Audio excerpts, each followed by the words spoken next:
Hello and welcome to Yas Marina Circuit. Welcome to the 13th edition of the Lenovo Golf 12 Hours and the final round of the Intercontinental GT Challenge powered by Pirelli.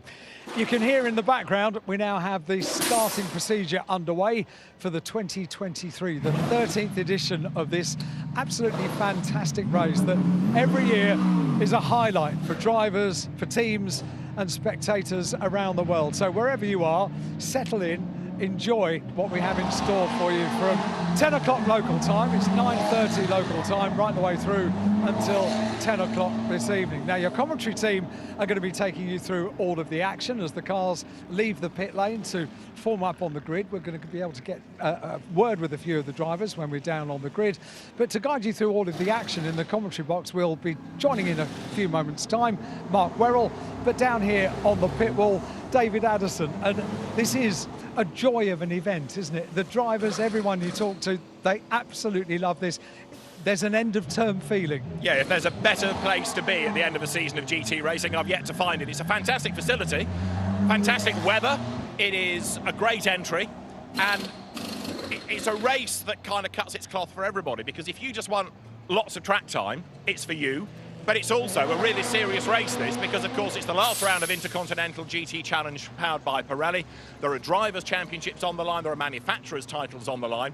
So whichever way you cut this, there's a lot to look at, whether it's the race in isolation or for IGTC as a championship showdown. Gounon leads the points in the going into the final round of the Intercontinental GT Challenge powered by Pirelli. Interestingly, I thought he'd be, serious head-on yesterday in qualifying. Far from it. No, he was in good form yesterday, joking around in a red flag we had in qualifying. But, look, this, for any professional driver, is the end of a long season, so they can just about let their hair down. And a pro driver knows the roller coaster. You can be winning one week, you can be nowhere the next sometimes. Bad luck can get in the way. Last year, remember, we stood here and Muggins confidently predicted how dominant the Mercedes-AMGs were going to be because they were bulletproof and they were like USB sticks. You plugged them in and they delivered them. And within the first 2 or 3 hours, the Group M cars were in all sorts of strife. And Jules will remember that, and he'll know that you can't guarantee anything, but make the most of it. And the same is true of BMW. They've had a good year within the championship. Those cars are good, those cars are strong. But a 12-hour race, it's not just about your race, it's about the traffic, it's about whatever else happens. You can be on a plan, you can be doing a great job, and all of a sudden, somebody spins ahead of you at the wrong place, you can't avoid them, and your race is turned upside down. We saw it in qualifying yesterday. Qualifying lasted an awful lot longer than we expected. There was quite a bit of barrier repair to be done. You can't predict anything in motor racing, can you? No, the first red flag came when Stefano Costatini really wrecked the car collection Porsche. Now, he's been hit quite a lot. He's an experienced driver as well, so that was a surprise because it was all self-induced. He just got it wrong coming out of turn 3, stacked it backwards into the barriers, and because it went engine in first, if you like, it did a huge amount of damage to the barrier and to the car. Scrapped that one. And then we had Wayne Maher's car, Matt Topham, at the wheel of the 76 Mercedes going off, and they did quite a lot of damage to the chassis.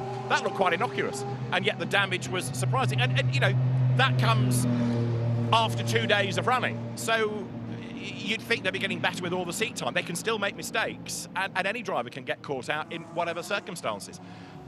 Last year, remember, we even had rain to factor in. I don't think the forecast is that, but racing is full of surprises, is the point. You know what I'm like with weather forecasts. It has been unseasonably warm this week here in Abu Dhabi. Yesterday, a high of 27 degrees. We've got that predicted again for today. Currently, 20 degrees, but a high humidity, 73% humidity. We're starting at quite a nice time of day, and we finish at a nice time of day. But, of course, early to mid-afternoon, it's an absolute furnace out there, whether you're in a car, whether you're marshalling trackside in Pro-Ban, whether you're a mechanic in the garage, because you've got to have a fireproof suit because of the refueling. So this is a really tough race. It's a really arduous 12 hours. We all say it's a nice part of the world to be in and the temperature is nice. Yes, it is. But at its peak, early to mid-afternoon, if you're trying to work in that, it's pretty unpleasant. And I think all the teams will be happy when it gets to that late afternoon tipping point and the temperature drops again. I'm very happy with the temperature. I was woken up by my Ring camera yesterday, just alerting me to my wheelie bin doing a couple of laps around the garden. So, we don't want to be back in the UK right at the moment. But we do have viewers right the way around the world. This is a big event. We have a huge amount of viewers that tune in for this event. They get their dose of motorsport when, for many places in the world, the season has shut down for the year. Yeah, I mean, the UAE season is kind of just starting. But GT3 has been an absolute global success story. Stefan Rattel came up with this idea for GT3 as a rule set. And if you think about how many events run to GT3, how many championships run to GT3, and stretch that a bit further, how many drivers, teams, mechanics, members of the media, you name it, have got employment out of GT3 racing. It has been one of the best things to happen to motor racing in recent memory, that's for sure. It absolutely has, and of course we're fighting against the symphony of engine noise in the background. It is a glorious noise. I mean, they're coming through the pit lane and will eventually form up on the grid, and some of them are doing so we'll get over to the grid in a moment.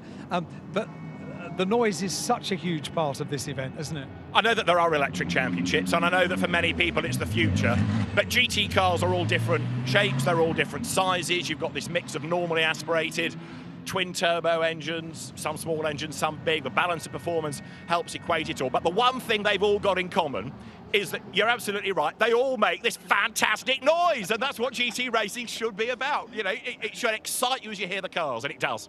Don't peak early. You've got 12 hours of this to look forward to. I'm going to let you get to the commentary box. You've got your own little balance of performance as far as that is concerned. Well, yeah, if you get your cameraman to look down for a moment, people go on about the BOP. Well, this is the boot of performance, you see. And I'm really grumpy about this because I reckon because it's quite clunky, I've been ballasted out of this. Now, look, I'm only an AM, so I'm not that quick anyway. And with all this extra weight, you know, I've pleaded to the stewards. They're not having it, so I'm going to protest. You get off, David. Thank you very much indeed. David Addison will be in the commentary box for 12 hours of the 2023 Lenovo Golf 12 hours. And joining him in the commentary box this weekend is Mark Werrell. Thank you, Alan. Thank you, David, as well, for that fantastic insight down there on the pre-grid. We can see the grid is ever filling up in advance of the 13th running of the Gulf 12 Hours. It's the 12th iteration here at Yas Marina. Lenovo as the title supporter for this weekend. And remember, yes, it is the final round of the Intercontinental GT Challenge powered by Pirelli, where Jules Gounon for Mercedes, where Philipp Eng and Sheldon van der Linde and Dries Vanthoor, all for BMW, are in the hunt as well, mathematically, as is Lucas Stolz as well for Mercedes, all for the overall title. The Independence title is still up for grabs as well, with Jonathan Hoy at the wheel of his Mercedes, fighting away with Antares O in the Porsche for who might come out on top in the Independence Cup standings for drivers. And also, there's only 9 points separating BMW from Mercedes-AMG in terms of the manufacturer title. So it's all to play for. Plus, of course, who might stand atop of the Lenovo Gulf 12 Hours podium, because there's only one former winner on the grid, and that is a driver that's in an AM-classed car, so is highly unlikely to win. Not saying it's not going to happen, but Sheikh Isa Al Khalifa has won this event twice in the past, but it's an AM car that he's in, not a Pro-Am car or even a Pro car, so it's likely we are going to have brand new winners here. So we're saying this is a fantastic facility, the backdrop of the W Hotel that surrounds Yas Marina. What better person to show us around a lap of this amazing facility than 9 times motorcycle world champion Valentino Rossi. Ciao a tutti, I'm Valentino Rossi, and we will do a lap together in the Yas Marina circuit with my BMW M4. The front straight is quite fast. You arrive with the 5th gear to the turn 1. Turn 1 is hard braking from straight, and is a 90 degrees corner on the left that you do with turn. Is very important the exit, because you bring in the turn 2 and 3 that you do with the 4th gear, and is a very fast chicane where you have to cut on the curbs and try to open the throttle as soon as possible. After you arrive to the turn 5 is a new corner of the circuit, a new layout. Is a big hairpin that you do with the second gear. And also here is very important the acceleration, because this brings on the first part of the long straight, where you arrive with the 6th gear and you brake around 150 for the chicane, left and right, very tight. You can use also the 1st gear or the 2nd, and you need to don't enter too fast, because it's important the exit. because bringing the second half of the long straight, you arrive another time with the six gear, and you arrive to the turn 9. That is a big left corner, very long, that we have in two parts, two apex to the acceleration. And after, from here, you arrive in the section 3, that is the more tight and difficult, because you have this double right in braking, where it's very easy to lose the rear. And you arrive after a right corner in the double left under the hotel. Second and the third gear, here you need to open the throttle very early and to let the car going. And you arrive in the last part. For the double right, the first one is fast, is the fourth gear, and the second one is difficult, the second, because it's more tight. And after you are another time on the front straight, ready for another lap. So, ciao a tutti ragazzi, and enjoy.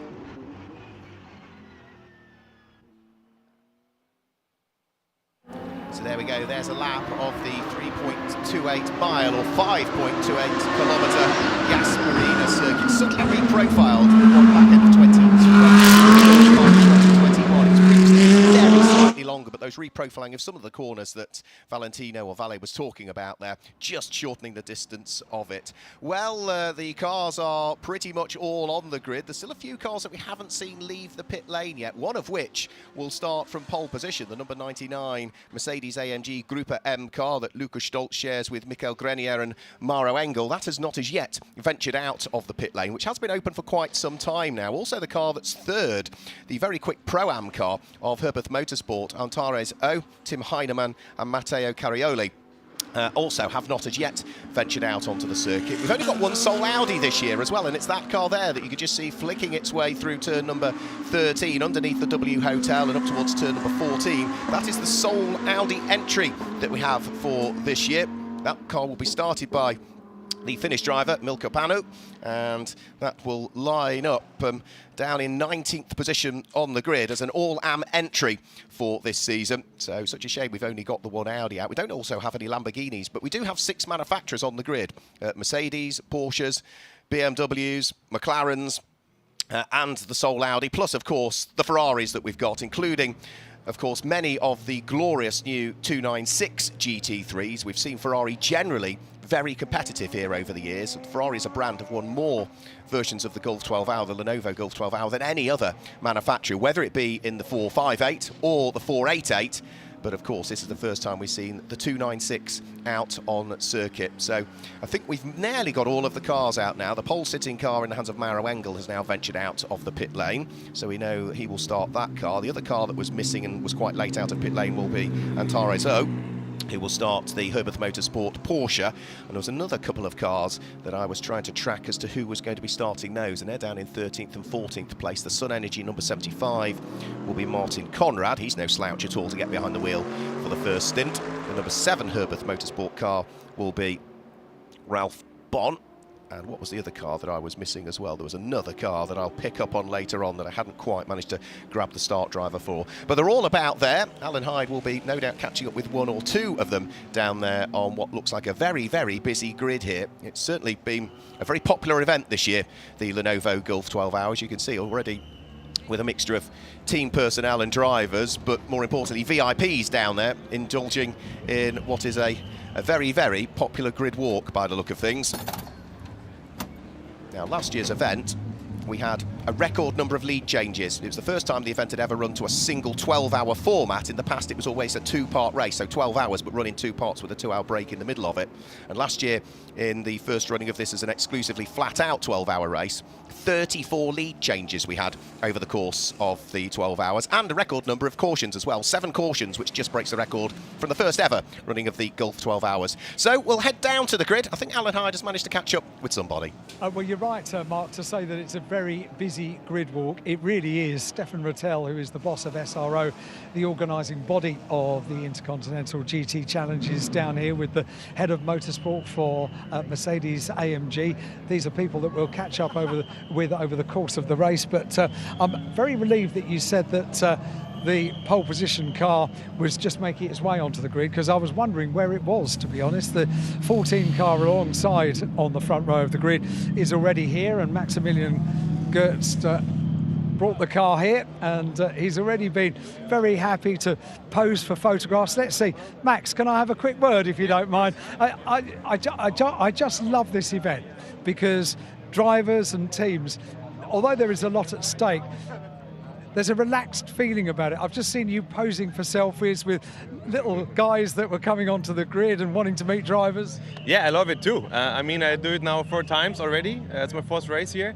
And so we had always a good time here. Over here, some fans around. The paddock or the grid is full, and also nice kids, or quite nice kids there. So if they want a picture, of course, why not? So it's nice to see the fans here, and let's go racing soon. And yeah, let's hope for a good race overall. I remember doing a fabulous interview with you on your first visit here when I caught you being a fanboy just to pop down and have a chat to Valentino Rossi. Yeah, of course. I mean, Valentin I know quite well, and we are both ambassadors for IWC watches. So we did already some together in the past, and he's a nice guy. I mean, have such a guy in the grid is for all of us. It is impossible to like motorsport and not be a fan, isn't it? We have to look at it, and of course, many fans maybe wish him that he wins the race. But in the end, race against him. I mean, he improved so much over the past 2 years, 3 years. He is like on our level now, on the pro level, and that's really great to race against such a guy with such a honor, and yeah, it's great. Now, one of your teammates, co-drivers, Gounon, leads the Intercontinental GT Challenge powered by Pirelli. So there is a lot at stake this weekend, isn't there? Yes, of course.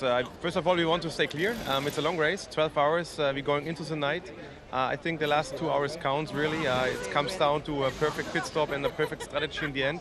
And Jules and Philip and also Luca has a chance to win it. So I try my best, and also Fabio, to help Jules as much as we can, of course. But in the end, he will do the end. So these 2 guys, Luca and Jules and Philip, should decide the championship in the end. Max, thank you very much indeed. Great to chat. Thanks guys.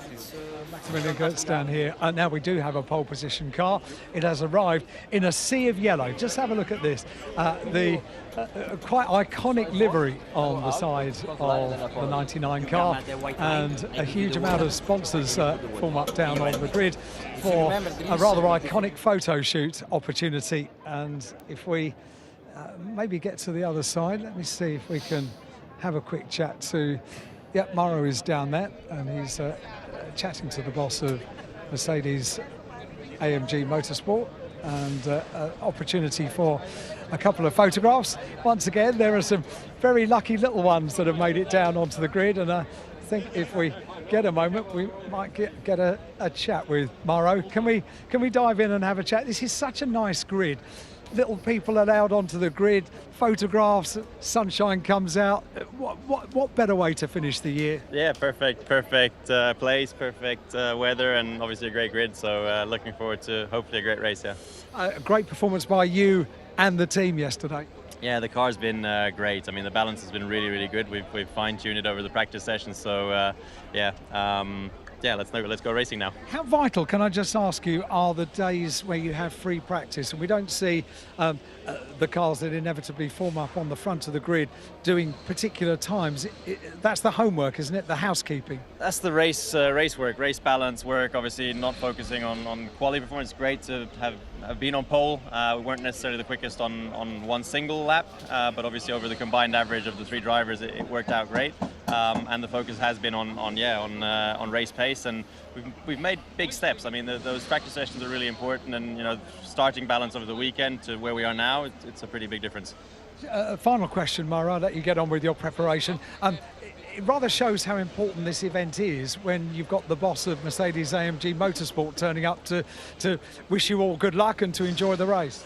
Yeah, it's great to have them here. Obviously, we have a lot of support from Mercedes-AMG, and it also shows, the meaning of this championship. It's a global championship. It's a big one, and it's one where we'd love to defend the titles. Mara, thank you very much indeed. Good luck. Thank you very much indeed, and well done on qualifying on pole position yesterday. Let's carry on having a walk down, because although there are an awful lot of people down here on the grid, there are a couple of star names that we might be able to pick out as we thread our way through. We've got the countdown, and the grid will be cleared of all of these personnel in just a couple of moments. But hello.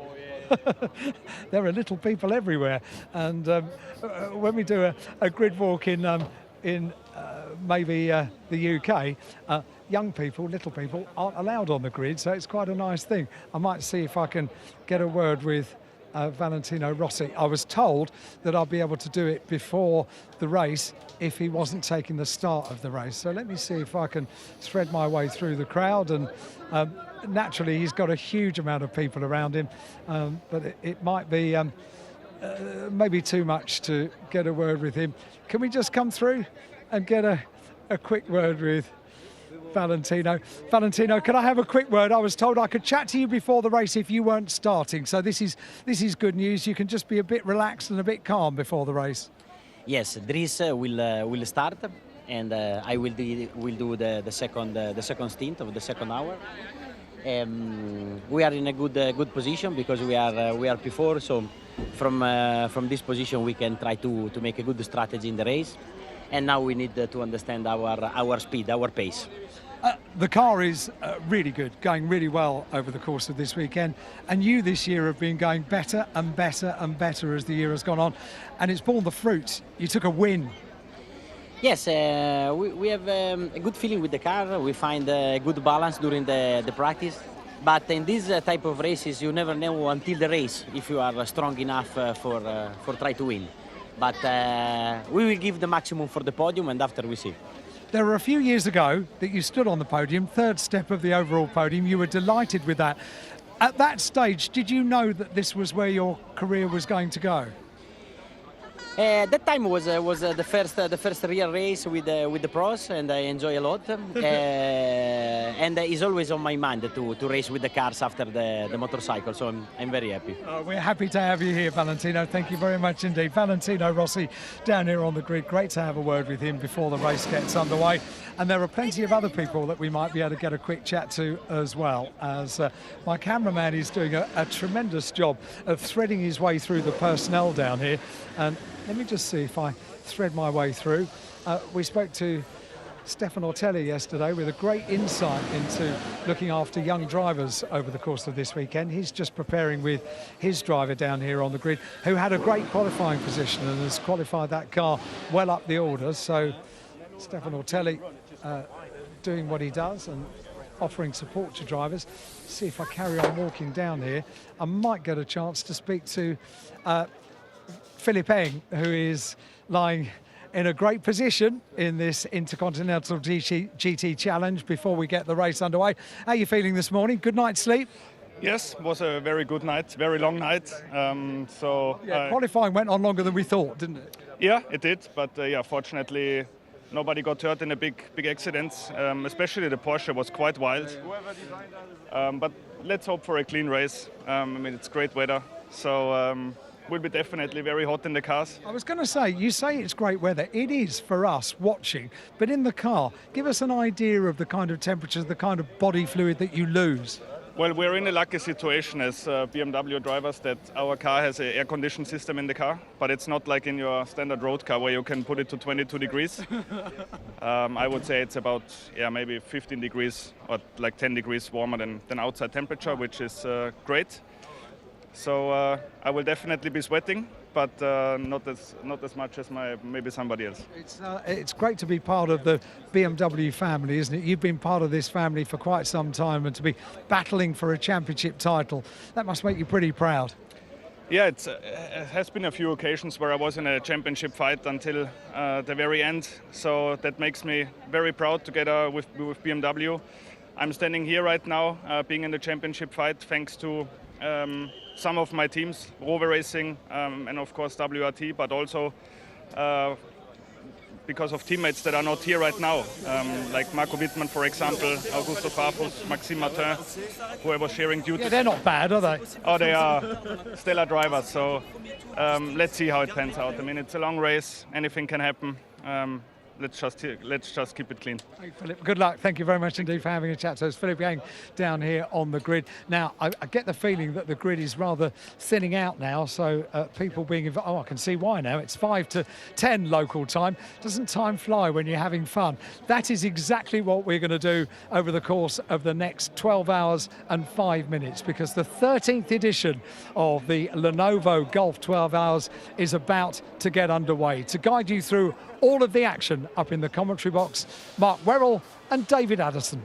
Alan, thanks very much. So the final round of Intercontinental GT Challenge powered by Pirelli set to get underway. The Lenovo Golf 12 Hours for 2023. Yesterday's dramas resulted in the demise of one of the Porsches. There's a huge question mark, but I think we've kind of got to the end of it. We've lost a Mercedes as well. Yep. Sadly, 76 did try and source a new car overnight, but there aren't that many spare GT3 Mercedes-AMGs in the Gulf, so we've lost that car as well, disappointingly. So we go into this with a 24-strong grid, but even so, it is going to be a fascinating race, not only, Mark, because of the championship situation, and then break that down. You've got Pro, you've got Independence within IGTC, but of course the individual classes within the Gulf 12 Hours as an isolated race. No, absolutely, and looking at what's been happening throughout all of the various free practice sessions that we've had, whether they be in the rather warm conditions of midday through into the afternoon, or the slightly cooler, and I do only mean slightly cooler, nighttime conditions, we've not seen one single car or manufacturer dominate, and qualifying, because of the interruptions of the qualifying session, we never really got a true picture in qualifying as well, because of those two large incidents that delayed qualifying generally by 50 minutes that we lost over the course of that period. So we simply don't know for the first time going into a Lenovo Golf 12-hour race. No, and everybody that you talk to from the IGTC element of the Lenovo Golf 12 Hours, who is a pro driver, who is a manufacturer paid driver, will say, oh yeah, but that brand, you know, they're sandbagging and they're playing with us. And so they don't really know either. We haven't really seen the true pace, because every team is going to try and outfox the other. And it's going to be the same, I suspect, within the first hour in terms of when people pitch. You've got to make these 10 regulation pit stops, the so-called imposed pit stops, but regulation pit stops as they are.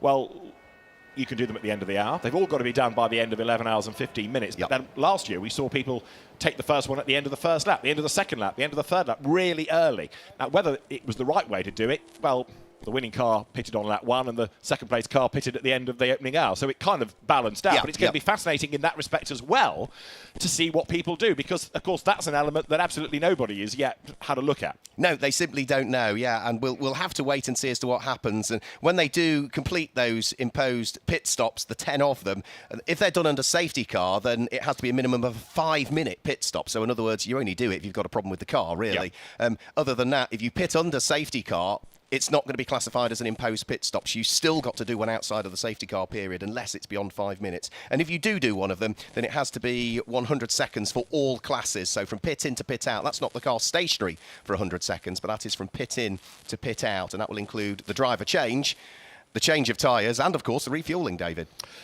Yes, and the drive time as well. You've got to get absolutely right, because if you are under the 100 seconds, then a penalty comes.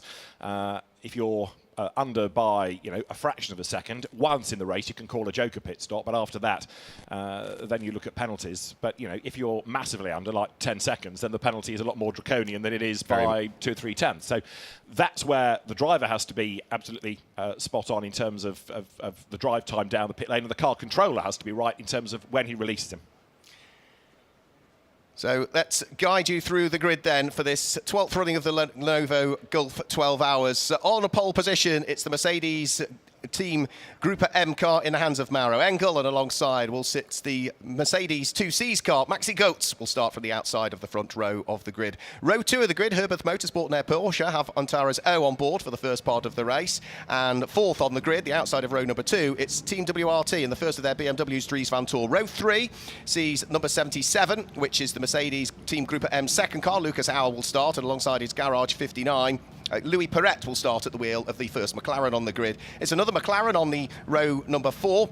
Optimum Motorsports, and that car will be started by Mark Radcliffe. And for company, he's got the second of the two Team WRT BMWs. Sheldon van der Linde will start at the wheel of number 32 BMW. Row 5 of the grid, it's back to Porsche once more, and it's the sole remaining car collection motorsport Porsche. Dustin Blattner will start, and for company, he's got Garage 59, and Sean Balfe, who's more used to driving Lamborghinis more recently. Next row of the grid is where we see the 11 Kessel Racing Giorgio Roeder-driven Ferrari, and alongside, it's Herbert Motorsport Ralph Bonn, who will start behind the wheel of the number 7 Porsche. As we move on to row number 7, Sun Energy are next up, and it will be Martin Conrad that will start at the wheel of the Mercedes, and Sky Tempesta Racing have opted for Chris Froggatt to start the race at the wheel of their McLaren. On to row number 8, it's Racing 1. Omar Jackson will start at the wheel of the Ferrari, and it's Grove Racing that's alongside. Brendan Grove will get behind the wheel of the number 4 Porsche. Then as we head onto row number 9, 2C's Motorsport is next up. British driver Ian Logie will start, and AF Corsa Ferrari sits alongside, which will have Alessandro Cozzi at the wheel of the 296. And then as we head onto row number 10, it's Haas Racing and the Audi have opted for Milka Pano to start the race, the sole Audi that we have in the field, and alongside it is going to be David Chipto Antoro that will start behind the wheel of that car. As we head on to the next row of the grid, it is going to be the number 20 car, which will be next up, which is going to be, that's the car of David Chipto Biantoro that will start that race when I take a run up at it, and alongside will be Crichton Lentudis, and then the final row of the grid, Tsunami will be next up, which is going to be Johannes Zelger that will start, and alongside will be MP Racing, which will be Manuela Gosta of the Gostner family. A full family car, isn't it, that one? It is. Dad, lad, daughters, and the cars, they're making their way down the back part of the circuit, heading towards the tight left-hander. They loop their way round this fabulous circuit. It's got everything in it, really. It's got fast bits, it's got twisted bits, it's got technical bits, it's got speed bits, and each car able to play to its strengths, whether it's handling, whether it's braking, whether it's just sheer grunt and go. And it's another of the beauties of GT3 racing then, as the cars here wriggle their way up through turns 6 and 7, the chicane. There's a kink at 8, and then there's that long looping hairpin, if you like, at turn 9 that brings them back towards the harbour itself, towards the hotel underneath which they go, and then they're heading towards the timing line. They're going to head up towards the rolling start. They don't stop on the grid, of course. They will go straight into the race. I think the one car I missed out as I tripped over David Chipto Biantoro was that the number 61 car, which is another Ferrari, will be started by Miguel Ramos. I think that was the one car that I'd missed out as I tripped over his name, so apologies for that one. So yeah, it has absolutely a little bit of everything, and as we say, I think for this year we go into it probably with a less clear picture as to where the win might come from. We thought we knew last year and it didn't quite happen. I have even less of a clue this year because nobody really has dominated, and nobody has shown the clear pace, and with the difficulties of qualifying, it's a bit of a clean sheet of paper, I really think. Yeah, I think you're probably right, and we haven't really got time to delve into it now with the race set to start, but as we get through the course of the 12 hours, certainly in the last sort of quarter of it, then you can start looking at the game of chess, look at the strategy that the teams have got to try and perhaps reposition cars to help drivers for IGTC points. You know, if a driver in with a championship chance is behind a similar brand car that isn't in with a chance of winning the Drivers' Championship, then there might need to be a little bit of shuffling that goes on. We've got all that to factor in as well, but you know, that only becomes really relevant once the pattern of the race has been established, and we've seen where people have gained and lost time over the course of the preceding hours. Well, the race then is 12 hours all the way through in this IGTC era of the Lenovo Golf 12 hours. It's a straight 12 rather than two parts that we had in the earlier days of the event.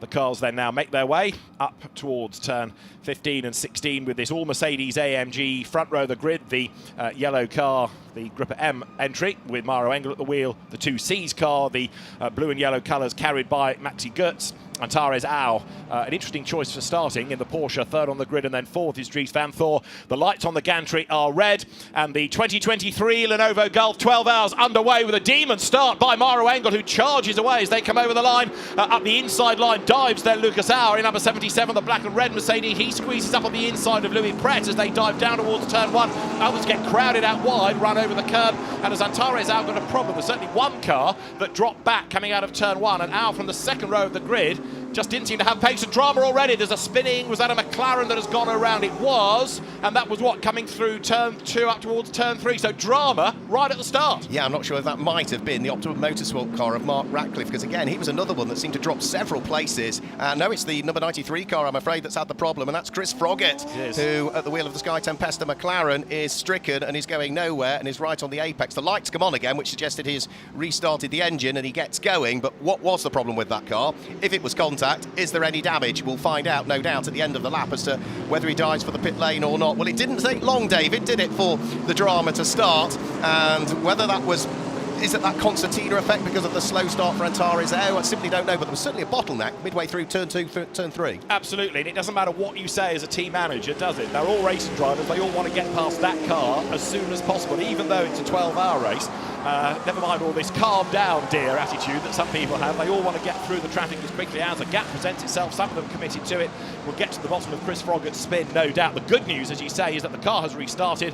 He's still on the lead lap, therefore, so he can buy himself back the time. A place gained there. You just saw the Audi of Milka Panu nip up on the inside line and gain ground. Miguel Ramos then goes through in the Ferrari. Alan for the pits. We are beginning to get ready for pit stops down here, and the first of which I can see is Valentino Rossi's car. Right, Al, thank you very much, because that gets him out of the traffic, and the leader is in as well. Maro Engel then at the end of lap 1 comes in. You're right about Vanthoor, so we've got a race leader now, Maxi Goetz. This is another reason why we had the record number of lead changes last year, because constantly people were pitting in the lead in the first hour, and therefore triggering a change. So we've got 2 out of the first 3 in, and one of those imposed pit stops is going to be served, so those cars will obviously lose track position. But lessons learned from last year from some team, get the stop out of the way, or get one stop out of the way early. Now, Antares Au has kept going, but he's dropped right to the back of the pack. So it's almost like that car was stuck in a gear or in limp home mode.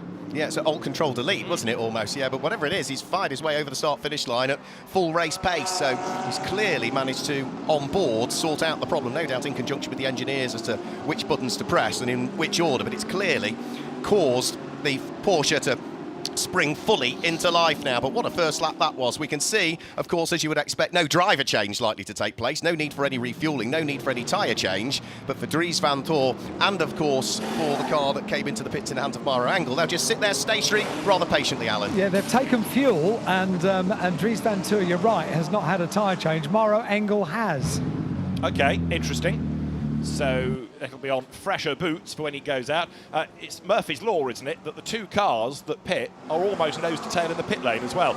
Brenton Grove is on his toes, Porsche number 4. You've just seen him battling into the chicane. He's having another go on the inside line, going into turn 9, gets up the inside of Giorgio Roda's Ferrari and goes through. Brenton Grove gets better and better season on season. Experienced racer in Porsches, but also in the supercar scene in the Dunlop sort of development feeder series in Australia. But Brenton Grove starting, and Maro Engel maintains track position then over 46 of Dries Vanthoor as those 2 cars make their way now down the pit lane. So those 2 are back in the race. It's 100 seconds line to line. They will stay on the lead lap, as in this time the next BMW is in, Alan. 32, Sheldon van der Linde down the pit lane. I was about to say, yeah, as soon as one pit stop was complete, they got ready for the next pit stop. The 32 Lollipop is waving as the car turns right, comes to a stop, inch perfect to the little board that stands up, fuel going in. So, yeah, you alerted me to this, David, and said that it was gonna happen. I, in turn, alerted the cameramen. So we are absolutely on the case down here for early pit stops. So in comes then 32. Chris Froggatt is persevering in number 93, as is Antares Au. Despite their strife, they've not pitted. Interestingly, just to, for the moment, tidy up the Chris Froggatt spin. Incident at turn 3 noted. Now, that doesn't say there was contact, but it certainly says there was something. We'd seen the car spin. Race controller trying to unravel exactly why it spun. So there's more to come in that story, but for now it's been noted, Mark. Yeah, absolutely. So any updates to that, of course, we'll bring you. We've got plenty of time for the officials to look through all of that now. The Audi is absolutely flying, is it, in the early stages? That's another place gain there as it dives at the inside of Ian Loggie's 2Cs Motorsport number 3 Mercedes. So Milka Panu is doing a very good job of hauling that Audi up through the order at the moment, and he'll be rather pleased with the way things are going in that car, sharing the car with Xavier Knauf and Gregoire Survey. And also, what have you got? Half a story. Chris Froggatt reports he's been hit in the back, but he doesn't know by who. So right, okay. The team can't really take it much further because they don't know who hit him, but he does report contact. Right, so it's noted by race control, and they will look into that, one would assume, yeah. Well, they might have some CCTV footage and be able to piece it together accordingly. We've got this fascinating extra race going on, haven't we now? Almost set to be lapped. Maro Engel is just ahead of Dries Vanthoor as they go through. But then behind them on the road is the race leader Maximilian Goetz. In has come Lucas Auer now, number 77, then at the end of lap 3.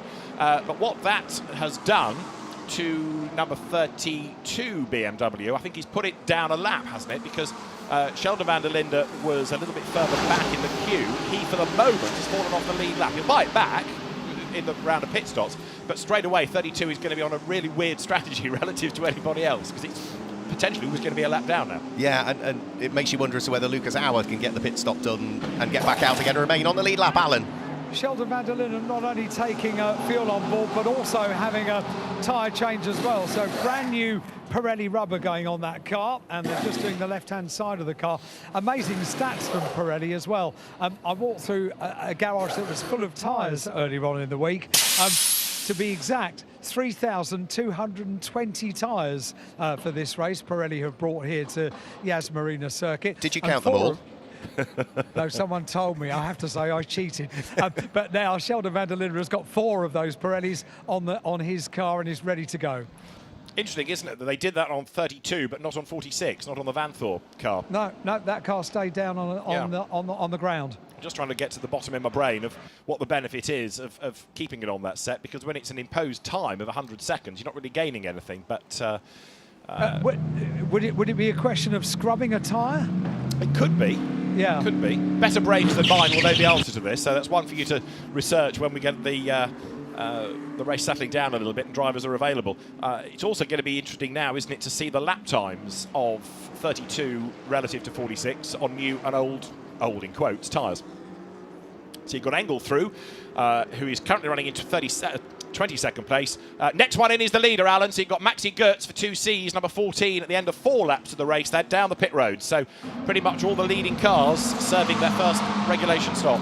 It's very kind of them to spread them out as well, isn't it, lap after lap, because we've got the mega stars of this race coming in right at the start of the race. The fuel is going in currently, and the regulations are very strict. Only the fuel can go in. That's the only work that can be done. Only when that finishes can they address the idea of putting new tyres on the car, and I think they are, because there are 4 Pirellis that are standing by. Out comes the nozzle for the fuel, up goes the car, on go the air guns, and brand new stickers labelled Pirelli P0s go on. They've done the left-hand side, the right-hand side, they're doing the left-hand side now.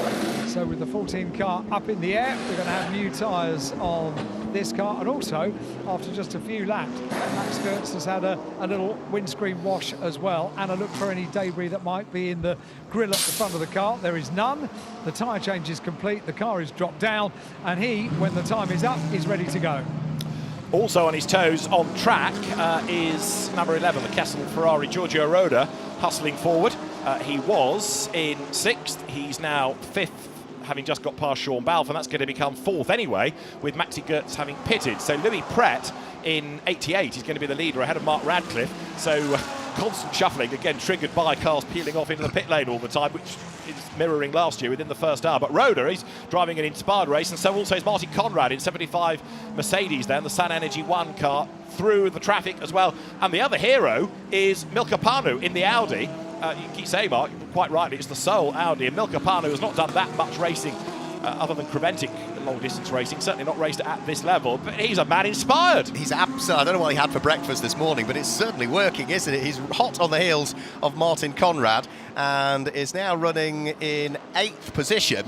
In fact, he might have picked up another place, probably up into 7th, one would have thought. Yes, because of course he's now got Sean Balfe behind him. Well, you consider that Audi started down in 16th place on the grid, and they're only just completing 5 laps. That's a stellar stint already, isn't it? Well, yeah, I mean, again, I know he's been, if you like, handed some places by the pit stops, but he's done a fair bit of overtaking. And the race order now, 5 laps in, Louis Pret leads in McLaren 88, Brenton Grove is 2nd in Porsche number 4, Mark Radcliffe is 3rd in McLaren 27, Giorgio Roda is 4th in Ferrari number 11, 5th is Martin Conrad in Mercedes-AMG number 75, and 6th is Milka Panu in the Audi number 2. And I offer you that order because it's a really old one relative to what the grid was. A very strange one indeed. We've got 2 Porsches fighting away together. That's Justin Blattner fighting away with Ralph Bon as they squabble over the moment what is 8th and 9th position. The Car Collection Motorsport car of Blattner just ahead of the Herbert Motorsport car of Ralph Bon. And those are the 2nd and 3rd place Porsches that we've got in the field, because of course we've got Brendan Grove right the way at the sharp end, running 2nd overall, and is, in the early stages of this one, the lead running car in the Intercontinental GT Challenge powered by Pirelli. And fastest lap of the race last time through, Mauro Engel on new tyres, a 1:51.2, and the BMWs on the existing set of tyres. Dries Vanthoor, his last lap was a 51.6, and on the new set, Sheldon van der Linden a 52.2. So at the moment, 46 is still going the right way. Milka Panu is on the back of Martin Conrad, so this is the battle for 5th place on the road And we can have another look at the start and try and piece together what happened to Chris Froggatt. That's Dustin Blattner's red and white Porsche not far behind him. You've got another car out wide, Mark. Yeah, I think it was number 11, actually, Giorgio Roda, that might have made some contact. Looking at what race control are saying, incident between 93 and 11, turn 3, under investigation. Well, Giorgio Roda, if that were the case, ran very wide, didn't he, coming out of turn 2, and it must have been on the rejoin where there was the light tap with Chris Froggatt. Maybe. He was behind Chris Froggatt on the... No, he was ahead of him on the grid, wasn't he? So yeah. He dropped a little bit of ground by running wide, but Chris Froggatt, thankfully, able to get back in the race. So it's under investigation, quite... right, Mark points it out, and Chris Froggatt at least was able to rejoin. Yeah. And the fact that he's not pitted makes one think that the touch was light enough not to incur any real damage, or at least if there was damage, it can be addressed at the end of the first stint when they bring that car in. Right, so it calms down a touch, doesn't it, after 6 laps of the race. Now there, number 14 is Maximilian Goetz, and that car is running in effectively third of the stoppers now. So of those that have stopped, it's Engel, Vanthoor, Goetz. The order, Maxi Goetz staying ahead of Sheldon van der Linde. And what they do need to keep doing is just keep pressing on at this pace. Sheldon van der Linde did also get back out of the pits and remain on the lead lap as well, didn't he? So all 4 that have pitted have just, I think, have they not remained on the lead lap at this stage? Louis Perret leading the race overall for Garage 59. A little way off these pit stoppers at this stage. I'm surprised at how many came in. Last year we saw a couple come in early doors, but I think we've seen far more come in now, have we not, to pit early stages in this race than we did last year? I was thinking it was about the same, really. Right. I seem to remember the Ferraris tricked us by coming in on lap 1, Gripper and Mercedes on lap 2, and then there was a bit of a stagger for the first, 5 or 6 laps like we've had. I'm still trying to unravel number 32 because it kind of fell off the lead lap because it had... when number 14 inherited the race lead, but now that it's all shuffled again, and you've got a different leader anyway, Louis Perret with 88 McLaren, we'll need to keep an eye. So it is on the right lap now that others are pitted, effectively. But for the brief time, it was off the lead lap. We'll worry about that in 12 hours' time. That's when it really starts to matter. These pit stops, just to, again, make the point, have got to be done by 11 hours and 15 of the race. So Louis Perret, yesterday we were hearing from his driver coach, if you like, Stefan Ortelli, about what a talent he is, and he's illustrated the point because he was quick in qualifying yesterday and right now leads, and he's building that lead. 9 seconds it is. Last time around he was 44 thousandths quicker than Brenton Grove behind him. Mark Radcliffe, who's not raced here before, is running in 3rd place. Martin Conrad runs 4th. 5th, Giorgio Roda, who dropped a place to Conrad last lap through. Milka Pano is 6th. Sean Balfe, another Yas Marina rookie, 7th. Ralph Bowen is 8th. Dustin Blattner in 9th, and 10th is Ian Loggy. So that is the order currently, but of the stoppers, Engel to Vanthoor is 1.4 seconds, and last time around, quicker than anybody within that pit stop group, if you like, was Engel. So net, he's getting away from those that have also made a pit stop on his new tyres. And we've got, 6 manufacturers represented, and all 6 of them are represented inside the top 7, is it, at the moment, I think? Something like that. So they're all up there, aren't they? Because of that, the good work that Giorgio Roda's doing in the wheel of the Ferrari, what Milka Pano is doing at the wheel of the Audi. We've got Porsches, McLaren and Mercedes, all right up there at this stage. So all of the manufacturers represented right at the sharp end of the order.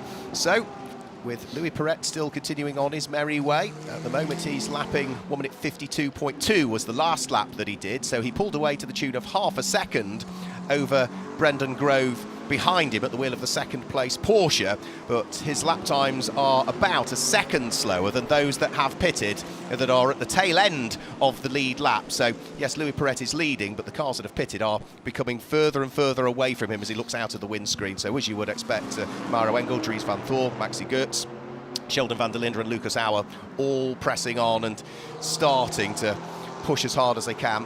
And at the sharp end, in the early stages of this one, fairly clear air, isn't it, for both the 1st and the 2nd place cars? I know this is a bit anarchy, but I'll offer it because somebody might want to write it down. 46 BMW, Dries Vanthoor, remember, made an early pit stop, and it was under the 100 seconds by 1. So they've used their joker pit stop. So every pit stop from here on in has got to be absolutely spot, you know what, on the money. But that's the joker pit stop. You're allowed 1 that can be under the limit by a second, no more. So the joker stop has been played, as it were. And after that, is it drive-through penalty after that, I think, is it? Let me remind myself, because it sort of goes up and up depending on how many times you do it, doesn't it? But it was too tempting, really, because Maro Engel left and then the BMW left immediately after. So I can kind of understand that. If you're short by under a second, it's a joker. If it's under 5 seconds, it's a drive-through. If it's over 5, it is a stop-go penalty of the time of the shortfall. Right. Yep. So yeah, it become ever more draconian the more times that you don't quite get it right. Yeah. Just goes to show how important it is, isn't it? And by what margin you don't get yeah, it right. Yeah. Yeah. And rightly so. Yeah, and it, it puts the emphasis on everybody, car controller, driver. You just accelerate that little bit too keenly away from your marks, and you could gain a second, if you like, which ultimately costs you a penalty. Yeah. So everybody has got to be absolutely right. So we have 8 laps in the book, and Louis Pret, who has been a Ferrari Challenge Europe champion, is the man in charge, and on screen is number 4 Porsche. This is Brenton Grove at the wheel of the car that he shares with his dad and Richie Stanaway, and it's a really interesting combination. They, of course, are in the independence competition in IGTC, where Stephen Grove runs 3rd, and Richie Stanaway in that car is going to be really worth watching. Now, behind them, there's a very good fight indeed for 3rd place. Mark Radcliffe has been reeled in by Martin Conrad. Here you are, you've got the McLaren ahead of the Mercedes. Martin Conrad, another very, very rapid driver, excels in the Mercedes, and lining up for a go at Mark Radcliffe, and I think on this lap he's going to find a way through. This is for 3rd on the road. It is, yeah. Mark Radcliffe, another debutant in the Livorno Golf 12 Hours, whereas Martin Conrad has got 2 or 3 of those under his belt, that's absolutely for sure. But at the moment, the McLaren still keeping the Mercedes at bay, but Mark Radcliffe brakes too late, makes a mistake heading in towards turn 5. Thank you very much, says Martin Conrad. Served up on a plate, and he puts the Mercedes through without any issues at all. Now, Mark Radcliffe, because he ran wide going into the corner, gets a bit more momentum coming off it, but I don't think the McLaren is going to out-drag the Mercedes on the long run down out of turn 5 in towards the heavy braking area for turn number 6. So job done for Martin Conrad. Mark Radcliffe will now keep his eye on his mirrors, because he's got 2 further cars queuing up behind. The first of which is the Audi of Milka Panu. The next of which is going to be Giorgio Roda at the wheel of the leading Ferrari 296 that we have in the field, that completes the top 6 overall at the moment. I know that Radcliffe and Conrad were squabbling a lap ago, but Panu was faster than the pair of them. Now it might be a different story with Martin Conrad being able to get away, but Panu is absolutely one of the standout drivers, like Louis Pret within this first stint.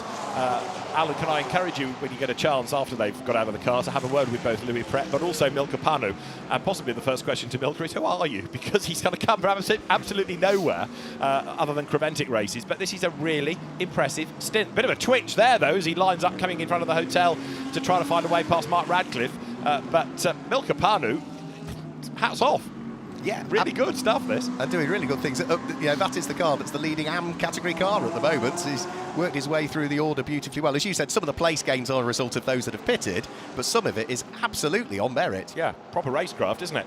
Right, so Louis Pret leads Brenton Grove, and that margin is now 8.9 seconds. Last time around, it's only hundreds between them in terms of a gain that the McLaren puts in. Another little fight going on behind as well. Sean Balfe is being caught by Ralph Bowen. That gap has come down ever so slightly. It's about 0.3 of a second. Last lap, Ralph Bowen faster than Sean Balfe, only by a 10th, but it is coming down and down and down. So Ralph, dog with a bone here, going after Sean Balfe to try to gain another place. Yeah, not that far off those. It's Justin Blattner, and Miguel Ramos isn't too far away either. So that could really build to a good little fight if Sean Balfe sort of ends up acting as the cork in the bottle in that respect. There you can see them all. Sean Balfe at the wheel of the largely blue and orange McLaren as you look at it from the tail end, with the 2 Porsches queuing up behind him at this stage. Louis Pret still continuing to lead. The leading car in the Intercontinental GT Challenge, powered by Pirelli, is still Brendan Grove there in 2nd position, and he's fairly safely in 2nd at the moment, because he's got a fair chunk of time between himself and the Martin Conrad Mercedes that sits there in 3rd place. It's heading towards 9 seconds from 1st to 2nd, and a similar gap back from 2nd to 3rd. There's a little activity at garage 59. I think it's the 59 garage more than 88, but anyway, we might, in the not too distant, start to look at McLarens coming in out of that leading gaggle as well. Through has just gone Maro Engel. That last lap by Maro was a 152.3. Another couple of tenths gained over Dries Vanthoor, still on that same set of tyres, as you look there at the charging Dustin Blattner going around the outside to try and get himself up past Sean Balfe, who at this stage of the race is quite happy to keep out of trouble. There is, as they say, a long way to go. Yeah, Ralph Bowen has already gone through and ahead of Sean Balfe, so yeah, Justin Blattner is the next of the cars that's looking to thread his way through. Now, is Sean struggling with the car a little bit in the early stages, or is he just letting those quicker ones go through because he knows he doesn't quite have the pace at this stage? He is making his debut here. I had a quick chat to him last night as well over dinner, and he is absolutely loving the circuit, loves the facility, is pleased to be back in the McLaren, of course, because he did race a McLaren, didn't he, in the British GT Championship a couple of seasons ago with factory driver Rob Bell. One race, didn't they? Yeah, they did. Yeah, they did. I think they scored the first ever pole position for the McLaren and scored a first ever win for it, the British GT Championship for the 720. So, yes, reunited with that car, and part of Garage 59 is the ownership of it is Chris Goodwin, who used to race in Formula Renault against Fortec, which in those days was owned by Sean's father, David Balfe. I think it was Chris that coached Sean when he started racing. So it's nice that it's all come together and he's now driving with Chris Goodwin's team. Martin Conrad then, absolutely scarpering, isn't he? Mark Radcliffe under attack from Milka Panu, who in turn, as you've been saying, has got Giorgio Roda bearing down on him. Martin Conrad did 75's personal best lap last time around. In terms of IGTC, it is Brenton Grove ahead of Martin Conrad. They're cars out of the Independent Cup. The leading pro IGTC entry, you've got to go all the way down to Mauro Engel, but of course that is out of sequence, as we've explained, because of that early pit stop. Yeah, and all of those factory cars, all were the ones that early pitted, didn't they? So they've sort of have they outfoxed each other by ultimately them heading on to the same strategy? It's a strange race because there's only so much strategy you can have because of those 10 in post pit stops. So for me, it is really a flat out 12-hour sprint race, this race. Yeah, I mean, one thing you can do by doing an early pit stop is start light on fuel and therefore try and get a bit of a gap, and that might ultimately help you on those early laps, or how much fuel you're taking on board in those stints and when you're putting it in might be worthwhile. But I can still come back to last year where we had such differing strategies within the first hour and they converged after 12 for a 1-2 finish. Discuss. Yes, yeah, it begs the question as to, is there much difference at all as to what you can do? Well, Milka Panu is now looking as though he's moved himself ahead of Mark Radcliffe over the course of that lap. So the Audi is now up into 4th position. Mark Radcliffe at the wheel of the Optimum Motorsport number 27 McLaren has dropped to 5th, but instantly he's coming back under pressure from Giorgio Roda that sits behind. It's the same for Sean Balfe, really, isn't it? Having had one car get past him and escape, which was Ralph Bone, he has now got a Porsche of Justin Blattner behind him, followed by a Ferrari now in the hands of Miguel Ramos. So Sean Balfe is still feeling the pressure as that Garage 59, number 59 McLaren still circulates in 8th position. It started 10th. And the team managers of 93 McLaren and 11 Ferrari, you know where they're heading. They are going to see the stewards. So it has been looked at, and the incident is now going to be reviewed, and the story continues. So we're on lap number 13. The lead gap extending, isn't it? 9 seconds last time around. And in fairness to Louis Pret, even though we're getting excited about Martin Conrad, who is closing on Brenton Grove, Louis Pret's pace is still good enough to keep him up front, and it's only the pro cars in that second wave, the post-pit stop wave, that are going any quicker than him. So he's still building the lead quite nicely at the moment. Yeah, they're still about a second quicker than him on average at the moment with the lap times that the pro cars are doing that have largely all just pitted. Now, did I see a Porsche just slowing up there in the background? No, I don't think I did. No, I thought for a split second I'd seen something, but I think what I did see was Miguel Ramos getting past Justin Blattner. That was what I probably just caught the tail end of there as Miguel Ramos dives the Ferrari 296 up the inside of the number 21 Car Collection Motorsport Porsche, who've had mixed fortunes, it's fair to say, over the course of this weekend. One of their cars going beautifully well over the course of qualifying. The other car, well, Car Collection was just a collection of bits, wasn't it, really, after the incident that befell Stefano Constantini, which put that car out of the race before qualifying had even finished. So Louis Pret then through, lead gap now 9.8 seconds. Martin Conrad continues to get quicker. He is chipping away at Brenton Grove, but he's got nearly 18 seconds to make up. And further back, we've been talking about Sean Balfe. Now, he's been caught by Miguel Ramos, who, of course, has spent his season racing that McLaren, so he knows the nuances of it. Miguel is a fantastic ambassador for GT racing, very successful businessman. He goes racing as a hobby, but he's very, very good at it. He's won so many titles over the years, whether it's in GT cars or touring cars, and he's raced all sorts of different things as well in GT racing, whether it's Maserati MC12s in the GT1 era to these cars, and he's very, very adaptable. 33, Antares Au, right on the tail now of Crichton Lendaudis, and he's about to make a move on the inside line and goes through. Antares Au, remember, started third on the grid. So this is another of the stories of the opening hour, the recovery effort after whatever the drama was that caused the car to go into kind of limp home mode on lap 1. Yeah, very strange, wasn't it? Whatever it is, there's no sort of ill effects of it now. Are we going to see another change for position in the background? No, not quite. Just managing the Ferrari to hang on to the position. So that will be Johannes Selger keeping Manuel Agosta behind as they all then start to build the speed as they head out of turn 5 and down the hugely long straight in towards turn 6, where the cars really do build some enormous speed. You don't quite get the impression on the TV exactly how long that straight is. It takes a long time to get down there. I know that from the run I had around the circuit a couple of days ago. It wasn't slow, it was value for money. That's what we were doing. Lead gap now is 9.8 seconds, Pret to Brenton Grove. And Martin Conrad was about half a second quicker last time around. He's just gone through now, and on that lap is another 6/10 quicker. So little by little, he is chipping away at Brenton Grove.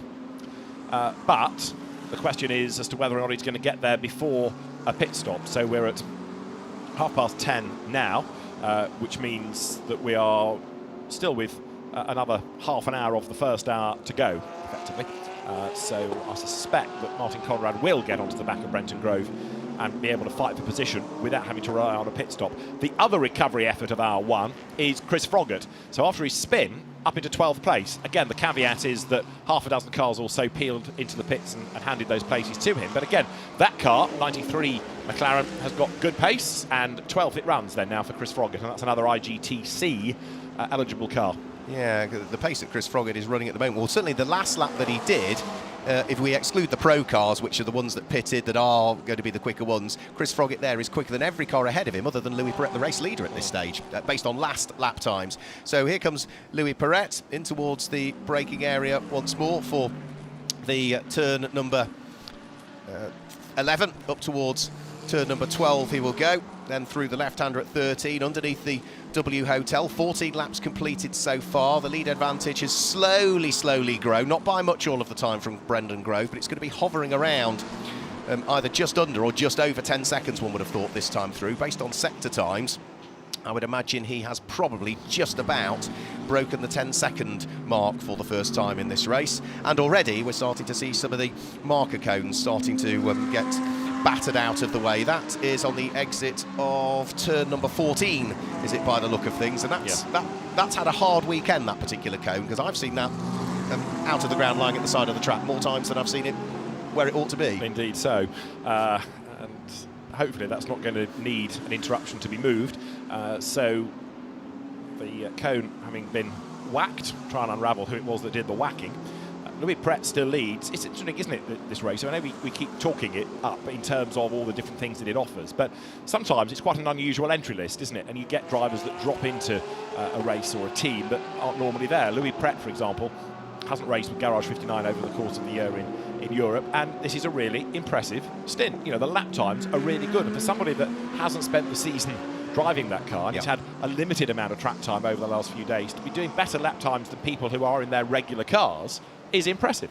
Yeah, very impressive indeed from Louis Perret. Also impressive from Brendan Grove, who sits there in second position. Brendan has a reasonable chunk of success at Bathurst, of course, his home circuit, you could argue, the Aussie, and has gone very well there in the past, claiming race wins in his particular classes, and at the moment is lying second overall. Has now dropped to beyond 10 seconds from the race leader, so 10.25 seconds is the gap between Louis Perret and this number 4 Grove Racing Porsche now, which he shares with his father. And of course we will also see jumping on board that number 4 car throughout the race. We will see Richie Stanaway, the Kiwi. So that's again another good lineup, isn't it? Solid pair of hands, Brendan Grove. Dad's no slouch at all, and we know that Richie Stanaway is certainly a mega driver as well. So looking fairly calm and collected, isn't it, that car? That I've generally been impressed with the pace of the Porsches throughout the course of this weekend on the whole. I thought that they might have been maybe flattered slightly in some of the free practice sessions because some of the other manufacturers sandbagging slightly, but no, hasn't appeared to have been the case. No, and you put the Pro in a Pro-Am car, and you know they're as quick as anybody. It's a shame we haven't got a fully Pro Porsche. Yeah. But you know, this part of the season, if a manufacturer can't win IGTC, then it changes the mindset a little bit as to what the commitment is going to be. But you know, take Matteo Cairoli, for example, when he gets on board 33, that's going to be another very, very rapid car indeed. So right now, Louis Pret leads by 10.7 seconds, and on the last lap, Martin Conrad shaved another 0.3 off Brenton Grove's margin to him. Brenton Grove in second place. Conrad just turning his way out of turn 5 at the moment then. So Martin Conrad with a clear road ahead of him, able to hustle on. And at garage 59, it is their car that leads the way. The team manager of another of their cars, number 93, the white Sky Tempesta Racing entry, he's still being summoned to see the stewards. But right now on track, it is 88 Louis Pret leading, and by nearly 11 seconds. It's been a really good stint. There's Martin Conrad in the meantime, charging along quite happily and continuing to bring down the gap to the traffic ahead of him. Another experienced driver is last year's IGTC Pro-Am champion. Martin Conrad does rather excel in Mercedes, doesn't he? Yellow flag at turn 13. Now, is that so the cone can be removed, or is it anything more sinister? Yeah, it does make you wonder, doesn't it? Because it was turn 14 at the next corner, which was where that cone was at the very edge of the circuit. So it's Louis Perret from the number 4 Porsche of Brendan Grove. This guy here, number 75, Martin Conrad, sitting there in 3rd overall. Looks though the cone has now been clipped by somebody and has now positioned itself slap bang in the middle of the circuit. So there goes Martin Conrad past it. So that's the reason for the yellow flag at turn number 13, because the cone is now right back on the apex. Was that a second cone? Yeah, it's gone backwards otherwise, hasn't it? Because it was at 40 before. So it's gone the wrong way. I think that's just another one. It's just been clipped again. Yeah. So that's... so yes, there's the one at 14, right. Getting more abuse. Sent for the cones hotline here. Into the pit lane comes Martin Conrad. So halfway through the first hour, number 75 comes in.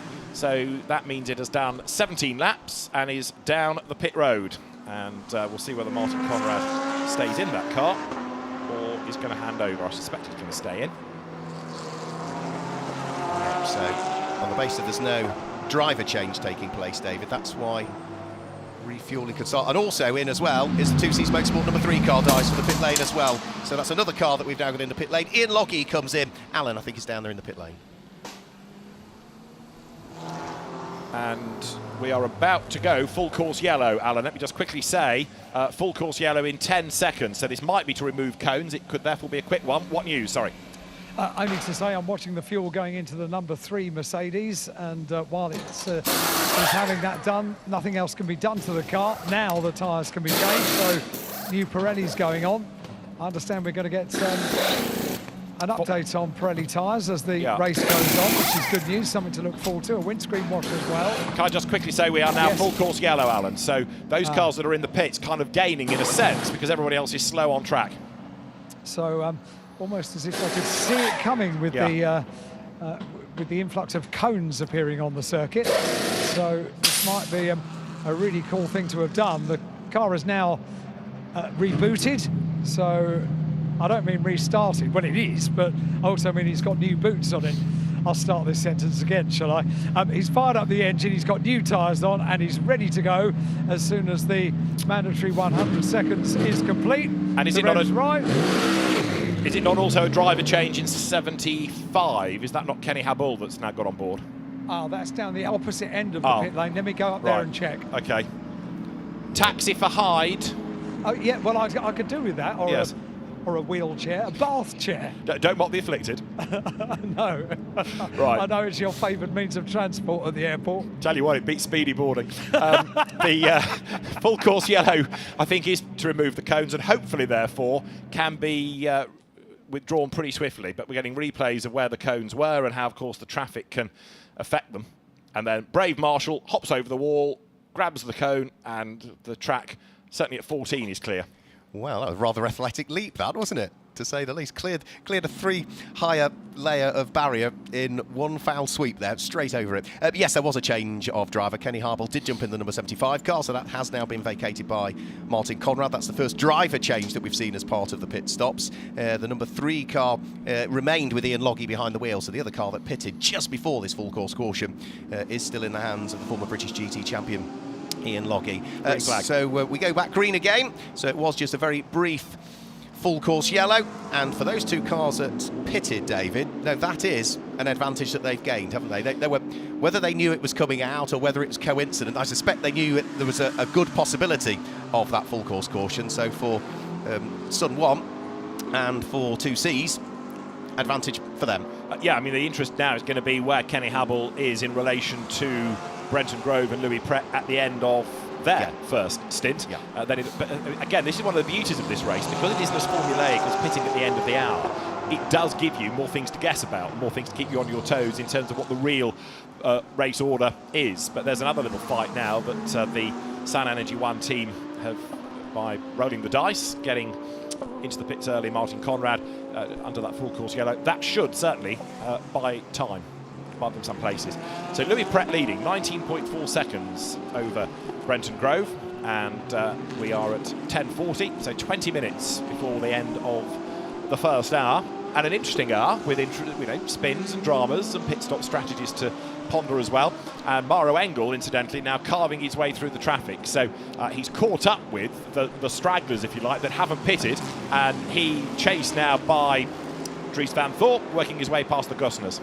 I'm scratching my head a little bit, because it was only a few laps ago where Brendan Grove was 10 seconds behind Louis Pret. All of a sudden now he's 19 seconds adrift. Yeah, I mean, he was losing a bit of time per lap anyway, wasn't he? Yeah, but it was hovering around just under 9. It finally went to 10, and that was only 2 or 3 laps ago. So big chunk of time gain there, and I'm not quite sure how. Well, 11 seconds were lost on the last lap alone, which I think is possibly where the drivers were on the lap relative to when the full course yellow was called. It might be that Brenton slowed a little early. It might be that Louis slowed a little late. Discuss. But that'll all be looked at by the race officials, and if somebody didn't slow in time for the full course yellow, then that will be addressed accordingly. And as I say that now, the gap's readdressed itself on the timing screen back to 10.1 seconds. So it's, yeah, I think it was absolutely right, as you said. Because if Pret had broken the beam when the full course yellow came, and then a slower Brendan Grove came across the line purely because of where the full course, yeah. So it's recorrected itself. So it is back hovering around that 10 seconds. So yeah, nothing to worry about now.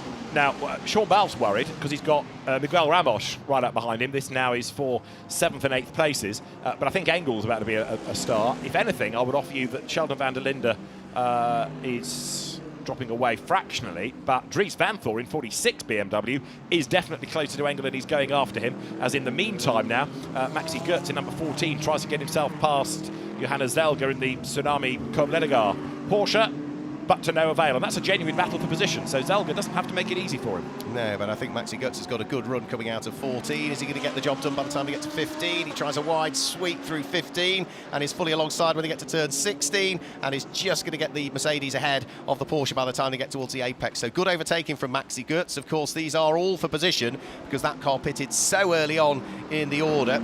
Did Maxi Goetz. It pitted on lap 4, the number 14 car, and he's slowly picking his way through the order there. And I think another place lost there by Johannes Zelger as Crichton Lentudis at the wheel of the AF Corsa number 51 Ferrari 488 dived up the inside and took the opportunity. Louis Pret through again. 20 laps are in the book, and Brenton Grove's Porsche will be next across the line, as in the traffic Johannes Zelger on the inside line. On the outside then is the Manuela Gusner Mercedes, and Crichton Lentudis getting clear in the AF Corsa Ferrari. He was fined earlier on in the week for taking the checkered flag at the end of a session more than once, so had money relieved from him. Milka Panu then running in 3rd place now. Another shuffle, of course, after the Martin Conrad pit stop. Conrad's car, number 75, is down in 24th place, effectively last now, after the most recent round of stops, but that will all, again, stagger through as the race continues. What a little fight this, isn't it, further down through the order between the Johannes Zelger Porsche that's under big pressure now from Manuela Gosner that sits behind. And is Manuela going to look for the inside line at turn number 9? Yes, it looks like the Mercedes is through. And, well, I thought the Porsche, you can take a wider line into that one and cut back later onto the apex, but the door was massively wide open, and looks as though job is done for the moment. Manuela Gosner at the wheel of the family car goes through, gains the place. That means that she will now be up into 18th position. Yeah, there's wide, and there's nearly in a different Emirates state. That was very wide from Johannes Zelger, but forced into making an error, I think. Too much speed carried into the corner, and a good pass, definitely, by Manuela Gosner. Goes through, gains ground, and starts to edge away as well. So the former professional volleyball player gains a spot, rides the curb at turn 16 and now comes up towards the timing line. Zelga drops a lap there, look, as Sheldon van der Linde goes through. Now, how are we getting on with Maro Engel? He is up into 14th place now, and on his last lap was quicker again than Vanthoor, so stretching the margin out once again as we now work lap 22. Yeah, Sheldon van der Linde went through. Lucas Auer also went through and ahead of the Porsche there as well. So all of these quick pro cars that pitted right at the start of the race are all now starting to meet the traffic. Of course, each car they get to is for position because they were such early pit stoppers, and therefore they don't have to let them go through. There's another good little fight going on as well, and this is going to be for 4th, 5th and 6th at the moment. Mark Ratcliffe at the wheel of the Optimum Motorsport number 27 McLaren. He's coming under pressure from Ralph Bowen, and then just behind them is the Ferrari of Giorgio Roda. So 3 different manufacturers all fighting for position inside the top 6 in the early stages of this one, but it's just 4th place for Radcliffe at the moment as they head over the start-finish line, having completed now 21 laps. He's a distant 4th, though, isn't he? Because he's 41 seconds back from the similar McLaren of Louis Pret, and again, it's a 4th place helped by earlier pit stops. Through is Chris Froggatt, now into the top 10 in his recovery, but all of this will start to make more sense once everybody has had their first stop, and just as you get, of course, to the end of the hour and some will pit, then going to have the next wave straight after it, aren't you? Because yes, you will. Yeah. Those that pitted at the end of laps 1, 2 and 3 are going to be pretty much doing it again into that second hour very, very early on as well, depending on how much fuel they took on and how far they can stretch it. So the end of the first hour onwards starts to change the order once again. Antares Au just goes over the timing line, about to be passed by Maro Engel, as in the meantime, heading down the back part of the circuit, the next one to watch is Dustin Blattner in the red and white Porsche, because he's put himself onto the back of Miguel Ramos, and as Miguel is having to defend, so Sean Balfe just clear by, what, 5-6 lengths coming out of the chicane. Yeah, just managing to escape the grasp of them, isn't it, as a result of what's going on. Back to Mark Ratcliffe, who's still feeling the pinch a little bit from Ralph Bowen at the wheel of the Porsche, having fallen away a little bit more, I would say, is the car behind, the Ferrari, but Mark Ratcliffe almost had the Porsche alongside it there, David. Giorgio Roda is being given a 10-second penalty on the next pit stop for causing a collision. So that was against Chris Froggatt on the first lap. So the Ferrari deemed to have tagged the back of 93 and a 10-second time penalty to be served before they start the pit stop proper, if you like, the imposed pit stop, the regulation pit stop. That will have to be served when the car comes in for its first stop. Yeah, man, he did. That's back to the incident that occurred at the start of the race where Giorgio Roda ran very, very wide through turn number 1 and was trying to get back onto the circuit by the time they got towards turn number 2. He was a long way off the track, wasn't he, David? It must have been, we didn't see the contact, but it must have been as he was trying to rejoin and just lightly clipped Chris Froggatt. Thankfully, no damage for either. The damage for Giorgio Roda, of course, will be that 10-second time penalty in the pit stops. Thankfully, no such damage for Chris Froggatt. The Sky Tempesta Racing McLaren is now back inside the top 10. Yeah, I think the 10 seconds will be a minor inconvenience over the course of 12 hours, but it starts to matter if more and more penalties are racked up. But Giorgio Roda then, for the moment, 6th on the road for Kessel Racing. And with 13 minutes to go to the end of the first hour or so, then we are with the cars coming out of turn 5. Pret, Grove and Panu remaining the top 3.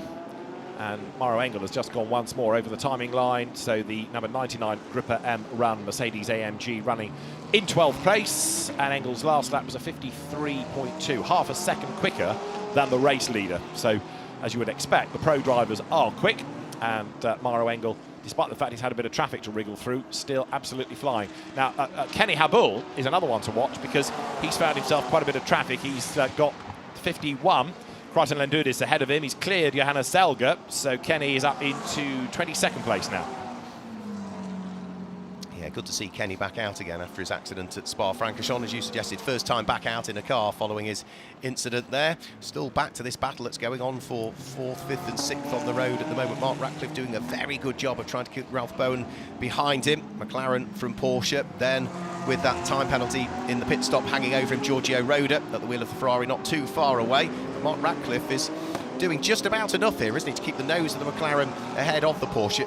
Remember, this is his debut in the Lenovo Golf 12 Hours, so he's had a steep old learning curve to do, Mark Ratcliffe. He knows the car well, he knows the team well, he doesn't know the circuit well, and he's had plenty of track time to enable him to do that over the course of the last few days. Yeah, he's been here before, but never raced here before, so he's been an interesting spectator. But now putting it all into practice.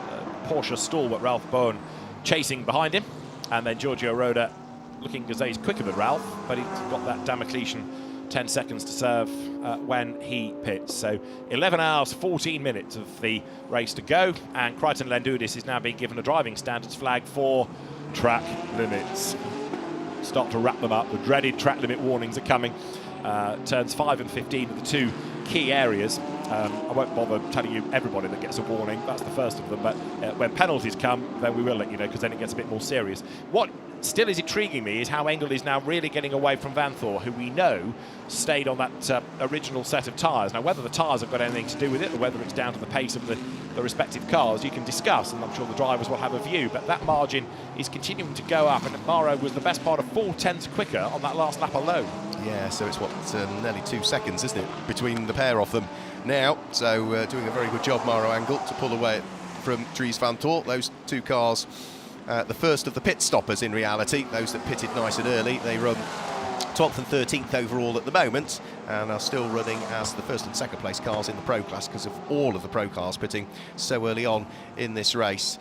Back to what's going on with Sean Balfe, by the look of things. He has still got cars behind him. Miguel Ramos not that far behind. Then you've got the Porsche in the hands of Justin Blackner. So this is 7th, 8th and 9th places that were squabbling away, and we then from there see another trio of cars fighting over 4th, 5th and 6th. But the order hasn't changed, has it? Mark Ratcliffe, if anything now, has managed to put a little bit more daylight over the course of this last lap between himself and the all-black Porsche of Ralph Bowen that sits behind. As they come out of turn at 16 and go past the pits, I can see a rather lonely Alan Hyde in the pit lane, and he's not that far from garage 59. So I was wondering, Alan, whether you might go and investigate whether they're going to do a driver change for Louis Pret, whether they're going to keep him in. Sometimes it makes sense, doesn't it, in the early part of the race to rotate the drivers through, give them a stint, get everybody through. And off goes right into the barriers. I'm afraid Sean Balfe just lost the tail end of the car, and very quickly the Garage 59 McLaren swapped ends on him, and that is a very battered McLaren, I'm afraid to say. Straight into the barriers. Instantly we see the yellow flags out at that area. I'm sure we're going to have nothing other than have to go safety car. And that, I rather fear, is the end of the race for 59, because it'll be a lot of frontal damage. So all of a sudden the mood at Garage 59 changes. Maro Engel is in straight away. So number 99, Maro Engel, makes a second of the imposed pit stops to tick that one off the list. And let's see what they do this time. Is it going to be just fuel? Let's get a replay as you look at the Mercedes of the Sean Balfe drama. So it's down at turn 1. He runs it wide over the curb, just hooks a wheel, and that spits the car across the road, and kaboom. And that, I rather fear, is the end. And that's a full course yellow. Our second full course yellow of the event is triggered by 59 being in the wall.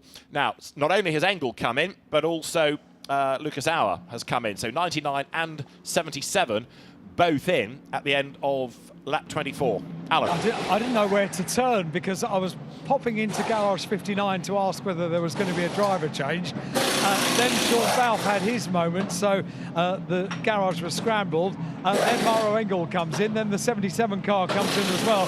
So all of a sudden it was frantic activity. Now the two Mercedes, the 99 Mercedes and the 77 Mercedes, are right together in the pit lane. They've taken their fuel on board now. Maro Engel's car is dropped down off the jacks, and they're still changing the tyres on the 77 car. I reckon that's a good move to have made the most of the start of this full course yellow, to come in and take, well, for Maro Engel, a second pit stop. The 77 car is dropped down. Maro Engel on his way.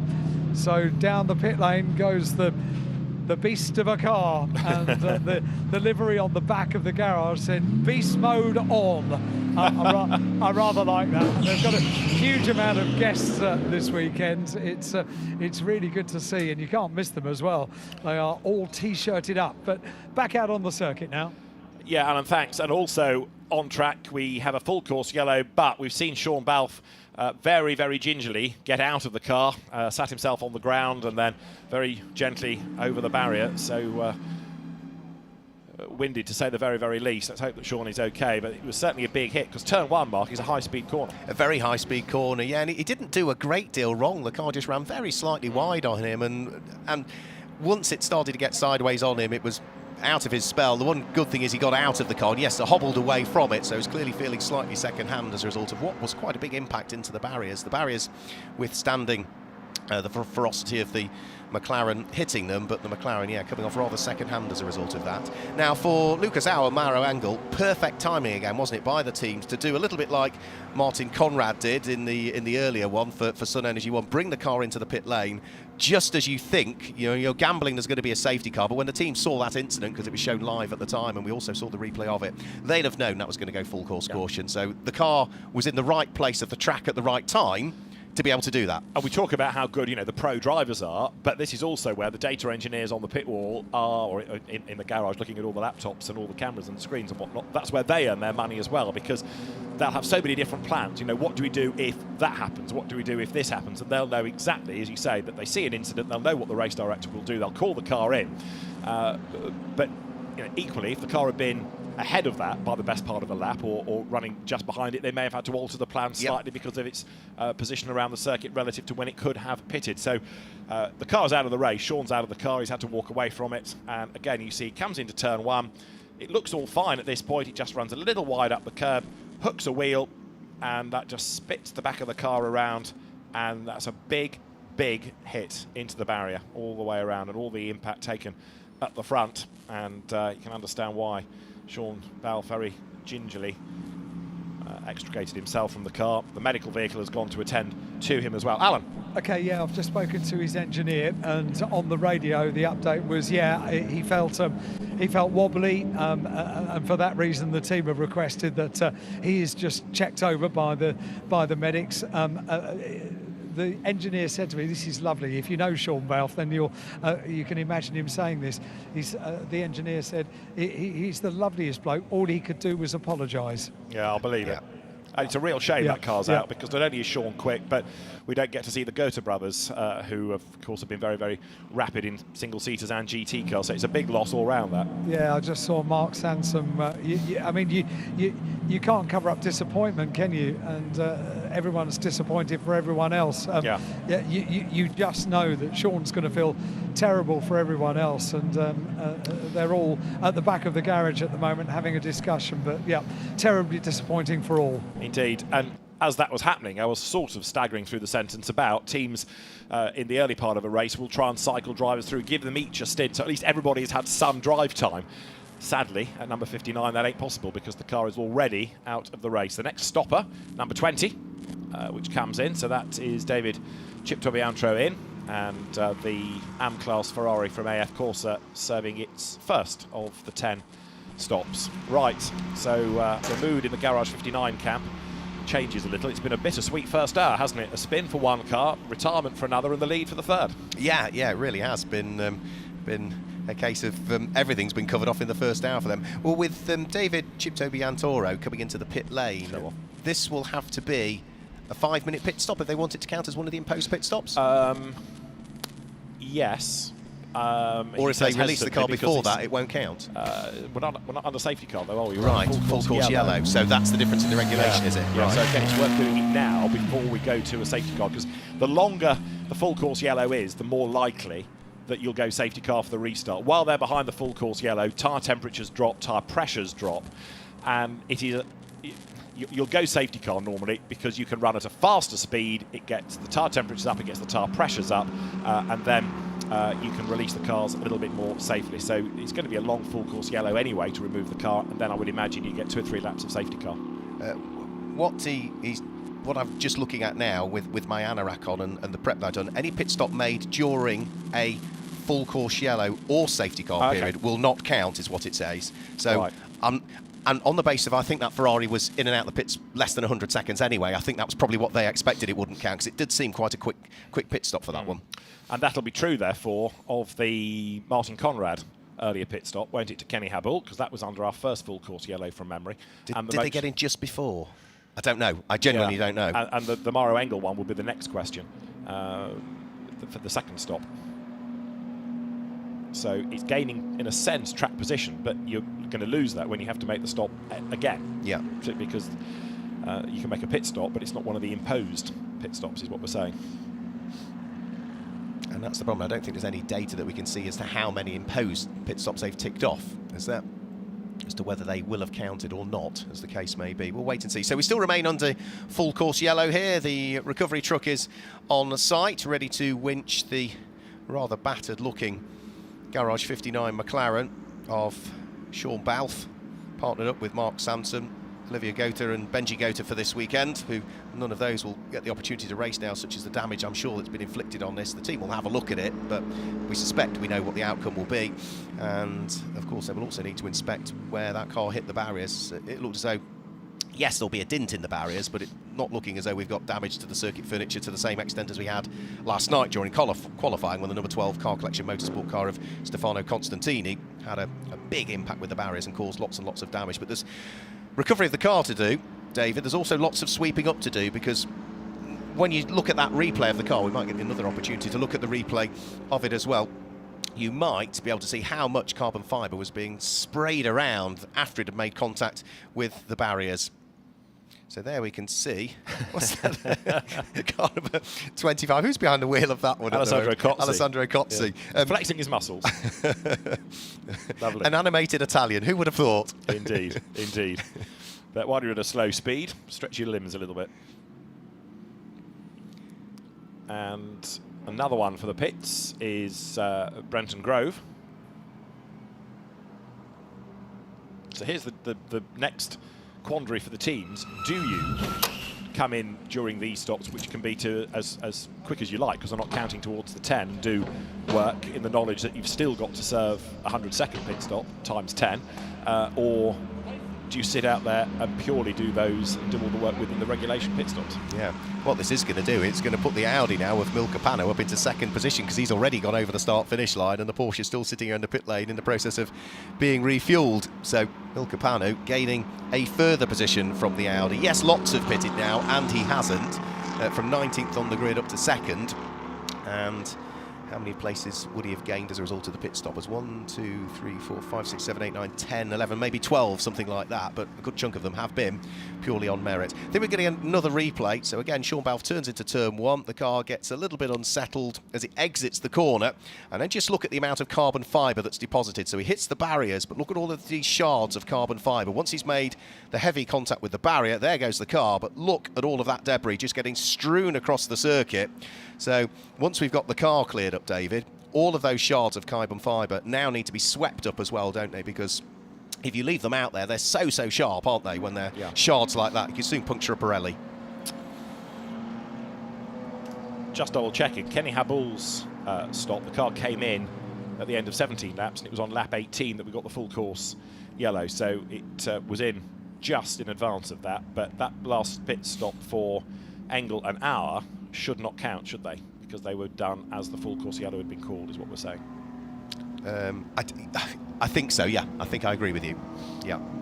Yeah, it's difficult to know, was that called as he was at pit lane entry, and which side of the line was he? Because if you're the wrong side of pit lane entry line when it's called, it won't count. If you're 6 inches further forward, it would. And interestingly, those pit stop times have not been given a duration. So almost as though they've not going to be counted anyway. Yeah. But just to confuse life, David Chipto-Biantro's stop was timed at 59 seconds. So that was really a splash of fuel. Yes. But the two Group M stops, for whatever reason, weren't given a pit out time. I can't offer you a reason for why that would be. So for the moment, full course yellow remains.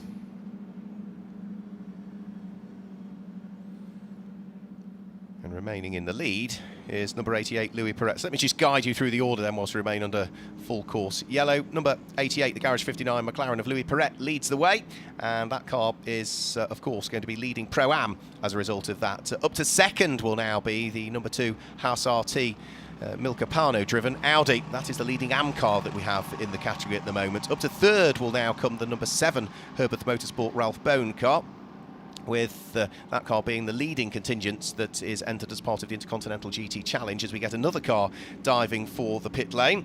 And I think that was the number 26 One Racing Ferrari, which would have Omar Jackson behind the wheel of it. So I think that's the car that's headed towards the pit lane. And fourth now will be the lead McLaren, the lead car in the hands of Mark Radcliffe, the Optimum Motorsport McLaren. That car runs in what would be 4th overall. 5th overall will be number 11, Kessel Racing and Giorgio Roda.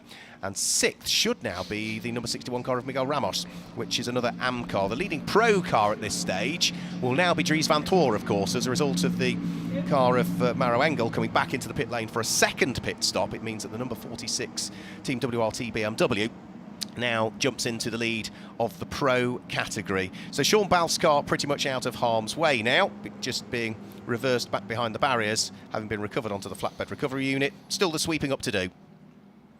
So some of the teams are now double-checking whether their pit stops are counted under Right. these full course yellows as well. They're scratching their heads like us. Yeah. Well, yes, but one of the beauties of GT racing is that Jackie Groom from SRO is here, and she knows everything there is to know about regulations because Jackie writes them, and she's absolutely on top of these things. Not for nothing is she known as Jackiepedia, because if you need to know anything about GT racing, or specifically the regulations, Jackie is the person. So she will be monitoring all of this and making sure that even if the teams don't know what they're doing, she is there to tell them.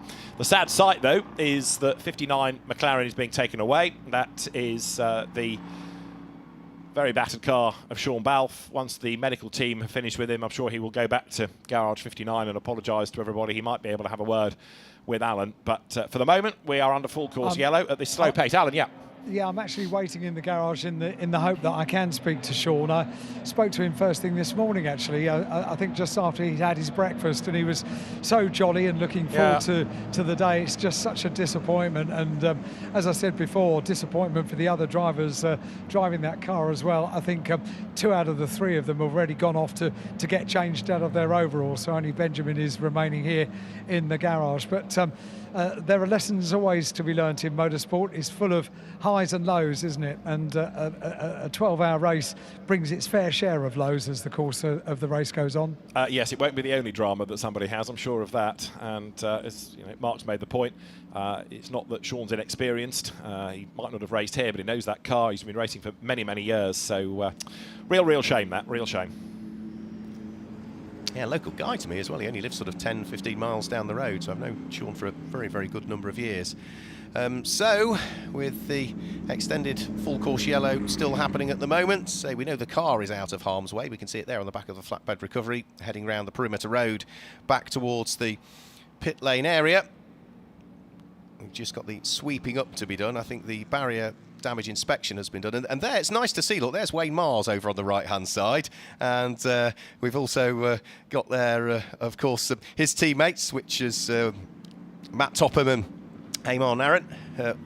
They are frustrated spectators, David, that is absolutely for sure, because that's another car that we lost yesterday as a result of a problem in qualifying for Matt Topham. Didn't look overly frustrated. They were enjoying the sunshine, and you know, a beer is not far away. It's 11:05, so it could be worse. Yes, disappointed they're not in the race, true, but there are worse places to be shipwrecked. Confirmation that these full course yellow and or safety car stops do not count. Medical vehicles arriving back in the pit lane, so Sean Balfe can go and be checked out in the med centre if required, and then go to rejoin the team. And we are currently on lap 29 with the field still, of course, unable to overtake unless the order can shuffle by people pitting. But you then start to debate the relevance of pitting. There might be a question Alan can pose at a team manager or something as the race goes on. Why do you pit under a full course yellow if they don't count? Al, yes, hello. Just to say, I'm down in Garage 59 still, and it's a very open plan garage, of course, running so many cars, and I can just see in the far end that Eddie Cheever getting ready to get into the sky-backed car. So there are drivers getting ready. There are drivers getting ready in order to get into the car for the second stint of this race, and it's a weird feeling in Garage 59. We had it in another garage yesterday with the car collection garage, where there's happiness on one side of the garage, Louis Pret going so well in the first part of this race, being looked after by Stefan Ortelli this weekend. We spoke to Stefan yesterday during the stoppage that we had in qualifying, and he was so complimentary about the work that was being done by the race officials and race control to get the barriers ready to go racing once again. And while we had this stoppage as well, Stefan came over to me and said he was paying careful attention to the barriers, to have a look what they were doing down there, and the mopping up of liquid and stuff. And he said over the course of the race, he's very happy to talk to us. He's got such a wealth of experience, hasn't he? And he's also pretty happy because Louis Pret is going very, very well so far, and he's watching on like a very proud dad, I have to say. Well, Louis Pret and the man behind him, in fact, in second place now, Milka Panu, have got to be on your short list of people to talk to after the first stint, because they've both done a great job.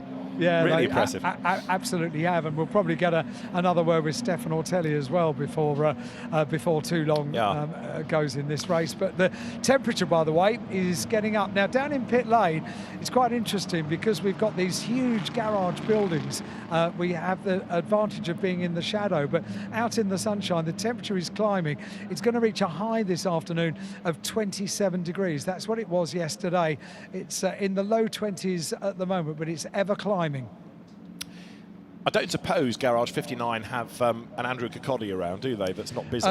They did a couple of moments ago. Let me just have a look inside the garage and see if he's still here. My question would be, what is the benefit of pitting under the full course yellow as teams have when you can't count them to the imposed 10? I know they haven't, but why does he think other teams are doing it, or have they just misread the rules? Well, Andrew spends little time in the garage, and he tends to spend his time out the back of the garage, so bear with me. Okay, I shall no problem. wander out the back and see if I can get him for a word. All right, blame it on me if you need to, but... Quite happy to do that. Yeah, I thought you might, but yes, we're intrigued as to why some teams have elected to do that, because it's Grupper M, who else elected to do it? AF Corsa. You know, these are experienced teams, Mark. They know what the regulations are all about. I'm intrigued to know why they've done it. Yeah, unless, you know, if they had already committed to pit lane entry and didn't quite get to the line in time, and that was it, and then there's nothing you can do about it then. Yeah, but Chip Tobiantro was another lap or two afterwards. Yeah, which was a strange one for me. Unless it's all about track position, but...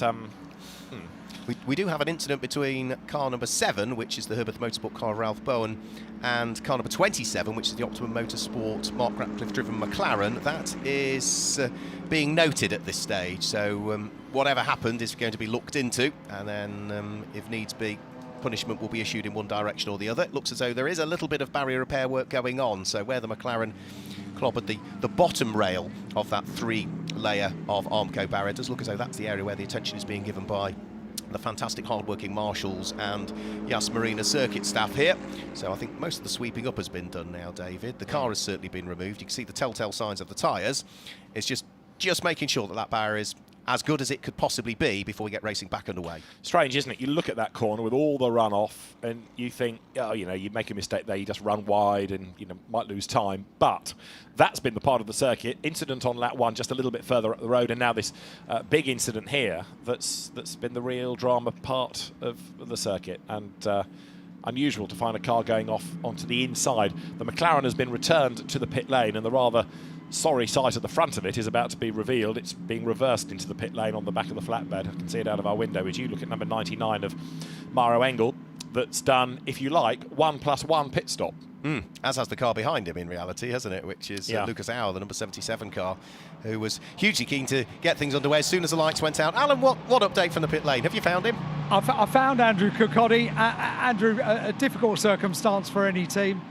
Yeah, not great. I mean, it's the first race with Sean, and he was doing a really good job there. I think he just got caught out at turn 1, but yeah, what a shame.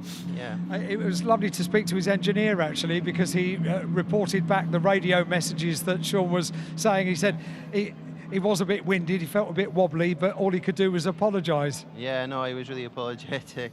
And just one of those things. But yeah, he's had a really good weekend. You know, he was really quick in qualifying, he's enjoyed the car. Just a shame to end that way. And of course, different stories at different sides of the garage as well, because things are going jolly well over there. Well, it's been a little bit eventful. I mean, we were the first car off with 93 when we got hit by 11. Then that incident, but yeah, Louis leading the race outright, which is great. But it's a race of strategy here, so a lot will play out before we get to the end. So I want to ask you about strategy, and not necessarily your strategy, but strategies of other teams up and down the pit lane. Full course yellow, if you come into the pit lane and take a stop, it's not one of the mandatory stops. What would be the advantage of doing it? Because some of the top teams have done that. Some of it is hard to understand. I don't know why some of them have done it. Whether they're, I don't know, don't quite realise the rules. I don't know. But you know, there were a couple of cars. The Sun Energy car managed to get in because the race director had said it was going to go, and before he said, and it hadn't quite done. Yeah, exactly. So effectively the pit lane's closed from the 20-second full course yellow. So they got in, which was you know, smart of them. But yeah, there's you know, different strategy everywhere. You know, obviously the pro cars have a much different strategy to the pro-am cars. Yeah. So it's interesting. I tell you what, you have to know these regulations inside out, and they're unique to this event, aren't they? Yeah, they are. That's one of the problems when you do GT racing. There's that much of it now that there's different regulations everywhere you go. So yeah, it's quite complicated. Do you pore over the regulations yourself? I'm trying to get the engineers to do that. I have to say though, race control are very, very helpful. I mean, you know, at times, you know, when you're not entirely sure, up there and ask them, and they're very helpful in that regard. Delegation of duty, that's what it's all about, Andrew. Thanks for chatting to us. Thank you. Cheers. Andrew Kirkconnell down here in Garage 59. Alan, thank you. Stay where you are, because bits of a McLaren are going to be returned to you in a moment as well. The remains of number 59, they're at the top end of the pit lane. The most recent pit stops that were getting us excited, we had Maro Engel in, we had Lucas Auer in together, and those pit stops confirmed do not count. So race control have said no. They had started after the full course yellow period had begun. 77 was the team of 77 were asking. They've been told no, doesn't count. We're still under full course yellow, and the expectation, very definitely, with the length of this full course yellow period, is that we will go safety car. This full course yellow was called at 10:52, and we're now at 11:15, aren't we? So that gives you an idea, Mark, of the length of this full course yellow period, and therefore with all the tyre temperature having gone, they need 3, 4, maybe even more laps to get things back up to temperature before they're allowed to go. Yeah, sensible decision, isn't it? Yeah, just to allow them those few laps at a higher speed to then get things back underway once more. It's not just tyre temp, it's brake temp as well, because when you're cruising around at the kind of speeds that they're heading around at, there's no real need at many of the corners to press the brake, and if you do, it's only a light touch, so you'll have 0 brake temperature as well. The one good thing is it's still a warm ambient condition, so once you get the cars circulating at safety car pace, which is what we are doing now, bang on cue, so we go safety car, which means that the cars can now travel around until they catch the safety car. The safety car will also increase its pace as much as it possibly can, and this is the opportunity for them to rebuild tyre temperature, rebuild brake temperature, and then at some point, hopefully another couple of laps, once the crocodile is fully formed, we'll get the race back underway with around about 10 3/4 hours just under remaining, one would have thought. We'll be talking about the order overall. In the classes, Pro-Am is being led currently by Louis Pret in McLaren 88. Second in Pro-Am, Stephen Grove, now at the wheel of Porsche number 4. And third in Pro-Am, Mark Radcliffe, was over with us in 27 McLaren. In Am, it is number 2, the inspired Milka Panu, ahead of number 7 Porsche of Ralph Bowen. And then third Am is 61 Ferrari of Miguel Ramos. In Pro, it is now 46 Dries Vanthoor, ahead of 14 Maxi Goetz, and third in Pro is 32 BMW Sheldon van der Linde. That, of course, after Maro Engel's second, in quotes, stop, but that doesn't count as one of the 10 imposed. And as far as IGTC is concerned, the leading point scorer is Ralph Bowen for Herbert, ahead of Stephen Grove for Grove, and Chris Froggatt, third in IGTC currently for Sky Tempesta / Garage 59. So, again, just to make the point, you can go faster under the regulations, under safety car regulations, than you can for the Delta speed under full course yellow. That is why we've now gone safety car, to enable people to speed up and get things back up to temperature. Yep, so probably a couple of laps under the safety car before we can go fully green again. Be interesting to see with now, an hour and a quarter of the race to go, as to when we start to, having gone green again, start to see any more cars far their way back into the pits. So I wouldn't have thought fuel would be too much of an issue at the moment, because we've had this extended safety car period. And of course, it may well be that a few of the teams now, if they're back in traffic again, because the train is fully formed, it's not so it's been full course yellow all of the time. We've now got back to being safety car, which means the whole pack is going to be bunched back up once more, as to any of the other teams then think we might be compromised here because we're in traffic. Once we go green, let's get back in the pits again, get one of the pit stops out of the way and get ourselves back into some clear traffic. Simply don't know. We'll find out when we go green, which might be another lap or two as yet. So over the start-finish line comes the safety car. First time we've seen the safety car out at this Lenovo Gulf 12 Hours 2023, and 13th edition of the running of the race. It's the 12th here at Yas Marina, because we did have, during COVID and lockdown, the 12-hour race that took place at Bahrain, and the focus on 2024 for the Gulf 12 Hours will be to switch back to Pro-Am. It's not part of the Intercontinental GT Challenge next year, and it may possibly, we don't know as yet, but may possibly return back to being a two-part race rather than a flat-out 12-hour race, two-part race of some description. Yeah, which is an interesting way of doing it. It's not perhaps to the taste of the purist for endurance racing, but it gives the drivers two starts, two finishes, gives the teams a break in the middle to repair on cars and therefore keep cars within the race, doesn't it? So, you know, this has moved the event to a different level as part of a global championship, Intercontinental GT Challenge powered by Pirelli. But yeah, go back to the earlier days of the event where you had many more categories of car and a different format of racing, and it was popular that way. Safety car will be in this lap, so we're going to go back racing at the end of lap number 33. Yeah, and you make a valid point there. We had different categories of racing. This is the first year ever. Yes, we've got Am and we've got Pro-Am and we've got Pro, but it's the first time ever we've had nothing but GT3 specification cars. In the past, it might have been prototypes, it might have been Cup class cars, whether it be Lamborghini Super Trofeos or Ferrari Challenge cars or 911 Cup cars, and then GT4s, but it's the first time ever we've had an exclusive GT3 race. And I think the other thing that the old version of the Gulf 12 Hours, with that 2-hour gap in the middle where the cars weren't under Parc Fermé, so they could be worked on, it attracted some of the manufacturers where they were launching new models to bring them out into a competitive environment and test them. So the likes of Aston Martin when they released the new Vantage, the likes of McLaren when they released the new 720S, they made their race debuts here at the Gulf 12 Hour, and the manufacturer almost utilised it as the final test of that car before it's released to customers. It has all those benefits that you can get all that track time and pitch it against other comparable cars and see and repair it if it breaks. Yeah, indeed, and still go racing. Yep. Right, so we're going to go racing, as I say, at the end of this lap. 99 pit stop just quickly was good because he crossed the first safety car line before the countdown commenced, which is a different line from the pit-in line. So that was absolutely perfectly timed on the part of 99. So that one worked. That was okay.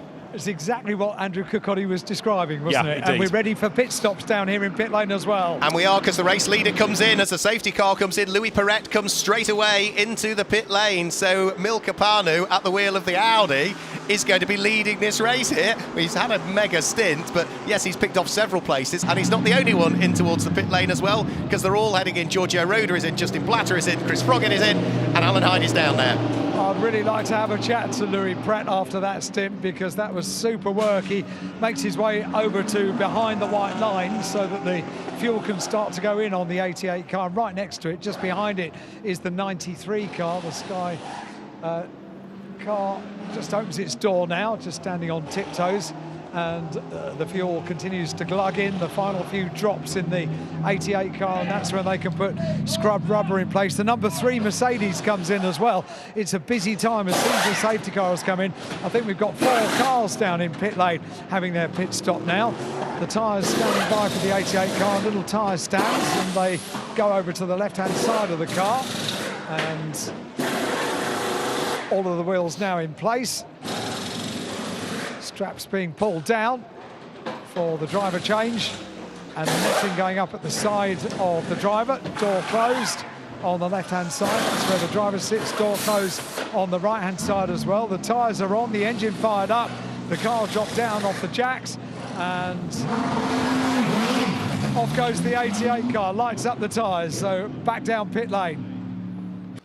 Right, so that was the race-leading McLaren. And we've got number 7 being investigated for a full course yellow infringement. That's Ralph Bone's Porsche, the Hairbet car, the black Porsche. So 99 back in as well, 77 back in, so third pit stop for 99, but only the second for 77, if you're still with me now. Yes, because, yeah, we saw Maranello just in before the countdown started, whereas Lucas Auer was just afterwards. So, but for 99, that really now potentially opens up the strategy, doesn't it, for the 99 car, because they've already ticked, not quite, but almost a third of their imposed pit stops off, and they've done it in the first hour and 20 minutes. Yeah, indeed. Yeah. Big off there. That's the Grove Porsche down at turn 1. That's down to cold tyres, and Stephen Grove's out of the race with a lot of damage. It's another car off at, I think, turn 1, but he's done the front of the car. It seemed to swap ends as it went around the corner into the barrier, and Stephen Grove then is out of the race. Yellow flag at turn 1, but I fear another interruption is coming. This, I'm afraid, safety cars breed safety cars and all that is one of the perils of a long full course yellow period. Yes, everything comes back up to temperature, but it's not quite like having 5, 10, 15 laps of racing warmth, and if people try a little bit too hard too soon, this is sometimes what can happen, and it can bite. So again, now the teams have got to make a decision. Are we going to jump back in, get another imposed pit stop out of the way before that full course yellow is called, if indeed that's what's happening? Full course yellow in 10 seconds, so we're going again, everybody. Another yellow is on the way, but I don't think anybody can jump in this time because their track position doesn't allow it. Absolutely, I was just about to say exactly the same. Yeah, they're not in the right place of the circuit to be able to dive in before the countdown started, so we go back to full course yellow once more. Enormous frustration, and well, you can see still lots of debris again to sort out, and a very damaged car again there. Alan, news from the pit lane? Yeah, fresh out of the 88 car is Louis Pret with a great opening stint of the race. Things were clearly feeling really good. Yeah, the opening stint, to be honest, was really good. The plan was to build a gap at the beginning of the race, and unfortunately the safety car arrived 5 minutes before we were supposed to pit, which threw a bit everything off, but the car felt really good. I mean, since qualifying yesterday, I think we have a really good car. And I mean, the race is long, so only 1 hour in. It is only 1 hour. However, everything is built on foundations, and that's great foundations for the race. Yeah, and now Marvin is in the car, but unfortunately I think this four-course yellow, and I think the safety car is going to be quite long again. So I don't think that was a right call for us to put Marvin in, but once again, long, and a lot of things can happen like this again. Strategy is never easy, is it? No, but we're not expecting a safety car on a safety car 1 lap later, so I mean, it's racing. Okay, Louis, well done. Many congratulations. Final question. Yeah. I'm thinking back to this time yesterday. Was the 88 car the one that had a bit of a trouble with the transmission, with the gears? Yeah, exactly. And that was all resolved? Yeah, I mean, the team managed to find the issue straight away. They changed the pieces they were supposed to, and the car has been feeling good since then. So fingers it stays like this. Really good news, Louis. Thank you very much indeed. Louis Pret, I think we're going to have a look back at the incident now that has caused the full course yellow. Yes. Alan, thanks. Yeah, Stephen Grove out of the car, and the incident comes into turn 1. Just as it braked, a wheel ever so slightly up onto the curb on the outside. It's all locked up. You can see the witness marker across the ground, and crunch into the barrier. Another high-speed impact, around it goes, and another hit on the front, and that is done. Because of the debris down on the road at turn 1, everybody is being brought through the pit lane, although having said that, a couple of drivers ignored the instruction and stayed out, but the field being brought through the pit lane. As I say, a couple of cars ignored that and did stay out on the circuit, so I expect penalties to come. And there's another one that's not... oh, yes, no, they are getting the message now. So the pit lane being used so they don't have to drive through the debris and the bodywork down at turn 1. Good call from race control, that. Alan? No, it must just be ambience in the background. What I did spot is that the point at which Stephen Grove hit the barriers there, it was a similar-ish point where Stefano Constantini hit the barriers yesterday, and by that I mean it's where you get the overlap of the barrier, where you get that little gap. So they're painted orange, aren't they? So that's the overlaps where either vehicles can be pushed through or marshals can get through. And again, it was right where the initial impact was made, was right on one of those overlaps of the barriers.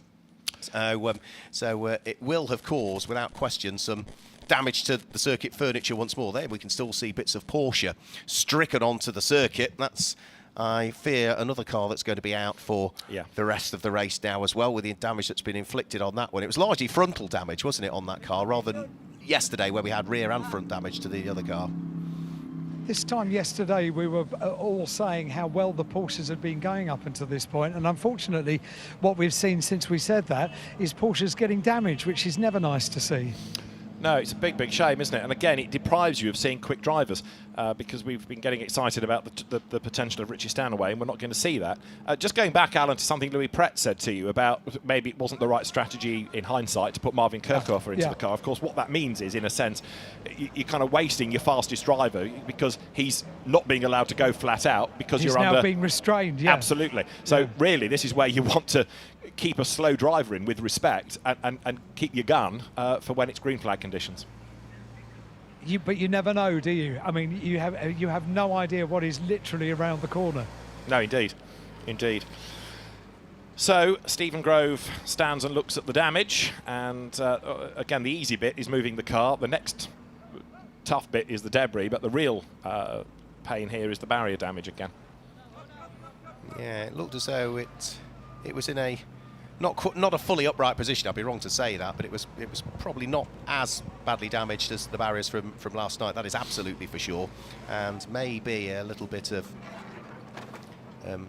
work by one of the telehandlers or one of the JCBs to move them into a more upright position. It seemed to be the second row of barrier that had a sort of a slightly larger dint in it. The safety car is now just starting to wave through some of the cars that are behind it to ensure that it has the race leader behind it, and it will be the Audi of Milka Panu that leads the race at this stage. So we've got an AM-class car leading the way at this stage, but Milka, of course, is one of a few drivers that has not as yet pitted.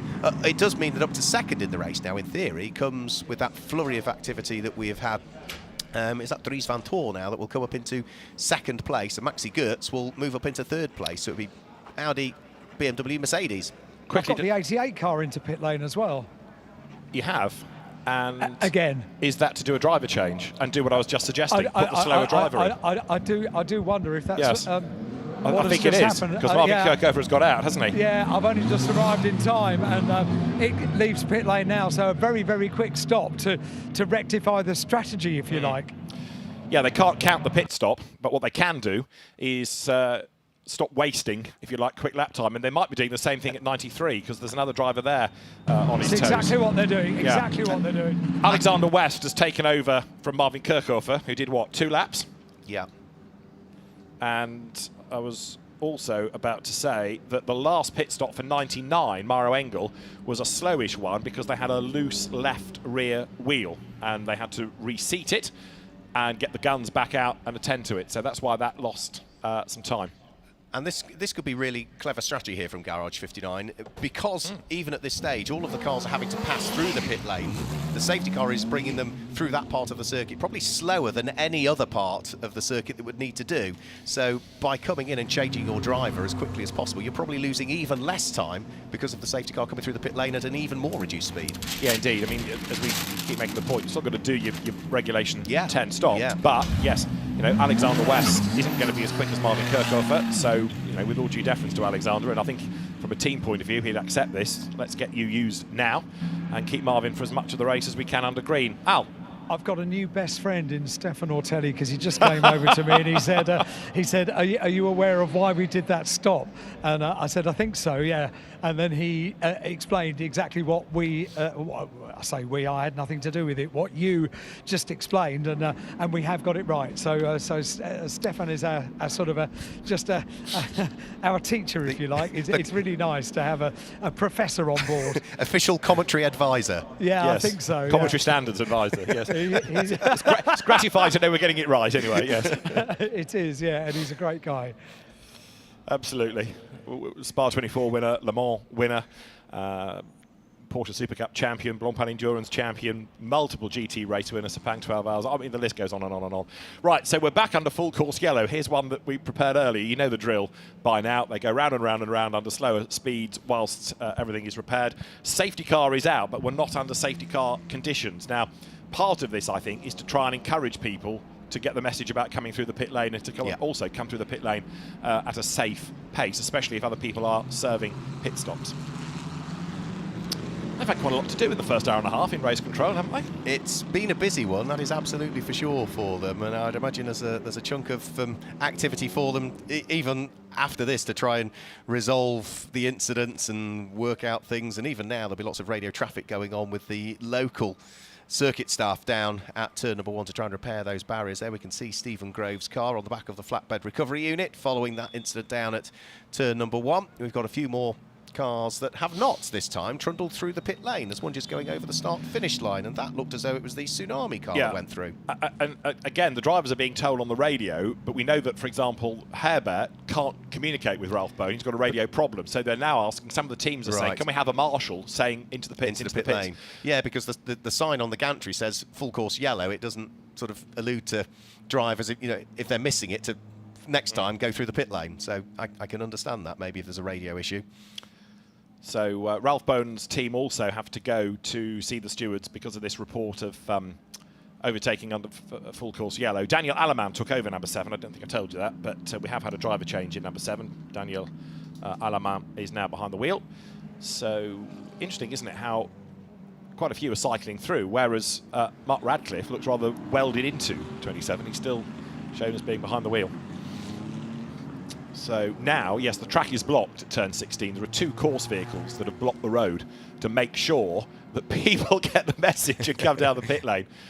So Kenny Havoller's got the message, and Antares Au, number 33, was it still him at the wheel? Hadn't got the message, and then saw the track blocked and swerved and comes in. Yes, it is Antares Au still at the wheel.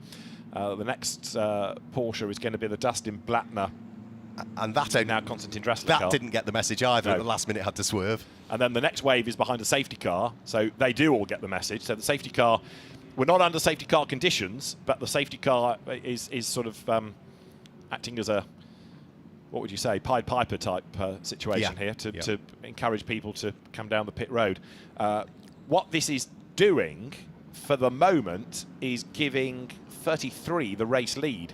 So when we do go safety car, bearing in mind that the car behind the safety car is in second place, when we do go safety car, it's going to take a bit of unravelling to get the right car in the right place. In theory, what should happen is that when we go safety car, the lights would go to green, and that would allow through the cars that are not required.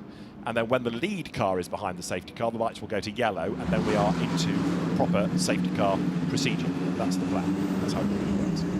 Follow that? I think so. Right, green lights on mean you can overtake the safety car, so everybody goes past, and when the car behind the safety car is the race leader, then you put the yellow lights on, and we're safety car conditions. Yeah, I do get you. And when that doesn't happen, I'll be out the door, because it's not my... I'm not the race director. I'll pass the buck at that point, but that's how it works, for example, in World Challenge Europe, Fanatec GT. But don't forget that while we're looking at these pictures and looking at the track from on high in race control, they're looking at a bank of monitors and trying to run the race and make sure that regulations are being adhered to and that the barrier is being repaired, and getting an idea of for example, how to keep the race going. And here's an example of it by using the pit lane as part of the racetrack. We've got more Porsches coming down towards turn 16, just looking out of the window and finding that they have a blocked circuit, so they've got to go through the pit lane. So now I think the message is getting through. As the field continues to circulate, so the race control team, first priority, barriers. You can't go anywhere in terms of the race until the barriers are sorted out. After that, they can work out what to do for the restart. But one thing that is happening now is that some of the teams are asking whether we can have a few more laps to warm up the tyres, having just seen a car what's happened, go off the road. Yeah, which does make sense. Yeah. And we are getting, by the look of things, is that a change of driver getting ready for the number 79 car? It was Johanna Zelga, wasn't it? It was, yeah. Davide Scanicchio shown as being behind the wheel next. It's usually on pit lane exit where that name would change, so I wonder if he'd already jumped in on a previous stop, had he? He had, and the transponder hadn't updated, so that's been done manually. Right, the team have told timekeeping, okay. And so it's been able to be corrected from race control building.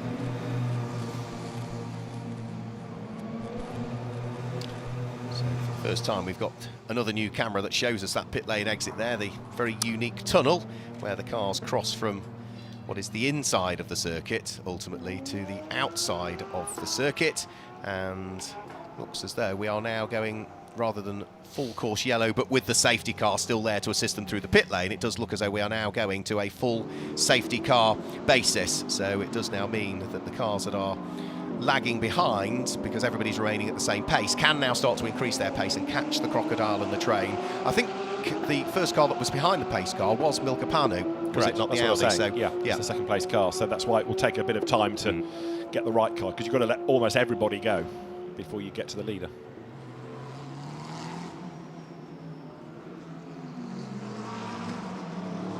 Now we understand we're looking at something like 15 to 20 minutes yet of barrier repair. This has the benefit for the teams of, okay, it's a long safety car period, but it's still a quicker pace. And they can run at the safety car because you're not actually going past the marshals, are you? Because they are on a part of the racetrack that's not being used. So track is being swept, but it's that barrier work that's going to take another 15 minutes or so. You forget, really, don't you, the speed of these cars and the weight of these cars. So when they hit a barrier, you know about it. Yeah, and unfortunately, that point where that car hit the barrier, that's not an incident you would expect to see. It's a very unusual place for that car to have come off. So you can see already that middle section. I did say it was the middle part of the barrier that seemed to have suffered the most. And you can see just how much it has affected the barrier. The bottom section of it now also taken off. Looks as though the top rail is reasonably intact, so I suspect they will leave the top rail there and just replace the two bottom sections. But already you can see those two sections of Armco are removed. They'll be looking and inspecting the posts behind, which are also showing signs of some slight damage, but not much. Not too much. So as long as the posts that support the Armco barrier behind are in a pretty much vertical position, they should be able to simply replace the two end posts of the bottom two sections of crash barrier there.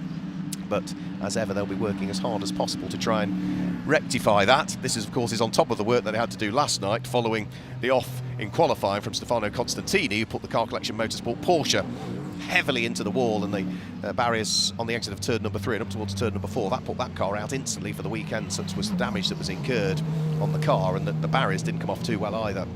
So that was a long, 50-minute delay over the course of qualifying last night. That was only the second of 4 aspects of qualifying when that happened last night as well. And in qualifying, we also lost the 76 Motorsport Mercedes, Matt Topham, losing control of that car into one of the braking areas for the corners, putting the car nose into the barriers. And again, barriers came off not too badly on that occasion, but it did mean that the chassis was damaged on the car. And whilst 76 worked tirelessly hard overnight to try and source another Mercedes-AMG GT3 car in the Middle East, there aren't that many of them, so they did struggle, and ultimately then have not also been able to start the race. Alan, are you down there in the pit lane? Have you found somebody else to chat to possibly? But I think before that we're going to get another quick replay of the incident as well that brought about this, first of all, full course yellow. So in towards the braking area comes Stephen Grove. Rear tyres just onto the curb line. He loses the tail end of the Porsche, and from there there's no getting it back heavily into the barriers. And because of the overlap of the barrier, there was a second lighter impact as the car continues to rotate round and dissipate its energy, which is not a bad thing that the car kept spinning round afterwards, because that slowly dissipates the kinetic energy. But yeah, what will be, I'm sure, permanent damage for the remainder of this Lenovo Golf 12 Hour to that Grove Racing Porsche. All the debris strewn around the circuit and lots of sweeping up to be done. Quite interesting, Mark, that I was standing with Marvin Kirchhofer and we were watching that on the big screen on the replay. That was nasty, wasn't it? Yeah, it's been a big impact for him. I hope he's all right. Yeah, it was one of the shortest stints for me. Just got in the car, got out, and I saw the debris, and I was quite worried for the guy, so hopefully he's okay. I was going to say, my interview with you was going to be about the shortest stint in history. That's difficult for a driver because you've got yourself at the pitch that you need to be, and then come back in, you're getting out the car. Yeah, definitely. I would have preferred to stay a bit longer in the car, but now I hand it over to Alex, so he will hopefully have not too much time on the full course yellow and safety car and get actually some racing in. It's a nice compliment though, isn't it? You're a quick driver and they want you in when the car can go quick. Oh, definitely. I appreciate it, and I think yesterday we proved we've been very quick in qualifying, so I hope we can transform that today into a good race result. Marvin, it's an unusual race, this event at Yas Marina, because it never pans out in exactly the same way. Every year is different. Yeah, I love this race, to be honest. I mean, it leaves you with so many strategy opportunities and options, so it's really cool. It's very interesting. I enjoyed it a lot. Plus, I mean, being in Abu Dhabi in December is a good thing too. So I tell you what, it's not just the drivers, it's the teams, it's everybody. It's a feel-good event, isn't it? yeah, absolutely. We've got the sunshine, we've got everything. So, Marvin, you don't really know when you're going to get back in the car, do you? No, not really. I mean, hopefully we get a bit more green flag running, and well, definitely at some point I'll be back. I think this is going to be fairly lengthy because they've got barriers to repair for obvious reasons. Yeah, it looked like a very big impact. So yeah, once again, I just hope the driver's all right. Thanks for chatting to us, Marvin. Thank you very much indeed. There we go. Possibly up for grabs as being one of the shortest stints in history, but he's still got a smile on his face and still thinking, making sure that the driver involved is okay. Yeah, absolutely. That's the main thing, that Stephen Grove walked away from the incident, as all have our drivers over the course of this running of the Lenovo Golf 12 Hours. Fair to mention as well, we haven't really mentioned about continuous driving stints at this stage, because obviously we've still got a chunk of drivers out there that started the race. Well, we are now to the point of which we are, an hour and 40 minutes just over into this race. So there's still no real worry as yet for any drivers that are heading towards a maximum single driving stint, because that is 2.5 hours is the maximum driving stint that you can do in this race. And then if you get out of the car, you have to rest for a minimum of an hour before you get back in again. So I'm guessing, does that mean, therefore, that Marvin Kirchhofer, because he got into the car, he now can't get back in again for another hour, even though he only did a couple of laps? Yes, I would have thought so. Yeah, because a stint is a stint. Yeah, however long the stint is. Yeah. One of the other things to bear in mind about this race is a difference from, for example, the Spa 24 Hours as a round of IGTC, where a stint counts as when you leave the pit exit. And therefore you'll find people staying in the car doing a drive-through just to reset the clock, so they can stay in the car but then do another 65-minute stint, because that regulation is a stint can be no more than 65 minutes. The regulations for this race, a stint counts from when you leave the pit lane to when you come into the pit lane and get out of the car. So those drivers that have stayed in the car after a pit stop, that's counted as one stint. It's not resetting in this race as it would under the Spa example. That's a very valid point. Yeah. Okay. Yep, that makes sense. Yawn with your mouth closed, please, Werrell. I was trying to stifle that. Did you spot? Yeah, it's the fact you had a funny colour. But again, Alan made the point to Andrew Kirkcaldy about how you've got to know these regulations inside out, because every race has a quirk, and you get blasé, you think, well, it worked here, so it'll be the same, but it's not always a carbon copy. No, we've seen some very experienced GT teams over the years fall foul of a regulation because they've dropped into a championship they've not dropped into before, and all of a sudden you assume it's the same, and well, we know what all, if you assume, we know what that makes. Absolutely true. Yeah, and they are all very different, and the regulations are things you can't just scan them and breeze through them. The regulations for Intercontinental GT Challenge Pal Pirelli, the regulations for the Lenovo Golf 12 Hours, it's not half a dozen pages, it's 40, 50, 60, 70 pages long. Absolutely, and it's everything from the start procedure when the car's got to be down off the jacks, which time board, what you do in a pit stop, how the pit stop works, as we know now, the stint times, when a pit stop counts, where that line is between it being okay or not, and it's not the pit in line, it's the safety car line, which is a different line from pit in, and the top teams will know these inside out, and that's where you win races. Or perhaps looking at the other way, it's where you lose races if you misread a regulation or get blasé and make that assumption. Looks as though they're doing a very good job of already getting the new 2 lengths of Armco barrier into position. They'll then need to make sure that they're all bolted into place. It does look as though they are also potentially bringing maybe some other safety equipment to position in front of them. Piece of concrete hanging off the back of the JCB. I'm not quite sure where that's going, but you can see, already the new bits of barrier are in there. It looks as though they then just need to make sure that they are as vertical as they could possibly be. Any remaining sweeping up is done, and we're not too far away, I wouldn't have thought. The barrier repairs last night, there was an estimated repair which slipped back, and looking at where they are now, I think the estimate that we've got is probably not far away. No, it's looking pretty good, isn't it, in that respect? possibly it wasn't quite as hard a hit because it was done with the front, not the back of the car like last night's was, so you haven't got the weight of the engine. But even so, it was a hard hit. It was a hard hit, but I think it was more of a...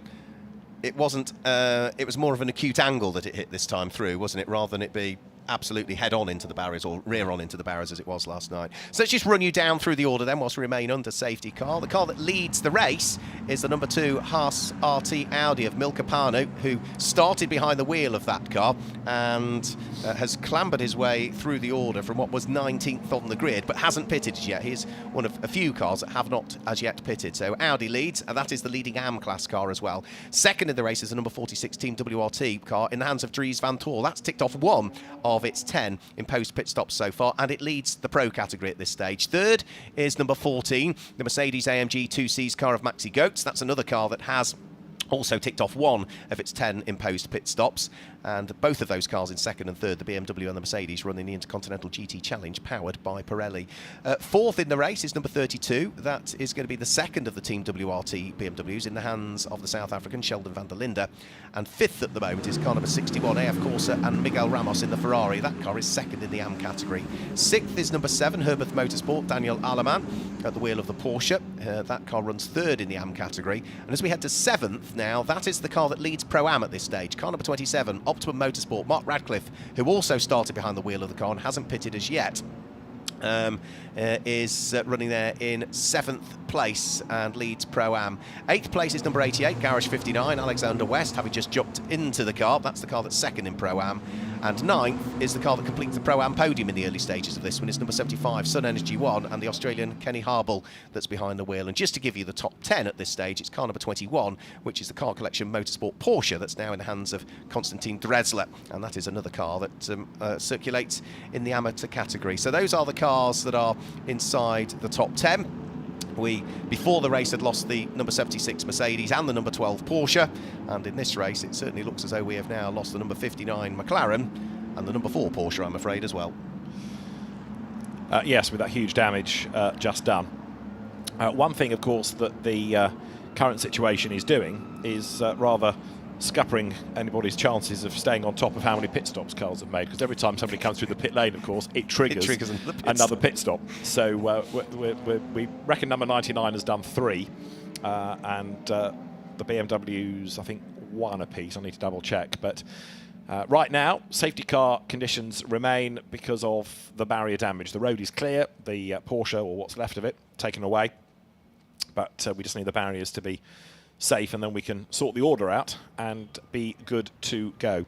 But although 46 has made fewer pit stops than number 99, it has now jumped way ahead of it to second overall, whereas 99, now with Mikael Grenier behind the wheel, is running in 22nd spot, effectively in last place, but it served more pit stops. Who did we put into 93, by the way? That went the way of Jonathan Hui, did it not, after the most recent stops? Yes, it did, yes. And Milka Panu is still in the car from the start. Alan? No. Yeah, Yes, I was going to say, it's a very unusual situation with the live timing screen. As you say, David, every time they come through the pit lane, they rack up another pit stop, essentially. So I'm going to hope or guess that the timing people will update this to delete the laps that they've come into pit lane just as a course of completing a lap, because the 88 car has now completed 9 pit stops, and this is going to be tricky to run, isn't it? Yes, I mean, the teams will be on top of it, and they'll know what they're doing, and they'll probably be monitoring their opposition.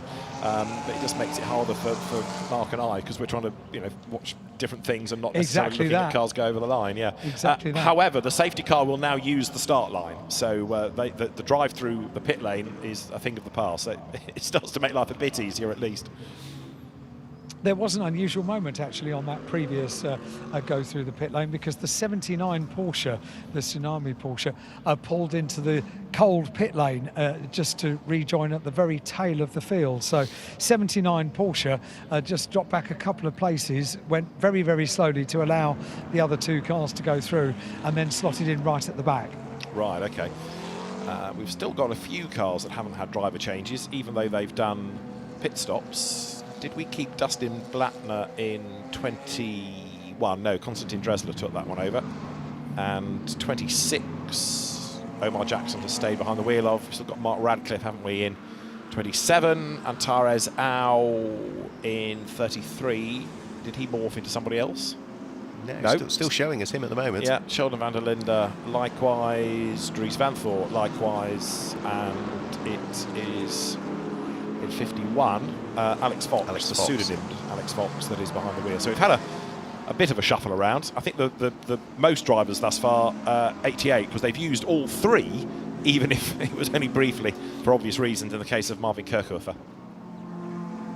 Miguel Ramos has come into the pit lane at the wheel of the 5th place Ferrari that time through, and is looking as though they are in the process of servicing that car. So, okay, interesting. That's an interesting one, yeah. I mean, that's right the way down at the very end of the pit lane towards pit lane exit end, so difficult to see with the naked eye as to what's going on, but it does look as though there may well be a driver change going on in that car. So, yeah, absolutely, driver change taking place, but it's not going to count towards their 10 imposed pit stops they need to tick off because we are under safety car. Unless they sit there for 5 minutes, because a safety car lap is 4 minutes and 17 seconds. So, arguably, you're not going to use, too much, really. You could roll the dice. Yeah, and tick one off. Yeah. Be interesting to see, wouldn't it? So 40 seconds, give or take, 43 seconds under safety car, or 100 seconds under green. Yeah. Take your pick. Yeah. Okay. I love GT racing. but we know which one it is because the car's already leaving the pit lane. Exactly, it's not served the full 5 minutes. Alan, yes. Incidentally, for Valentino Rossi fans that are watching this race around the world, he's been sitting in the garage watching the race from the first lap. He's now got his helmet on and I think gloves on as well. So I think we're very soon about to see Valet at the wheel of the 46 car. Right, and that's going to be fascinating, isn't it? So a welcome return to the Gulf 12 Hours. He was meant to be here, wasn't he, for the January race last year, but for myriad reasons couldn't attend. So the good news was the car stayed in the entry list, a scramble of drivers, but it did race. Yes, as you say, he's ready to go. So it's a real shame that we've had these lengthy interruptions, but also, of course, that we've lost significant cars. Yeah, such a shame, isn't it? Yeah, it was so unfortunate that we lost 2 during the qualifying session, and now we're not even 2 hours into the 13th running of the Gulf 12 Hours. 12th edition of it here at Yas Marina, the Lenovo Gulf 12 Hours this year. We've already lost another 2. The Grove Racing Porsche, we assume out based on the size of the impact, and without question the Garage 59 is out, because when you see all of the drivers disappearing off to remove their overalls, the message got through to that team very quickly based on the footage they saw when the car went off of Sean Balfe. Now more Porsches for the pits, 33 and 21 both in, and again bearing in mind that you can't count these stops,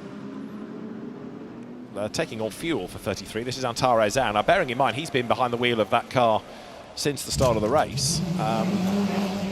It was a splash and dash for 21, so that of Konstantin Dresler rejoins, just a top up of fuel, but 33 is for the moment still there.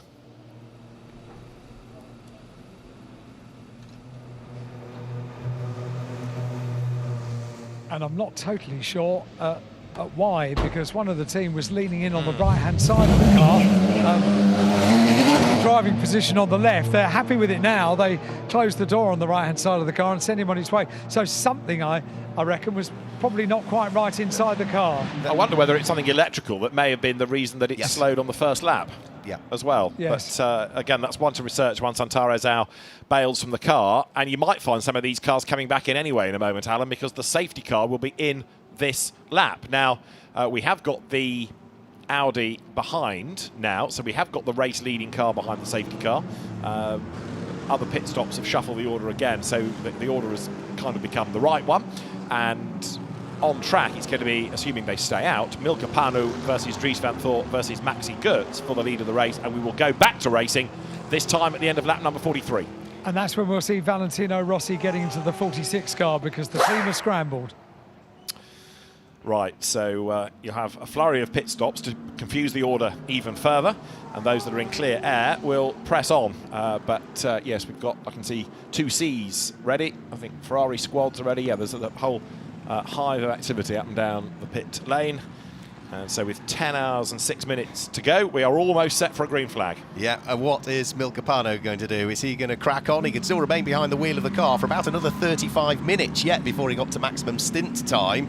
But how much fuel has the Audi got still in its tanks? Will it get there? We have had good chunks behind full course caution and safety cars, so fuel shouldn't be too much of a worry for them at the moment. So we get the race back underway, and Milcapano does dive for the pit lane. So the lead Audi in the hands of Milcapano dives for the pit lane. So that should now, in theory, once he gets over the start-finish line, put Dries Vanthoor back into the lead of the race. Remember, Dries was one of those first to pit because the number 46 car came into the pits at the end of lap number 1. But he's in the pits as well, as Alan was telling us, for Valentino Rossi to take over. You've also got Sheldon van der Linde in, you've got Maxi Goetz in. So that is going to give you Daniel Aleman, number 7 Porsche, as the race leader now from Mark Radcliffe, 27 McLaren in second place, because they were the leading cars that stayed out. So another big shuffle will occur once again on this restart lap, and Valentino Rossi set to jump on board number 46. So driver out, fuel in, next driver in, tyres change. Somebody else with his elbows out is Kenny Habul, number 75 Mercedes, trying to get up on the inside line, which he succeeds in so doing at turn 5. Manuela Gosner, after a very long first stint in 73 Mercedes, is another one that has pitted. 77, the Gruppa M Mercedes then of Frankie Bird took over from Lucas Auer. That car comes down to the chicane, still trying to gain ground. He's down in 20th spot, and number 7. So Daniel Aleman at the wheel, taking over from Ralph Byrne. He's got a penalty and drama as Mark Radcliffe gets turned around by Alexander West then. The two McLarens have come to grief at turn 6. And Alexander West is trying to rejoin. Mark Radcliffe is trying to get the car fired up as well. They do get away, but that was all a bit clumsy. Mark Radcliffe rejoins. Alexander West gets going again. That'll get looked at for sure. As I was saying, Daniel Aleman, number 7 Porsche, 5-second penalty for a full course yellow infringement. Look, Alexander West up the inside and bang, rather harpoons Mark Radcliffe and turns him around. Yeah, he came from a long way back, didn't he, there, Alexander West? And, well, yeah, straight into the side of the McLaren. And the other cars, to be fair, did well at that point of the circuit, where the circuit narrows up as you head in towards turn number 6 and number 7. Did well to either brake drivers left or brake drivers right to avoid the two stricken McLarens that sat there in the middle of the circuit. And the incident is noted. Imagine my surprise. Right, so the leaders go by, and now it's going to be then number 7 Porsche, Daniel Aleman, who is ahead. It would have been Mark Radcliffe for second place, but scrap that, because now Kenny Habul is up into second, and for third place Konstantin Dresler in number 21 Porsche. Into the pit lane again comes number 79, so we've got the Davide Scanicchio Porsche down pit lane, and leaving the pits number 73. So Manuela Gosner brought the car in, and now Corinna Gosner is at the wheel. Daniel Aleman then with this penalty to be served on the next stop. There's a little bit of debris down on track as well, we understand, from the McLaren contretemps down at turn 6. Right, so we've now got 44 laps in the book, and after a rather stop-start second hour with all the interruptions, it is Porsche, Mercedes, Porsche, the current order. But again, that comes on the back of a wave of pit stops. Chris Milburn joins me in the booth. It's been a rather drama-filled start of the race, hasn't it? It certainly has. I made the trek over here. Full course yellow was ending. The safety car was out. I heard cars going around for about 1 second, and then the full course came out straight away, pretty much. So I've been monitoring the chat as well. A lot of people have been talking about the race so far. A lot of people are asking, is this a real live race? Well, of course it is. We're live here around the Yas Marina circuit for the final round of this championship, and what a fantastic venue to be doing this race as well. Now, the thing is with the so what's been happening so far, in case you've missed it, there's a lot of action that's been happening. But of course, there is one thing I want to touch up on here, because of course we are racing the United Arab Emirates, and now the Middle East aren't really known all that well for drivers that hail from the region. Now, we don't actually have any drivers hailing from the United Arab Emirates here, but we do have a single team entrant that is here, and they're the Racing One team, who I'm closely monitoring. They're down in 13th at the moment. Omar Jackson currently behind the wheel, sharing driving duties with Axel Jeffries, Zayman Jaffa, and Ramez Azam, who are all based right here in the United Arab Emirates, which is fantastic to see some support from the UAE. And I think Alan's got some insight for us down in the pit lane. Yeah, because he's been on my list to interview since the start of the race, pretty much. Mika Banu has just had a superb stint. Well done. Yeah, thank you. Race here in the Intercontinental GT World Challenge, and well, I think that this is my chance to show what my pace can be. And even if we struggled with the car setup on the free practice sessions, we were 3 to 4 seconds off pace. We did great setup changes so that we could keep up that kind of pace. Say the sole Audi on the grid, and you really do uphold the honours in the first part of this race. Yeah. Were you expecting it this morning when you arrived here at the circuit? Well, let's just say 1.5 years ago when I got my racing license, I never expected to be on this level so fast, but let's see. I will develop. 1.5 years ago you got your race license? Yeah. Wow. Did you possibly think that within 1.5 years you'd be racing at Yas Marina? Well, I was hoping that I can do good in Finnish racing circuits, but no, I'm happy here already. It's a bit warmer here, isn't it, than Finland at this time of the year? Yeah, I think it's minus 15 degrees Celsius. Wow. And was there never the option of being a rally driver? Most Finnish drivers seem to go that route, don't they? Well, I used to have a drifting car for 4 years, and well, I loved that sport, but my car was broken all the time, so this is more reliable to have a GT3 car. Much more reliable, and a fantastic stint, Mika. Thank you very much. Well done. Thank you. An interesting insight. He gets his racing license just 18 months ago, and he's racing at the end of 2023 at Yas Marina in the Intercontinental GT Challenge. That's not bad, is it? And not just racing, but racing at a proper pace. You know, he exactly was that. Up against very experienced drivers there. So yeah, really impressive. Well done, Alan. Another one ticked off the list. So number 2 Audi now has Greg Servet at the wheel of it, and it is third in the AM class. Daniel Alamant, Konstantin Dressler 1 and 2 in that class, and at the moment first and second overall. 2 hours done. 2 hours in the books, and how long we've been behind the yellow flags? Been waiting for the full course yellow. About 45 minutes, I think. We've been circulating around at a low speed. Well, we're back to racing once again here. It's been very eventful so far, to say the least. There is currently debris on track at turn 6, which we've not seen. A black and white flag has come out for track limits for car number 7. I was quite impressed. It actually took a long time for us to get our first black and white flag. I think it took 45 minutes for that flag to appear for the first time. We look back what happened yesterday when we had black and whites all over the place. The racing today is on point. Yeah, it is. I mean, that debris, incidentally, was the McLaren coming together. I think it was a legacy of that at turn 6 and 7, where Alexander West and Mark Radcliffe got together, as Daniel Alamant is about to lose out to Kenny Habul, who goes through. You've got Konstantin Dressler in the lead of the race now, but Kenny Habul up into second place, and that also means that he is the best placed of those scoring points in IGTC right now. So the Mercedes heading down towards turn 13, hunting down Konstantin Dressler in the Car Collection Motorsport Porsche, the surviving Porsche, after the sister car was lost yesterday. The team manager of car 33 being summoned to race control immediately, which is Antares Au's Porsche, and he's still behind the wheel of that. Now, that means he's done more than 2 hours, doesn't it? That certainly does, and I'm really interested how they've done this. I know the full course yellows aided this as well, but 2 hours behind the wheel of one of these cars, the economy, the efficiency of the drivers behind the wheel is impressive. Now, I want to understand why they're being summoned to the race control. Because he's done 2 hours. Oh, so you can't. That's the regulation. 2 hours is the maximum. So I noticed at the beginning that it also has a transponder issue, because they'd always come in kind of 3 positions back from where they should have been. Right. So I wonder if they're checking that as well. I think that might have been corrected sometime soon, because they're going to cross the line now, or they should have done, and you can see the time is not changing on the screen. So I wonder if that's also part of that, but the 2 hours is probably the actual factor there for the team manager being summoned. Yeah, or can they get away with 2.5? Either way, Antares Au, I'll double check in a second, but yeah, team manager to race control immediately. Now, what was the last pit stop time for that car? Was it a pit lane speeding offence? There are myriad options, aren't there? It was the right time, so the pit stop time was legit.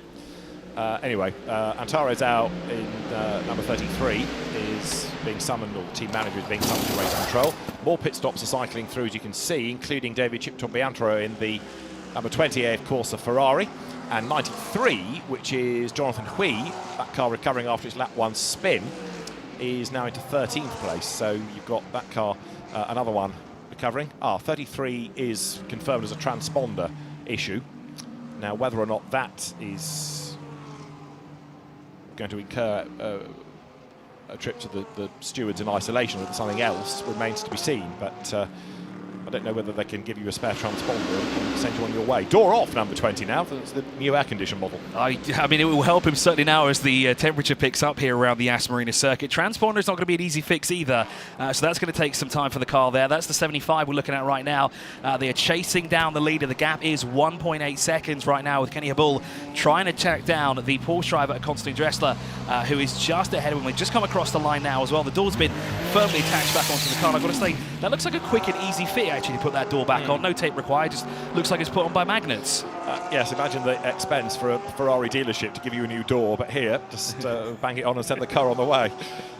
The McLaren incident is being looked at, and right now you're looking at Kenny Habul then, who is just under 3 seconds back at the start of the lap from Konstantin Dressler. We might get part 2 of that McLaren Inter-Nissan fight, because here they are, look, Mark Radcliffe being caught again by Alexander West. So Mark Radcliffe, another driver who's been in from the start, and he's approaching therefore the sort of cut-off point.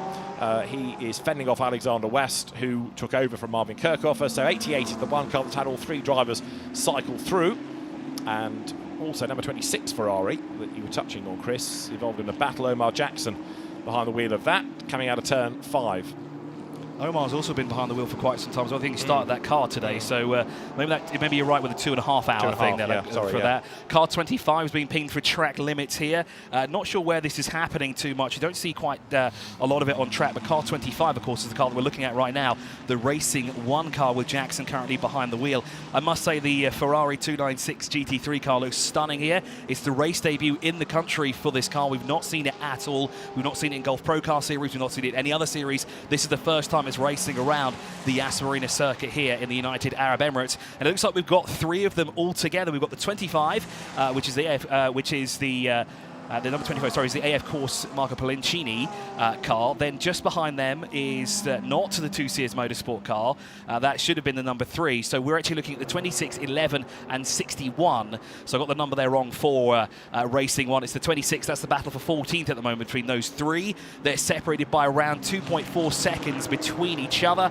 And there, of course, is the race leader. He's got traffic in front of him, and he's got a very quick Kenny Habul, behind him at the moment. Now, so to Sector 3, Konstantin Dressler did a personal best, and he was 0.3 of a second faster compared to Kenny, but with that traffic in front of him, plus it being a Porsche as well, you'd think he'd move across out of the way to allow the faster Porsche through, but of course, it's actually a McLaren, come to think of it, so that means that, well, he's not going to move out of the way because there's no favoritism here whatsoever, but of course this is impacting the leader and slowing him down here as well, as they make their way on the back straight through turn 5, they've gone down towards turn 6 and 7, and there is Kenny Habul at the bottom left of your screen right now, and he's chasing. And the gap has gone up to 3.3 seconds, but hopefully this traffic now can assist him and bring him back into the mix here as the 93 is slowing down the 21 through 6 and 7. Yeah, although in the first sector, Konstantin Dressler is still quicker than Kenny Habul, so depending on how long he gets stuck behind Jonathan Hui, it's going to have an impact maybe on that gap. Lights are flashing then. Konstantin Dressler in the background tells Jonathan Hui he's on his way. Jonathan gives him space on the inside. Porsche's going to have to do a little bit of late braking to get through, but easily through, and traffic cleared. Konstantin Dressler then through, up the inside line he goes, and for a man that's relatively new to GT3, raced in GT4 in Europe, but also has come out and won mate racing in Germany. Konstantin Dressler going nicely. The Porsche, largely a user-friendly car. Some GT3 cars are perhaps set for the pros and others for the customers, but that car has done a really good job. And you've got Joel Sturm yet to go, and he was one of the guns yesterday as well. So as long as they stay out of strife, and we've seen that's easier said than done thus far, that car's looking pretty good. Kenny Habul then in second spot. Was slower in Sector 1. He was also fractionally slower in Sector 2, so it's certainly advantage Porsche right now. They are lapping in the 153, 154 bracket, whereas Mikael Grenier, who's taken over from Maro Engel in 19th place, is lapping in the 152. So he at the moment is the quickest guy on the circuit. That's Kenny Habul down at turn 1, and the margin is up to 4 seconds. So yeah, on that lap, even with the traffic, Dressler was able to build it a little bit more.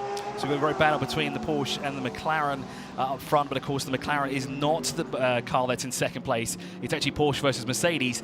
Now, interesting enough, Porsche's never won this race over the past 13 iterations of the Lenovo Golf 12 Hours. If they can do it, I mean, it's early days at the moment. We can't quite confirm who the winner will be at the race because we still have 9 hours and 51 minutes remaining on the clock. But it's incredible to think that Porsche have never won. BMW have never won either. Ferrari is the most winningest car here around the Yas Marina circuit as part of the Lenovo Golf 12 Hours. And again, looking at Kenny Habul here, he's trying to find some time here and trying to claw back that gap between himself and the race leader. But unfortunately, it looks like he's just losing time. But there's no traffic in front of him. I just wonder if this is now, maybe he's getting a bit tired behind the wheel. He's been out for what, over an hour and a half now, I think it is, yet an hour and 31 minutes. So maybe fatigue is starting to set in. Maybe it's time for Kenny to come in and do a driver change.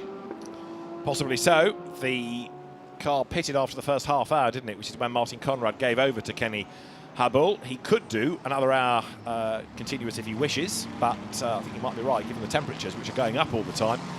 The Australian driver may choose to do a driver change before too long. So 92 minutes he's been in the car for. His lap time last time through was a 54.7. He's still quicker than Daniel Aleman. The first car that's really going to catch is the leading pro, and that is Valentino Rossi, who is in 7th place overall, but there's a lot of traffic to get through first. So pretty much I think Kenny Habul's place is safe, even if he's not catching the race leader. Bit of a traffic jam now queued up behind Omar Jackson. You've got Jean-Claude Sardi, you've got Anton Pereira, and also not far behind them is going to be Davide Scanicchio's Porsche.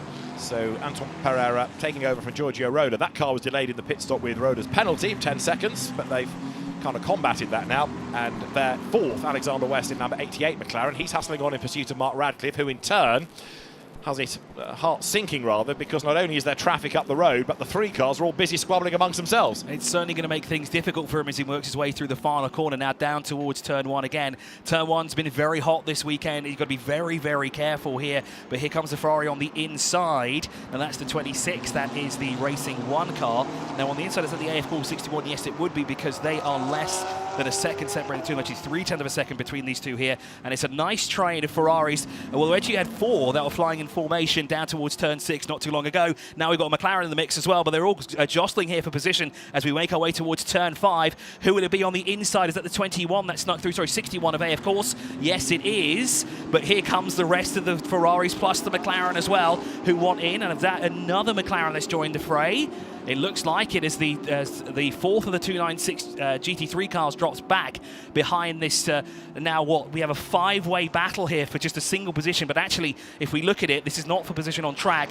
This is just drivers just squabbling and having a great time out there here at the Yas Marina circuit. Through turn 6 and 7 we go. The AF 61 leads there. That pack of Jean-Claude Sarda by well, a few tenths of a second for the time being, but we're going to continue us now, and it's now a 6-car train down towards turn 9. We've got side-by-side here with the McLaren on the inside. Now, is that the Garage 59 car? No, I think that's a little bit further up the road than that car is right now. It is the 88, our race leader from earlier on today. Gets through past the number 20 that time round. Is that a position on track? No, it's not, because Stefan Laramat is a little bit further down in 20th position. That 88 is up in 5th at the moment. So just trying to get through back marker traffic and try and escape up the road from the Herbert Motorsport number 33 car, which has conveniently still not come into the pit lane. So Teres Al is going to try and do the 12 hours, do you think? The next Pierre Levey. Yeah, Altares out, still running in, what, 6th place, and lap times are still good, so he's still being able to keep the pace. This traffic jam now, Mark Radcliffe trying to force a way through. He's 4th, number 27. Alexander West coming back at him significantly. I've not touched on this yet, but 99, I think I mentioned its last pit stop, was a slow one with a loose wheel. It's actually cost them a lap now. They've dropped off the lead lap. So although they've made more regulation pit stops, they, for the moment, are on the back foot at Group M because they've fallen off, for the moment, the lead lap. Alexander West, then, is picking up his pace. This is a fight for 4th place, then. Mark Radcliffe, Alexander West, same type of car, different teams operating them. The Optimum Motorsport car versus to the inside line there. Alexander West, the Garage 59 entry, has a look on the inside, can't do it there. And the next corner is where they tangled a few laps back. So Alexander West is going to have to be very, very careful here to avoid a repeat. Nose to tail they run. The squabbling Ferraris being reeled in by Antares Au as well. He wants to clear them to try to get after the McLaren duel, and the lights flash as he gets up alongside one of the Ferraris, and then he's got a rolling start of 2 more ahead of him. He's cleared 1. Down towards turn 6 they will come now, and as the McLarens come out the other side, is it Radcliffe still ahead of West? I think it is. So Optimum keeping Garage 59 at bay. Race leader in the meantime is on lap 53, but this McLaren fight's getting better all the time. It certainly is, and I've seen an interesting question pop up here in the chat, and I also want to ask this as well. we had a flurry of drivers coming on the very first lap of the race. Now, obviously, we have that minimum 10 pit stops that the drivers must do before the end of the Lenovo Golf 12 hours. And I like what you said at the beginning as well. It's a weird strategy that they're going for, because coming in so early, I mean, you're just throwing everything out the window pretty much. But then we're seeing that drivers are able to go for longer stints, so they can do more than 2 hours. So, of course, they can kind of get a few pit stops done at the beginning and knock one out of the park straight away on the first lap, and then have more time on track as we edge closer to the end of the race. Yeah, I mean, because it's 10 and not 11, you don't have to do it at the end of an hour, so you can play around with them more. The fuel is such that it's not going to be that fuel-thirsty a circuit, so really it is up to you to try and use them, and I think I made the point last year, the top 2 cars, one pitted on lap 1, one at the end of the first hour, and they finished 1 and 2 in the race. So, you know, how you use them seems to be down to the teams, and what it does do is get you out of traffic early on. It allows you to play around with the strategy, and what Gripper M are doing in number 99 is, wherever possible, serving one of those pit stops. So you're getting them out of the way, you're serving those 100-second regulation pit stops, that once you've done them as quickly as you can then play around a bit more with the strategy, stay out for a little bit longer within the regulations, and it just gives you that flexibility, really. Try and get rid of them early on, because they're not doing anything other than serving a regulation. You know, in World Challenge Europe, as an example, you know, there is a regulation that says a stint is 65 minutes, so therefore you know that in an hour and 5 minutes the cars are going to be in, if it's green, for refueling. Another 65 minutes, next wave of pit stops. But here, because it's a regulation, just to serve a regulation, if you like, you tick them off, get them done as quick as, and then it gives you a little bit more freedom, should there be a safety car, should there be a full course yellow for later in the race. What also I find is quite interesting is the team cars that have done it. The 99 and 77, both Mercedes-AMG Team Grouper M cars have done that pit stop right at the beginning. As the 75 there being for track limits. Again, that's shown up just on the starting gantry. It's on actually the other side of the gantry that you can see there. We just had a quick flash there of the race leader, the Car Collection Motorsport, who again is extending his lead to 4.4 seconds, but it seems to be he's not building up more time between himself and Sun Energy One's Kenny Habul at the moment. Then it's a further 10.8 seconds back to the Herbert Motorsport number 7 of Daniel Allman behind the wheel of that car at the moment. We're looking at a Ferrari and a McLaren. Now, this is not the battle that we saw earlier before. This might be an entirely new battle, because that's the 25 and that's the Sky Tempest number 93. So indeed, these two are battling here for position. That would be for 12th overall as we work our way down the back straightaway down towards turn 6, which always provides some great action here. So let's see what the Sky Tempest driver can do. This Jonathan Marco Poloncini. No, sorry, it's the other one. Marco Poloncini is in front. Jonathan Hui is behind at the moment, and he does look on the inside, and there's contact between the two of them. We had a feeling that would happen, as the 25 has to run off into the runoff area, and is, well, there was minor contact, but not enough to be substantial there, I think.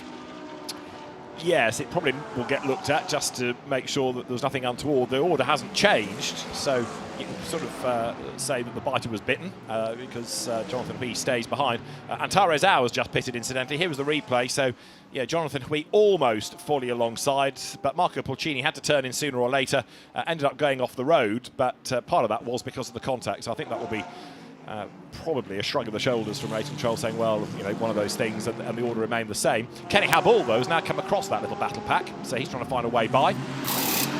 That's Antares Au's car that is in after pretty much 2 hours, 19 minutes of the race. It was a very long first stint, and Antares Au hands over. Alan. And that was a car that we thought just a few laps ago might have had a small electrical problem, wasn't it? So yeah, maybe now is the time to find out the answer to that and have a word with Antares. Yeah, who's been lapping very, very impressively. You know, a few years ago when he started off in GT3 racing in what was then Blancpain GT Series Asia, he wasn't the quickest, but he's done a lot of miles in Europe, in America of late as well, and has really got faster and faster, and that was a good stint. Kenny Habul then, still second. The lead gap has gone up to 5 seconds. He's not being helped, of course, by traffic in the way, but equally, same for the leader. He's got to get through the traffic as well. In third place, it remains number 7 Porsche of Daniel Allman.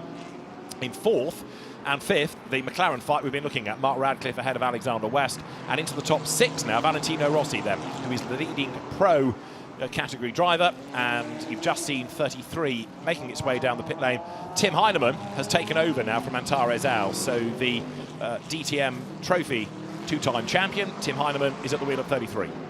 Yes, and it's, well, it seems to be that the Car Collector Motorsport Constant Dressler seems to be managing the traffic a little better. Maybe he's getting a bit more luckier when it comes to the cars that are in front of him in certain corners, but it seems to be he's able to navigate it a bit faster compared to Kenny Habul at the moment. As you can see, Habul is right tucked in behind the Sky Tempester car as well. We just saw that position change. However, it looks to be it's flipped and reversed because, of course, those two had contact on the previous lap through turn 6, which is currently being noted by the stewards as we currently work our way through here now. Now, I think Alan's got some more insight for us down in the pit lane. Only to say, unfortunately, I'm not going to go to chat to Antaro Sauer. He did do a long stint, and for that reason, he's not stopped in the garage. He took his helmet off on the walk towards the villa. So I'd imagine something to eat and something to drink and a bit of chill out time. So maybe in due course we'll get a catch up with him. Yes, because he will have to get back in the car, won't he? Because he'll be required for another stint under the regs before the end of the race.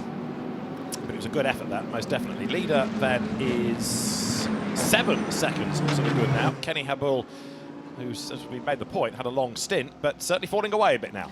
Yeah, there was another rogue bollard that was now on the inside of turn 9, but luckily it was off the track, so that's not going to impede us here. We won't have to go for a safety car, a full course yellow again here. There was an incident between car 25 and 96. That is the AF course car of Marco Plancini. Now the 96 car, was it 96? Should be 93. 93 car, well, okay, so that's changed now on the screen, but of course that was under investigation previously because that was through turn 6 now, wasn't it? As we continue on here around the Yas Marina circuit. Still flashed up on our screen as 96, but you're right, there's no 96 anywhere. Is there? No, you're right, it's the 93, isn't it? That is a part of that incident. Kenny Habul losing more time here, 7.2 seconds is the gap between the 21 and 75, but of course Kenny Habul still leading the IGTC ahead of Herbert Motorsports' Daniel Allman in the Porsche. That gap is 13.4 seconds from the race leader. So if my math is correct here without a calculator, it's give or take about 6 seconds between those two cars for the time being, the 75 and 7. Optimum Motorsport currently running in 4th with Mark Radcliffe and Alexander West behind him in the 88 and Garage 59 in 5th position overall. 3rd in IGTC is the Mercedes-AMG Team 2Cs of Fabian Schiller. That is, if I'm not mistaken, that's the Works Mercedes car out of those two cars that are racing, because of course Mercedes-AMG Team 2Cs from Bahrain actually have two cars here, one in Pro and one in Pro-Am, which of course is being driven by our local talent here, hailing from the region. Al-Faisal Al-Zubair is in that car. Not right now, he's actually only doing 2 hours of the race here, but Isa bin Abdullah Al-Khalifa from Bahrain is currently behind the wheel of that car, and they're sharing driving duties with Ian Loggy. Now he's the odd one out, however, Ian Loggy he's actually raced here in the United Arab Emirates. He raced in the Gulf Radical Cup, I think, for 2 years, and it was actually 2nd overall, I think, in the previous season as well. It's always great to see him. Car 25 has picked up a penalty, 5 seconds. That needs to be served in the next pit stop, then that's for track limits, so they've been a bit more naughty somewhere. So they will have to serve that additional time, and that's Marco Plancini in the Ferrari that will have to serve additional time. One hopes that's not for the incident where he was forced off the road, because that was exceeding track limits, but it wasn't really a lot he could do about that.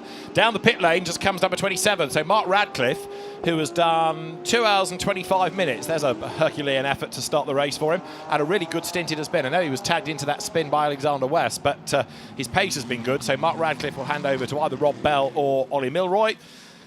Car arrives on the scene, and the Optimum Motorsport McLaren, the team manager of which is another excellent ex-racer, Bas Linders, that goes through its effectively first regulation pit stop here with the driver change as well. So driver out, and then the fueling is done, and then second driver or incoming driver in, and then the tyres can go on, and then the car can be released at exactly the right moment so that it crosses the pit out line at the 100-second mark, not a moment before, otherwise you get into strife, and then it's back in the race. 99 Mikael Grenier, just to keep tabs on this car, still, as I say, off the lead lap, but Grenier in 18th place overall, and 88 Alexander West is being given a 10-second time penalty for causing a collision. So with the McLarens getting themselves together at turn 6, there is now a 10-second penalty going the way of Alexander West. Sean Balfe has been sending news.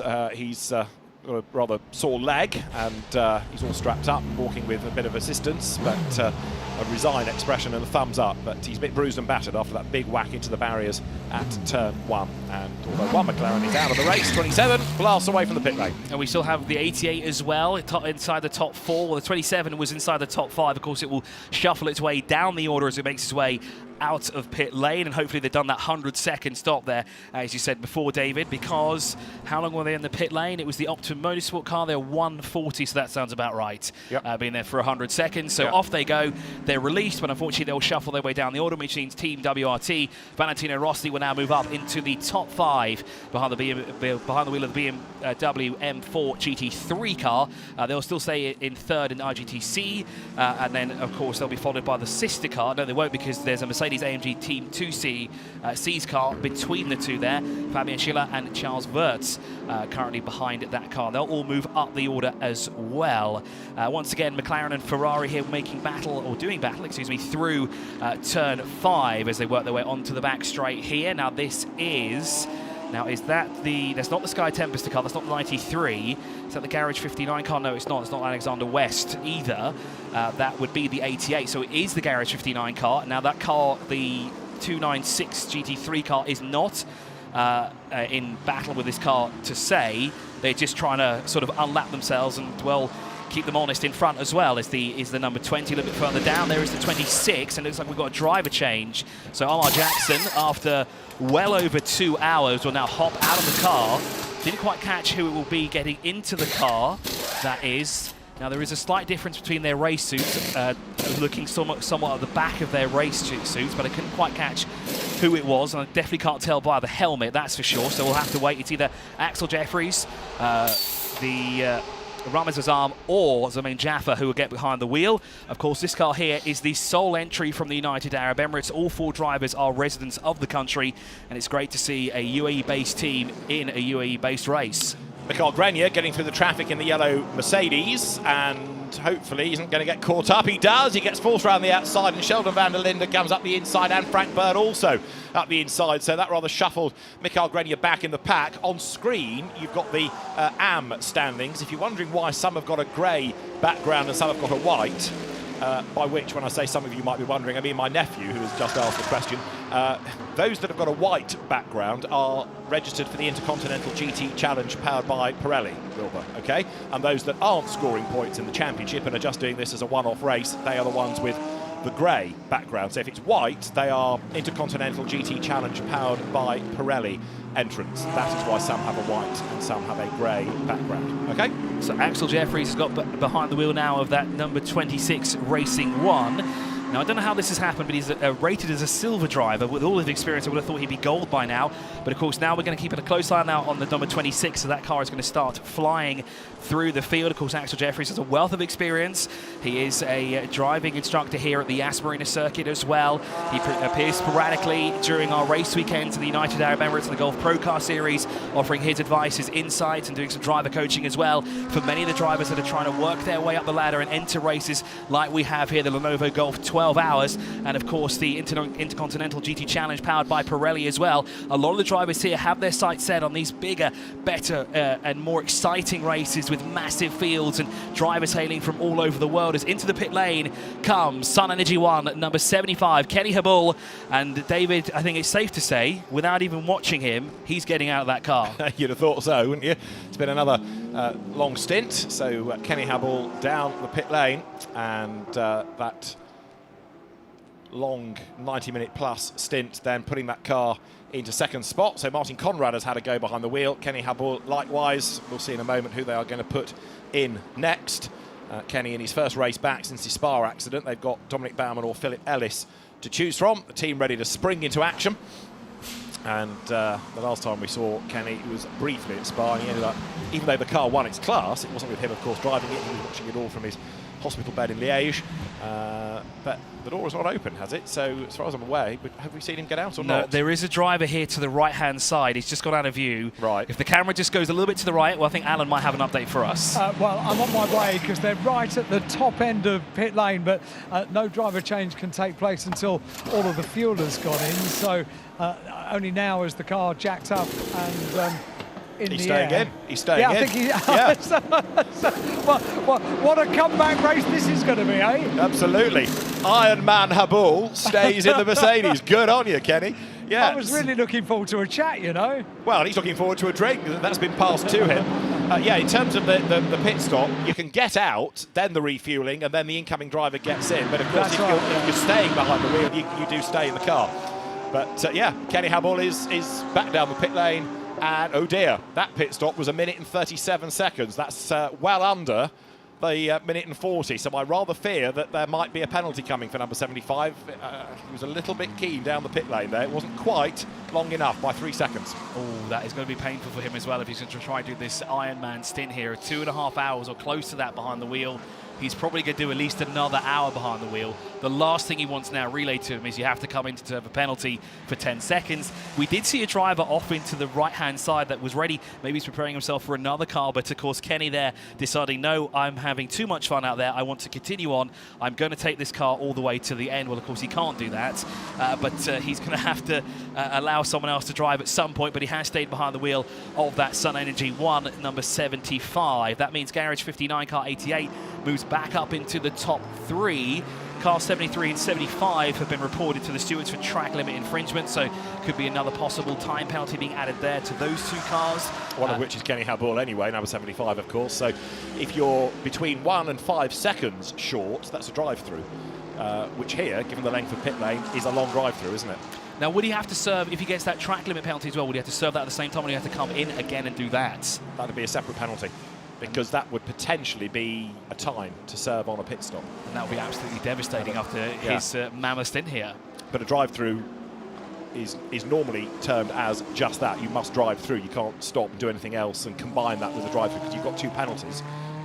You should serve 2 penalties. You shouldn't be able to amalgamate the 2. That's presupposing that he does get a penalty for the pit stop and does get anything for track limits. At the moment, it's just been a warning, and those warnings tot up as the race goes on. With 9.5 hours of the Lenovo Golf 12 hours to go, and a Porsche 1-2. Konstantin Dressler ahead of Daniel Alamant now after Kenny Habul's most recent pit stop. Alexander West is 3rd, Valentino Rossi is 4th. And at the moment, Valentino Rossi is the quickest man in that leading group. Now, he's 66 seconds back from the race leader. I'm not suggesting he's going to catch, but he is starting to bring down that gap. But, of course, also of import is that he is leading the pro class of IGTC, and thus helping Dries Vanthoor, who is 4th in the championship in terms of points. Dries was saying yesterday he's very much the outside hope to win it, but you never know. You've seen already a couple of cars in strife and out of the race, so anything can happen. And Valentino Rossi here doing a good job, as he has to do. Good pace to get that car into contention. And at the moment, he's not far ahead of Fabian Schiller, who, of course, is driving the car for another championship hopeful, Jules Gounon. And last time around, Fabian Schiller was a 10th down on Valentino Rossi. So 46 BMW, 14 Mercedes. There is the BMW going through. These are the 2 to watch, and you can see now how close Fabian Schiller has got to Valentino Rossi. And I don't think it's going to be long, in fairness, before the Mercedes goes ahead. Yeah, I think you're right there, David. He's really tucked in behind him there. The doctor is in the house. The doctor's also in the car right now as he works his way through the final corners here around the Yas Marina circuit. As David said, we've elapsed, well, 2.5 hours of racing here. Interesting enough, Kenny Habul's time is 1:51. Who started the car for Sun Energy? And that explains why he hasn't gone to the 2 hour 30 mark just yet. And then now we're watching this battle again through turn 1. Rossi leads from Fabian Schiller as they work their way through. Into the pit lane comes one of our Ferraris. It's a Kessel Racing number 11 that has come in. That's Anton Diaz Pereira from 15th on track. Now, I wonder if that'll be a driver change, because he's now, well, no, his driver change time is, well, his stint time has just changed to the pit lane timing instead. And here on the inside, Fabian Schiller takes it through turn 6. Valentino Rossi is going to hang around the outside, and he's going to make it this very difficult for him. But Fabian Schiller moves up now in front of Valentino Rossi as they work their way now down the back straight towards turn 6. Again, now, what David Rossi can do is well, sorry, who's David Rossi? There's no one there. This is Valentino Rossi, excuse me. What he can do is, well, he could try again through turn 6, but unfortunately not close enough to make a move. And also, actually, Fabian Schiller actually closed the door on him going into that corner.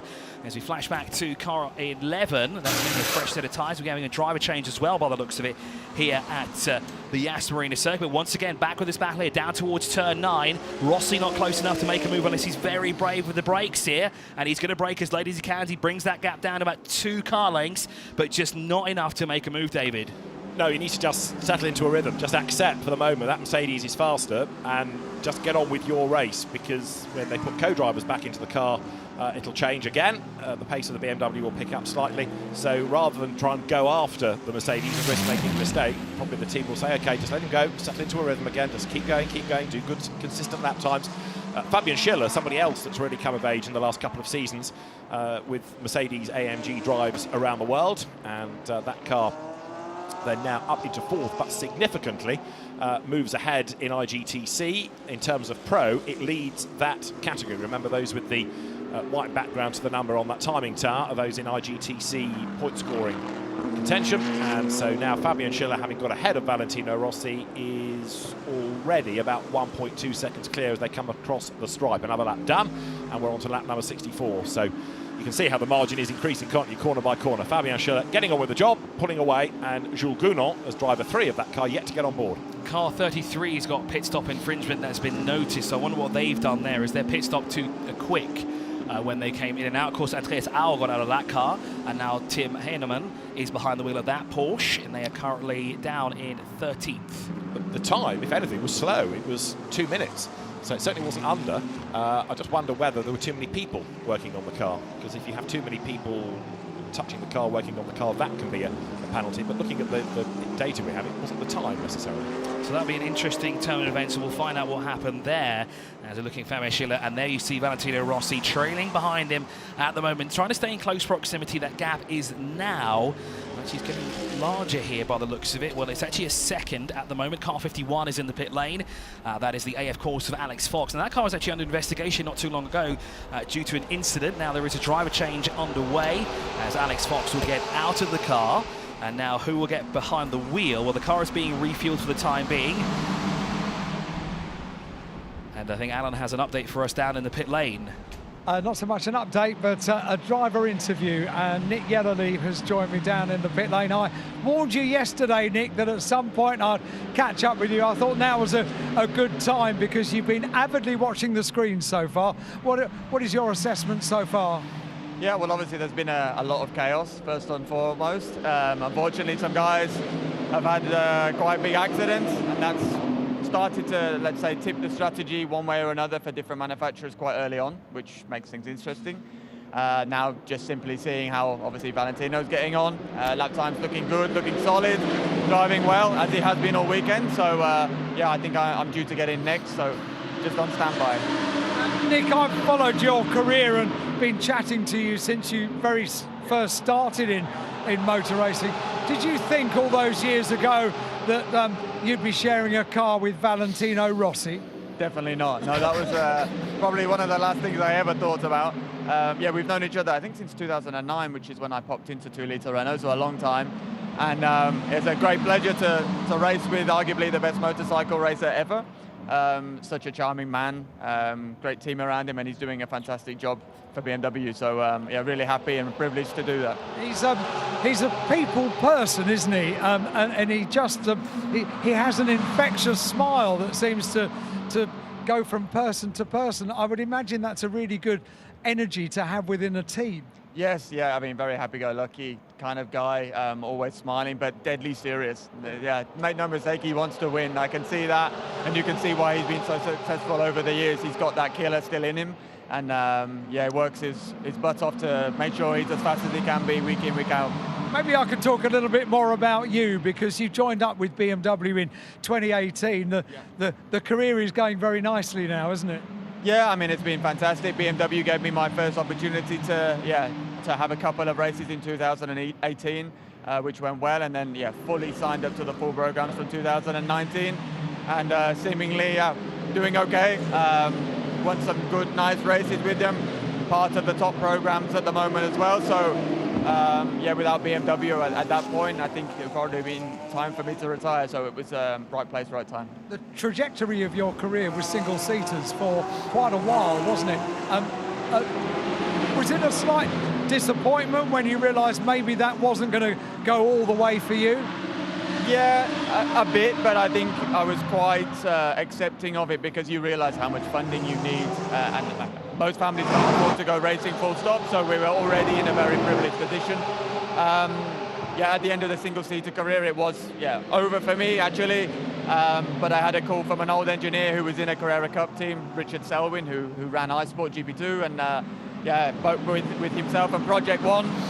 They put me into Porsches, and now Project One are currently actually running BMWs, so yeah, everything's worked out really nicely. It's all the contacts you make along a career, isn't it? And they all pay off at some stage. Exactly. Maybe I'll be able to be a race driver manager one day with all the contacts you pick up, but yeah, it's not what you know, it's who you know, I guess.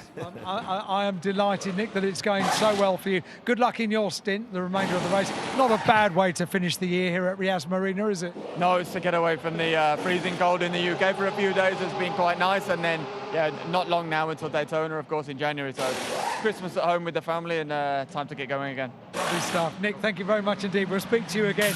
Nick Yellerly down here in pit lane, as he's as nice a guy as he was when he came into Formula Renault all those years ago, and it's good to see that his career is going so well. Absolutely, it's quite a long time ago as well, those Formula Renault days. As we rather feared, Kenny Habul has got a penalty, 5 seconds for that short pit stop, and it's going to be served on the next pit stop. Sorry, tell you a lie, it's for track limits that he's going to serve 5 seconds on the next pit stop. The short pit stop has been noted, but we are awaiting news as to that, but it could be a double whammy here for Kenny Habul. We had a flurry of cars made their way into the pit lane. We had the Group M number 99 in and out of the pit lane. Now Lucas Stolz behind the wheel of that car. Frankie Bird is just in front for the time being. 2 Yas Motorsport, Faisal Azavir will do his first stint here in the car. He's actually only doing 2 hours of the race, that's it. The rest of the driving will be done by Issa bin Al Khalifa along with Ian Loggy. Garage 59's number 88 is currently in the pit lane as well. Alexander West. Now the door is up on the car. A driver change is happening right in front of our eyes as well. I couldn't quite catch who it was, so I'll have to wait and see who it will be that will get behind the wheel. But 2 Yas Motorsport, of course, dropping down the order due to that pit stop cycle. They might, for 88, be putting Marvin Kirchhofer back into the car because they brought him out of it because we were under yellows and didn't want to waste the time of the fastest driver. But now that we're back to green flag, put him into it. 77 then, Frank Bird on the tail of the number 32 BMW, and a bit of contact which forces 32 off the road. So Charles Weir skips the chicane, gets back onto the circuit. They're on different laps as well. So Frank Bird 15th, Charles Weir 6th. But as they came down to the chicane, Frank went for a gap and just the lightest of contacts under braking, but enough to fire the BMW off the runoff area. That will no doubt get looked at as well. And in fairness, given that they're on different laps, Frank Bird could have perhaps afforded just to wait a little bit longer though. He was never really alongside, was he? As number 7 he's back in. That's a relatively short stint from Daniel Aleman, but he's going to stay behind the wheel of the car now as they fuel it up, and we'll see whether they put new boots on the car, new Pirellis. And you're absolutely right, Marvin Kirchhofer is back behind the wheel of that Garage 59, number 88. So he'll control it now down the field. Now someone is asking about Grove Racing. Will they fix the car? No, that car is completely gone. Short valve, we've heard, is okay. As David had an update earlier today as well. Unfortunately, they will not be back out on track either. So we're down to 22 cars here in the Lenovo Golf. 12 hours, the final round of the Intercontinental GT Challenge, powered by Pirelli here. 9 hours and 18 minutes left on the clock. We're fast approaching the 3rd hour of completion. It's been a relatively incident-free, well, let's say yellow flag-free hour so far. I've probably just, yeah, I've done it now, haven't I? I should have thought of that before I said that. I was just trying to, you know, incentivize something here. But let's hope that we don't get another yellow flag here in our 3rd hour of running. It seems to be going better than it was before. We've seen a few light contacts here and there. We've seen a few people being pinged. Kenny Habul into the pit lane. So number 75 back in. That's another relatively brief time behind the wheel. Now, this sort of gets the penalty out of the way, but maybe what they'll now also do, seeing they've got a penalty to serve, is do a driver change. So the car is in, and do we see a door open? No. But the fact that it's done relatively few laps just makes me wonder whether there might be an issue with it this time around. You'll refuel it as a matter of course anyway, but if there is a problem, then it might go to the garage, Alan. door is open now, and he's clambering out of the car. So, right, okay. Only now does he start the change of driver. He looks tired. Yeah, after 2 hours, definitely. Well, and bear in mind, first race back after a big injury at Spa, and you know you're sitting in the seatbelts, crammed into the car. Kenny's a stocky guy, so it's probably not been the most comfortable of experiences that. But they've got to serve the 5 seconds, then they can get on with the rest of the pit stop and the driver change to take place as well. But it's just good to have him back. He's a great character, is Kenny Hibble. A fantastic stint as well from him. That was almost 2 hours behind the wheel. And like you said, to return from that accident, to get out of the car, to do that stint, to get out of the car like that, he did a fantastic job. I can't wait to see him back behind the wheel later on. But the Sun Energy 1 is into the pit lane. The number 79 is also in the Tsunami that is the... So Tsunami team, yes. And what a fantastic livery this car has, I must say. It just looks like someone had a black car and threw a bunch of paint on it. Exactly, yes. And then chucked it down a wind tunnel or went down the back straight, didn't it? Here we're looking at the 73 Mercedes-AMG. Love the sound of these things. They're one of the biggest engines on the grid, the V8, the 6.2 litre as well. Same engine there in the 75. Now what's happened there? Didn't quite get it going on time, maybe just a little rusty there before going back out on track, but of course driver change has been complete. Dominic Baumann now behind the wheel of the 75. Mercedes-AMG for Sun Energy 1. So as that car rejoins, in comes 25, Marco Pulcini, who picked up a penalty earlier on, and the incident between that car and 93 of Jonathan Hui that was the best part of an hour ago is under investigation as well. The 5-second time penalty for number 75 has now been changed to a track limits penalty to 73, which is the Gounon family Mercedes on the next pit stop. So more and more, as the race goes on, more and more of the track limit warnings are converted into penalties. 25, Marco Pulcini jumps out and will hand over then the AF Corsa Ferrari, one of the 296s, to either Alessio Rivera or Giorgio Senagiotto for the next stint. We've done 60 laps. It is still number 21 Porsche of Konstantin Dressler in the lead of the race.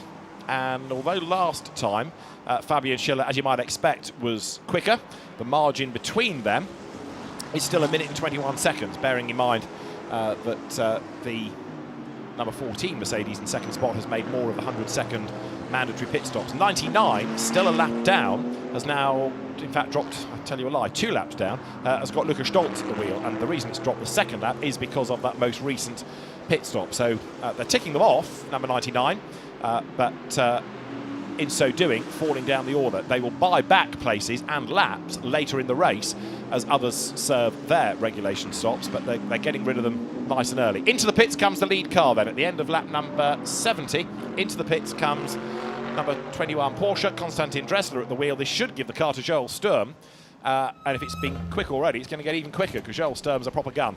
So the fuel hose is in. Remember, the driver, they cannot do a driver change while the car is being refueled. So there's that long wait. There is a driver waiting, lurking in the background. And is it Joel Sturm? Can you tell from that far away?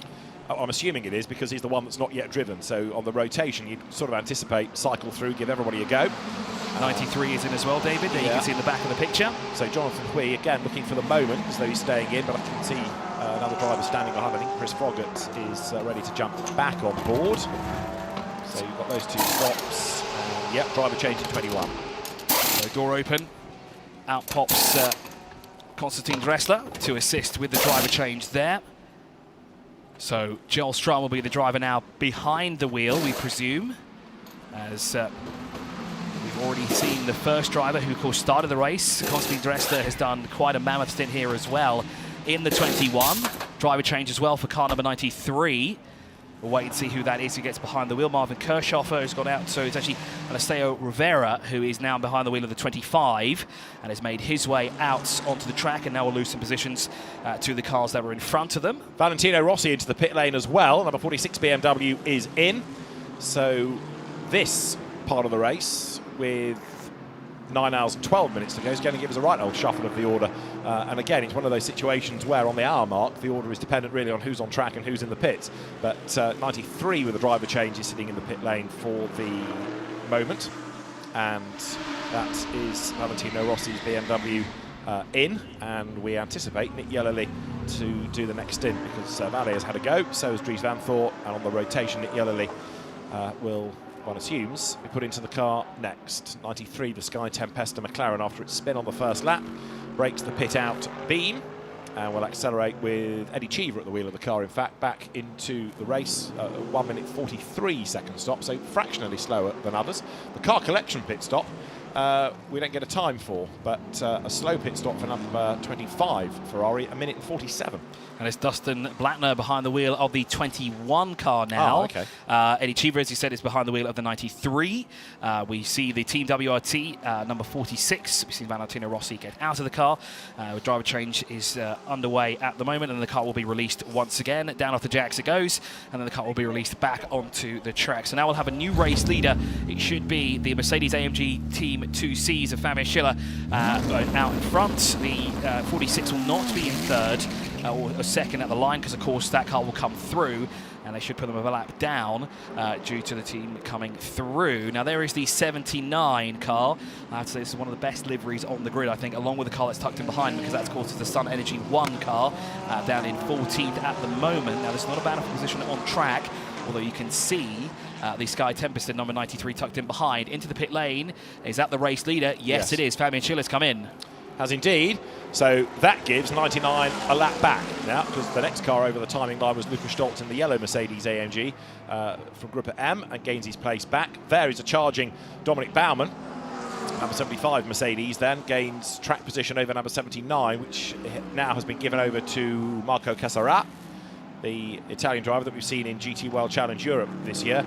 And Eddie Cheever, who is always a bit of a missile, very, very quick driver indeed in number 93, now hunting down the traffic ahead. So Fabian Schiller brought number 14 into the pit lane. It's going to be the full service, as it were, fuel, tyres and driver before that car is released. And Eddie Cheever in 93 McLaren then getting himself up to speed on his outlap, comes out of turn 16, heading towards the timing line. He also will unlap the car from number 14, which was the race leader, briefly.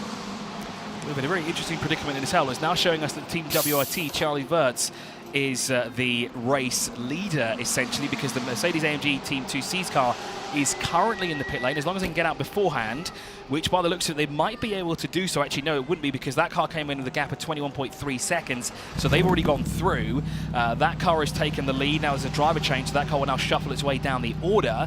So Team WRT will lead this race. Haas RT will be in second, and Dustin Blattner will be in third, as off goes the Mercedes-AMG Team 2C's car. Team manager of car 11 is being summoned to the steward's office for the track limit infringement. There's a lot of those coming in for the time being, so that's something that you don't want to start doing, because of course we've seen a lot of penalties being dished out. Kenny Habul's team got one earlier. We've seen a number of other drivers get pinged for track limits, including car number 25 as well, as off goes the Mercedes-AMG Team 2C's Jules Gounon, now behind the wheel of that Mercedes after a fantastic drive there from Fabian Schiller, getting past Valentino Rossi a couple of laps ago to move that car up the order. That car, of course, is leading the Intercontinental GT Challenge powered by Pirelli at the moment, but of course that will now go the way of Team WRT, who will come across the line. Well, briefly, because it's in the pit lane. So 32, the notional leader, Charles Wirtz, brings the car as the leader into the pit lane, and therefore it is now number 2 Audi of Gregory Seve who will take over the lead, really on the pit stops. So it's number 2 Audi ahead, 21 Porsche second, Dustin Blattner, and third ought to be number 27 Rob Bell's McLaren when he comes across the line. Charles Wirtz unfolds himself from number 32 BMW. 32 is the regular WRT number. There's no real story behind it. It just so happened that 1 year at Spa, 32 and 33 were the numbers they were given, and it was actually 33 that won the race, but they quite liked 32, and Vincent Voss did say to me the other day, I suppose the one thing that does sort of mean something is that plus 32 is the country code for Belgium. So that's about as good a reason as any I could offer you for why the WRT lead car is always number 32. An interesting bit of trivia there. That means we should have a local team here. We need plus 971. Exactly. You can have 3-digit numbers, it's fine. We'll let you have that. So this, of course, is the 13th edition of the Lenovo Golf 12 Hours, a final round of the Intercontinental GT Challenge powered by Pirelli.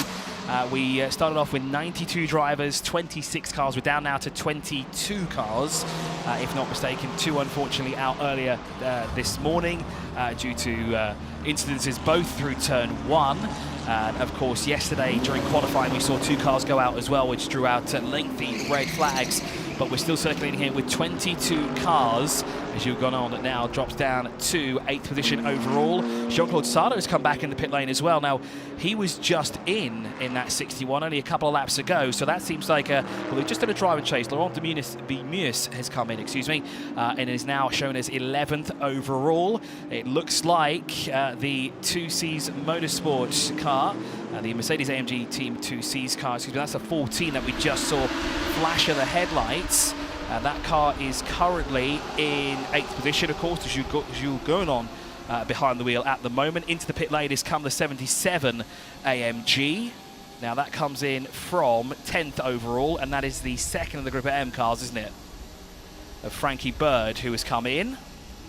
We have a Porsche with a problem. I'm looking out of the window, but number 33, the Tim Heinemann Porsche, I think has gone slowly, but straight on at the turn 6-7 sequence of corners. Now we'll try and keep an eye to this. 77 in the pit lane. Frank Bird brought the car in, but on track we may be having yet more Porsche-related strife.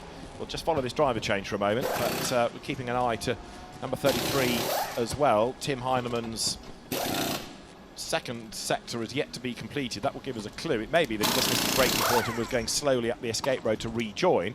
Might be rather more serious, but 77 for the moment, set to get back on circuit. And as the leaders go through, Greg Servet still 3.5 seconds up the road from Dustin Blattner. Last lap, Blattner marginally quicker, and the Porsche does indeed have a problem. 33 slow. Is that a puncture? It looks like a left rear puncture on the car as well. Yeah. Alan from the pits. I've been patiently waiting for a chat to Kenny Habul. Ah, here we go. And not surprisingly, he wanted to get out of the car, go to the villa, and recover from quite a comeback, Kenny, quite a comeback. Yeah, sorry I had to run away. I had to take a painkiller because my back just froze up there. I didn't expect to be in the car for 2 hours. Thought it'd be 1 hour and then I do my other hour later. I have a break, but it didn't work out that way. But no, everything was good. I drove well. I stayed out of trouble. To be honest with you, some of these crashes, some of these AMs, I mean, there's more pelicans than a bird sanctuary. And I don't know, honestly, if you're 12 seconds off the pace, you know, don't race. But I got no problem with them being there, but they don't look in the mirrors and they don't move over, and that's where you see these accidents. And I just hope no one got hurt, but there was a lot of crashes, and I'm glad I'm done and our car's in good shape. I'm glad that you decided to pick this race to come back, because it's a race that makes you happy normally, isn't it? I like it here. I really like the track, and I like Dubai. I can go shopping for my wife and come back with stuff for her, so she's happy. Yeah, well, that's good. A happy wife means a happy Christmas, that's for sure. When you were planning your comeback, because it was a nasty, nasty accident and the recovery is not complete yet, was it on doctor's advice that you'd be okay? Sitting in one place for a long period of time must be a bit tricky. Their advice was stay away from the race car. What, for good? Yeah, well, for now, but no, I'm strong enough to race. The problem is just I hope you don't have another accident, and I'm glad I didn't.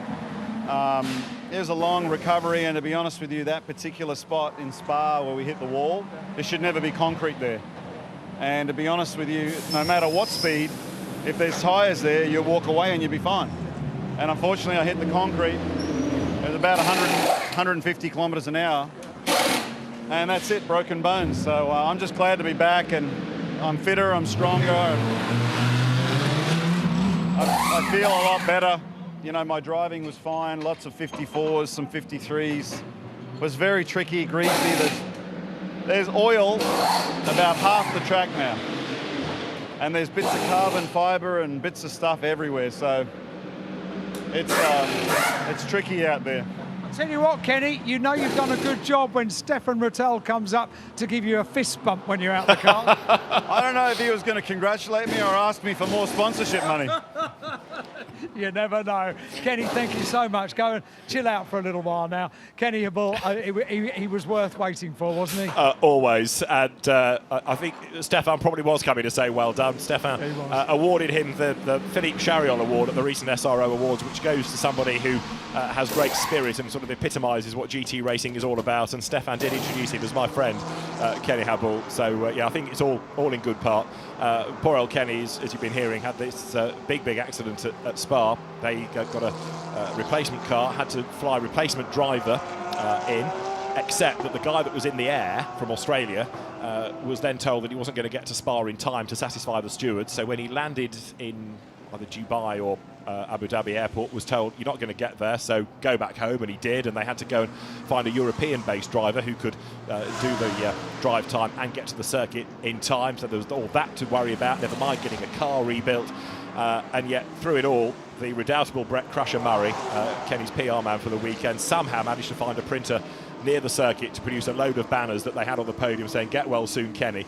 Only Crusher could do that. Most printers would say, no, we're closed for the weekend. But somehow Crusher managed to persuade them to get all these banners done. And there they were on the podium. And it was just the perfect result. It wasn't the race win, it was a class win, but it was a mega achievement. And yeah, it was one of those weekends that was probably worth a documentary in itself.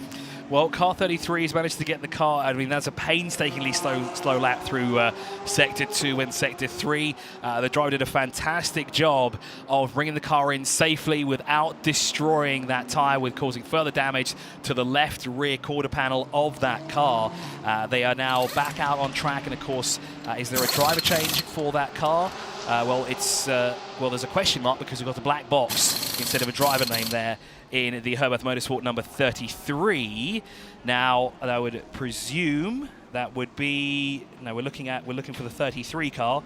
That would be Matteo Chiaroli, who will be behind the wheel of that car, unless it's Andreas Au who's got back behind the wheel, but he's already done one stint here already.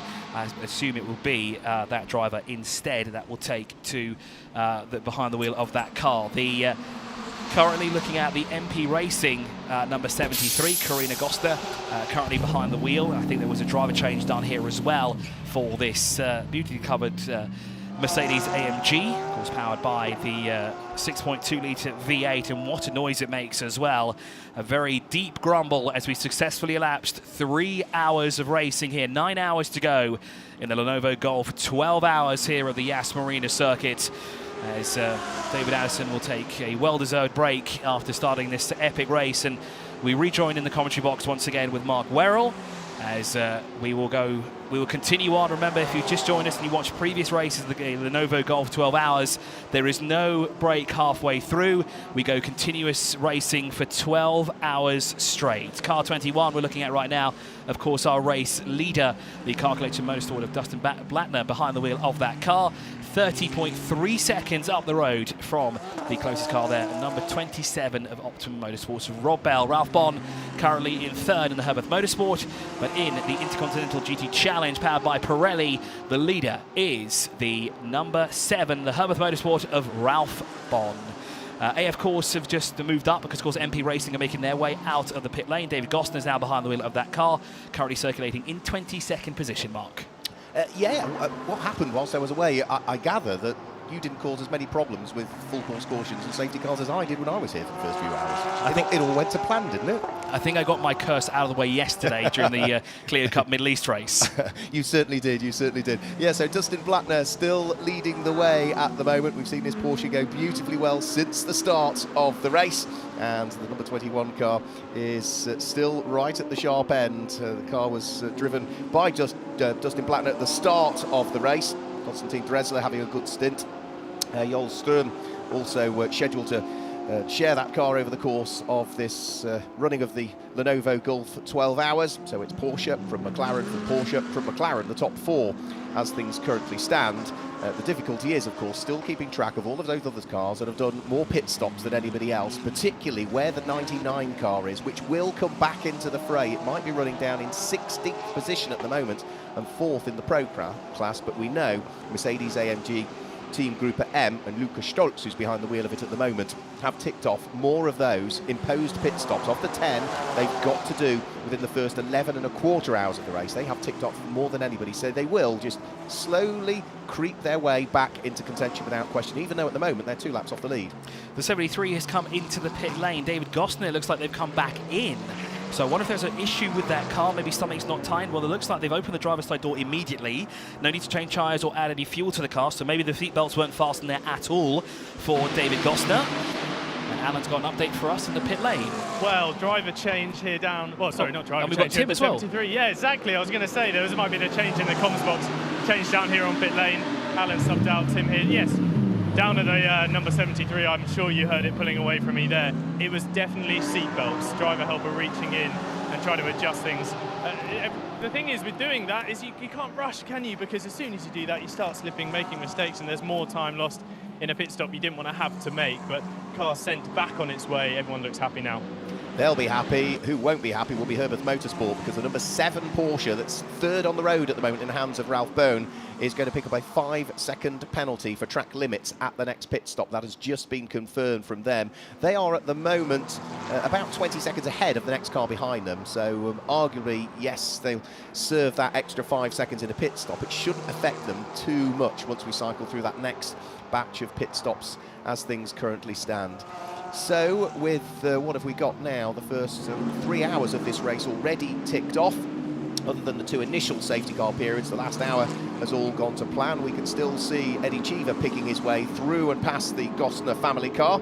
That car that's just come out of the pit lane, having been in for the adjustment of the seatbelts on that car. So the Sky Tempesta racing car in the hands of Eddie Cheever, who is the reigning International GT Open champion in the Pro-Am category, having raced largely in what arguably always used to be a Spanish-based championship, but nowadays spreads its wings much further around European circuits. Eddie is a very successful driver in his own right in sports cars. Also dabbled briefly with the NASCAR William Euro Series, where he was a race winner in there as well. We've seen him racing in the Daytona 24 Hours in the past, and he is looking to try and press on in that Sky Tempesta racing car. And we'll look to see what he can do. His lap times at the moment, just wondered what his last lap time was relative for everybody else around him. It was a slightly slower one following lap time through, so he was a little bit off the pace on that last lap that he did.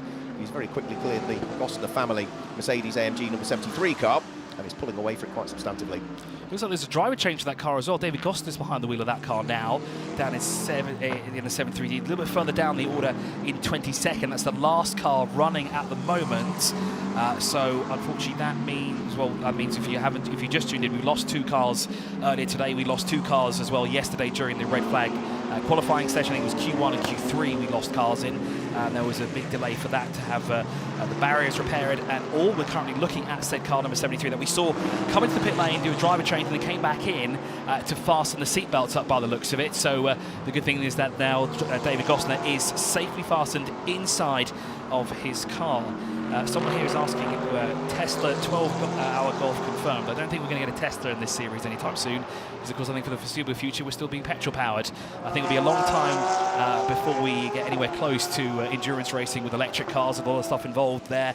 Of course there are some series that are adapting to electric motorsports, but of course we digress here at the Lenovo Golf 12 Hours, looking at 3rd place overall. The Herbert Motorsports number 7, Ralph Bon, is currently chasing down Optima Motorsports number 27, but of course Ralph Bon here, he is the leader of the Intercontinental GT Challenge, powered by Pirelli, and he's putting a nice gap between himself and his closest rival, because of course he's got a car wedged in between the two of them. The Marvin Kirchhofer number 88 will sit between himself and the 14, the Mercedes-AMG Team 2Cs of Jules Gounon. Now the sister car for that count there, the number not the 14. The other car is, as I work my way through the order, it is the 3, because it just doesn't have the Mercedes-AMG at the front of it, so it takes a while to find that car. They're currently in 8th position. Al-Faisal Zubair hailing from Oman, which is just down the road from our position here. One of only 2 drivers hailing from the GCC here today. His co-driver, Issa Al Khalifa, is the other, hailing from Bahrain. We do have drivers, though, representing other Arab countries here in the Lenovo Golf 12 Hours, so it's great to see talent from the region, talent from the area as well, showcasing what they can do here in the Lenovo Golf 12 Hours, and of course putting on an absolute display for their home countries as well, making their names known and making their mark here as well. We do actually have a full team of drivers that are based here in the United Arab Emirates, and of course one team that is registered as a team from the country, so that is always great to see as well. Yeah, Issa Al Khalifa is the only driver on the grid that has previously won the Gulf 12 Hours. He's a 2-times winner of it. No other former winners of the Lenovo Gulf 12 Hours are represented on the grid over the course of this weekend. And because he's racing in an AM car this year, we're highly likely to get whoever wins this one. It's unlikely to be that car. Anything can happen, but we're likely to have first-time winners in the Lenovo Gulf 12 Hour here. Well, Ralph Bone, you were saying, was trying hard to try and catch Rob Bell. Last couple of laps, Rob Bell has been a little bit quicker, so the McLaren in second place for Optimum Motorsport, as you would expect in the hands of Rob Bell, who knows McLaren inside out as a factory driver for them for a very, very good number of years, is pulling away from Ralph Bone, despite the fact that Ralph is driving as quickly as he possibly can at the wheel of the largely all-black number 7 Herbert Motorsport car. A little bit of traffic there for him to deal with, which is dealt beautifully well. There's also traffic to deal with for the number 46 car, which dives decisively in the hands of Nick Yololi up the inside of the Tsunami car of Marco Casada. That was at turn number 1. So Nick Yololi, who Alan spoke to earlier on over the course of this broadcast, is now pressing on again. He's been racing for Rover Racing, who run BMWs throughout the course of this season, switching over to WRT for the Lenovo Gulf 12 Hours, and is involved with his first stint. Alan? Tim, actually. Tim, sorry, I should say. Sorry, Tim Fullbrook is in the pit lane. We are used to Alan, the voice of Alan Hyde up and down the pit lane here in the Gulf 12 Hours. I just wanted to mention that things seem to have really calmed down in pit lane for the first time in this race, with pit stops with full course yellows, safety cars, all kinds of adjustments. A lot of the team members are just taking a moment to sit back, maybe grab some lunch, a bit of food, a bit of replenishment and a pit stop, I suppose, for themselves. Down at Group M at the moment, there's a couple of mechanics lying flat out on their backs with a large fan blowing hot, cold air, I hope. It'll probably be warm down in the pit lane over them. So a sense of calm at the moment in the pit lane. Here comes Lucas Stolz, draws himself alongside Scott Andrews, the American, at the wheel of the Ferrari 296. So through goes Lucas Stolz. There'll be another car they'll need to deal with before too much longer that's just up the road. It's another one of the rather rapid Ferrari 296s. Also news with regards to what is going to be a bitter pill to swallow for the number 33 Herbert Motorsport team. We saw Tim Heinemann limp that car round to bring it back into the pit lane. Well, there's now been some sort of pit stop infringement. Whether it was with the tyre change, whether it was an earlier pit stop, I don't know. But it's a 15-second time penalty that they'll need to serve at the next pit stop. It's just gone from bad for worse. Yeah. They had those two very slow sectors, that left rear puncture. They managed to get the car back into the pit lane as well and not destroy the bodywork and not rupture the tyre. But unfortunately, well, rules are rules, and unfortunately they've broken a rule there. They have a pit stop infringement. They'll have to have another 15 seconds added to their time in the pit lane. It's a 1 minute 40-ish, I think it's 100 seconds they have to be in and out of the pit lane. That is the minimum time. Now, is that the minimum time they have to be stationary, or is that right from when they enter and exit? Pit into pit out, yeah, is minimum of 100 seconds, absolutely. If the same driver remains behind the wheel of the car, they can refuel it with that driver in, but if there's a driver change, driver has to get out, then they refuel, and once refueling is done, then the driver change and the tyre change can take place. Those are the regulations for the Lenovo Gulf 12 Hour and the Intercontinental GT Challenge powered by Pirelli. Well, Lucas Stolz is pushing hard here at the wheel of the number 99 AMG Mercedes. The car may well be running down in 15th position, but remember, it has ticked off more pit stops than anybody else. He draws himself fully alongside the Ferrari 296 in the hand of Stéphane Lemeray and draws himself through and goes through before they even get towards turn number 5 and turn number 6, and that will be 4 position as well. So we got past Scott Andrews a few moments ago, that was 4 position, and Lucas Stolz now has gained another place there, up into 14th at the wheel of the number 99 Group M Mercedes. And Herbert Motorsport leads the Intercontinental GT Challenge powered by Pirelli, currently standing in 3rd position. They're just going to come across the line now with Ralph Bond currently behind the wheel. They're extending their legs, of course, because Garage 59 Marvin Kirchhofer is behind them for the time being. We see a little bit of on-track action here. 2 Ferrari 296 GT3 cars mixing up with the Sun Energy 1 of Dominic Baumann working their way through turn 5. Now, is that the 25 and 93? No, it wouldn't, because 93 is a McLaren. It's Alessio Rivera, yeah. There is at least one of the cars that's there. I think the other one might be the AF Course. Laurent Demus is in the mix as well, a little bit further back, but it looks like Dominic Baumann has gone through, and he'll continue on through turn 7. Nice clean move there, and he's off on his way again after that mammoth stint there from Kenny Habul earlier today. Almost 2 hours behind the wheel. I think actually longer than 2 hours behind the wheel. I do think that's him done and dusted here for this race. AF Course, Stéphane Laramat is in the pit lane. Yep, so into the pit lane comes Stéphane Lemeray, and will work his way at the wheel of the number 20 car in towards the pit lane, which is where we've got Tim Fullbrook. Stood car stops on its marks perfectly, and as is quite common with GT3 cars, they do love giving that metal marker board that the teams place out in front a nice little punt on the way into their box. Everything calm so far. Driver change, we've got, it looks like Christian Colombo stood by ready to hop in the car, and these are the brief moments of calm before the stop really kicks off. Just as the fuel's being put in, drivers walk to the side, will drop off their seat insert. Lemeray hanging around. I wonder if he's going to help out in the stop. Everything looking okay so far. Yeah, just seen a note in the chat as well. Grove Racing, unfortunately, there was an incident earlier on the second hour of the race. Cold tyres locked up the rears and they went into the barrier on the left-hand side of the front straight. And unfortunately, Grove Racing, we will not see them back out later on today. Unfortunately, that car is out of this race officially. One of 2 cars out of this race, Tim. The amount of brake dust coming off this number 20 car in the pit lane is quite significant. Just as the tyre engineers managed to pull the tyre off the car, a big plume of dark dust kind of kicks away from the front of the car. A clear sign that this car has been pushed, is being pushed, and of course the brakes are a very important part around this newly modified in the recent years Yas Marina circuit. Beautiful noise from the Ferrari. It's actually one of the quieter GT3 cars that's out there. You can close your eyes, you can almost tell what the car is as it goes by. The Ferrari are the quieter ones, I would say. David Addison and I were talking about this over the course of qualifying yesterday, is that the Porsches, the noise of those seems to bounce off the buildings far, far more than the likes of the Ferraris. They're by far the noisiest of the cars. Just in black, though, we're keeping an eye on. This is still the race leader. We've now had 83 laps completed by the Car Collection Motorsport number 21 car. It leads by 21.5 seconds from the Optimum Motorsport McLaren in the hands of Rob Bell. But that gap, Tim, is coming down. Absolutely. Well, I'm down in the pit lane with Stefan Lemeray. Just jumped out of the car. Literally just jumped out of that car. How was your stint? It's a great pleasure to be here. You cannot imagine. It's I didn't drive for IF course since 7 years, and my dream was to come back, and I'm back 7 years later. We always stayed in touch, and it was my dream to come back with IF, with Amato Ferrari team, and all the team is quite the same as 7 years ago, and this is the key to success also. Very good stability in the team, and it's a dream for me, and I'm happy with my stint. I didn't push on the beginning. I had traffic, didn't take risk, but I think the end of the stint was fast. So I think Amato is happy. So if Amato is happy, I am happy. And of course, something that is quite unique to this race later on in the season, everyone's kind of just starting to wind down and enjoy the end of the championship. It has a different feel to it, this race, doesn't it? And a great place for you to come back and get back behind the car. Yeah, for me it's the first time in Gulf 12 Hours, and it's a great event.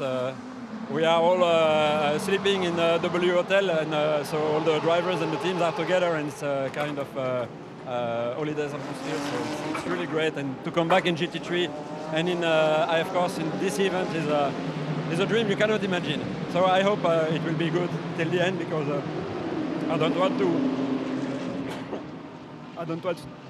No problem. Pushed hard for the stint, pushed very hard. He needs a refreshment indeed, get the water down. But just one final question then before I let you go. You've done your time in the car for now. When do you think you might be back in, when it's a little bit cooler, give you a chance to catch your breath and a bit of a rest? I will be back in 50 minutes in the car, so after the race.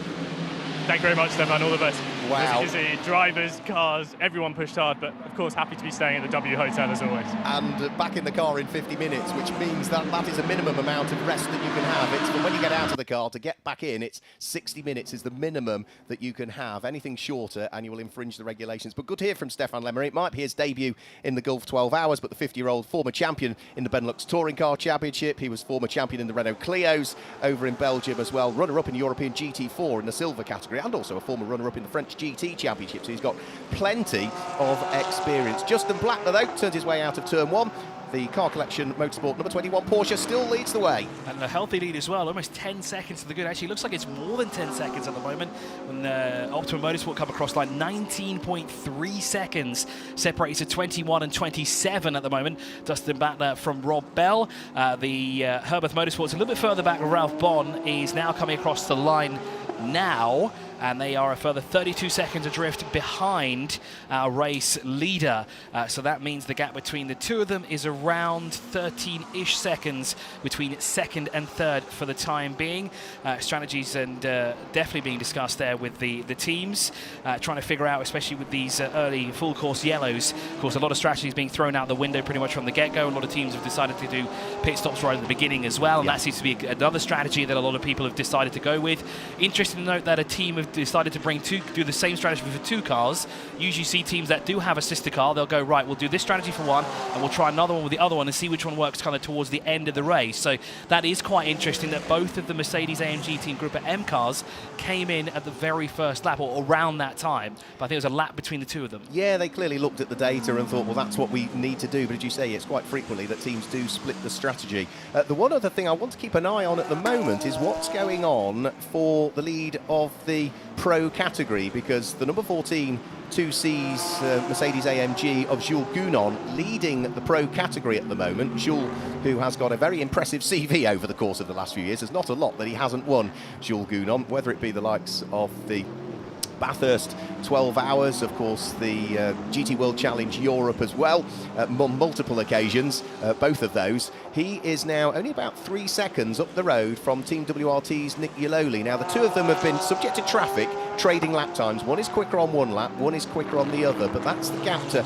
probably just keep an eye towards as to whether it is starting to condense a little bit as Nick Yaloli continues to press on, or whether Jules Gounon gets the message and needs to increase his pace a little bit. 8 hours and 40 minutes to go in the 12th running here at Yas Marina of the Lenovo Golf 12 hours, and up towards turn number 5 goes the Sun Energy car in the hands of Dominic Baumann. He is certainly a very quick driver. I would expect his lap times to be not that far off the likes of some of the cars running at the sharp end, like Jules Gounon, Nick Yaloli and co, because Dominic Baumann certainly knows his way around a Mercedes. That is absolutely for sure, as he presses on down towards the heavy braking area, turn number 6 and turn number 7, the chicane. So a couple of comments in the chat. The leading Ferrari at the moment, or the highest placed Ferrari, is 11th overall. The AF Course Alessio Rivera is currently in 11th position in the 25. They are 3rd overall, no, they're 4th overall, sorry, in Pro-Am at the moment, tucked up behind that Dominic Baumann car that we just saw on our screen, which we're looking at right now. There have been 2 incidences, or heavy incidences, earlier today, and that unfortunately means 2 cars are out. The Grove Racing and the Garage 59 cars are out, unfortunately, due to heavy contact in turn 1. Both incidents happened in that corner. One happened before the apex, and one happened after the apex. So turn 1 has been quite interesting so far. In the AM category, the leader, of course, is our race leader, the number 21, the Car Collection Motorsport of Dustin Blattner in the Porsche. In second in that class at Herbert Motorsports is Ralph Bon, and third in AM is all the way down to Alfaiz Al-Zubair, the 2CS Motorsport, who's been behind the wheel now for at least an hour, if not longer, behind the wheel of that car. No, it's showing us 40 minutes. He is only doing 2 hours of track time here today, and he'll give driving duties to Ian Loggy and Isa Al-Khalifa. Together there is the Haas RT, the sole Audi R8 Evo in the field, alongside the only 488 2022 Evo as well, 2020 Evo in the field. Now those two are a little bit further back for the time being. The Haas RT car is all the way down in 9th position, excuse me, and the 488 is not in battle with them at the moment. Is that the 51 car? Yeah, Christoph Ulrich is a little bit further back from that car, because they're all the way down in 21st, unfortunately, as they make their way through turn 6 and 7. Now down through turn 8. There you go. You can see just in front of them there is a one of the Team 2C's cars. I think that's the number 3 of Alfaiz Al-Zubair, who's in front of them. A wealth of experience around here. He knows the track well. He knows the region well as well. A former champion in the Porsche Sprint Challenge Middle East. I think he's a 2-time champion actually in that championship. Isa Khalifa also contested around in there too. As Mark said before, he's one of the returning winners of this event from a couple of years ago. Raced in the McLaren 720 GT3, which actually made its racing debut here a number of years ago at the Yas Marina circuit as part in the Lenovo Golf 12 hours. So great to see that car evolving into what it is nowadays, a very quick piece of machinery with a 4-litre V8 bellowing behind the driver. A bit of a wiggle there through the penultimate corner there, though, for the Haas RT driver, Mark. Yeah, it was very on the ragged edge, heading round through turn number 15 and up towards turn number 16. But for Grégoire Gilbert at the wheel of the Audi, all still going well for that car at the moment. It was running right at the sharp end, wasn't it? It was in the hands of the Finnish driver earlier on, which was Milka Pinau, and it is still going well now. Traffic to be dealt with as well for the number 32 car of Philipp Eng, second of the two Team WRT Mercedes BMWs, I should say. That car's running in 7th place at the moment, so it's behind the sister car of Nick Yaloli, but is the best part of, what, 25 seconds behind Nick Yaloli. So he's going to try and see if he can close that gap a little bit, the Austrian driver, over the course of his stint. How is Nick Yaloli getting on with the gap between himself and Jules Gounon? It was hovering around 4 or 5 seconds. It's now gone out to nearer 6 at the moment. So Jules Gounon at the wheel of the number 14 Mercedes-AMG 2C's car that we did see briefly on the screen a while ago is doing what I thought he would do. He's just slowly edging away all of the time from the BMW, and that's an important battle that we need to keep an eye on as the race progresses, because of course, whilst at the moment we've got a Porsche in the hands of Ralph Bohn leading the Intercontinental GT Challenge powered by Pirelli, in terms of the manufacturer title for this year, which is still up for grabs, there's only 9 points separating BMW from Mercedes, and it is their lead 2 cars that they have identified for this race that are scoring championship points. So at the moment, it does look as though it is going to be very tight. We'd have to do the maths much later on in the race, but it does look as though BMW are doing enough at this stage of the race, potentially, to scoop up the manufacturer title in the Intercontinental GT Challenge, powered by Pirelli for this year. We've got some more time penalties coming in, Chris. Yeah, car 11 has picked up the penalty. Kessel Racing, Scott Andrews will have to do an additional 5 seconds in their next pit stop, and car number 27 as well will have to do additional time in the pit lane. Second place. Oh, that is as well. That's Rob Bell, and that is for track limits. It doesn't say where that has happened, but of course, well, the stewards have their ever so watchful eye on each and every corner, and we've seen a number of track limit penalties being dished out so far over the course of 3 hours, or almost now 3.5 hours of racing here around the Yas Marina circuit. The Lenovo Golf, 12 hours. As Tim said before, we're starting to settle into a groove now. You know, it seems to be everyone's kind of mellowing out as we sort of fast approach the halfway point. We've got all the hectic stuff out of the way in the beginning of the race when everyone's ready to go, they're fired up, and they want to be in first. That's what they want to do. And now we're kind of edging towards the halfway point, just setting into a groove here as we continue on as we go across the line. The 27 there was just across the line as well. Rob Bell's McLaren, as we said, has that time penalty that needs to be served. They're like thoroughbred racehorses, aren't they, racing drivers? They can't wait to get going, and then they settle into the race that little bit. So let's just wait and see what happens with our next flurry of pit stops, which you might see a few more coming in the next 10 minutes or so. For the moment, we're just concentrating on the efforts of Philipp Eng at the wheel of the number 32 Team WRT car. Philip pressing on as best he can at the moment. He was a champion in the Porsche Super Cup back in 2015, having graduated out of the Porsche Carrera Cup Germany, where he was also champion back in 2014. 2 times a winner at Spa-Francorchamps as well. He's also been a 2 times winner of the, a single winner of the Nürburgring 24-hour in his class as well. So he's, again, another driver like so many of them that have such a fantastic sports car CV here in the Lenovo Golf 12 Hours. Number 77 in the hands of Lorenzo Ferrari, still going well as he threads his way through and past the Tsunami Porsche of Marco Caracera.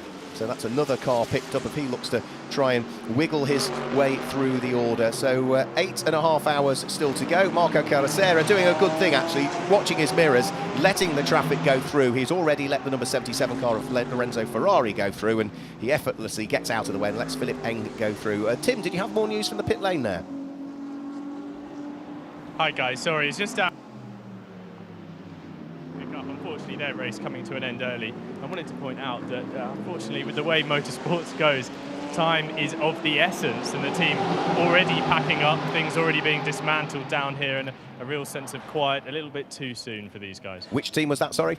Grove Racing, the number 4 Porsche. Yeah, I mean, the thing is, Chris, is that so many of these cars need to be somewhere else again soon for another race that's going on. So, you know, there's a lot of these teams that run programs where they're racing nearly every single weekend, and some of the cars very seldom go back to the workshop and back to base. They go to the next track, or prepped and repaired at the next track, and off they go again. And it might be a quieter time of the year for them in terms of European racing, but there's still a lot going out here in the Middle East. And also, you know, we get to Christmas out of the way and get January out of the way. Pre-season testing starts for all of the European teams. They'll want the cars back in the UK or back in Europe as soon as possible. Yeah, you're 100% right, because of course, as you said, said, time is of the essence here.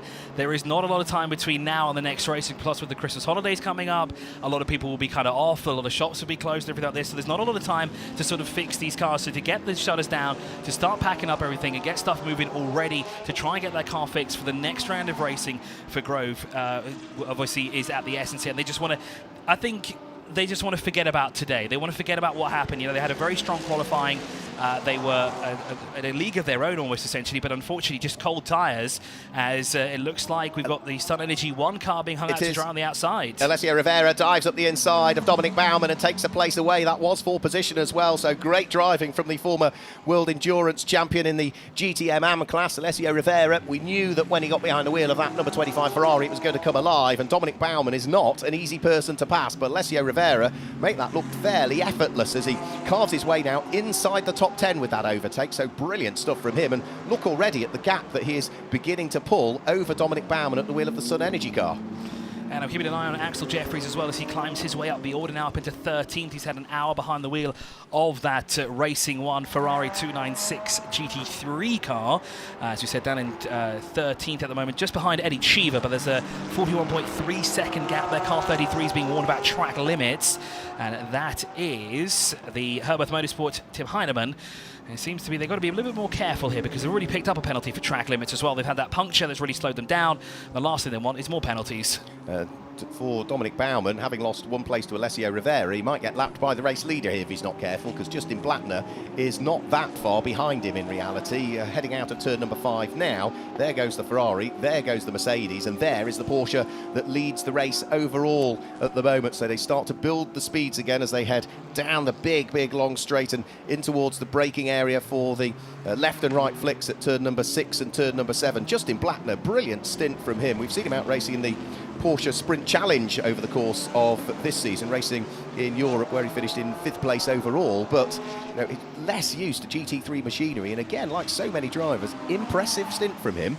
And he's certainly able to keep that gap as well. 12.2 seconds is nothing to hold on him there at all. He's actually extending that gap as well as the race continues on here over a more experienced Rob Bell, who has a lot of experience when it comes to GT racing. He's currently sat in 2nd in the 27 car, and then in 3rd is the Herbert Motorsport Ralph Bond. It seems to be for the past hour or so we've kind of settled in the groove as well up front. Yeah, Justin Blattner, though, that lap he was 2.5 seconds slower than Rob Bell, who is now only 12.2 seconds behind him in 2nd place. So Rob Bell is on his way. Justin Blattner still has possibly a little bit of traffic to deal with as well. Need to keep an eye on what the lap time looks like this time through, because he was catching Dominic Baumann at the wheel of the Porsche and trying to work his way through and past him, but it does look as though this might be another slightly slower lap from him. Is there any cause for concern? We'll wait and see when he comes over the start-finish line. 1 minute 56.8 almost last time through. No, that's sort of less than ideal still. That's a 1 minute 55.00. So are we going to see Rob Bell close that gap further? Because Rob Bell should be imminent over the start-finish line, but he's opted for the pit lane. So the 2nd place car in the hands of Rob Bell. The Optimum Motorsport McLaren heads in towards the pit lane. Is this going to be another change of driver this time through? Well, he was behind the wheel for just over an hour, and I think Tim's got an update for us down the pit lane. Just watching the number 27 Optimum car come into pit lane, as you called, everything looks pretty calm at the moment. Still actually waiting to go to the car, so must be serving that penalty that's been mentioned. And there we go, driver change going on. Rob Bell clambers out.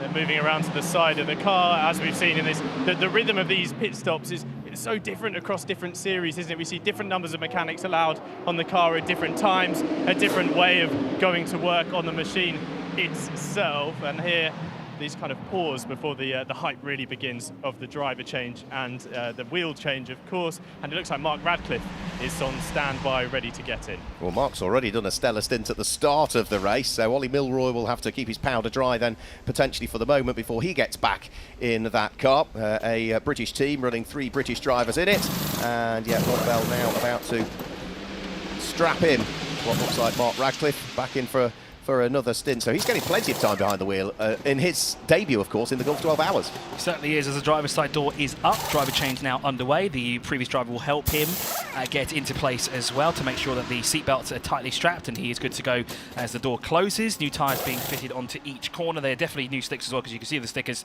still on the car as well. Up on the jacks as the refueling is done. The tyres are changed. Driver is in the car. Engine will refire. and then they'll be released once again. Will the 27?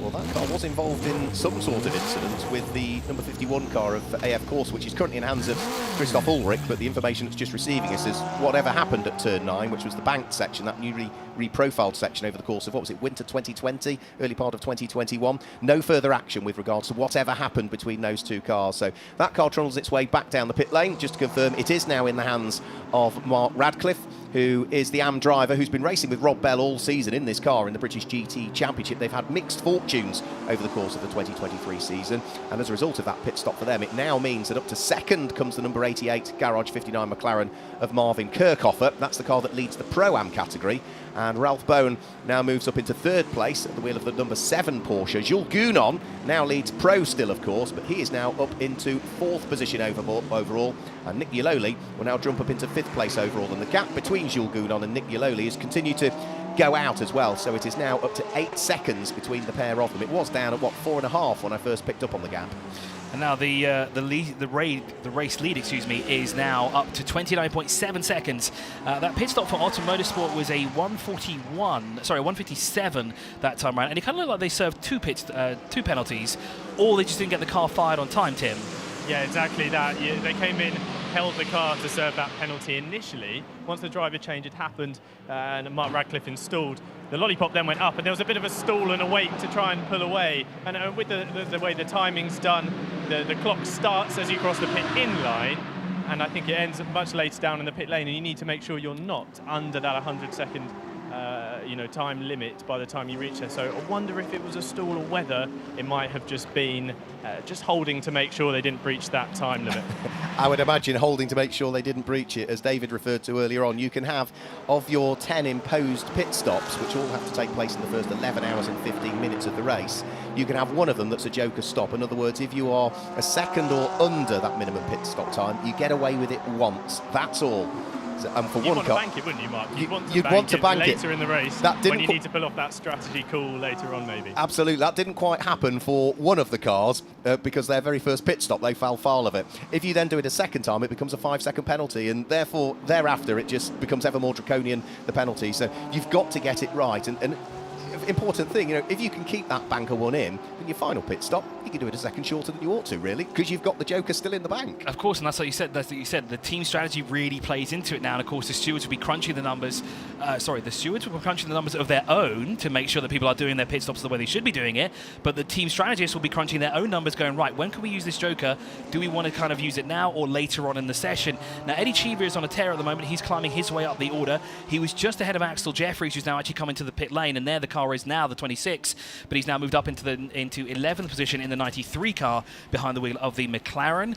There is refueling going on, and there is a driver change for car 26. I think it's about an hour or so now since Axel Jeffries got behind the wheel of that car, and that is either Ramiz Azam or Zemain Jaffa now who will get behind the wheel of this car. The sole entry hailing from the United Arab Emirates. As I said before, all drivers for this car hail from the UAE, as they're all Dubai residents, and of course, they are representing the country here in the Lenovo Golf 12 Hours right here in Abu Dhabi. So driver door is open. Axel Jeffries hops out into the driver's seat now. We'll get, as he said, either Zemain Jaffa or Ramiz Azam will get behind the wheel as Axel Jeffries assists him. Now, all three of them are actually driver coaches in their own right. So, of course, they're used to doing this kind of stuff. They're used to talking to one another as well. They all do driver coaching here in the United Arab Emirates. Some do it here in Abu Dhabi. Some do it in Dubai, of course. So they're well versed in everything that needs to happen here. As there's some slight adjustments there on the left side of the vehicle as well, as the 296 is lowered for Racing 1. Now the car will be released. There's no penalties that need to be served for this car either, so they don't need to have a long hold. Now there does seem to be the car has not yet got going at all.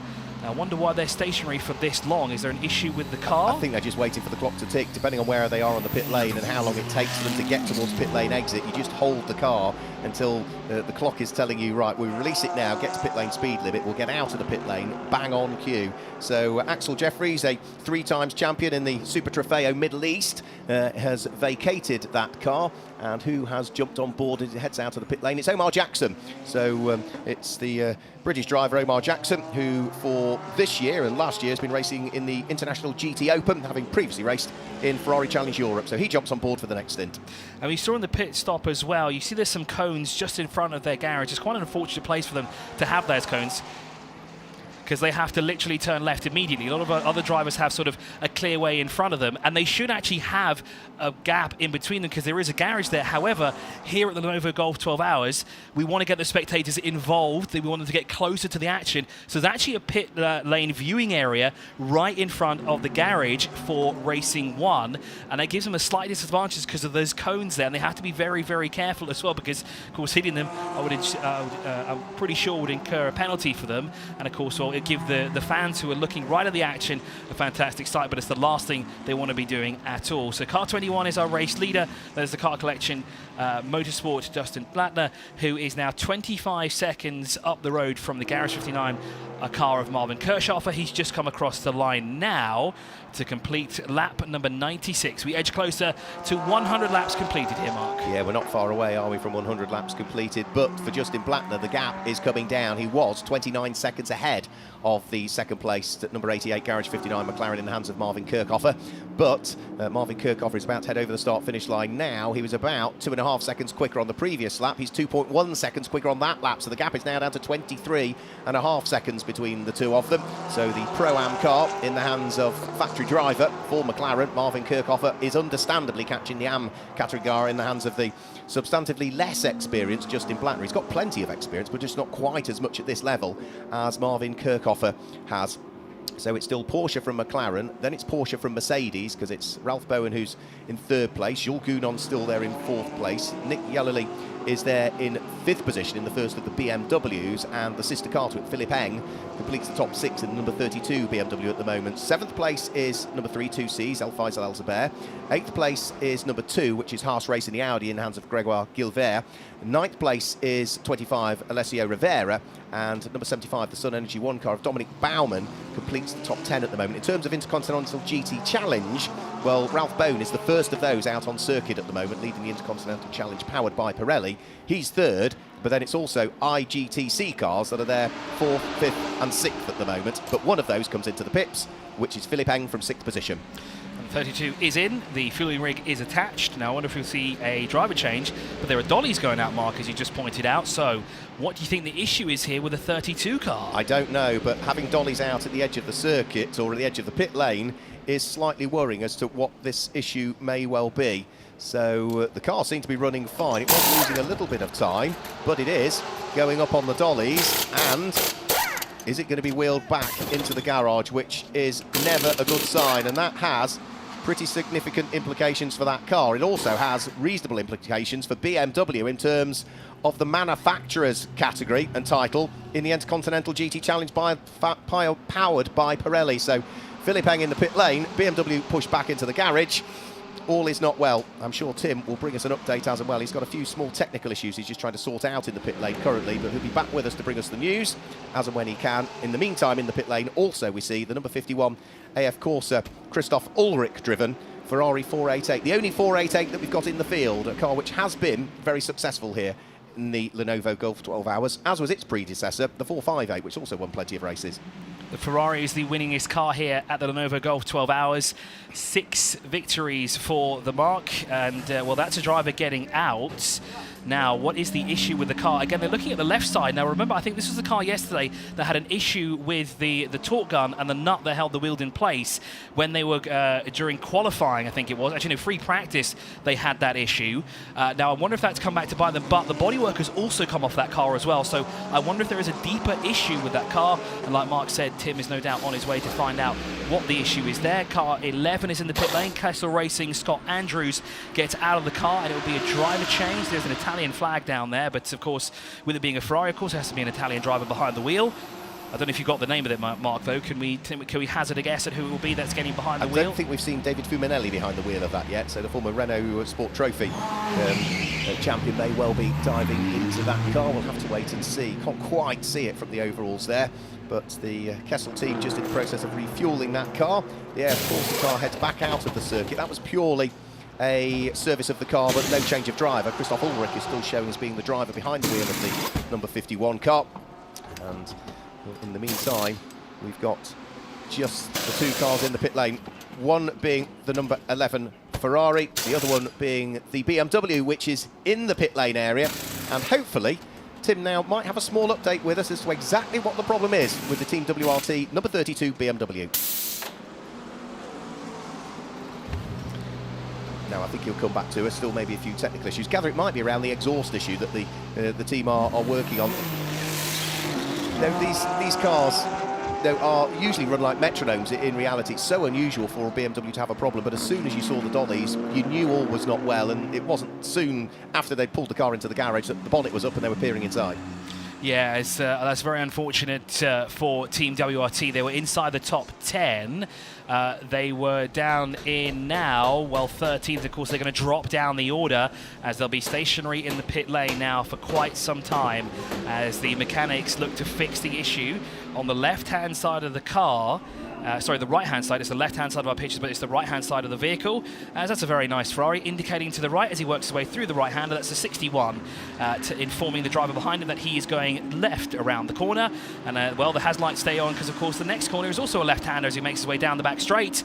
I think he's just left that on by accident by the looks of it. Yeah, that's Lauren Denise, who is here with his regular driver coach, Jamie Stanley. The two of those have been working together for a good number of years, but closing in the slipstream is David Fuminelli, who did jump on board that number 11 Ferrari. I thought it would be David that would jump on board, the sole driver that we have not seen out as yet in the Lenovo Gulf 12 Hour, and he rather effortlessly then carved his way through and past the car to make sure that he is now clear of it. In the meantime, in towards the pit lane comes Alessio Rivera. Now, Alessio has, again, not been behind the wheel, I don't think, for that long, as he in reality, but he is getting out by the look of things already.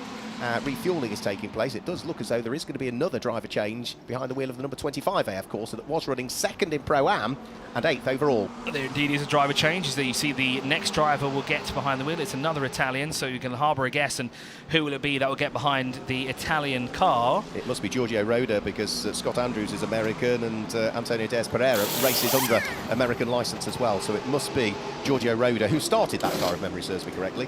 As the seatbelts are now being strapped in there for the next driver who will take charge of the number 25. We have only two cars currently in the pit lane, the 32 and 25. The 32 is inside the pit garage, and the number 25, as we're looking at right now, is getting a fresh set of rubber on each corner of the car, the left one there being fitted, and I think that's done dusted. The car is now dropped, and well, it will now be released. So the car just refiring up, and then off it will go. The exit here, the pit lane of the Yas Marina circuit for the Lenovo Golf 12 Hours. And now off goes the 25 now, as the Yas Motorsport Alfredo Azevedo comes across the line. He's been behind the wheel for 1 hour and 4 minutes. That's half his stint time throughout the entire race, done and dusted. And we have 15 minutes to go before we reach the first third of the race coming to a close. And as we see more pictures live here of the Team WRT number 32. The team still looking on the left-hand side there, sorry, the right-hand side there of the vehicle. It's the left-hand side from our pictures and your pictures as well, but it's the right-hand side of the car that is being checked here by the team. Car Collector Motorsport continues to lead, Mark. It does, and it is Giorgio Senegiotti actually that takes over that car. It's the number 25 car that was in the pit lane. I was reading out the drivers for a different car. So Giorgio Senegiotti takes over the number 25 car, and Tim Fullbrook hopefully has some news from the pit lane. Tim? Hi guys, can you hear me now? You got me now? We've got you. Oh, excellent. Okay, so down in this WRT pit stop, it continues. The work carries on. I'm sure you saw the pictures of the hood of the car coming off straight away. It looks like a significant patch or area of the exhaust has been taken off and removed. The exhaust system in the M4 GT3 is quite impressive, to be honest. It rises out of the front of the car and then kind of behind the front right wheel arch, and then down and out behind the wheel, almost down below where the number panel is on the side. Yeah. And a large portion of that exhaust has just been completely removed. And as is typical with a highly trained and well-oiled race team, a whole segment was there, sat ready to go. I did speak to Dries Vanthoor in that period. Of course, he's in the other car, but there's been a funny noise apparently from that car as it's been running around the track, and they just decided that it was getting a little bit too concerning for their liking. Vance and Voss over there on the right-hand side of the screens looking slightly concerned with what's going on. That might be the reason why, to start with in his stint, Nick Yellerly was keeping pace, wasn't he, with the car of Jules Gounon, and then he slowly started to lose time, and therefore, if you've got a problem with the exhaust, you are going to be losing power, aren't you? It's not going to be pushing that warm air, that combusted air, back out of the car to the same degree. So that might be why Nick Yellerly was losing the time to Jules Gounon, whereas in the early part of his stint, he was right with him. Well, the Team WRT car that's currently in is Philip Eng, and remember, we looked at their times on the screen, and it didn't look like they were losing too much time. Obviously, when they came into the pit lane, the lap time was 2 minute plus, but that's them coming to the pit lane as well. But of course, with that funny noise, that's the last thing you want. You definitely don't want an engine knocking, not even in a road car. You definitely don't want it in a race car as well when you have 8.5 hours or 8 hours and 50 minutes to go. Best to have it checked out now.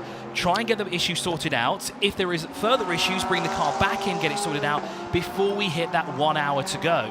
Yeah, no, you're right. I said Nick Yellerly. It's Philip Eng's car that was in. I do apologise. So, yeah, Justin Blackner's still leading the way at the moment. We have ticked over the 100 laps now, so 101 laps have just been completed by our race-leading number 21 car. Now, Justin has been behind the wheel of this car for almost an hour now. In fact, now, bang on an hour since he first got into the car. We've got another pit stop taking place, and back into the pit lane comes the second place car. The number 88 Garage 59 McLaren of Marvin Kirchhofer is in. He's out of the car. That's going to be another driver change that is taking place. They were making sure they hung on to Marvin Kirchhofer. In theory, that's his second stint, but his first stint, if you recall, he'd only just got into the car as we went full course caution, so they instantly brought him back out of the car to make sure they kept what is, no disrespect to the other drivers, the quickest driver in that car, Marvin Kirchhofer, available for when we are on full green racing. So are we going to see Louis Perret, the starting driver, get back behind the wheel? Will Alexander West get back in? Looking at the frame of the driver, I think that's Louis Perret, who had a brilliant first stint, that's going to get back behind the wheel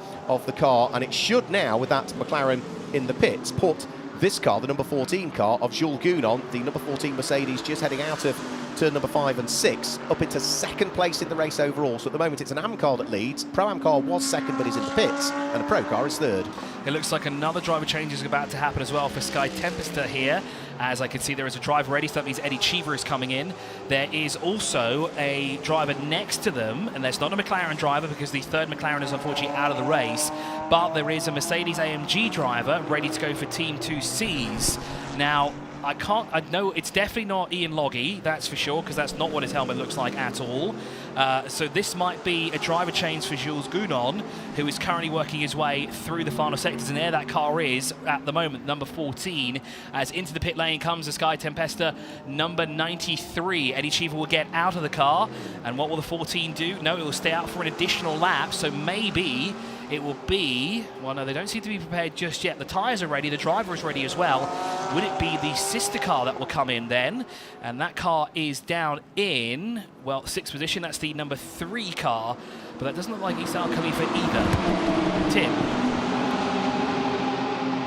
I think he's still got some technical issues there that he's dealing with. I do see that he's still outside the Team WRT.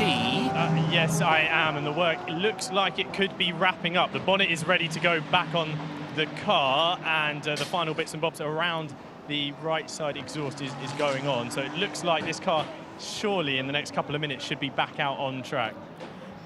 Thank you very much. In the meantime, Lukas Stolz brings the number 99 Mercedes-AMG Team Group M car into the pit lane area. So that's another car that is ticking off another one of its imposed pit stops. They have had a very different strategy to the rest of the teams so far. They have ticked off, they ticked off the first 3 of their pit stops in the first hour and 20 minutes, if memory serves me correctly.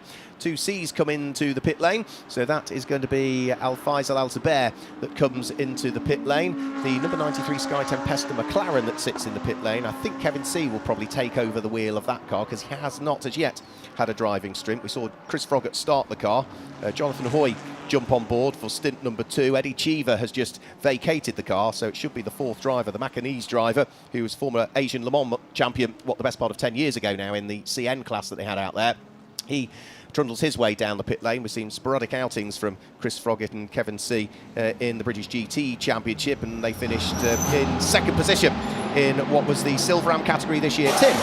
It's nice to have a microphone that starts working again, and I'm sure the WRT team will feel the same about the exhaust of the number 32 car. That car is headed back out on track, back into the action. It has, but unfortunately it is now on, it's only completed 96 laps. The overall race leaders have completed 7 more than that, so it's now 7 laps off the lead of the race, and that is a bit of a bitter pill to swallow. Yes, they can tick off another one of their imposed pit stops with that, but it's not what they wanted, was it, at all, and that has really put them out of contention. So it looks like Alfredo Alzubair is out of the car for 2 Series Motorsport. That should be Issa Al Khalifa now, who will get behind the wheel of that car now, as Alfredo Alzubair has done his stint. I don't know if that was 2 hours that he did behind the wheel. I don't think it was, so we might see him back out later on. And I know that can't be Ian Loggy that got behind the wheel. It did not look like his helmet, but let's wait and see when they come across the timing line who it is. We've seen the Team WRT 32 car go back out, but of course all ears will be open inside the cockpit to make sure there's no funny noises happening. Again, it actually is Ian Loggy behind the wheel. I thought he bought his special Shrek helmet, but I guess he forgot it this weekend, which is rather unfortunate. So who have we got that's jumped on board? Kevin Say, yes, just to confirm, did jump on board the number 93 Sky Tempesta racing machine. And with the Team WRT car and the BMW now fixed with its exhaust all sorted, that has been handed back over to Sheldon van der Linde. So Philip Heng in the garage, maybe be able to catch up with a chat with Philip and just talk through exactly what the car was doing to him. They might want to go into too much detail, but just be useful to maybe get a better understanding exactly what the repairs were. Sheldon van der Linde takes over that car, Tim. Yeah, I was going to say I will head down and do a bit of nosing around, but the garage looks to have emptied out. I think they've all headed out back to discuss what the problem is, but I'll wait until some faces emerge and see what I can find. Dominic Baumann comes into the pit lane, the Sun Energy Mercedes into the pit lane from 6th position, and the race leader is in as well. So Dustin Blatter comes in towards the pit lane at the wheel of the race leading number 21 Porsche. Great stint from him. Good race so far from Car Collection Motorsport, but the race leader is in, and Jules Gounon is only an hour into his stint at the moment, so the number 14 car may well take up the lead of the race before too much longer. I think they just took the lead of the race. They came across the line now because they were 15 seconds adrift. The car is now being refueled. Both cars you see in the pictures being refueled there, the Porsche and the Mercedes. So into the lead goes the Mercedes-AMG, sorry, the which car goes into the lead again now? Yes, Jules Gounon. Yes, that's the car that I was looking for. They're not the other team car for that. So it is also another car as Herbert Motorsport coming. Ralph Bon is into the pit lane, and the 46 car is also in the pit lane now as well. So getting busy down there on the pit straight, and I think Tim is watching on right now. I am in between the two. The car collection car that's coming from the race leader, number 21. Driver change there. Konstantin Dressler getting aboard the red and white Porsche. He's strapped in okay. And there was a bit of confusion with the number 7 at the Herberth car. The mechanics were waiting, didn't know whether to quite go and attach the car. I think they were just maybe serving a penalty that was looming over them. But now hands on the car, getting ready to complete the stop. Konstantin Dressler was pretty impressive over the course of this weekend so far, compared to the fact that he hasn't got huge amounts of GT3 experience and far more GT4 experience because he's been racing in European GT4 for last season or so.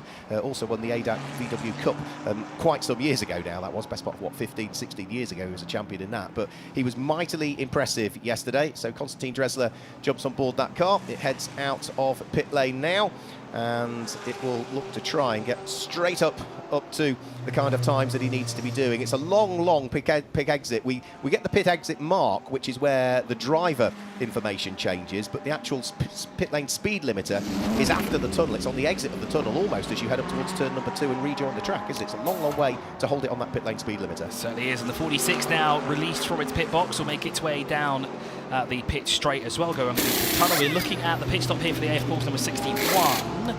That is Laurent Demise behind the wheels. Eamon Jaffa now is being shown as behind the number 26 car. Now, when did that happen? Because we did not see the 26 come in. It happened 13 minutes ago. For the Racing 1 car. The indicator on the left-hand side, actually now the hazard lights are on the 61 car. I've been keeping an eye on that. I think it's about 10 laps. I wonder if that was a funny noise that the BMW might have heard, the indicator going off on the left-hand side. But no, it was the exhaust there. But the 61 will be released. It will be a driver change as well. So Laurent will get out of the car and is released down the pit lane, and it still has a left side indicator flashing.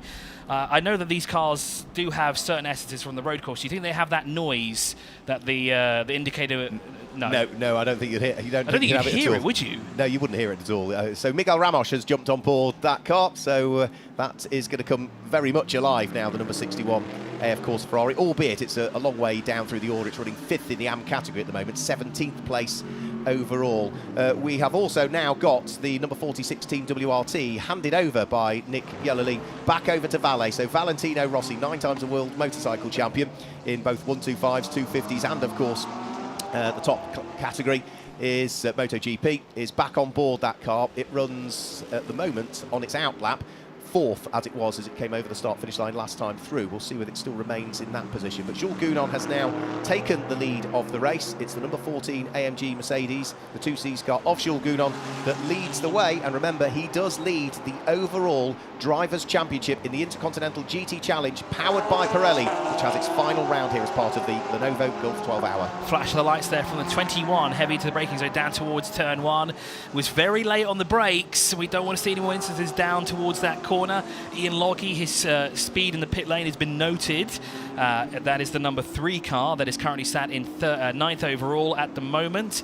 The sister car actually leads the race here.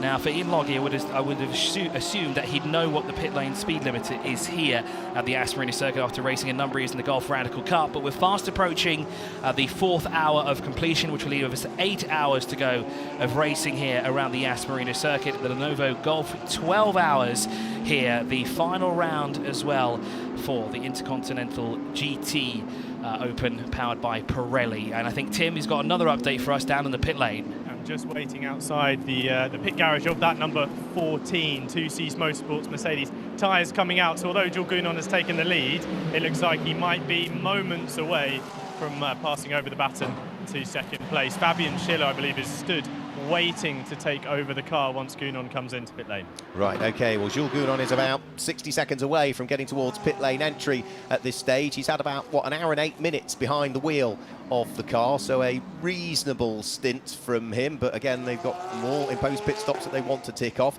I think one of the cars we'll probably see in sooner than later as well is car number 33, the Herbert Motorsport car, in the hands of Tim Heinemann, because he's now heading towards an hour and 40 minutes in his stint, so it's one of the longer stints from him at the moment. So with all of those flurry of activities and various cars coming into the pit lane, it now means that while Jules Gounon leads the race and may well be destined for the pit lane before too much longer, the Haas number 2 Audi in the hands of Gregory Gilbert is second currently, and Konstantin Dresler, having taken over the car collection motorsport number 21 Porsche, is now there in 3rd place. Alexander West, who recently took over the number 88 Garage 59 McLaren, is there in 4th position. 5th place is Valentino Rossi for Team WRT in the BMW. As into the pit lane does come Jules Gounon, as expected. The race leader is into the pit lane and Tim is down there.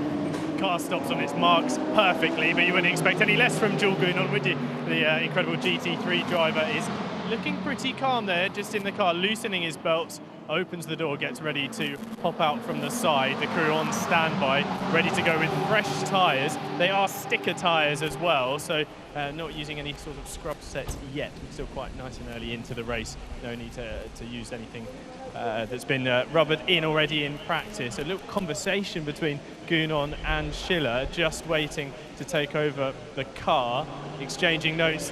Sign language is always from drivers, as we know, we come to expect, and they don't talk too much at work. There's a few signals of how the car's handling, a bit understeer, a bit oversteer here. Team go to work on changing the tyres all round.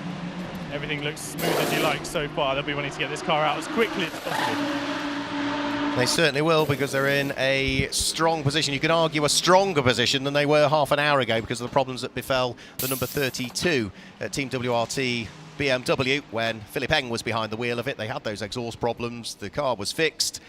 They are back out there with the car now in the hands of Sheldon van der Linde, but they are now only just completing 100 laps, whereas the race leaders have already completed 107. So that has big implications, as I alluded to, not just for that particular car, but also for potentially the manufacturer's standings in the Intercontinental GT Challenge, powered by Pirelli, which forms part of the Lenovo Gulf 12 Hours. So back down the pit lane goes the number 14 erstwhile race-leading Mercedes-AMG 2Cs cars, now in the hands of Maxi Goetz, who's taken over that car. So I think Tim suggested that Fabian Schiller was on hand to take over that car, but it's Maxi Goetz that's jumped back on board, another hugely successful driver over the years, a DTM champion back in 2021. He's also won the Blancpain Sprint category in the Pro Division, and has also claimed wins at Spa-Francorchamps in the past as well. So thank you to Chris Milbourne for his efforts in commentary over the course of the last 2 hours. But now rejoining me, having had a quick comfort break, is David Addison. David, not a great deal has happened again. It's all largely gone to plan over the course of the last hour, apart from what is a bit of a story, really, that problem for the number 32 Team WRT BMW. Yeah, and however well drilled a team is, or a brand, you know, they dominated in Kyalami, and here where they need to deliver, out of nowhere an exhaust problem. I was racking my brains listening to you guys talking about it as to whether we've encountered that in any previous IGTC or Fanatec GT round, and I can't think of it. So, you know, it looks as though out of the blue something is there to trip you up despite all the planning. You know how good WRT is. We know how good a GT brand BMW is, and yet on a day when there's a championship on the line, out of nowhere an issue comes. The good news is for manufacturer points, as you were saying, they've still got 46 they can rely on, which is now 5th with Valentino Rossi back at the wheel. But for a driver's point of view, big disappointment for Philippe Eng. Yeah, very much so, because he was, what was he, about 8 points adrift of Jules Gounon, wasn't he, in terms of the Drivers' Championship. But even in terms of the Manufacturer Championship, you know, you count your best 2 nominated cars, with BMW only having 2 cars here in terms of their nomination. Mercedes have nominated their 2 cars, but they've got sort of one hand behind their back, haven't they, BMW now, for the rest of the race? They have to a degree, but of course not everybody is scoring IGTC points. So although they're 7 laps down, as you say, and they're way down the overall leaderboard, like 22nd, you know, that's a better result in IGTC, and it's better again in Pro, because you take out the cars that aren't scoring IGTC points. So the point being, it's worth persevering. Very much so, because there's still a long way to go. We've just ticked over the 4-hour mark, just under 8 hours to go, and Tim, I think, or as it swapped back to Alan, is down there in the pit lane. Well, Marcus, I just wanted to add your point there about only a couple of BMWs, plenty of Mercedes and Ferraris here.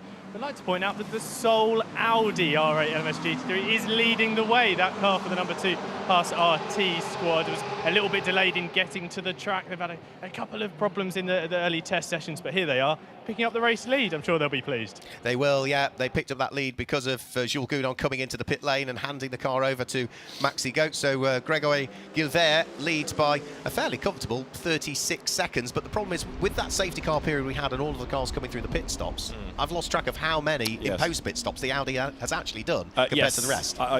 Likewise, and it'll be a race control question. I was thinking that when we get to sort of the last 3 hours, we'll try and get an update, and then we know really. Then we can tick them off from there. The situation is, because I think many of the teams will be at the extreme of it. I mean, we know that 99 has been racking them up because it's dropped down the order. So you can easily say that that's taken perhaps more penalties, more pit stops rather than others, because it's fallen down. But also 99 did lose time with that loose rear wheel, which had to be attended to as well. So that was another reason why that car fell away. But it has clawed back. No, it lost another lap. It lost 2, clawed 1 back, but it's lost another one on that last round of pit stops, hasn't it? Just about to your question there, lads, about pit stops for the Haas RT car. Yes. I just asked one of the mechanics. Only 2 stops apparently ticked off of the allocated amount, which seems pretty low this early on in the race, I must add. But still, there you go, two stops. Well, yeah, I mean, allowing for the fact that you might anticipate that they would stop on the end of an hour under normal circumstances, yes, that is still quite a low number.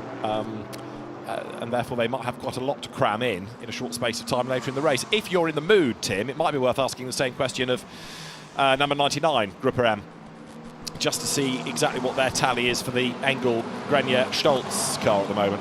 Go on my way. Was it deliberate to pick a team at the other end of the pit lane, David? One tries, yes. I'll make my way down there. Yes, look what it did to Alan Hyde, having to walk up a pit lane all these years. But that's a car, as I say, that's been cramming them in. But number 2 Audi, Greg Gilbert then at the wheel of it, the very rapid and very successful GT4 at start. 77 is back into the pit lane, just in the background as the Gounon Mercedes-AMG leaves. In comes the 77 Group M Lorenzo Ferrari car, and Audi number 2 crosses the line once more. So Greg Gilbert has now done 110 laps and is doing a very good job. he knows exactly all about Audi R8s, but predominantly GT full spec, not GT3. He's a Peugeot champion, French GT and GT4 European Series Pro-Am champ, but it's good to see him in GT3 cars. Now, also in the pit lane is 33, which Tim Heinemann has brought back in. Am I right in saying they've not yet put Matteo Cairoli into that car? Tim? You would be correct. Matteo Cairoli has just stepped aboard the glorious sounding 911 GT3R, and I'm sure you heard that thing absolutely rip it away from the pit stop. Unlike the other drivers that seem to quite happy to sit there on idle before they get the call over the radio to head down towards pit exit, Cairoli rather left his foot on the throttle for about 5 seconds before driving away there. There was a story in one of the British magazines recently that Cairoli might, after all his years of success with Porsche, be gravitating towards an Italian brand, one with a raging bull on the logo. Is there any more news on that you've heard, or do we assume that Matteo might stay with Porsche for another season? I did have a conversation with him about where he was going for the next few weeks, shall we say, after the championship winds down, and he did say he had a flight to catch to the other side of the world, so I'll just leave it at that. Righto, okay. Point taken. Thank you very much. So back down the pit lane goes 77 Lorenzo Ferrari's car. The leader is in traffic then as Greg Gilbert tries to wriggle his way past Miguel Ramos, who has got back behind the wheel of number 61 Ferrari, and in so doing has got the car into 18th place. So Ramos comes down towards turn 15, fast right-hander, and then the slower, tighter turn 16, and into the pits comes Gilbert, and he very nearly ran out of road there because he couldn't get the car slowed down for the corner at pit in, and went rather wide, to say the least. But after 70 minutes in, very rapidly indeed, comes Greg Gilbert. So you were saying, Tim, about the Audi leading the race. It was, briefly, and it's now heading towards you. And I've just been up, sorry, I'm at the other end of the pit lane, David, at your request. The Gripper M Mechanics confirming they have completed 5 pit stops, 5 of their allocated stops down here at the number 99. Right, so time of day 14:11 and 5 times imposed pit stops, number 99, he scribbles. Right, brilliant, well done. So we know roughly where we stand with 99, and again, the now 3rd pit stop for Greg Gilbert and the number 2 Audi. You can understand why the order is the jumble that it is. So Greg Gilbert out, and a good stint by him, as you would anticipate. Good stint also earlier on by Milka Panu, and it is, by the look of it, going to be Xavier Knauf who will take over in that car. So that will put back into the lead number 21 Porsche, Konstantin Dresler, who is now something like 11 seconds up the road from Maxi Goetz, and Maxi is lapping 1 second a lap quicker, just over a second a lap quicker. So it is on that we're going to have a change of lead within the next stint, aren't we? Because Dresler is 14 minutes into a stint, Goetz is 8 minutes, so they've got, in other words, quite a long time ahead of them before they need to worry about the next pit stop, unless, of course, the plan goes out of the window with a yellow flag of some description, like a safety car or a full course yellow that we had earlier on in the race. But for now, under green flag conditions, they've got a lot of stint left. Right, down the pit road goes number 2 Audi, and so 21 picks up the race lead. It is down at turn 9, and Konstantin Dresler doing a good job. 2nd stint in that car. We had Dustin Blattner do 2 stints. We're still waiting for Joel Sturm, but maybe they're keeping him in abeyance till the end of the race. The possibility towards the end of a race of a safety car bunching up everybody is exactly why you need your fastest driver in at the end of the race. So Joel Sturm will do the last stint, one would anticipate, and try and use him as much as possible in that 2nd period of the race.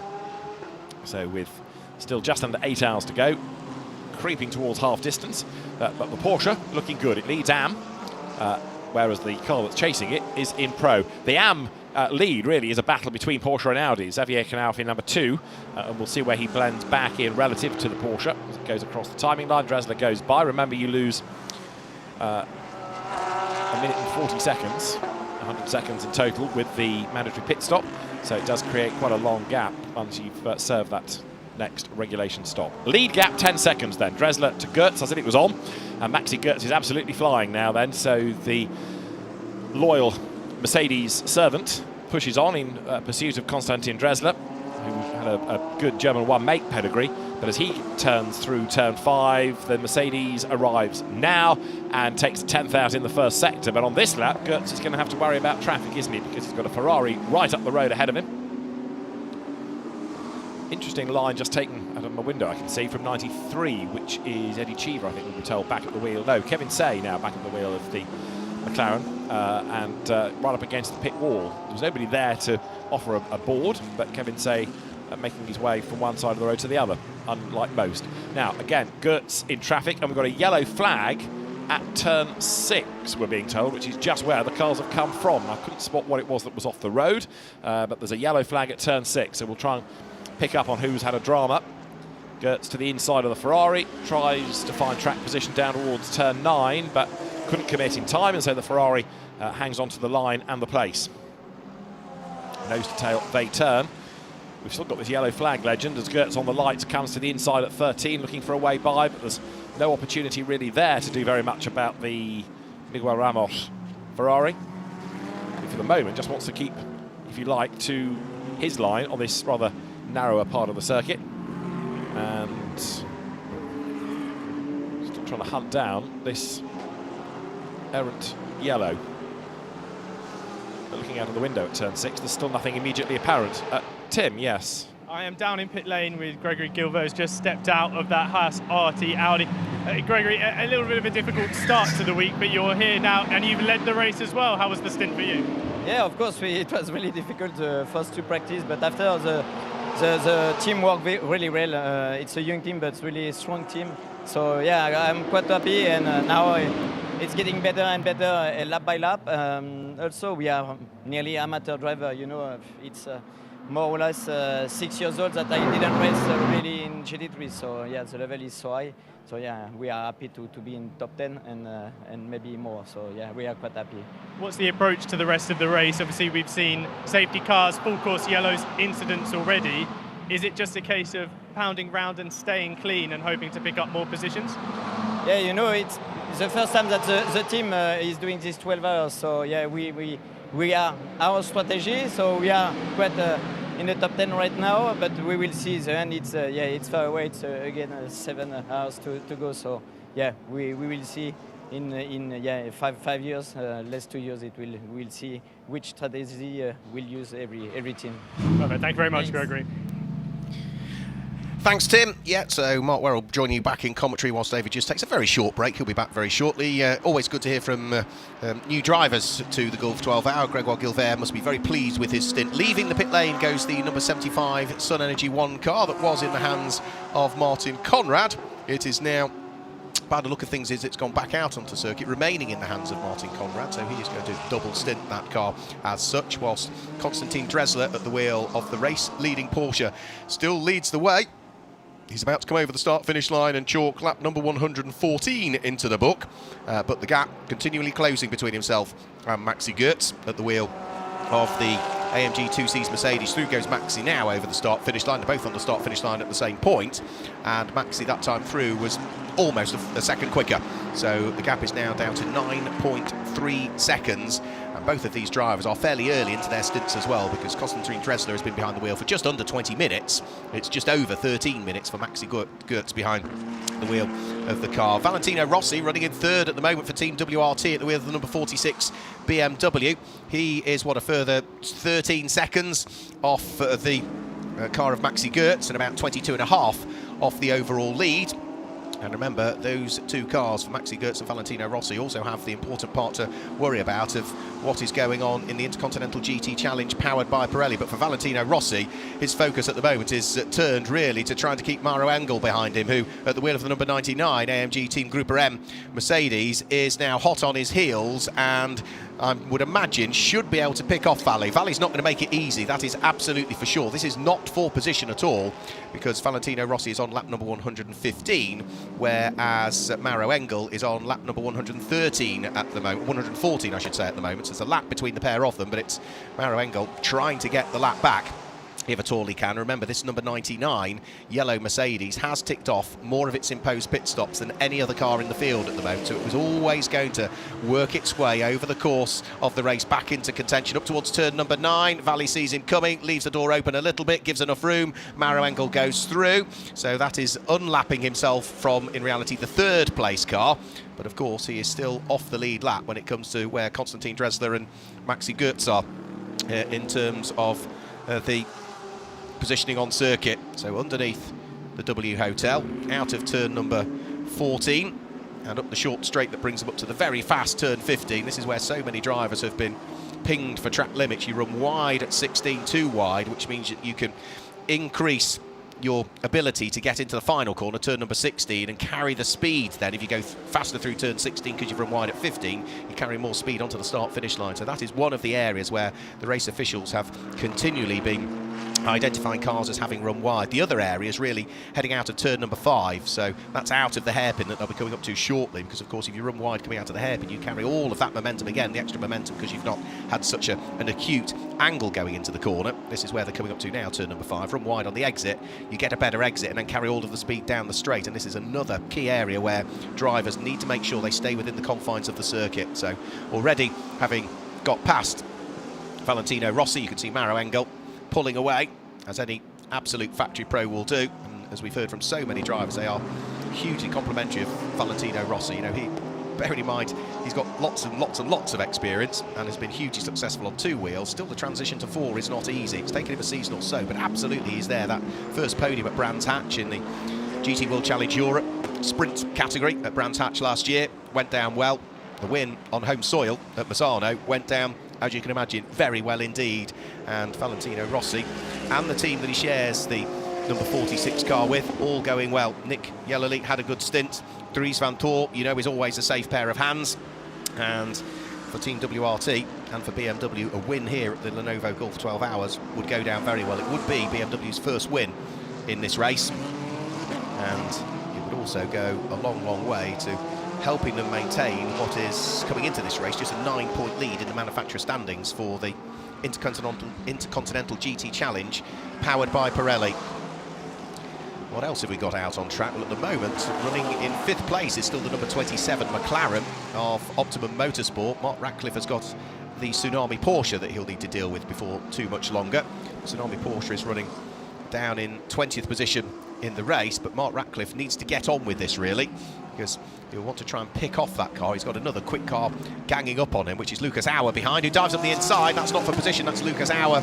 Again, that's another car, the number 77 car, that has ticked off a good number of its imposed pit stops. Lucas Auer, indecently quick, makes it rather effortless past Mark Ratcliffe, but Mark doesn't need to squabble. That's not the fight that he needs to be involved with. He doesn't need to worry about anything other than his own race at the moment, because he's running in 5th place.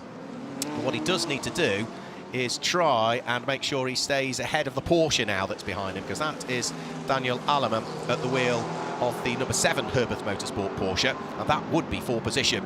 Lucas Auer looking to try and squeeze his way through and ahead of Stefano Borghi's car. That's the Tsunami Porsche. He's going to have to wait until the exit of turn 3 and turn 4 and probably do it in towards the braking area at turn number 5, which they'll be heading to very shortly. The Mercedes looking one way, looking the other. Make sure he carves the gap open on the inside line heading in towards the hairpin, as late on the brakes as he could be. Mark Ratcliffe too far back to try and follow through, and also place a lap on that Porsche, but he needs to get on with it because the Porsche behind would take position away from him. So they build the speeds again as they head down the big long straight and in towards the braking area for turn number 5 and turn number 6. In the meantime, into the pit lane has come Christian Colombo at the wheel of the number 20 AF Corsa Ferrari for what looks like a mandatory pit stop. Yeah, and everything went according to plan. The Ferrari down pit lane about to rejoin, so nothing to report from that. And as I catch up with the happenings of the last hour and a little bit down in pit lane, it's that one story as far as I can see for the BMW with that exhaust problem. Was there anything other significant that I should know about, Mark? No, nothing at all. It all largely went to plan, Alan. You could have had a snooze and come back to us, as you probably did anyway, and not a great deal other than that. Yeah, exactly. I had 3 slices of pizza and some rather nice gatto. Wow, that's making me jealous now. Yeah, it's coming over to you in a little brown bag. Oh yeah, but we didn't get pizza and gatto. No, our takeaway was very different, but equally was well received. Yeah, it's done me the world of good. I'm rejuvenated. You've had your pit stop. You're fully fueled and ready to go, are you? Ready for another stint. Okay. Can you allude as to what strategy you're on? Well, I'll tell you one strategy I'm not on. I won't do a Kenny Havel and appear on camera with my shirt off. No, well, I promise you that. Well, that's a relief. We're all thankful for that. Yes. Oh, yes, you would be. So Mark Radcliffe still pressing on at the wheel of the Optimum Motorsport McLaren. He still hasn't as yet managed to get past the Tsunami Porsche, which he needs to do because Daniel Aleman is not that far away from him and is looking to try and close in. I think this might be the opportunity. Can he get through at turn 5 this time? He's almost prized the door open. Can't quite do it on the way into the corner. Should be able to do it on the way out, but no, he still can't quite do it. And now he's under pressure for position from the next of the cars that's behind him. Yeah, Stefano Borghi not being very helpful, is he, in the Commentators Racing Team Porsche? But Mark Radcliffe, I think, is lined up for the inside down towards turn 6. He wouldn't be able to do it on the brakes, but he's having to work harder to lap a slower car than he really should. Borghi brakes late and sort of makes the corner, scrambles across the front of Mark Radcliffe, but really needs a blue flag and get out of the way. He certainly does, yeah, because it's a good battle behind him. This is for 5th and 6th position, but the lapped car is at the front. There's flashing of lights going on, but Stefano Borghi is not as yet moving out of harm's way. Mark Radcliffe gets another good run, this time heading up towards turn number 9. But again, is he going to squeeze his way through here? Borghi runs a little bit wide. Mark Radcliffe takes the opportunity to try and squeeze the McLaren up the inside. But again, Borghi chops across the nose, and Mark Radcliffe still can't do it. The team needs to be on the radio to Borghi to say, stop fighting and let them go. Mark Radcliffe, in the meantime, is now in an awkward place. He wants to clear the traffic, but he doesn't want to get himself in strife. But he doesn't want to get himself to a slower pace, and as you were saying, let Daniel Aleman skip ahead of him. So Borghi really not helping matters, and he's been stuck behind that Porsche, Mark Radcliffe, now for the best part of all of this lap, hasn't he? And close to him as well, as Aleman has a rather cheeky look up the inside. Yeah, as far as Mark Radcliffe is concerned, that's the Borghi man that's ahead of him and isn't doing a great deal of favours at the moment. Oh, indeed. Stefano Borghi then has actually escaped. They come over the timing line, so the Tsunami CLRT Porsche goes by. That is in 20th place, whereas Radcliffe and Aleman 5th and 6th. The margin between the pair of them now is really measured in 6/7 of a second. There's nothing at all between those two, and Stefano Borghi really ought to be getting from somewhere a blue flag and to be told, and he shouldn't be the team really doing it, just pull to one side. You're not in their race, let them go. Radcliffe now to the inside at turn 5, and again, Stefano Borghi is being uncooperative. Yeah, absolutely no need for it. He needs to just get out of harm's way because he's holding up 2 cars that are right at the sharp end of this race, with Tsunami, say, being not quite the last of the runners, but we've only got 22 cars remaining in the race because of the problems both in qualifying and the 2 accidents earlier on in the race. As Mark Radcliffe got a run this time, he might be able to do it this time in towards the brake area. He's pretty much alongside, but again, I don't quite think he's as confident on the brakes. Don't stick your nose at the inside to lose it, but yeah, Borghi outbrakes himself, and finally Mark Radcliffe squeezes his way through, and now Stefano Borghi might have compromised his run out of turn 5 and turn 6, which allows Daniel Aleman to get a run this time. He's busy flashing his lights, isn't he? Aleman desperate to get through as well. What's interesting, though, is the pace of the McLaren relative to the Porsche in a straight line, because Mark Radcliffe, even though he's lapping that car, didn't breeze up behind him and breeze past. He still had to work hard and still had to do that on the brakes. Again, Borghi makes a mistake at 9, but again, chops across the front of Daniel Aleman. It's almost like he's unaware of the situation he's racing in. Yeah, no, we did have a few cars when we had that full course yellow that didn't realise they had to go into the pit lane because their radios weren't working, but Daniel Aleman finally works his way through. The news might have come through on the radio for Stefano Borghi. Just keep out of the way, let the 2 cars go through. That's not your fight at the moment, so let them go and follow them round. You know, you can quite often pick up the pace in your car. If you're one of the slower cars, let the quicker cars through, you'll learn more. Over the start-finish line, that looked as though that was potentially a change of position heading up to turn 1, with Kevin Say coming under pressure from Lucas Auer, and that would have been for 12th and 13th places, as they were pretty much nose to tail, hugging the pit wall as they went by that time. Absolutely, and of the 2 of them, Lucas Auer ought to be able to get past Kevin Say before much longer. You've also there got Radcliffe and Aleman now with a second and a half between them. Daniel Aleman was the one actually that lost out more on that lap, because where he encountered Stefano Borghi was more of him having to check up the pace, and therefore Radcliffe, having gone through, was able to escape. So that gap for the moment is larger, and it might be a lap or 2 before it comes back down to enable Daniel Aleman to make a move. Now, as they come out of turn 5, let's look at the road, see whether we can spot the Auer versus Say battle. Kevin Say in the Sky Tempesta McLaren has dropped back, hasn't he? You can see them in the distance. So Lucas Auer, as you might anticipate, given that he is a Platinum graded driver against the bronze Kevin Say, he's gone through, and that puts 77 Mercedes up into 12th place now. Very reminiscent, that livery on the number 7 Herbert Racing Porsche, of Lotus Formula 1 cars from the 1970s and 1980s, isn't it? Beautiful livery on that car. Really catches the sun, the little gold pinstripes on it. Konstantin Dresler still leading the way at the moment. 120 laps have now been completed by the number 21 car collection Porsche that leads the way. Remember, it's still an AM category car that leads at the moment, but the gap between himself and Maxi Götz has been coming down continually.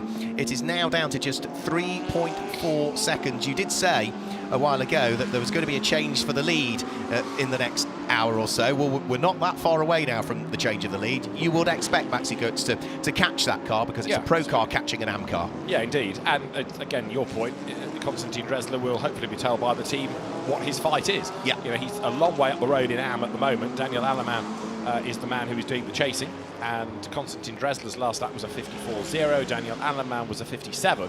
So net the gap is going out anyway. So Konstantin Dresler, okay, he doesn't want to lose the lead, but he could afford so to do. We're getting more time penalties coming. One is for 33 Porsche of Tim Heinemann, and the other is for 51 Ferrari, which has now got Nicola Maranangeli at the wheel of it, and it's for track limit abuses. They'll have an extra 5 seconds to serve at the next pit stop. You serve the 5 seconds, then the work can undertake for the stop itself. I think we've seen a couple of 15-second stops as well. So is that on the totting up procedure? It goes from 5 to 10 to 15 if you keep transgressing the track limits. Yeah, did wonder if that might be the case. So for the lead of the race, it's beginning to close up once more now. So there is Maxi Götz in second place for 2Cs Motorsports, the Middle Eastern based team, just down the road at Bahrain. Already been winners twice in the Gulf 12 Hours, have 2Cs Motorsport, and with 2 different manufacturers, haven't they? McLaren and Mercedes are the 2 wins that they've taken. Are we going to see a further win for this car, or might we see Valentino Rossi and co in the BMW scoop up the overall win? Or is it another twist in the tail? Because we've already had a few stories to tell over the first part of the race. Still, however, with 7.5 hours to go, we're still, an hour and a half away, 90 minutes away from reaching the halfway point. Yes, still a long way to go, and now the race sort of settles into that pattern, doesn't it, where people have got through the early stages. Most drivers have had a stint. I think possibly Joel Stern was still waiting for, but largely people have had a stint, and the race kind of settles down now. This is where the teams are trying to second-guess their rivals on strategy, and we keep an eye to Sheldon van der Linde, who's taken over 32 BMW in 21st place, but that car now effectively 6-7 laps down. It's out of the reckoning, needs bad luck to befall the others. But there's plenty of time for that, and as we saw last year, there were still incidents very late on in the race, weren't they? That was all to do with backmarker lappery with GT4s and Audis in GT3 last year that caused problems towards the tail end of the race. But yeah, as drivers become fatigued, we hear from some of the drivers that you might have an air conditioning unit in a BMW, but as they very accurately pointed out, it doesn't work the same as you would in your road car. It works very differently, so it's still a warm and a hot environment. Now, the pros can deal with it to a larger degree because they are super fit and are doing this every single weekend. But it is a very, very difficult environment to race in, isn't it, a racing car, particularly in this weather as well, because you've got all of your race apparel on. As we look for the change of the lead that's about to come, Maxi Götz picks off on the exit of turn number 14. Does he the race leader? Yes, he does. Konstantin Dresler lets him go. He knows that's not the battle that he needs to worry about. He needs to worry about the lead in Pro-Am. But yeah, back to it. It's the AM drivers that will get tired. They will get fatigued at the end of the race, and that's when your reactions aren't quite as quick. That's when mistakes happen. It's also another reason why some of the teams, possibly the car collection Porsche as an example, of keeping your quicker driver in for the end, because it's different driving at night. I know it's incredibly well illuminated here, but the AMs will have been driving during the day in the heat. You want your quick driver in at the end anyway, in case there's a late race safety car that bunches up the field. And there's also a different way of driving at night, so that's another way perhaps that some of the teams are looking at how they divide the driving duties. The problem what they do sometimes is that they all work to that strategy, and then you get all of the quick drivers in all at the end of the race, and they all then end up cancelling each other out almost. Well, you need your quick driver in, come what may. I mean, there's absolutely no point having a slower driver in, is there? No, you just get picked off. You just get picked off. Exactly. So, yeah, it will always be thus. Now, there is number 3 Mercedes, now with Ian Logie back at the wheel. Behind is the Sun Energy 1, number 75, Martin Conrad, driven similar car, but they're on different laps at the moment as the field comes through turn 15. And Daniel Aleman looked back onto the tail of Mark Radcliffe. Didn't take him long to have a go, and dives up the inside into 16. Job done as he comes out of the corner. That was a really brave pass by Daniel Aleman. In fairness, Mark Radcliffe saw him coming and gave him room, but Daniel Alleman was on a mission. There was no way he was not going to carve his way through there. That was a very decisive move, and yeah, well spotted by Mark Radcliffe to let him go. So that's another AM car, another AM Porsche that goes ahead of a Pro AM car. But for Mark Radcliffe making his debut in the Gulf 12 Hours, he'll have seen what happened to Sean Balfe in his McLaren, who was another McLaren driver making his debut in the category, and he'll just want to make sure, you know, let's keep the car clean. He knows the team well, he knows his co-drivers largely well, because he's been racing with Rob Bell all season in the Intelligent Money British GT Championship. And yeah, long way to go. It's just not worth, is it, closing the door on somebody if they're there when you've still got 7.5 hours of the race still remaining. And that was a legitimate fight, in as much as they're both bronze-graded drivers. So for Daniel Alleman to get past Mark Radcliffe, even though it's an AM car versus a Pro AM car, then they're still AM drivers, they're still bronze-graded. So good pass that by Daniel Alleman, who's another Porsche specialist, but through he went, gains ground, and is now 5th on the road. Valentino Rossi has just come over the timing line. 2C's Motorsport team, though, have got a car in the lead. They've got the other car in 8th place right now, and there's a yellow flag at turn 16, which is the last corner, and the yellow flag is not there anymore. So ever so briefly we had a yellow at the last corner. Maybe that's just a car running wide, but panic over at the last turn, road clear again. So Goetz leads Dressler now by 1.8 seconds. Is Dressler going to be caught? Not, I don't think, in the immediate future. Even Rossi not lapping as quickly. Valentino Rossi at the moment is trying to work his way past Stéphane Lemeray, who we had a chat to earlier on, who has been very successful in touring cars in Belgium and was a former Clio champion out there, and he is at the wheel of the number 20 Ferrari. It's amazing how at some corners, on the approach to some of the corners, you can almost see the cars bouncing around, porpoising, aren't they, almost as they come into the braking area at turn number 6. Not quite as bad on the Ferrari, but certainly on Mark Radcliffe's McLaren you could really see that porpoising as he came in towards the braking area there previously. I think Alan Hyde has some more news from down there in the pit lane. No, I was just getting involved in the conversation with you. Please do. Just about to say, porpoising is a word that we heard for a very saturated period of time and haven't heard it for a while, so thanks for reminding us of that. There was a couple of months, wasn't there, that nobody knew what it meant, and then everybody was talking about it as if they'd known about it all their lives, and, yes.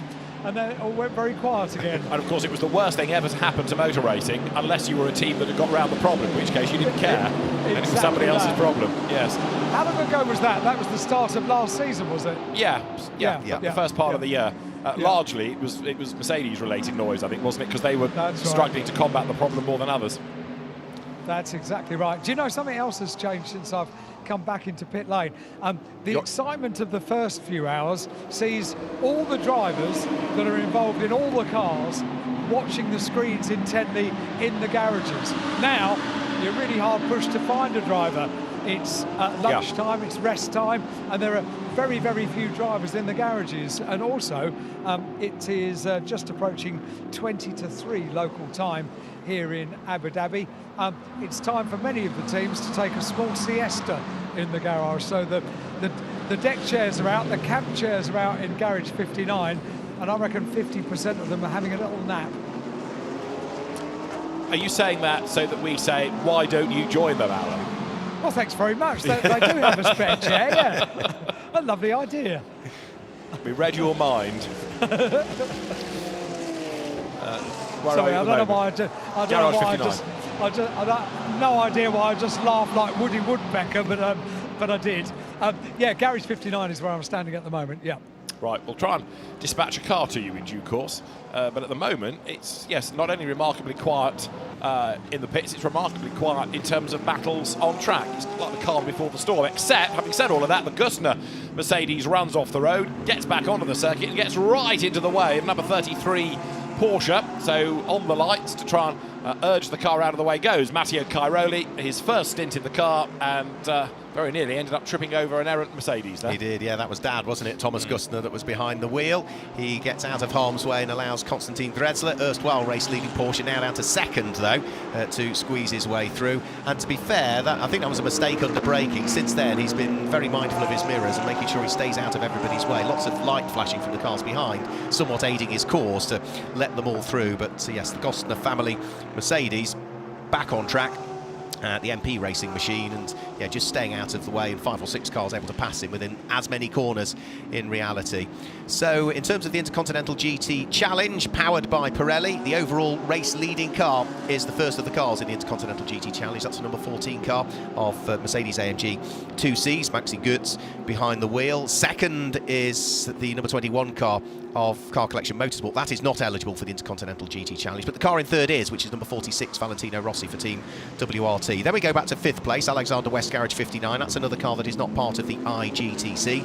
But the next car up is, which is the number 7 car, Herbert Motorsport of Daniel Aleman, with that overtake that we saw, putting him up to 5th and dropping Mark Radcliffe down into 6th in the Optimum Motorsport McLaren a few laps ago. 7th place is AF Corsa, Giorgio Senegiotto. 8th place is number 3, which is Ian Loggy. 9th place is number 99, which is Mauro Engel. That's the next car that's eligible for IGTC honours. And completing the top 10, Xavier Knauf at the wheel of the Audi, which is still going well. It's still staying out of trouble. It's still rather quick. Martin Conrad being given the hurry up by Matteo Cairoli. So Carrera Cup Italy champion on the back, and he's a platinum graded driver, of course. Cairoli on the back of the bronze, but a quick bronze. Martin Conrad, and we'll be able to find a way through, I would have thought, this time. This is for position as well. This is 15th on the road, so it matters for Cairoli this as he gets right into the draft coming up towards turn 16. Is there a hole to be found on the inside line? There's not, because Conrad covers that off, but it's more when, not if, Cairoli gets through now. Yeah, it certainly does. That's the car that's had a few troubles along the way, of course. That was a car that was started by Antares out, and it looks as though Cairoli's going to dive at the inside. Is he at turn number 1? Yeah, right. Well, Conrad saw him coming, was about to turn into the corner, and thought better of it because he knew what was going to happen had he have done so. And look, as soon as he's through, Cairoli just disappears up the road. These Porsches are very, very quick. We come back to the point, it's a shame there isn't an all-pro lineup Porsche, which would therefore not yo-yo as much in the order. But Matteo Cairoli now, who is Porsche factory driver, very, very quick, very experienced in said style of car, starts to blast away. Stefano Borghi, having had his moment with Mark Radcliffe, comes into the pit lane. Fuel, tyres and a driver change also for the 79 CLRT Commentator Racing Team run Tsunami Porsche, which I think everybody has now had a go at the wheel of. So they go into the second round of stints for the drivers, with 126 laps done now by Maxi Götz. And amazing livery. I'm not sure who came up with it, but it was creative to say the least on the Porsche. Sits in the pit lane and gets ready to go. Yeah, I've just got it down on my list as black stroke multi. Yes. Yeah, as I think Chris mentioned, it looks like they just thrown a load of tins of paint at it and driven it down the road. Yeah, my scribble was paint splatter, but much the same idea. Right. We all have our own systems. Yeah, indeed, absolutely. So, what are we looking at? Alexander West in the surviving Gulf liveried Garage 59 McLaren through traffic, and 77 ahead on the road, Lucas Auer. That was a car that did a pit stop early on, but was just the wrong side of a full course yellow period, starting to make it count. So it's dropped back a little bit, but again, our Ferrari and Bird have all had a go behind the wheel, and you're into the second rotation now of driver stints. Maxi Götz has done another lap, 127 in the book. So on the hour mark, 4 hours have been completed, and 4 different leaders at that point on the clock. So our race leader just trying to thread his way through Maxi Götz, another one of the Ferraris, which stays out of harm's way. Also the number 32 car of Sheldon van der Linde also makes its way through. Remember, that BMW was a long, long way off where it ought to be because of that exhaust problem that befell it, what, an hour or so ago now. But since then it's run, again, a bit like a metronome. So hopefully the only problem it will have over the course of this running of the Lenovo Gulf 12 hours. Sheldon van der Linde, if he looks in his mirrors, he will see that he's got the rather quick Matteo Cairoli at the wheel of the number 33 Porsche sitting behind him. So we've now got, 127 laps completed by our race leader.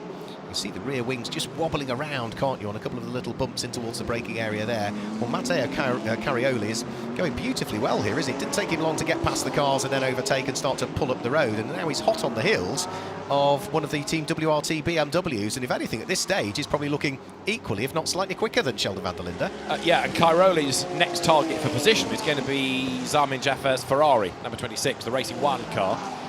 And you'd expect the Platinum driver to be much quicker than the bronze, but he's a similar grading to van der Linde. But the Porsche looking very good indeed, coming down towards 12-13, that sequence towards the W Hotel, and it's pretty narrow at this section, so Cairoli's going to have to bide his time. try and maybe force an error out of Van der Linde so he can pounce. But again, they're on different laps, so arguably Van der Linde is racing that Porsche and could let him go. Yeah, he could let him go. Now, for Matteo Cairoli, as you say, that's the next car that he needs to try and catch up with the number 26 Ferrari. Where is it? Behind him. He's just unlapped himself from it, so he's still almost a full lap adrift of it, because it's just in the background of the shot. So the work starts for Cairoli. Alan, yes? The 27 Optimum Motorsport McLaren has just come in for a scheduled pit stop. It's taking fuel on board currently at the exit end of pit lane. OK, Mark Radcliffe brought it in. He did about an hour and 10, I think, behind the wheel. Yes, it's about right, yes. So, as you say, Cairoli trying to find a way past Van der Linde and then carry on chasing the Ferrari to put himself ahead, but that's probably not going to happen within this stint, is it? No, not at all. No, the first thing he needs to do is try and get past Sheldon Van der Linde, who runs a little bit wide there coming out of turn number 5. You can see the race leader just up the road as well, Maxi Götz, at the wheel of the 2Cs Motorsport Mercedes, one of 2 they've got entered in for this weekend. There we can see also Optimum Motorsport going to work, cleaning the windscreen as well, and just having a quick look inside the wheel arches as well, because it's not just a case of changing the tyres. There is inspection that's done, David, as well, to look at where pickup is. You know, all the pickup that goes inside the wheel arches, it all builds up as well, and can cause you problems, can't it? Can indeed. The more cars and the more laps done, then the more junk there is around the circuit, and that starts to come to a vibration, and the whole car feels horrible. Tricks drivers into thinking they've got an issue, and it's just the rubber pickup. So the McLaren, I think, Alan, back into the race. Yeah, and Optimum Motorsport fist bumping each other. Very happy with that pit stop.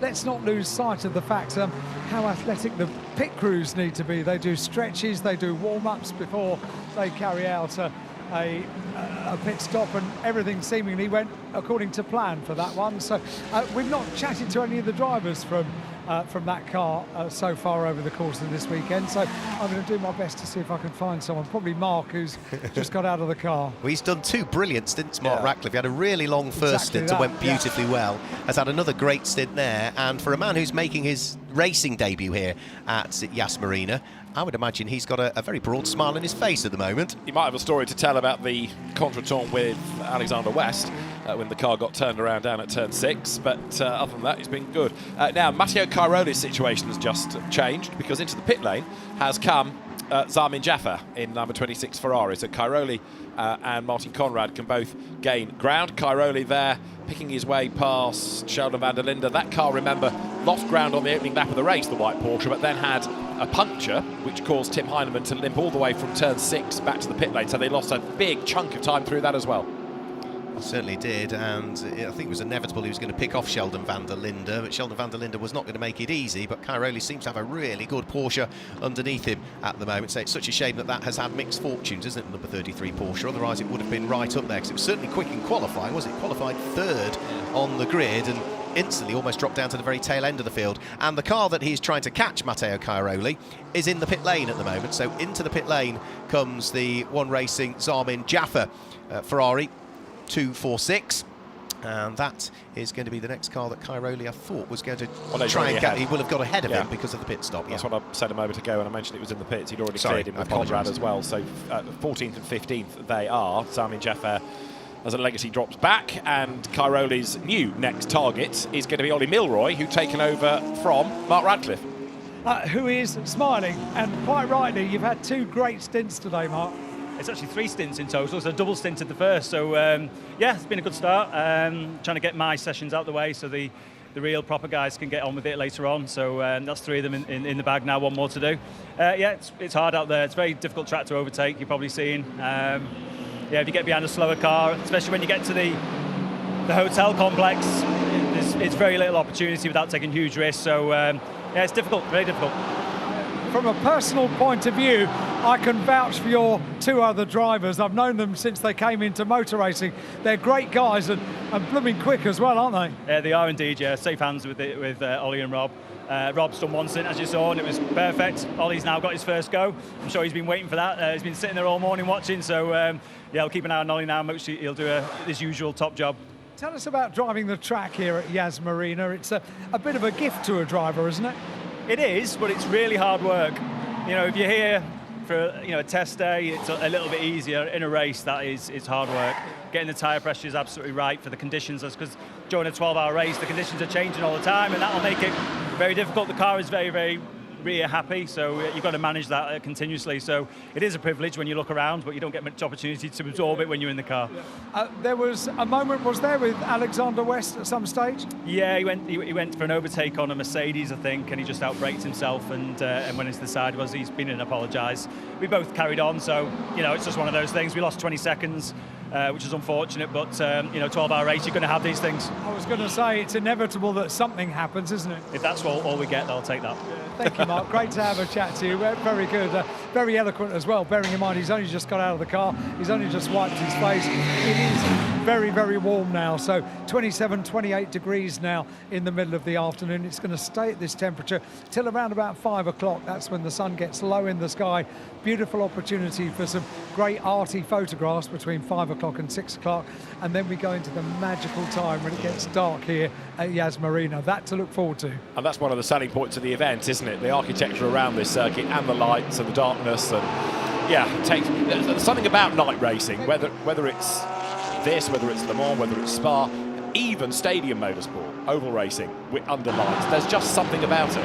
Agreed, absolutely agree. Funnily enough, it's the same with an evening match for football. Any sport under floodlights or at night time, it's just something magical about it, absolutely magical. I think part of it is you can't see the surroundings, so everybody's focus is just on that bit you can see in front of you on the tarmac. That's a good point. Yeah, I hadn't thought of that. Yeah. Number 2, Audi. Now, Tim was getting excited, justifiably so, about that car leading the race a little while ago, and Alan spoke to the start driver of the car, Milka Panu. Well, the team manager is now being summoned about track limit reports. So I rather fear that things might be unravelling a touch for number 2 Audi. Oh dear, oh dear. In the pit lane, we've got 2 cars as well at the moment. So Kessel Racing, David Fuminelli is in. That's the car that is running 3rd in Pro-Am at the moment, inside the top 10. Also joining it in the pit lane at the moment is the car that was running in 6th place, which is Giorgio Senegiotto, at the wheel of the car that's 2nd in Pro-Am. So the 2nd and 3rd place cars in Pro-Am, both in the pit lane at the moment. The new Ferrari 296 is the Audi that you were just talking about out on track at the moment. The sole representative of Audi, who have won a previous iteration of the Gulf 12 Hours, as a manufacturer at least. And that Audi, you say, is now dropped back outside of the top 10ers in the hands of Xavier Knauf at the moment, running 4th in the AM category. So again, it doesn't matter where they're running overall, it's where they're running in AM that will be the important thing for them. That's what they're looking at. Absolutely. Driving standards flag for track limit abuses now for Thomas Gusner. That car is in last place anyway, the family annual outing in the Mercedes in Abu Dhabi, but as long as they're keeping going, they're enjoying themselves and doing the laps, keeping out of trouble. 11 Ferrari, you mentioned David Fuminelli had brought it in. So fuel, tyres, possible driver change. The Kessel Racing car drops down, and let's see whether it is still Fuminelli behind the wheel when the car is released, which is now. No, he got out of the car, in fact, David, so it was a driver change. Right, thanks, Alan. I shall, in a moment, see Giorgio Roda's name pop up as the replacement driver. He started in that car and was quick in the first stint, albeit he made that error and tagged the back of Chris Froggatt, but recovered well. He did, yeah, absolutely, yeah. I think no harm done to either Chris Froggatt or to Giorgio Roda's car, but yeah, it was a small penalty. Was it 5-second penalty, 10-second penalty? 10-second penalty at the next pit stop, I think, was the penalty was headed in his direction. So Maxi Goetz still leading the way at the moment at the wheel of the number 14 Mercedes, threading his way out of turn number 5 and turn number 6. He's on his 133rd lap at the moment, leading by 12.2 seconds now from the car he took the lead away from, which was Konstantin Dressler at the wheel of the number 21 Porsche. Valentino Rossi is about another 12 seconds back from that, so it's 12 seconds from 1st to 2nd. It's a further 12 seconds from 2nd to 3rd at the moment. And Valley, you're looking at the lap times that he's been doing. I've been keeping an eye on them over the course of the last 10 minutes or so. He is more than upholding honour compared to the people that he's racing with. Yeah, there aren't that many people, if any, going faster. No. Matteo Cairoli is one and Mauro Engel is another. Well, if you're 3rd fastest on the track behind those two, I think you can give yourself a pat on the back, can't you? Cairoli is a man inspired anyway, and we know that the Porsche is really quick around here, and we know that Engel excels. So, yeah, you know, that's a really good effort by Valentino Rossi. The answer, if anyone needs to be reminded, at 11 minutes past 2, And where are we up to now? Nearly 3 o'clock. Number 99 had done 5 of the imposed pit stops. It's not been in since, so that's on 5 Right, of its okay. 10. Right. So it's got through half of them. Well, it had done 3 in the first hour and 20 minutes, hadn't it? Yeah. Or hour and 40, was it? Hour and 40. Yeah, tick them off pretty rapidly. Yeah, and once they've cleared them all, because they're having to do those because it's in the regulations. They're not benefiting in any way. They can then have a bit more freedom. And it's these small little things that make the difference in a longer race. Because you look at Maro Engel, he managed to get in just before the second or the third full course yellow, whereas for Lucas Auer, he came in at the same time, but was just a few seconds later coming in, and therefore his didn't count. And that's the difference, isn't it? It can make one of those small little things. Yeah, the driver, the engineer on the radio, they've got to work absolutely together. And the engineer has got to know where the track positioning of the car is. Maro Engel will have had a big part to play in that, because he'll have got to the safety car line and thought, right, I'm clear, because now I can pit. Whereas Lucas Auer behind hadn't got to that safety car line and therefore couldn't make his count. But Engel will have been aware as well as to position on the road. Now we've got another pit stop coming, and it's Alexander West who's just brought 88 into the pit lane. On screen is 51. Nicola Maranangeli has brought the Ferrari into the pit lane. Where would the Lenovo Golf 12 Hours have been without AF Corsa over the years? Because they brought seemingly every event fleets of Ferraris here. And Kessel as well, yeah, who've been absolutely a fundamental part of this event since the beginning. Alan, I think, was about to offer wisdom and wit and knowledge from the pit lane a moment ago. But it's all gone quiet, which probably sums it all up. No, only to say it was going to be in the 51 car that it was going to be. So I'll tell you the reason I didn't reply. Because Frankie Howard had arrived then. Go on, get on with it. So I was going to tell you that the driver had got out of the car. There was going to be a driver change, and then a very kind member of AF Corsa came up and said, "You're more than welcome to go through the garage and interview any of the drivers at the back of the garage." It's not often you get invited to do that. So I took my ear off you, which I rarely do, in fairness, but it was only because the team were being terribly kind to me. That's fair enough. Excellent. Okay, so Alexander West in from 88. The Audi is being given a 5-second time penalty on its next pit stop for track limit offences. It's taken a while for them to sort of come through, but now we're getting them. They're coming thick and fast. They are, yeah. I think the totting up process is starting to get there now, isn't it, by the look of things? Oh, for that blissful 2 weekends in Macau where not a single track limit warning was seen for obvious reasons. Happy it's days. Funny. I was having a conversation with Rob Bell, who was going in for a bite to eat about an hour ago. He of the Optimum Motorsport car, and he was saying that all of the drivers are terribly nervous about going over track limits this weekend. It's the kind of circuit, because there are these runoffs that it invites you to exceed the track limits, but it can not only damage a race, it could ruin a race, couldn't it? Yeah. So the drivers are incredibly well aware of it. And in fact, my response, David, we both think along the same lines. I said, you need to come and race at Macau. We don't have that problem. Yes, one of the stewards was talking about it in Macau and said, if we have a track limit issue here, the penalty is Ward 9. So I kind of got the point. You've got Kevin Say into the pit lane, Alan, in 93 McLaren. Talking of Macau, the Macau driver has that was his first stint, wasn't it? He's come in. Yeah. It is, absolutely, and it's Eddie Cheever that's going to get back on board that particular car. The number 51 AF Corsa car that was in the pit lane is now back in the hands of Crichton Lendudis, so that rejoins the number 51 car. And what is the other car that we had in the pit lane that rejoined shortly? That would have been a change of driver, and that was Louis Perret, who's got on board the number 88 car that was in the hands of Alexander West and is now back in the hands of its starting driver. And that's another car that had a fantastic first stint, didn't he, Louis Perret? Yeah, Louis Perret was fantastic. Perret well ready and all that, so he was in good form. And considering that, as I think I said in the first stint, he doesn't race the car on a weekly basis. Yeah. He's adapted to it very very well indeed. Certainly having Stefan Ortelli as your driver coach is going to help, but there's nothing quite like mileage. But Louis Perret doing a really good job. Flashing of the headlights comes from Mercedes number 75. Martin Conrad then gets to the inside of Marco Pulcini. This is for position as well, so it was a cheeky flash of the headlights. It very nearly worked because Pulcini gave him a fair amount of room there. Now let's see whether it's going to be the aero-friendly Ferrari or the grunt-and-go Mercedes that comes out best at the end of the back straight. They are nose to tail as away goes Eddie Cheever in 93.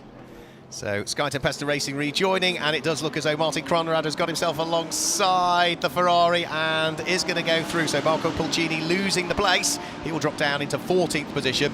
Martin Conrad, who's been very successful here in the past, manages to gain the place. You can see just how close they were there as they went in towards the braking area. That wider line taken by Marco Pulcini allowed the inside line for Martin Conrad, and there was, I think, a bit of a touch between the pair of them, wasn't there, at the apex of turn 5. And therefore, did Martin Conrad, if you like, self-censor and therefore not press the point, because on the exit of the corner, the Ferrari, even though it had run wide, came out ahead. I just wonder whether Martin Conrad thought, let's play it safe here and just let the Ferrari get back and we'll have another go, because there was certainly the opportunity to have made that pass, I would have thought, and with all the grunt that Mercedes has, we might have expected him to stay ahead. So I think possibly that was Martin Conrad doing the gentlemanly thing and just backing out of it and letting the Ferrari stay ahead as the fight continues between the two of them. 13th and 14th places, all that is for. Now, great little Ferrari fight going on here, and he's ahead of the race leader as well. Maxi Goetz thinking, oh no, steady on chaps. He's trying to split the two Ferraris as they dive down towards turn 6. One of those was Crichton Landudis, number 51. And now they have sorted themselves out. Maxi Goetz is able to get between them and accelerate away, but that all got a bit leery for a moment. Again, though, just have a look at the Mercedes in a straight line relative to the Ferraris. It's not a walk in the park to get past, but Goetz does, by the end of the straight, clear Landudis. The other car was the sister AF Corsa car number 61 of Konrad Grunewald. But race leader gets past both of them, and job done. He's now able to pull away once more. Just getting a replay, you see how close the Ferraris were getting to one another as the two of them came nose to tail.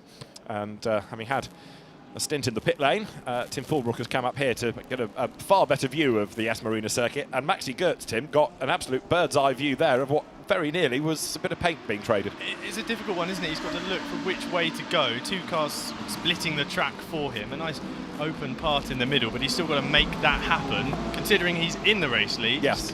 Wants to protect that, doesn't want to put the car in any kind of compromising position, and then it presents itself to him and he's got to get the job done. I will just say, as I've now come up to the commentary box, that one of the first things I heard when I stopped for my pit stop was that Alan had had lunch, and I think that explains why there was no dessert left. Ah, that'll be it. Yes, he does that, you know. Yes, yes. Well, I do, particularly when there's banana and caramel sauce on offer. That wasn't an option today, so I had a fruit medley, mainly of melon, and some cake. So I'm not guilty of eating it here today, I'm afraid. Right, okay. Thank you for your just desserts. Didn't confirm the quantities, he just told us what he had. No confirmation of quantity. He's a great politician, another deflected answer. Right, on screen is 32 BMW, which had this exhaust drama early on, Sheldon van der Linde. He goes one side of the Ferrari, behind is 99, which of course is laps further up the road, and now 5th overall, Mauro Engel back at the wheel. Engel wanting to get through the traffic as quick as, and as you were saying a little while ago, Tim, 5 of the 10 regulation pit stops done by the yellow Mercedes now. Absolutely, yeah. And the Engel using the Team WRT car there as almost the crowbar to get through on the traffic. Have the door open for you. It is a very crucial part of this race, with so many different rankings of drivers, so many different levels of experience at the circuit. There is a certain element of rust for some drivers who maybe haven't driven for a little while. I was talking to Christoph Ulrich earlier, who hasn't driven a car since 2022. He doesn't think he's driven a GT3 car since 2019, and here he is thrust into an all GT3 race. And here is Engel having jumped ahead of van der Linde. So that Mercedes, which we still don't really know the true positioning of until after 11 hours and 15 minutes when all the stops are done. But in terms of raw pace, it's good. It's flying, isn't it? Yeah. It really looks great. It's got that body language about it. That's how you know a car's fast. Yes, it's great seeing the timing screens light up as he goes a bit deep down there in towards turn 12, getting the car stopped. Somewhat excited to have got through, potentially, wanting to kick on. Yes, the Mercedes was at a terrifying angle for a minute there as he came into view, but he survived it and has managed to hang on. So Mauro Engel then, with Sheldon van der Linde riding shotgun here, comes down towards turn 16, and Engel for the pit. So all that effort, and he's followed in by the BMW.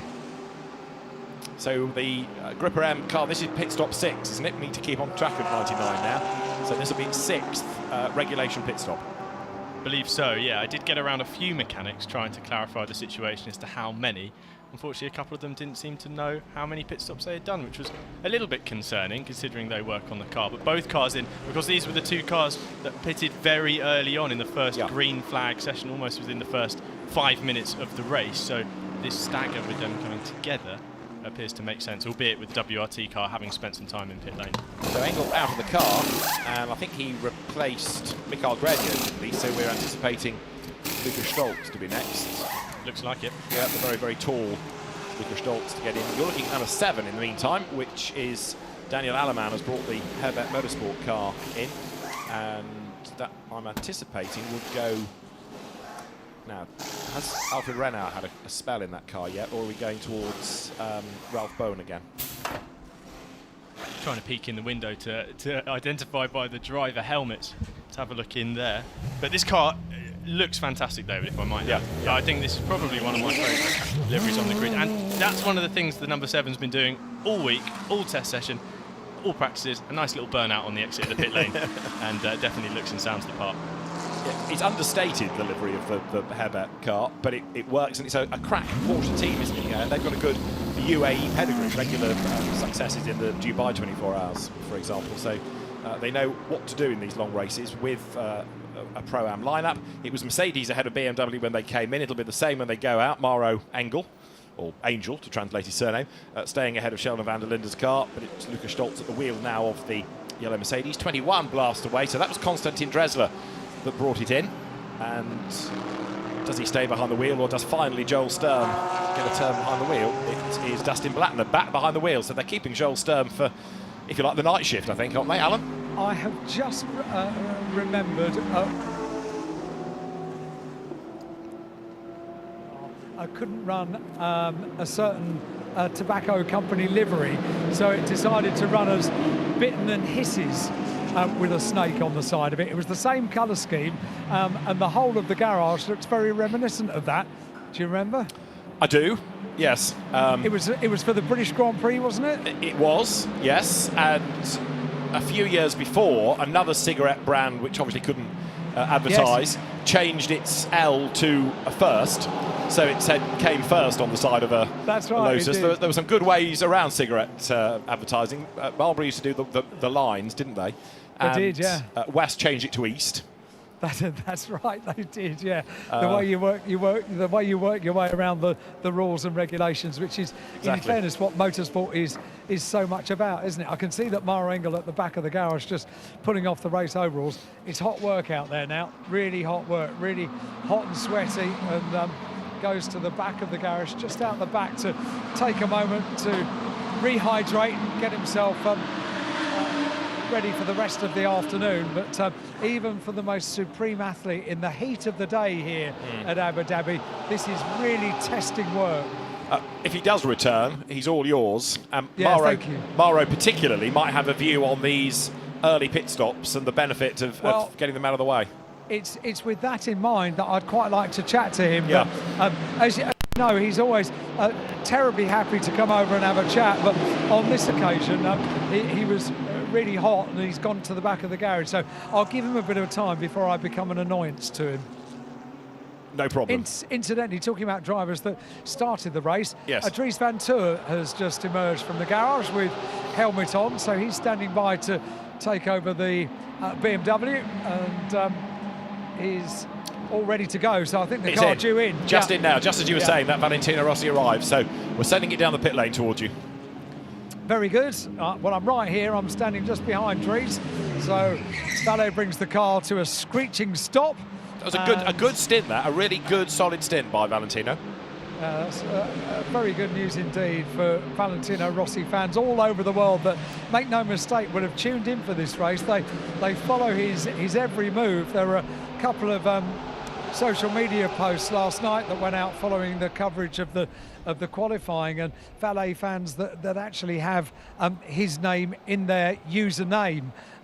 Clearly they're following any mention of Valentino, and with very good reason as well. So he's standing by now to run around the car to the left-hand side, following Dries into the car.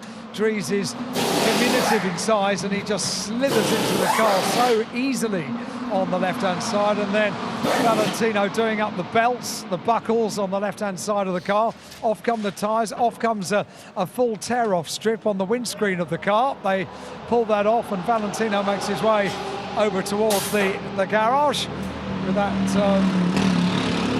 iconic The Doctor livery on the back of the overalls, makes his way into the garage. The car fires up, Dries Vanthoor at the wheel of the car. All of this will have given Mauro Engel enough time to collect his thoughts, so I'm going to go and he's on his way. I'm going to see if I can find Mauro. All right, Alan, thank you very much. Just watching that pit stop, it's interesting. Some teams, whether it's in GT racing or other sports car categories, the exiting driver gets out, walks away, and it's up to the mechanics to strap in the incoming driver. Other teams make sure that there is that relationship between the two drivers, and it's always been something that Valentino Rossi has done. There's no prima donna-ish side to him, you know, whether it was with the Audis last year, the BMWs this year. As soon as he's done his stint, he is still part of that team. He straps in the incoming driver just as they would do to him, and maintains that part of the team. I think it's a crucial part of building that relationship, like you mentioned, because there's no rule to say you can't talk to each other whilst you're doing that. No, have a little data exchange, have a little conversation. If you watch the pit stops during the Nürburgring 24-hour race, the drivers have stood beside the car having kind of a natter and a little catch-up whilst the guys do the pit stop. It's a great opportunity for him to also, get that little bit of extra relationship with the outgoing driver, talk about what's coming and going, and also help them back in and get more familiar himself with the cockpit and what he's got around him. True enough, and that, as we were saying, was a good stint, and now it's really number 46 BMW that's upholding the manufacturer's honour, isn't it? Absolutely, and it's clear their job now is to get up the road and potentially knock off the amount of points that the number 14 can score in the fight for the championship. Did we get any sort of further with the number 32 problem? I heard you say it was an exhaust problem, but what and how? No what and how from anyone. Like I said, the drivers were there, present as the car came in to observe what was going on. The driver changed. Then everyone disappeared out the back, and I'm trying to scrounge something. There wasn't quite much more confirmation. But from having stood there at the pit stop, I think this was during whilst I had technical issues down there, I was stood watching it happen. The exhaust in the M4 G3 is quite something, quite a bit of engine architecture, where it rises out almost from the floor of the car, up and over the wheel arch, and then down out below in front of the door. And they just removed an entire section, in fact the section from the exit point all the way up to where it kind of attaches just above the engine. Off, second part, back on, job done. And you get the feeling that that would have been a radio call of many laps before to identify the problem, for the brains trust to work out what they were going to do, to get the parts there, because it was all typically WRT well drilled. Just watching it, on the pictures, it wasn't that there was a mad scramble. It was, right, we do this, we get the fuel in as a matter of course, right, dollies are there, it's in the garage, you do that, the parts are there. Yes, they were going to lose a chunk of time, but it was all well planned. The key thing as well is there's a problem that they're unaware of when all the engineers and mechanics descend on the car. Yeah, true. In this case, there was plenty just stood back on the red line of pit lane, watching on as their teammates, their comrades, got to work in making the change. And yes, like you said, they had the part already there, ready to go, and the swap took place. So, number 32 then survives. Charles Wirtz at the wheel, and it's there to try to get manufacturer points. This is the leading car. Maximilian Goetz at the wheel. He's on lap 143. We are into the pre-halfway hour, if you like. At the end of this next hour, we'll have got to halfway. And Goetz leads from Blattner, and then it's going to be, I think we've said, Dries Vanthoor to take over number 46, although the timing screen hasn't yet updated itself on that. Lucas Auer is 4th, Ollie Milroy is 5th, and Louis Pret in 6th place. Now, as in comes Goetz, a thought, Tim, if you will, about Louis Pret, because for my money, he's been one of the revelations of the race.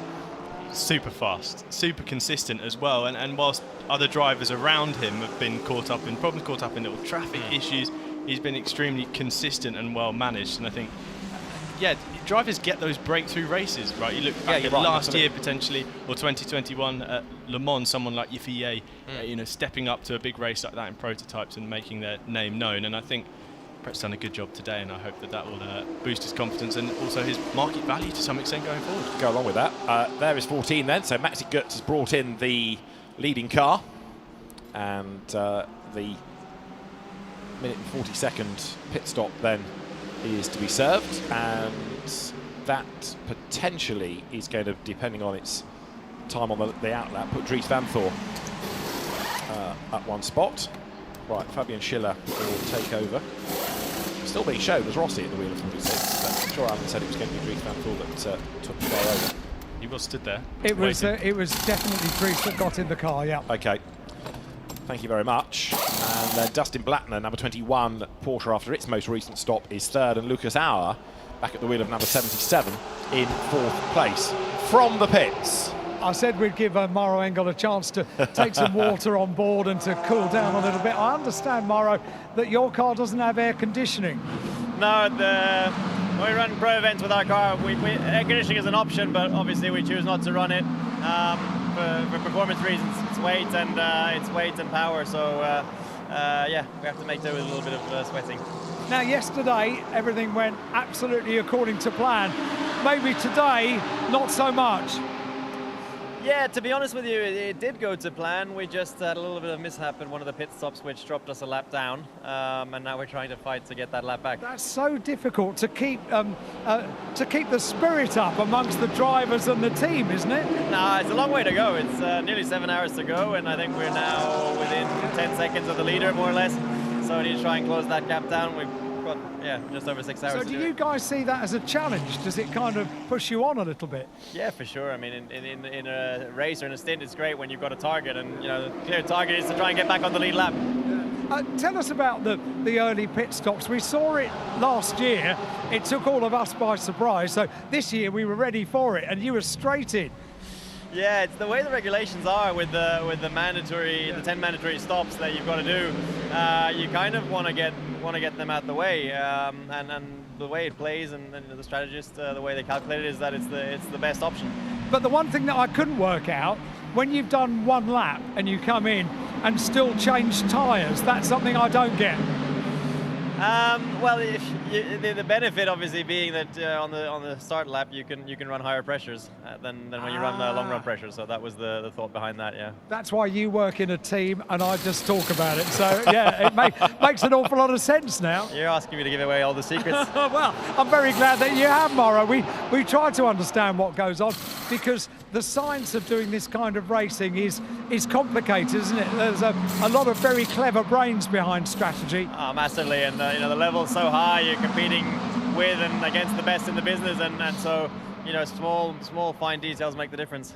Thank you so much for talking to us as ever. Are you feeling okay now? You're rehydrated, ready to go? Yeah, good. Mick's now in the car doing a good job, and I've got a little bit of a break and then I'll be back in later. Top man, thank you very much indeed. Mauro Engel, you see, always got a smile on his face. He just sees it as a challenge, just a little hiccup to be overcome. It's an amazing season that a pro driver like a Mauro Engel or a Jules Gounon have. If you think, 2 weeks ago we were talking to him in Macau, Alan, but he's been racing in the DTM, in Fanatec GT, he's been racing in America. The number of different circuits and type of circuit that he racks up over the course of a year. Yes, it's pretty much the same car all the time, but it's amazing to see the variety of tracks on which a GT manufacturer driver gets to over the course of a year. Hey, it's nice to get that answer about the tyre change, isn't it? I have written that down in readiness for next year when I can sound all clever. I would never have thought about that, eh? Well, I did wonder, whether that was the case, but I didn't want to say. You did not. You rumble. Yeah, all right. But well done.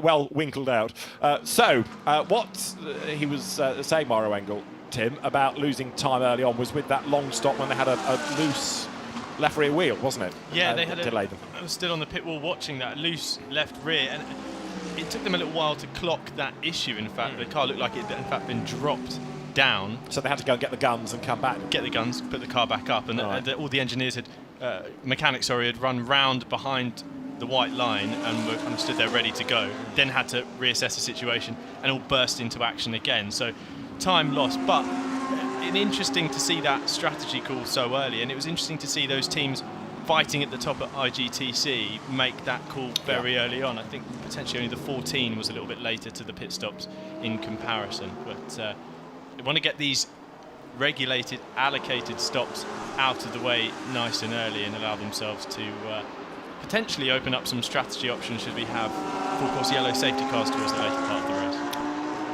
Also, just going back to Mauro Engel's tyre point, I'm indebted to ace race engineer Matt Harvey for this. The lap 1 tyres also come direct from the tyre heaters, and of course the race start, the tyres cool off a little bit during the formation lap, so there's more to the tyres than our brains would necessarily think. Thank you, Matt, and welcome along. He was Maro's race engineer in Macau and worked for assorted teams with great success over the course of the season. Any more technical questions, we know who to ask now. 33 back in. Now that doesn't seem that long a stint from Matteo Cairoli, but he's had his first run in the car, and I suspect now will be kept until the night shift. Concerned faces earlier on when I walked down the pit lane following that puncture for the car, and I believe they may have had a penalty as well. Yes, they did. It just looked tense. It just looked tense, and I think that as pole winners yesterday, they were keen to really push on early on in this race and really make their name known amongst the competitors. Obviously still running in the top 10, still looking very good, but again, this pitting off sequence, having a problem like that, shuffles you out of the order, shuffles you out of that rhythm of pit stops, and sometimes you need that extra bit of luck, which you can't always count on, to play you back into the order of things. Every time I see a pair of Ferraris, I get all nervous because they seem to gravitate towards each other. But Conrad Groenewald and Stefan Lemeray are squabbling, and this battle is Crichton Lendudis versus Stefan Lemeray. So the two Ferraris together, but it's been getting a bit leery between them at times. The Ferraris all seem to go for the same bit of circuit. Stefan Lemeray, who is aboard number 20, hugely experienced driver, the Belgian journalist racer. There, back into the race goes 33. Now, who we put into that, we don't know at the moment because the timing screen doesn't tell us. We'll work this one out. I think it was Antares O was ready to hop into the car there, as coming down towards turn 6 and 7, the number 20 and the number 51 running together. Lemeray holding the position, but he was forced to defend. Once he made the move, it looked at turn 5, try and take the line, and he's kicked on already just through the chicane and now stretching his legs down towards turn 9. Having spoken to him in pit lane, he looked very pleased, but somewhat worn out to some extent, choking on his bottle of water that he couldn't get down quick enough. I think 33 has had a radio issue as well as its puncture. You're right, it is Antares Au at the wheel, and the penalty was for the engine running when it was on the jacks. That's going to be engine off, then lift it. So that was why it got a penalty. And Tim Heinemann had the puncture, so yes. Not an easy run for them so far. But it's amazing how many things can befall one car, and that's in the first half of the race. I'm sure they'll be hoping to have got it out of the way. That's it. We've had our fair share now. Let's run the next. No more. Let's run the next 6 3/4 hours without anything. Now, number 20, you can see, this is in 18th place, Stefan Lemeray. That is 77, so that's the other Group M car, sister car to the Maro Engel, Michael Grenier, Lucas Stolz car. We were wrong about Stolz. It was Grenier getting back in, but Lucas Auer has just brought the car into the pit lane. Gerhard Berger's nephew at the wheel, and the former Formula 3 DTM, now DTM driver, is into the pits as the next Mercedes of note, number 3, the 2C's AM car, Issa bin Abdullah Al Khalifa at the wheel of it. That's carving its way through the traffic as well.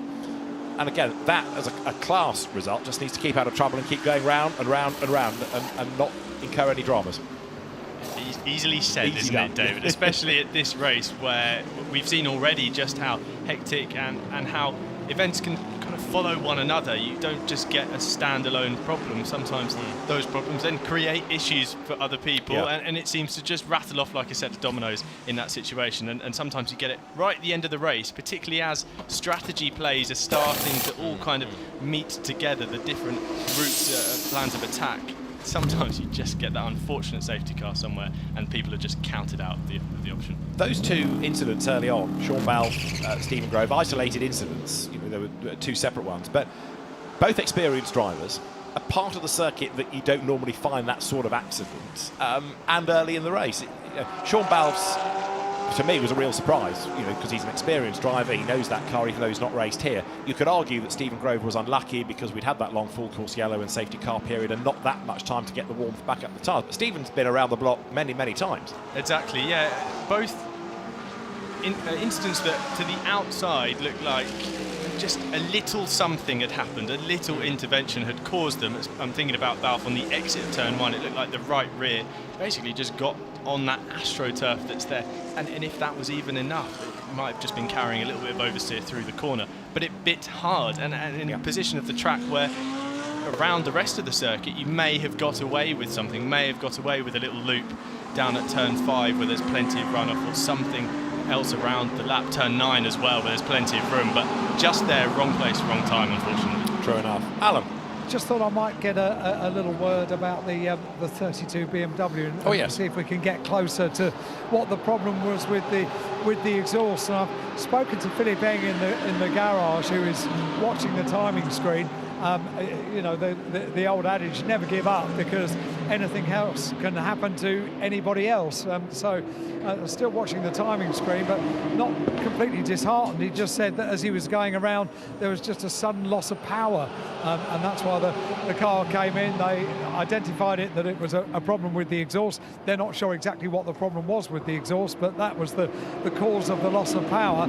And then all of a sudden, it's like we said to him on the grid, wasn't it? Anything can happen in these races. 12 hours, it's a long time. True enough, true enough. So just to finish off the Stephen Grove point, they've got 2 Mercedes on the way. They're going to debut in the Dubai 24. I have a feeling from a conversation I had earlier on in the day that Porsche was sold in the build-up to the event.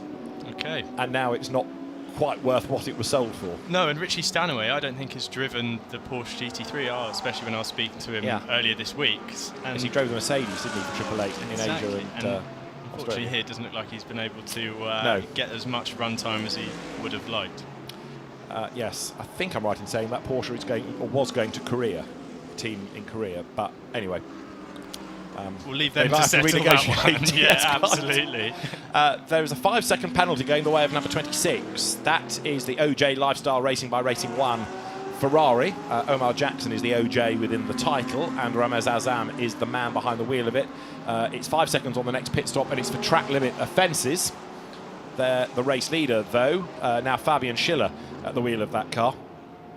So it's going to be an interesting fight, this, when we get to the end, assuming no dramas before either car, between this and number 99 Mercedes. Of course, they're both trying to score manufacturer points, but equally, one of the drivers of number 14, the current leading car, could be overall IGTC champion. So then we'll see, if you like, how fair a fight it's going to be. And you get Lucas Stolz as well, who's an outside shot at the title as well. So things do need to go his way, but crucially he needs to finish ahead of Gounon, and if he's the part to make that happen, he's going to have to push hard, I guess. Absolutely right. But from what Mara was saying, losing that lap, and they've brought most of it back. They're about 10 seconds adrift off their calculations, but yeah, it's still fascinating with 6 hours, 37 minutes still to go. So Fabian Schiller leads from Dries Vanthoor. Now, the margin between them is just under 26 seconds. That is Schiller, number 14 in the Mercedes, ahead of the lapped Audi that's got Milka Panu back at the wheel of it, who was another gun in the first stint of the race. But Dries Vanthoor's last lap was half a second quicker than Fabian Schiller. That said, half a second is not a great deal around here, is it? Well, especially with 25.8 seconds between them, it doesn't quite... It's not quite a significant dent into that advantage, but still enough just to start showing the pace of the car. Vanthoor looking already up to speed, and half a second will certainly begin to show if he can continue doing that for the rest of this stint. Looking on the screen at the 14 ahead of that number 2 Audi now, and a real crucial point for the track limits there at the exit of turn 9. Drivers are so keen to get on the power and exit what is a very fast corner, but start to lose the camber that helps you into the corner on the exit, and you find yourself running out wide, and before you know it, you've had your strikes and you're out.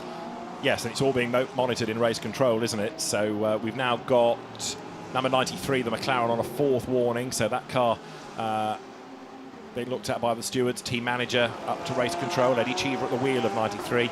He was making it 3 abreast across the line last time, and his efforts to get through the traffic, and that meant the wheels were the wrong side of the white line in doing it. One final point about the track limits is in the driver's briefing earlier this week, it was mentioned that at 6 hours, wiped and start again. So if you have strikes to your name, once you get to 6 hours, hopefully those should be cleared and you go again. A bit like Spa, for example. Correct, yeah. It does that reset after 6 hours, yes. And you could almost hear the cheer, or the sigh of relief, at least, of the pit lane as they get to that point. Oh, thank heavens for that, yes. But Eddie Cheever might find himself in a bit of strife for Sky Tempesta, who've bounced back well, haven't they, from that spin on the first lap?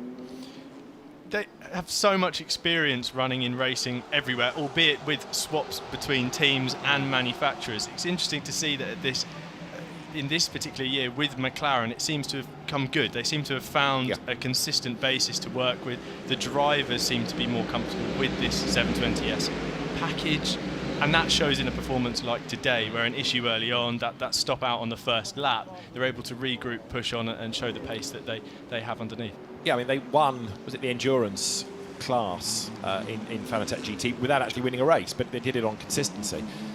And last year, they got through 3 different teams, Sky Tempesta Racing, to operate a Mercedes, and none of them could seemingly deliver a result. There was all sorts of horrible luck that went their way, and yet the McLaren, where they debuted it here, instantly Chris Froggatt's demeanour changed. He was a much happier man, and the results this year have come. Well, Chris Froggatt, I wonder if something about it being a front-engined Mercedes versus the mid-engined McLaren, and of course he pushed into motorsports and really came up the ranks driving Ferrari challenge machinery, and then of course the 488 GT3 was really where Sky Tempesta started capturing trophies and really building that success. And I wonder whether that switch then to the front engine Mercedes was maybe just a change, not too far, but something he maybe wasn't quite aware of how to deal with, and just a significant change like that after so many years of racing with one particular kind of car maybe just knocked the confidence. Possibly, and then not helped by mechanical dramas and, you know, a wheel falling off on the outlap after a pit stop at Paul Ricard. You know,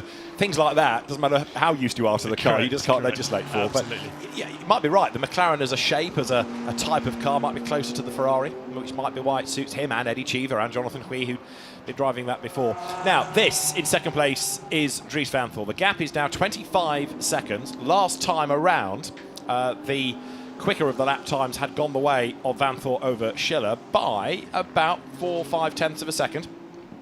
Consistent, that gap, that pace difference. It's been about between 4 and 6 tenths a lap for the last few laps. So Vanthoor really pushing on after the most recent round of stops, and once he got in the car, he's chasing down that lead margin. He is.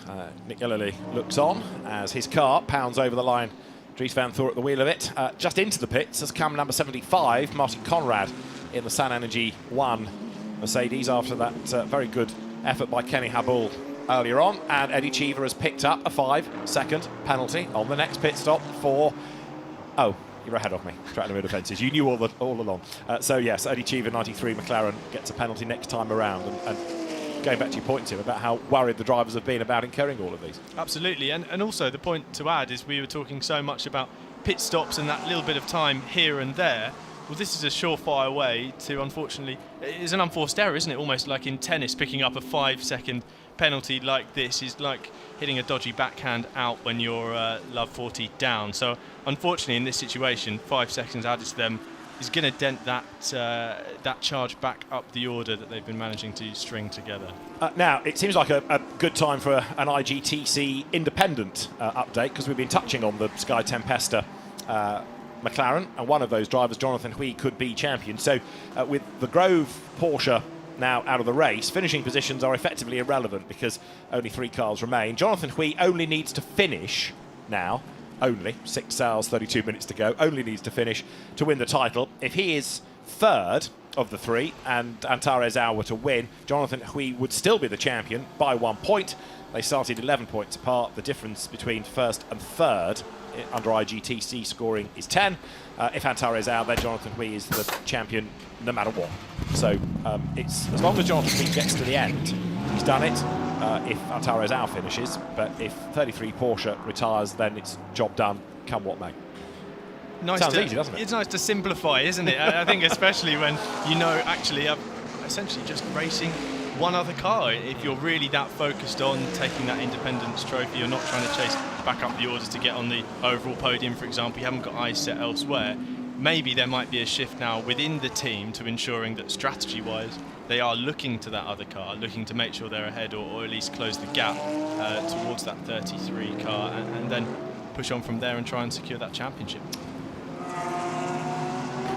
The other fascination, though, for the Pro-Ams, or in IGTC speak, independence, is what you can do as an overall result, because even in the AM's hands, and to call some of these lower graded drivers and is a bit unfair, really, because they are very accomplished GT racers. Let's call it the non-pro drivers then. They're still very quick, and we are now looking at 22 cars still circulating, and some are getting problems and losing laps. So if you keep out of trouble, even as a Pro-Am/independent, you could still be reasonably well placed. And it was a Pro-Am car, wasn't it, that won at Bathurst? Exactly, and it's a testament to the quality now of teams to be able to bring in the lower ranked drivers, a testament to the factory drivers whose job it is to educate and to help focus those drivers that have, I was going to say less experience, but there's so many opportunities to race a GT3 car around the world now.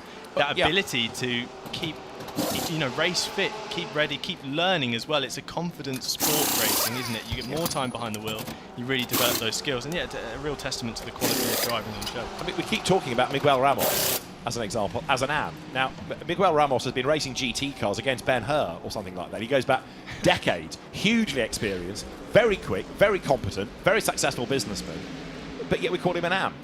But he's better than some of the young guns because of his experience. Some of those that are in their first year of GT racing out of karting, for example, or Formula 4, all that mileage he's done puts him as a bronze in a better place than them as silvers. You're going to drag me down a driver classification conversation here, David. It's Any minute, Alan will interrupt from the pits. Slope. Yes, absolutely. Go on, Lemming, over the cliff. Go on, Tim. But yeah, I mean, yes, driver grading is a bit of a minefield. I'll accept that. But Miguel Ramos, to keep calling him an AM, we almost do him a disservice, don't we? Absolutely, and I think it's potentially at that tipping point of drivers where they've been around for so long. You get that build-up of experience and interest in their abilities, the way they've been able to drive different cars for so many years. Now they're thrust into a more modern-day, up-to-date driver categorization system. Oh, there we go, I'm slipping into the conversation again, unfortunately. And they get handed a ranking that potentially doesn't align with actually how good they are, the amount of experience they've had. But yeah, Ramos absolutely a driver of surprise to call an AM, and someone at the front of maybe bronze drivers around the world, one of the most popular, someone like Ben Keating. The amount of people that talk about how is Ben still a bronze? Well, it's nothing to do with his pace, it's down to other factors as well, and great to see so many drivers getting further opportunities here at the Golf 12 Hours. Yeah, I mean, Miguel Ramos, to finish the point about him, we've got used to seeing all year in McLarens, and here he is with a deal offered to him, come and drive a Ferrari. Yeah, why not? And we've seen him in British GT and Fanatec GT. He's had a busy season as ever. So, number 77, the Mercedes that we're looking at, is Frank Bird behind the wheel of it, and way up the curb, coming into turn 16. He had a slightly interrupted season in Fanatec GT in Europe because his father, Paul Bird, rally driver and superbike team owner, died on the eve of the Hockenheim race, so Frank flew back home to be with the family and missed another round, and then came back and won at the end of the year, but came out very impressively in the recent Mercedes sort of young driver test come shootout, didn't he? Yeah, and then hence setting up this drive this weekend with Gruppa M, and alongside Lorenzo Ferrari as well, who I believe was successful in that exchange there. And so great to see those two then thrust into an organisation like Gruppa M and already showing their performance at the wheel. Alan.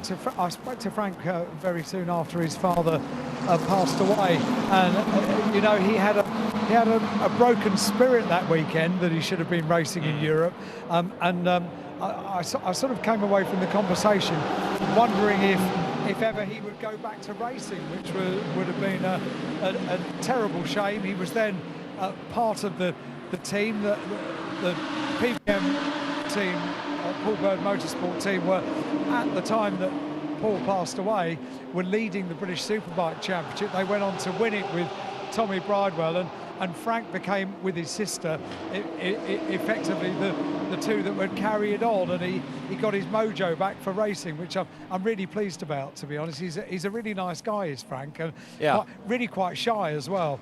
Doesn't like to talk necessarily on camera or on radio, but I'm glad to see that he's back racing here.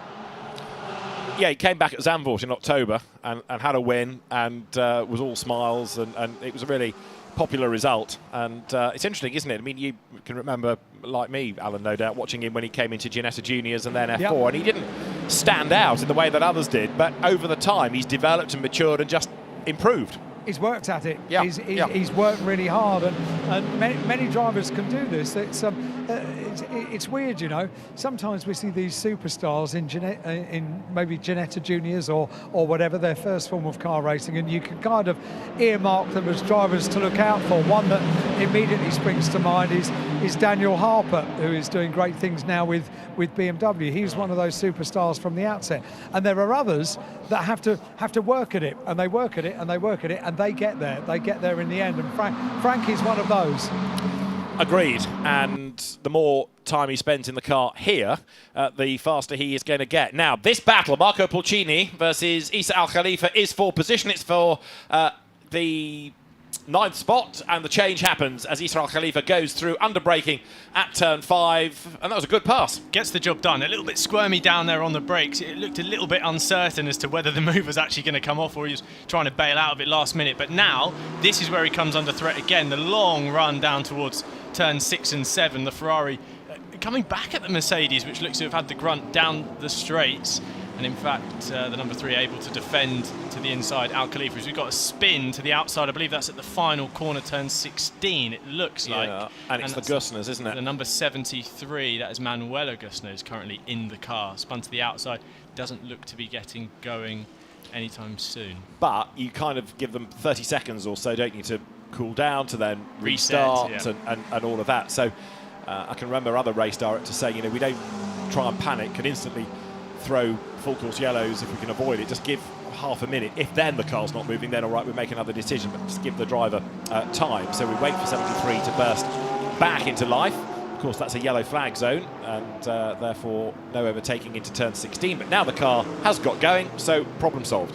Push back on. I think the 73 crew are just... They've appeared pretty conservative in this opening half of the race when the drivers have been changing round. They've been pretty, you know, not unwilling to just move off the racing line and slow down and allow the traffic through. And obviously the family operation here with the Gerstners very much want to get to the checkered flag and say that their family weekend together was a success. Well, indeed. I mean, yes, you make the point quite rightly. They're looking at this in a different way, and there's the spin. I just wonder whether there was a bit of assistance in that. Number 2 Audi maybe getting involved? Yeah, it looks like the number 2 Audi was trying to find a way through and just got into the back of the 73. And of course with the Mercedes as well, weight over the front, the rear is slightly lighter into the corner as well, just maybe makes it a little bit easier. Our dessert monitor has more news. Philip Eng is getting ready. He's put his race suit on and is getting ready to take over the 32 BMW. Where is it running currently? It is... down in 19th overall, P5 in IGTC. Yeah, so Philip Eng has done up his overalls. He's ready to go, I think. Okay, Charles Wirtz will bring the car in any moment. We're watching on the pit lane Marco Pulcini give way in the very colourful number 25 AF Corsa Ferrari, started by Alessandro Cozzi. Eddie Cheever coming down towards turn 6 in 12th place in the Sky Tempesta McLaren, and he is being chased in turn by Milka Panu, and Eddie Cheever's next target would have been Pulcini, but that's the Ferrari that's just in the pit, so he's going to inherit a position come the end of the lap anyway. He's got to get a hurry on round, doesn't he, and pick up that spot. But 100 seconds for each pit stop. You hope that if you're out towards turn 6 and 7, that by the time you get back round, you might take that spot. But it's a long drive, isn't it? Down the pit lane, under the tunnel, out the other side, and only then can you think about accelerating. Quite a key point, though, there, like you mentioned, that the pit lane limiter release isn't on the run down in towards the tunnel, and moved it round to the exit there to ensure that drivers potentially on cooler tyres as they trundle down pit lane that don't make a mistake. And we don't have any incidents down in the tunnel, because that would be an absolute nightmare to clean up, I'm sure of it. It really would.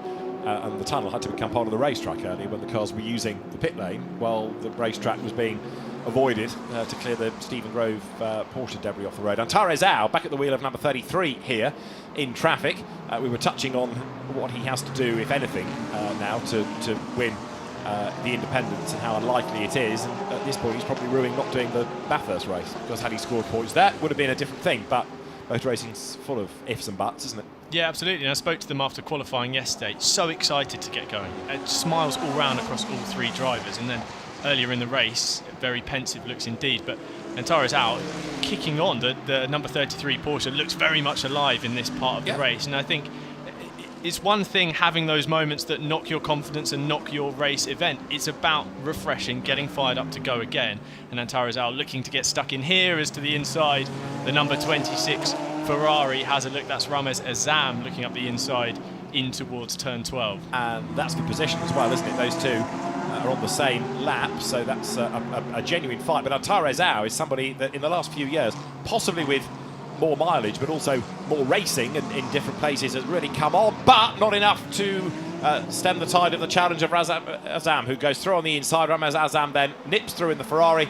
But again, with 6 hours and 20 minutes to go, Antara Rosao does not need to slam the door. Last lap, maybe, but not now, because he's still got half the race still to go. And there is another time penalty coming. Sorry, Alan, I'll be with you in a second, but it's for the Gosners, just to let you know. 10-second time penalty at the next pit stop for track limit abuses for the green Mercedes. Al. Well, it was that car I was about to talk about, because the team have been coming in and out of the garage, We were standing by for a pit stop, then they slowly walked back into the garage, then they sprung into action again, and then slowly walked back into the garage. So I think we were expecting Manuela Gosner to come into pit lane, and in fairness, I was hoping that at some stage I'd get the chance to chat to one of the Gosners, and hopefully Manuela, because we made friends last year, didn't we? And spoke at length about the toucan T-shirt. Absolutely, yes. That she was wearing, that for some reason couldn't appear on camera.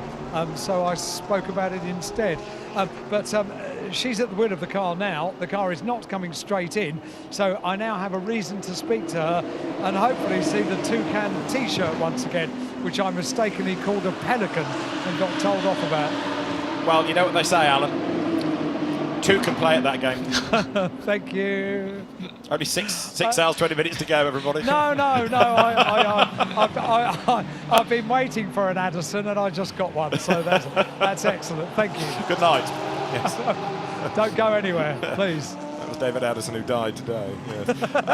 In the meantime, we're looking at 77. The hard-charging Frank Bird is still trying to wriggle his way through traffic, Tim, isn't he? Yeah, and importantly as well, just up the road, a couple of cars ahead as Bird goes around the outside. That was very close indeed. I think that's the 51 of Landudis there.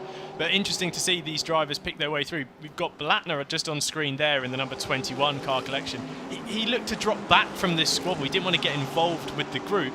Running third overall, definitely clever driving from him not to get stuck in, because as we've seen, it can get so close between drivers, especially as someone like Frank Bird is catching up, pushing their way past the traffic. You know that line you used 25 minutes or so ago about a driver having a standout race? Well, you could say Dustin Blattner is another one to add to that list of standouts in this.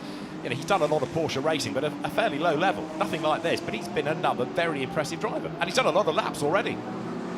That example just there was case in point. Absolutely. To heads-up driving. It's so easy to be out there on track, see a car in front, see you're catching someone and go, right, cool, I've got to put the move on, this is it, I'm making the pass. And in fact, it was great awareness to see, in fact, the drama might kick off around him and he would be better placed to sit back and pick up the pieces. Exactly what happened there as Antara Rosao and I believe the Racing 1 car went side by side into turn 9. He was able to then gain a position on the exit and move up the order. But the mission for him and also for Konstantin Dresler, keep out of trouble, avoid track limit dramas, avoid contact, and give that car for the final part of the race to Joel Stern with the best possible chance. And so far, it's mission accomplished. As here, now, number 99, Mikael Grenier, right onto the tail of Fabian Schiller. And if that yellow Mercedes can unlap itself, then we've got a different race to look at. Absolutely, because all it takes is one safety car, one situation where he picks up the leader, gets a gap in between them, and you're back on the lead lap and back in position. With half the race to go, with another 6 hours to go. If he can clear him in the next few minutes, then it's game on. Absolutely. Well, it's taken us 5 hours and nearly 45 minutes to get to this point. It can just as quickly be done and go back the other way. So the Mercedes then run nose to tail. They are, in terms of race position, 1st and 7th, but it's the Mamba car you're looking at then to try and unlap itself. Mikael Grenier at the wheel of it. The Canadian driver that really came back into prominence in Europe when he returned in Lamborghini Super Trofeo, and right now Fabian Schiller needs to get out his elbows and make them really sharp and pointed to keep Grenier at bay. There, 6th up the road is Alfred Renauer. That's the next car in terms of position that Mikael Grenier is after, but really importantly, he wants to unlap himself. Absolutely as well, but Renault isn't going to be no slouch in the number 7, absolutely, and looking at the pace as well, able to keep, well, match these two cars in the last couple of laps, so he's looking pretty strong. Interesting to see, in this kind of situation, it's almost a stare-off. Who's going to blink first and go for the move? Door might be opened if the number 14 of Schiller goes for a pass on the 7. 99 needs to pick up the pieces there and maybe look, in fact, to look to the inside on down towards turn 1 for Grenier. Just trying to show the headlights. I think he's just maybe switched them on, another setting brighter on the number 99. And of course, as we all know, that does just add a little bit of pace to the car, as we see in touring cars and the like. But another thing as well, I think that Mamba livery looks incredible in the Gripper M cars. It's been a real mainstay of this team, and somewhat iconic livery now, and a presence in the mirrors, I would imagine, if a snake-faced Mercedes started catching up. Yes, beast mode activated. Yeah. That's it. Yes, it was pretty imposing at Macau, wasn't it, when Raffaele Marcello drove it? Right, here comes the move, or does it, or does it, or does it? To the inside line goes Grenier. Looks, lines up, and commits, and goes through. Oh, contact between the two. Fabian Schiller turned in, just skimmed the right rear corner of Michael Grenier's Mercedes-AMG, which was coming through. Hold my pint, said Michael Grenier. I'm coming through, and he has achieved that. He's unlapped himself, and now this is going to get very interesting indeed. That is exactly what the team needed. They're back on the lead lap, and straight away he's able to escape from Fabian Schiller. Not by much, but he is getting away. Just enough to stop a pass potentially coming back from the 14, although it wouldn't be necessarily something they need to do. And look, he's just able to get out. So this is the thing, if you've walked down to this part of the track, I managed to get out a couple of nights ago, it rises uphill quite significantly between the two apexes, and a number of these corners, in fact, are so adverse camber, and in that part of the track you want to go from the apex, you're going to naturally run out to the right, you want to try and get back over to the left to open up turn 7, so you're kind of going the wrong way anyway you tried to go, and so you're washing out to that outside.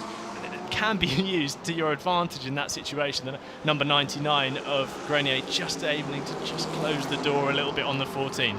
Well, the incident between them is noted, but what will come of it, if anything, we'll wait and see. Alan? I'm so very tabloid. I've briefed the cameramen to look for damage when the cars come into pit lane, just if there was a little bit of scuffery to look into. Is scuffery a word? It is now. It is now, okay. Excellent. It's a me word, and I quite like it. I may use it again. I scuff, you scuffs.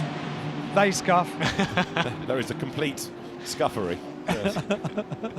Right, well, the scuff mark, I think, will be more on the yellow Mercedes than on the blue, and having cleared Fabian Schiller, so now Michael Grenier is getting away a little bit. And also, I've got a little update on this pit stop that never happened for the Gosner car. Okay. And they've been up a ladder a couple of times now. Pardon? They've been up a ladder a couple of times now. Looking at the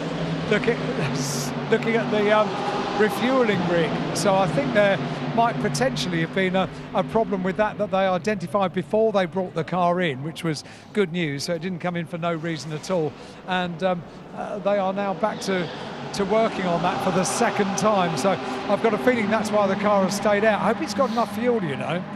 They also had a problem, as there you see Michael Grenier trying to go around the outside of Daniel Aleman, and he does it, going through turn 12. That was a really brave move. Good stuff.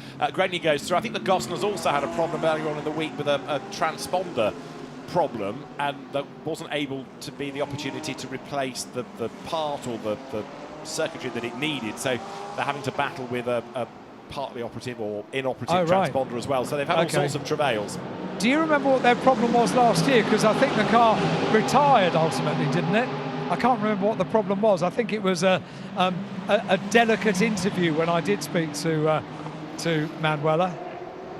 I'll put my thinking cap back on. I know. I didn't mean to ask a difficult question, but seeing as now I have, thank you. Yeah, thanks for that. I've seen a few races since then, but I'll delve back in. Yeah, me too. It's a bit warm for the anorak, but I'll put it on and see what I can find in the pocket. If you wouldn't mind, yeah.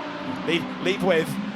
In the meantime, get up to garage 59, Hyde, because 88 is in, and Louis Pratt has brought the car in, and by the look of it, it's going to stay in it, I think.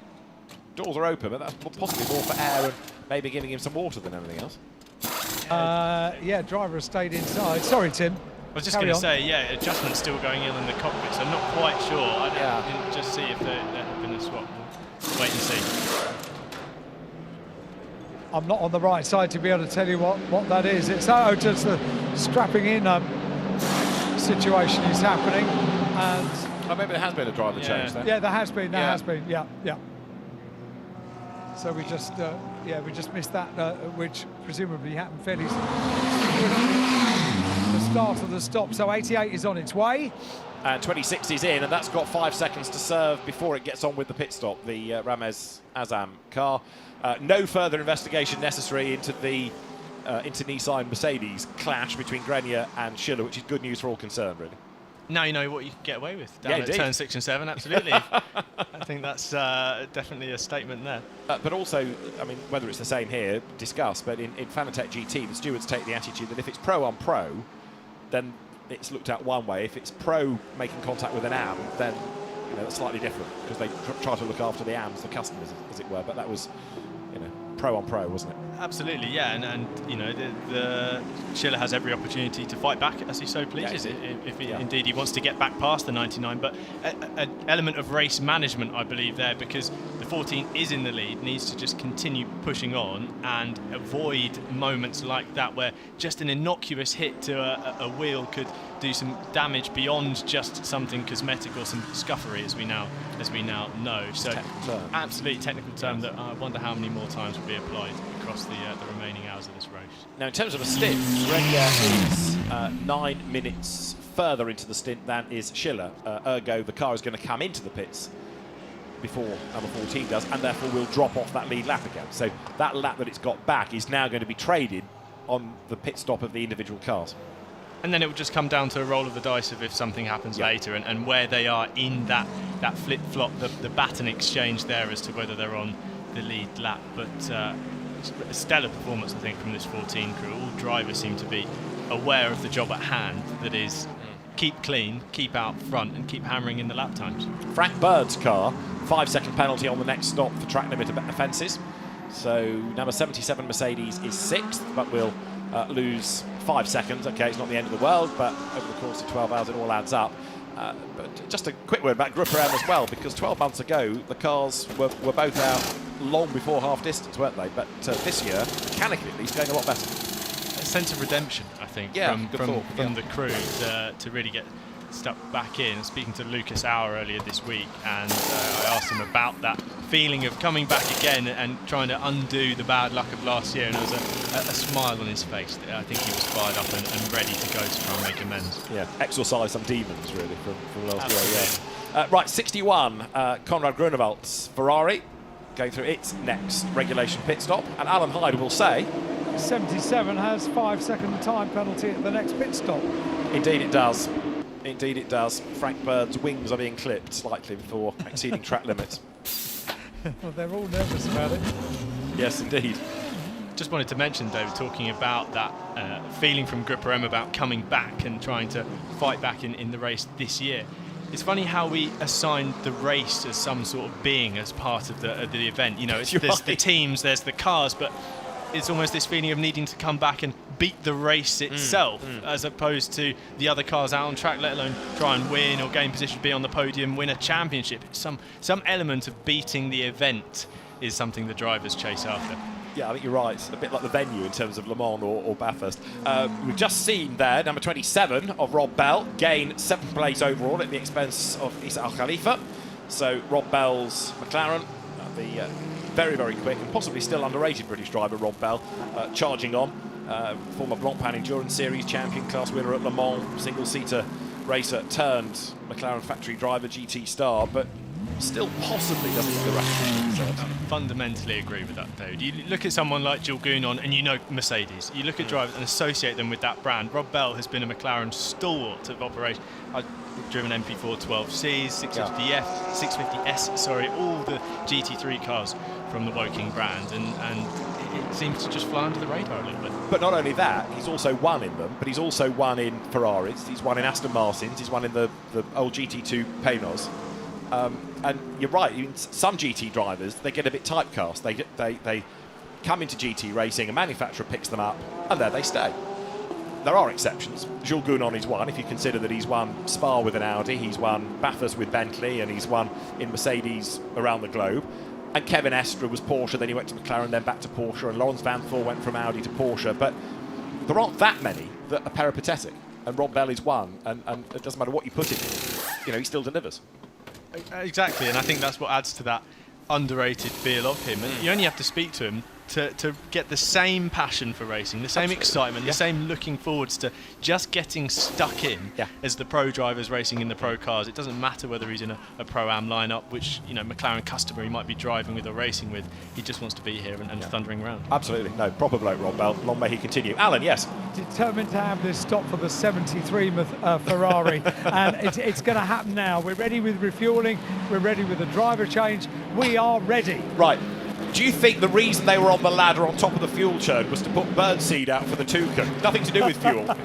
I'll tell you what, it'd have to be a big bird cage, wouldn't it, eh? Or a Maserati bird cage. Yes, it might well indeed be. But we are ready. Right, I'll squawk when I see a toucan or a Gossamer come down the pit lane. If you wouldn't mind. The team manager of number 26 has to go to race control, and that will be the OJ Lifestyle Racing by Racing One Ferrari team, will it not? Indeed, now, they had to serve 5 seconds on that last pit stop. Maybe they did not do that. Well, I believe from that driver briefing in regards to the track limit situation, there would come a point where if you started tallying them up for the second time or third time even, you might find yourself being pulled up to the stewards in person to have that conversation about the track limits abuse continuing in an effort to ensure ultimately you're not spoiling your own race and the stewards doing their best to keep everyone acting within a fair playing field, I guess, David. It's an advantage around so many parts of this track, and it's all about making sure everyone has the same area of tarmac to race on. That last pit stop for that car, though, was 1 minute and 42, which wouldn't include the 5 second penalty they had to serve, would it? No, not enough time at all there. 100 seconds stop, so 1 minute 40. So we've tripped up in conversation about that previously this week, 1 minute 40 versus 100 seconds, and here we are back again at the same point. Indeed. Now, the last lap from Fabian Schiller, a 1:53 and a 1:52.8 from Dries Vanthoor, and the lap times coming out of Mikael Grenier. His last was a 53 as well, but I just wonder whether Fabian Schiller's lap times have been going up since there was that little bit of contact. And it didn't look that much, but could there have been a little bit of splitter damage or wheel arch damage on the front of number 14 after it made contact? We'll discuss that in a moment, because birdwatch is happening with the Gossners and Alan Hyde. It's a very strange looking Ferrari, isn't it? So the reason I've been saying Ferrari endlessly is that all of the team are wearing Ferrari Challenge overalls, and then it turns up... Oh, it's their fault. Looking for all the world like a big green Mercedes, of course, which indeed it is. So Manuela has climbed out. Always look at your notes, Hyde. Don't just look at the overalls. So the car has come to a stop. Manuela has got out of the car. She has handed the car over, and everything appears to be going according to plan. I think it's Corinna Gosner that has got into the car and is being strapped in now. And a little bit of a windscreen wash as well. That's on the Mercedes, is it? It is on the big green Mercedes, right. David, yes. Yes, okay. Yes. Which looks absolutely nothing like a Ferrari. Okay. It fires up now, it's on its way. Excellent. So the Gossners are back in the race. Alan, we're going to send the I Spy bumper book of GT3 cars to you as well for the next half of the race. But I have to see it to spy it, don't That's I? true. That is true. That's the fundamental principle of I Spy. Now, while that's been going on, whatever that was, we've had another slowish lap from Fabian Schiller. So the last one, he junked another 6/10 against Dries Vanthoor. The margin is coming down little by little by little between those two. So maybe it was more than scuffery. Absolutely. Well, the point, little by little by little, but in my time in the comms box, that gap has halved during this stint. So Vanthoor clearly confident with the car he's got underneath him. Or like you said, the scuffery might indeed be knocking the performance of that number 14. And I wonder if we've got stuck into scuffery now. I think we're trapped with that one now. We're stuck with it, yeah. But, it's come down another from 21 to 15 since that bit of contact alone. So there's more and more evidence to say that even though it didn't look that big a knock, so delicate could a GT3 car be at just the wrong point of contact, that's having an effect. Let me send Alan, he says optimistically, up to 2Cs and whether or not they'll give anything away, and whether Fabian Schiller is struggling a little bit, Al, after that contact. Well, I can find out because it's right next to the Gosner garage, which is where I am. I'm going to try and get a word with Manuela, who's taking a seat now.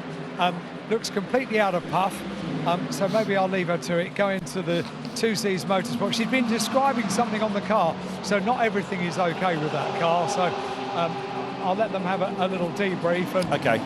Stand by. Actually, Jules Gounon is in the garage, and we've not spoken to Jules since his star performance on screen yesterday, have we? So I shall see what I can do. All right, just to finish the Gosners, they were tagged into a spin at turn 16, so maybe some of the concern is a legacy of that. It was Tim, the Audi, wasn't it, that got involved with?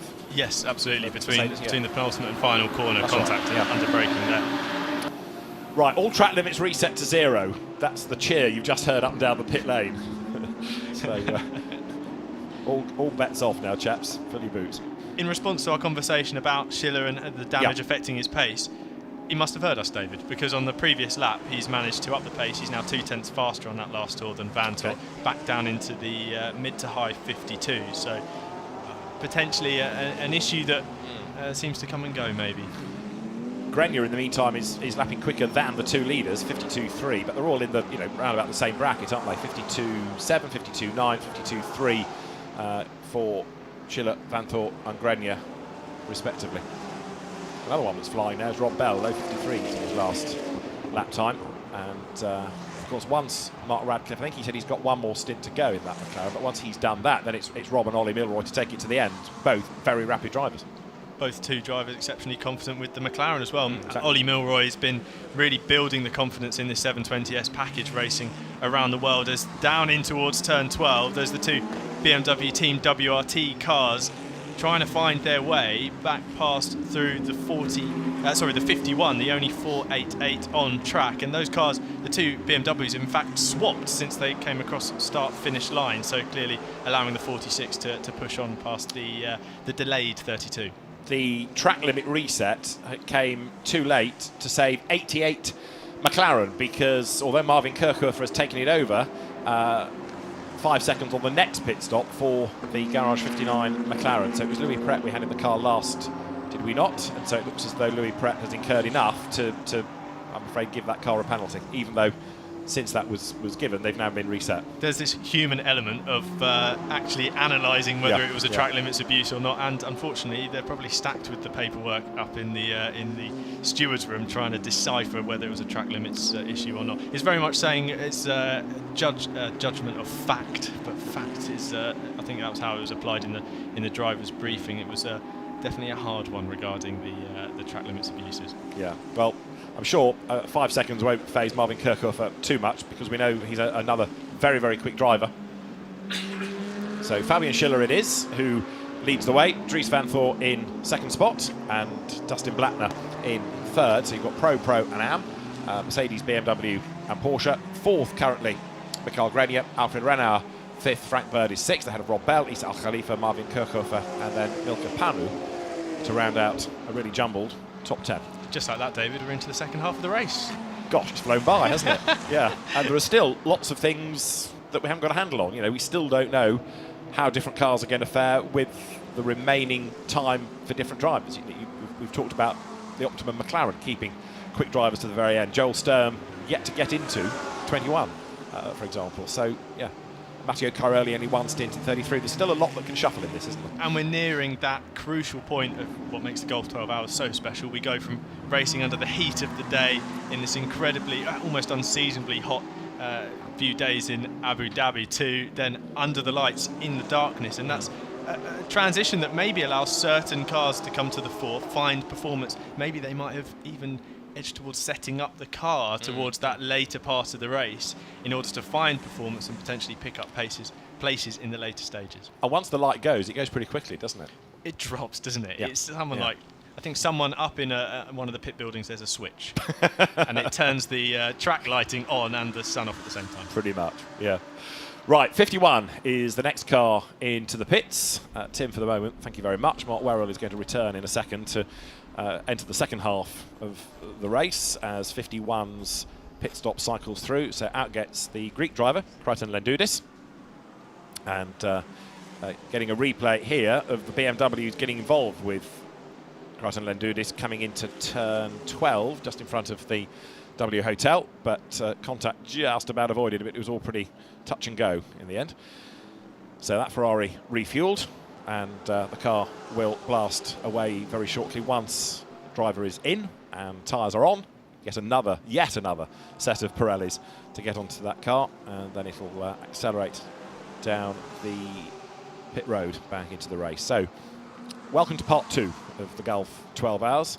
5 hours 55 minutes on the clock, and it is number 14 Fabian Schiller at the wheel, which will therefore have led for the last 3 hour marks, if that makes any sense. It led at the end of hour 4 and hour 5, and now at the end of the 6th hour as well, and it crosses the line with Fabian Schiller on that lap doing a 1:54.5.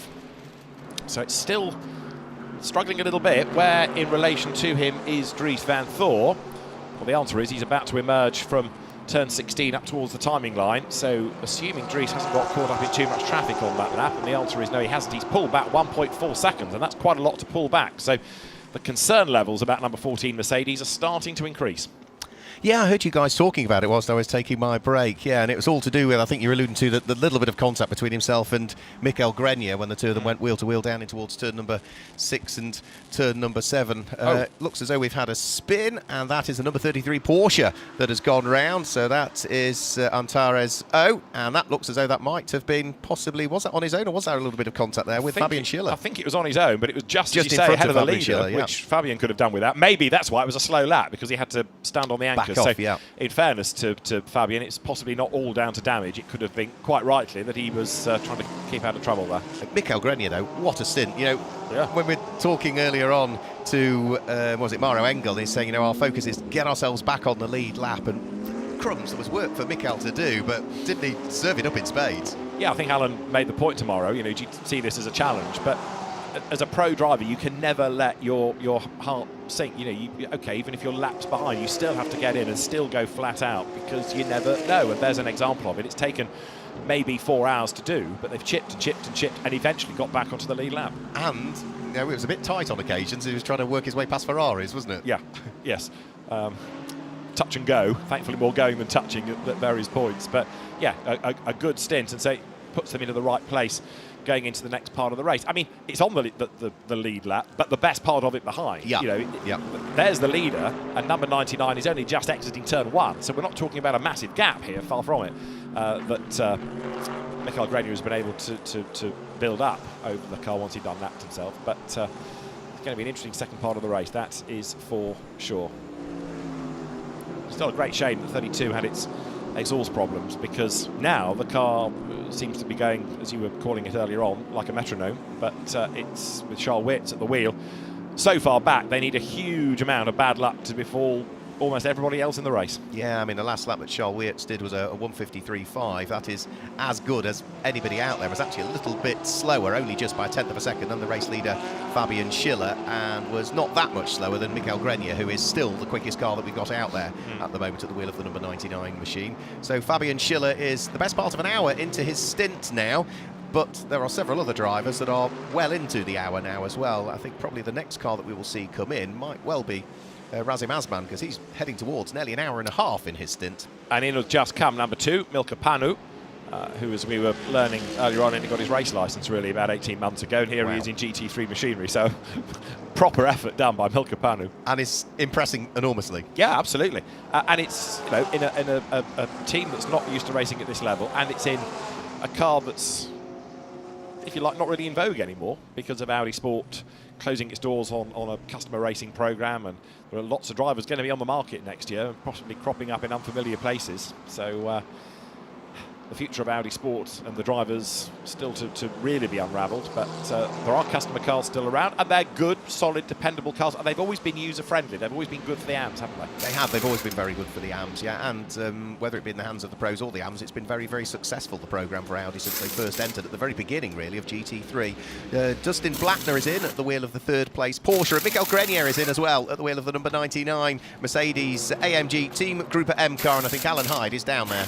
Yeah, I'm right here. The door is flung open on the left-hand side of the car. He climbs out of the car fairly quickly, takes his drinks bottle with him as well, and goes behind the white line, pops the drinks bottle and the little booster bit of padding for the seat, and they are now standing by for all the fuel to go in before we can effect the driver change. We can do that now. The car goes up on the jacks.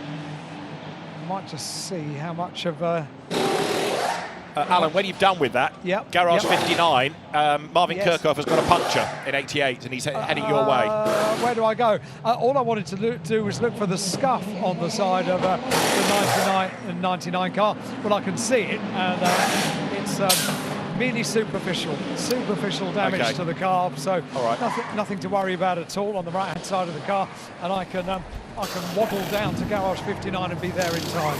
Right, there was contact with a Ferrari, and it was the Jean-Claude Sarda number 61 car. That's why 88 has got a puncture. So that's coming to the pit lane. Back to scuffery, Alan. When it arrives, Fabian Schiller's number 14 is the other one that obviously was involved in that. So that's the other one to assess for us. And you thought that would be less scuffed than the 99 car, didn't you? Well, maybe the other way around, because its lap times have been going up. So okay, all right. Anyway, well, I'll have a good look. So the scuffing on the 99 car was on the right-hand front of the car. Would that be right for the incident that you saw? Or well, right rear, I would have thought, really. But sort of middle to front, I would say. Okay, all right. 88 in the meantime is at turn 14, so it's almost with you. So Marvin Kirchhoff made contact with Jean-Claude Sarda. It has done the left rear tyre of the McLaren, and it is on its way, and it's got to serve 5 seconds anyway on the next pit stop for track limits picked up by Louis Pret. But it's in the pit lane, and Alan, it's heading your way. Most certainly is, yeah, with the lights flashing. It turns right now, comes up towards the board, and the berth in front of the garage. They are standing by with a brand new Pirelli, and now the nod goes from the stopwatch that they can work on the car. They do. They change the right front. They then go to the left front. On goes the wheel. They are so well drilled, these teams down in pit lane. They handle these big tyres and rims as if they weigh nothing at all, and it was the left rear that now comes off and is taken over to a place of safety. So all four corners, new Pirellis on that car now. So with the driver's door open, we're doing a driver change as well. I might have taken my eye off that, but they are strapping a driver in, so I think a driver change has happened at the same time. Yeah, absolutely, yeah. The team obviously electing on the basis they lost a little bit of time with Marvin Kirchhoff limping back to the pit lane, so why not tick off another one of the pit stops that you have to complete, the 10 pit stops that are imposed over the course of the first 11 and a quarter hours of this race. So sensible thinking from the team there. Yes, disappointment that lightest of touch between the Ferrari of Jean-Claude Sauder and Marvin Kirchhoff caused the problem, but to try and negate some of the problem there, why not do a driver change and tick off another one of those imposed pit stops, David? Sensible thinking. Yes. No? Go on. Well, I'm not totally sold on the driver change idea. Because you've taken arguably the quicker driver out of the car, the quickest in that car. Leave him in. Let him get the time back. Yeah. You know, the imposed pit stop is the time. How long had he been out for, Kirchhoff? Oh, not long. I want to say about 20 minutes. Oh, right. So, no, in which case I agree then, yeah. So it was kind of cool. The young lady that's looking after some of the drivers down here in the garage just pointed to me, and Marvin looked at me, nodded, and then walked off. So, so it's a reaction that I've got used to over the years. But he is returning to me now. So he's got a bottle of water. He takes a sip, and we've made our... He'll come over to me in a couple of moments. Right, okay. Back to your Mercedes scuffery. Number 14 was front left against right rear of the yellow one. I've just had another look at a photograph of it. So 14 is the one we're concerned about. Fabian Schiller is 3 minutes into a stint, so he's not going to be that far away from coming in. As in is 46, so that was Dries Vanthoor, and another driver change cycles through there as well. Yep, driver change taking place. The car up on the air jacks at the moment just concluded. Final bit of windscreen wiping being done, dropping off the air jacks and send it back down pit road just to ensure that you break the beam at the end of it no earlier than the 100 seconds have elapsed, that 1 minute and 40 seconds. But that's going to drop the Team WRT BMW potentially out of second place, depending on where Frankie Bird is. He's about 1 minute and 20 seconds of drift of getting over the start-finish line, so I think it probably should still hang on to second place, because I don't think Frank Bird will quite get there in time. Frank, who makes his debut in the Gulf 12 Hours, having done good things, didn't he, at the Valencia test for Mercedes, hence why he picked up this drive in the Gulf 12 Hours. Yeah, I mean, he's used to the car, having driven it in Fanatec GT, but and also in German GT the previous year, but no, really did look very, very good indeed there. So keeping out of trouble here, and doing a good job still, track limits aside. We've also got Issa Abdul Al Khalifa into the pit lane as well in the number 3 2Cs Motorsport car. That's the car that was running second in the AM category. The change for driver in the 88 goes back the way of Alexander West, who has replaced Marvin Kirchhoffer following that puncture, so he has rejoined directly behind the second of the two Team WRT Mercedes in the hands of Philip Eng. So Philip Eng should just ease his way away from Alexander West, who we've seen racing in a raft of different things. We also see him out racing in things like Corsa Cliente Ferrari, don't we, as well? Yeah, he came really initially from Ferrari Challenge, yeah. And he's got a lovely collection of very nice cars, historic racing cars, or not that historic, which of course include Mercedes, McLaren Formula One cars from the era when they were sponsored by West. Right. So you can have your own Grand Prix car with your own name on it as a legitimate sponsor. How cool is that? That is very cool, isn't it? That's very cool indeed. So he appears at the occasional track day with those cars, and brings the Formula One garage 59, looks after. So, right, pit stop done then for Mercedes number 3. Pit stop still taking place for that car. That is, I think, the only car that's in the pit lane at the moment as it trundles its way down there. We'll try and pick up on what the change of driver is. It's Ian Logie that's jumped back on board once more, so the former British GT champion from a couple of seasons ago, from 2022, Ian Logie jumps back on board the 2Cs car, which means that the pits are fairly empty at the moment. Back over the start-finish line goes Fabian Schiller. As for his lap times at the moment, he is just at a 1 minute 53.489, which means that he's back onto the pace again. So the sort of concerns-ish that you had around that car all seem to be fine for the moment. Yeah, I'm content, if nothing else. Right, we've talked a lot about pit stops during the course of the race. We're delighted to be joined up here by Matteo Braga, the circuit activity manager for Pirelli. Everywhere you look, there's Pirelli presence at this event, but it's another mammoth enterprise, isn't it? With so many teams, so many tyres. What is it, 18 sets per car? Yeah. Wow.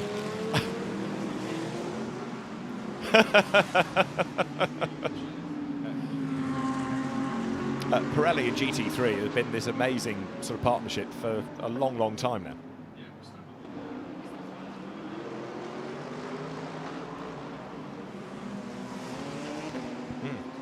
Yeah.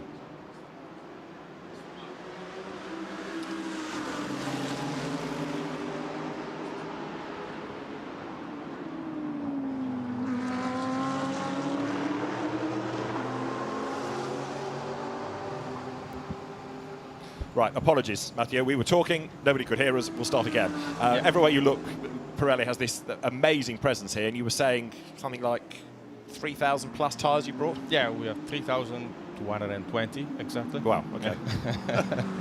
Yeah, some is they are spare, but yeah, every car can use 18 sets of dry tires. Wet tires are not limited, but okay. The wet is helping us, and yeah, they have to cover the whole weekend. You say the wet tires aren't used, but go back 12 months.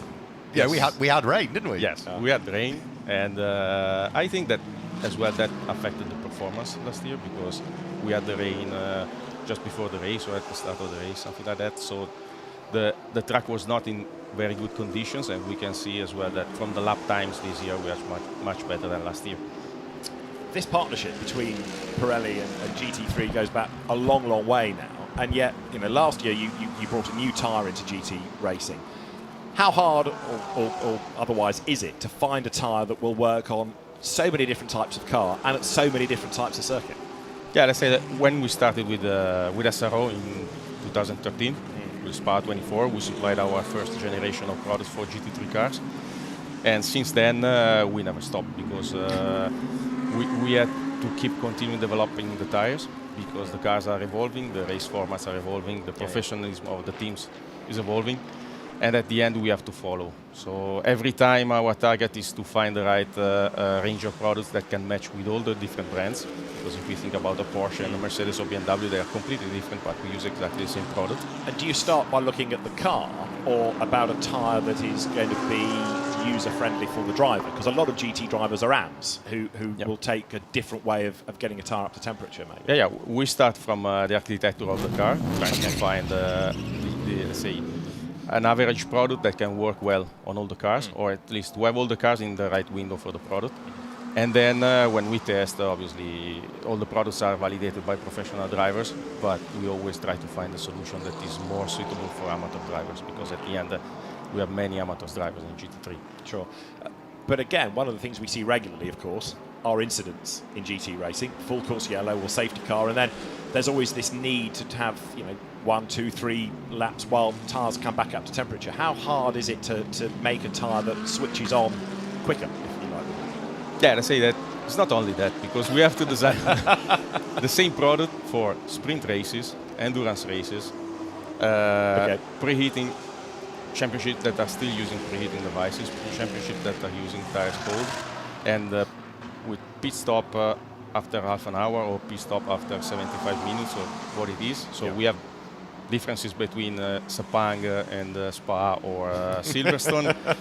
We use worldwide the same product. So let's say when we design the product, we always think about the versatility and a very wide range of use.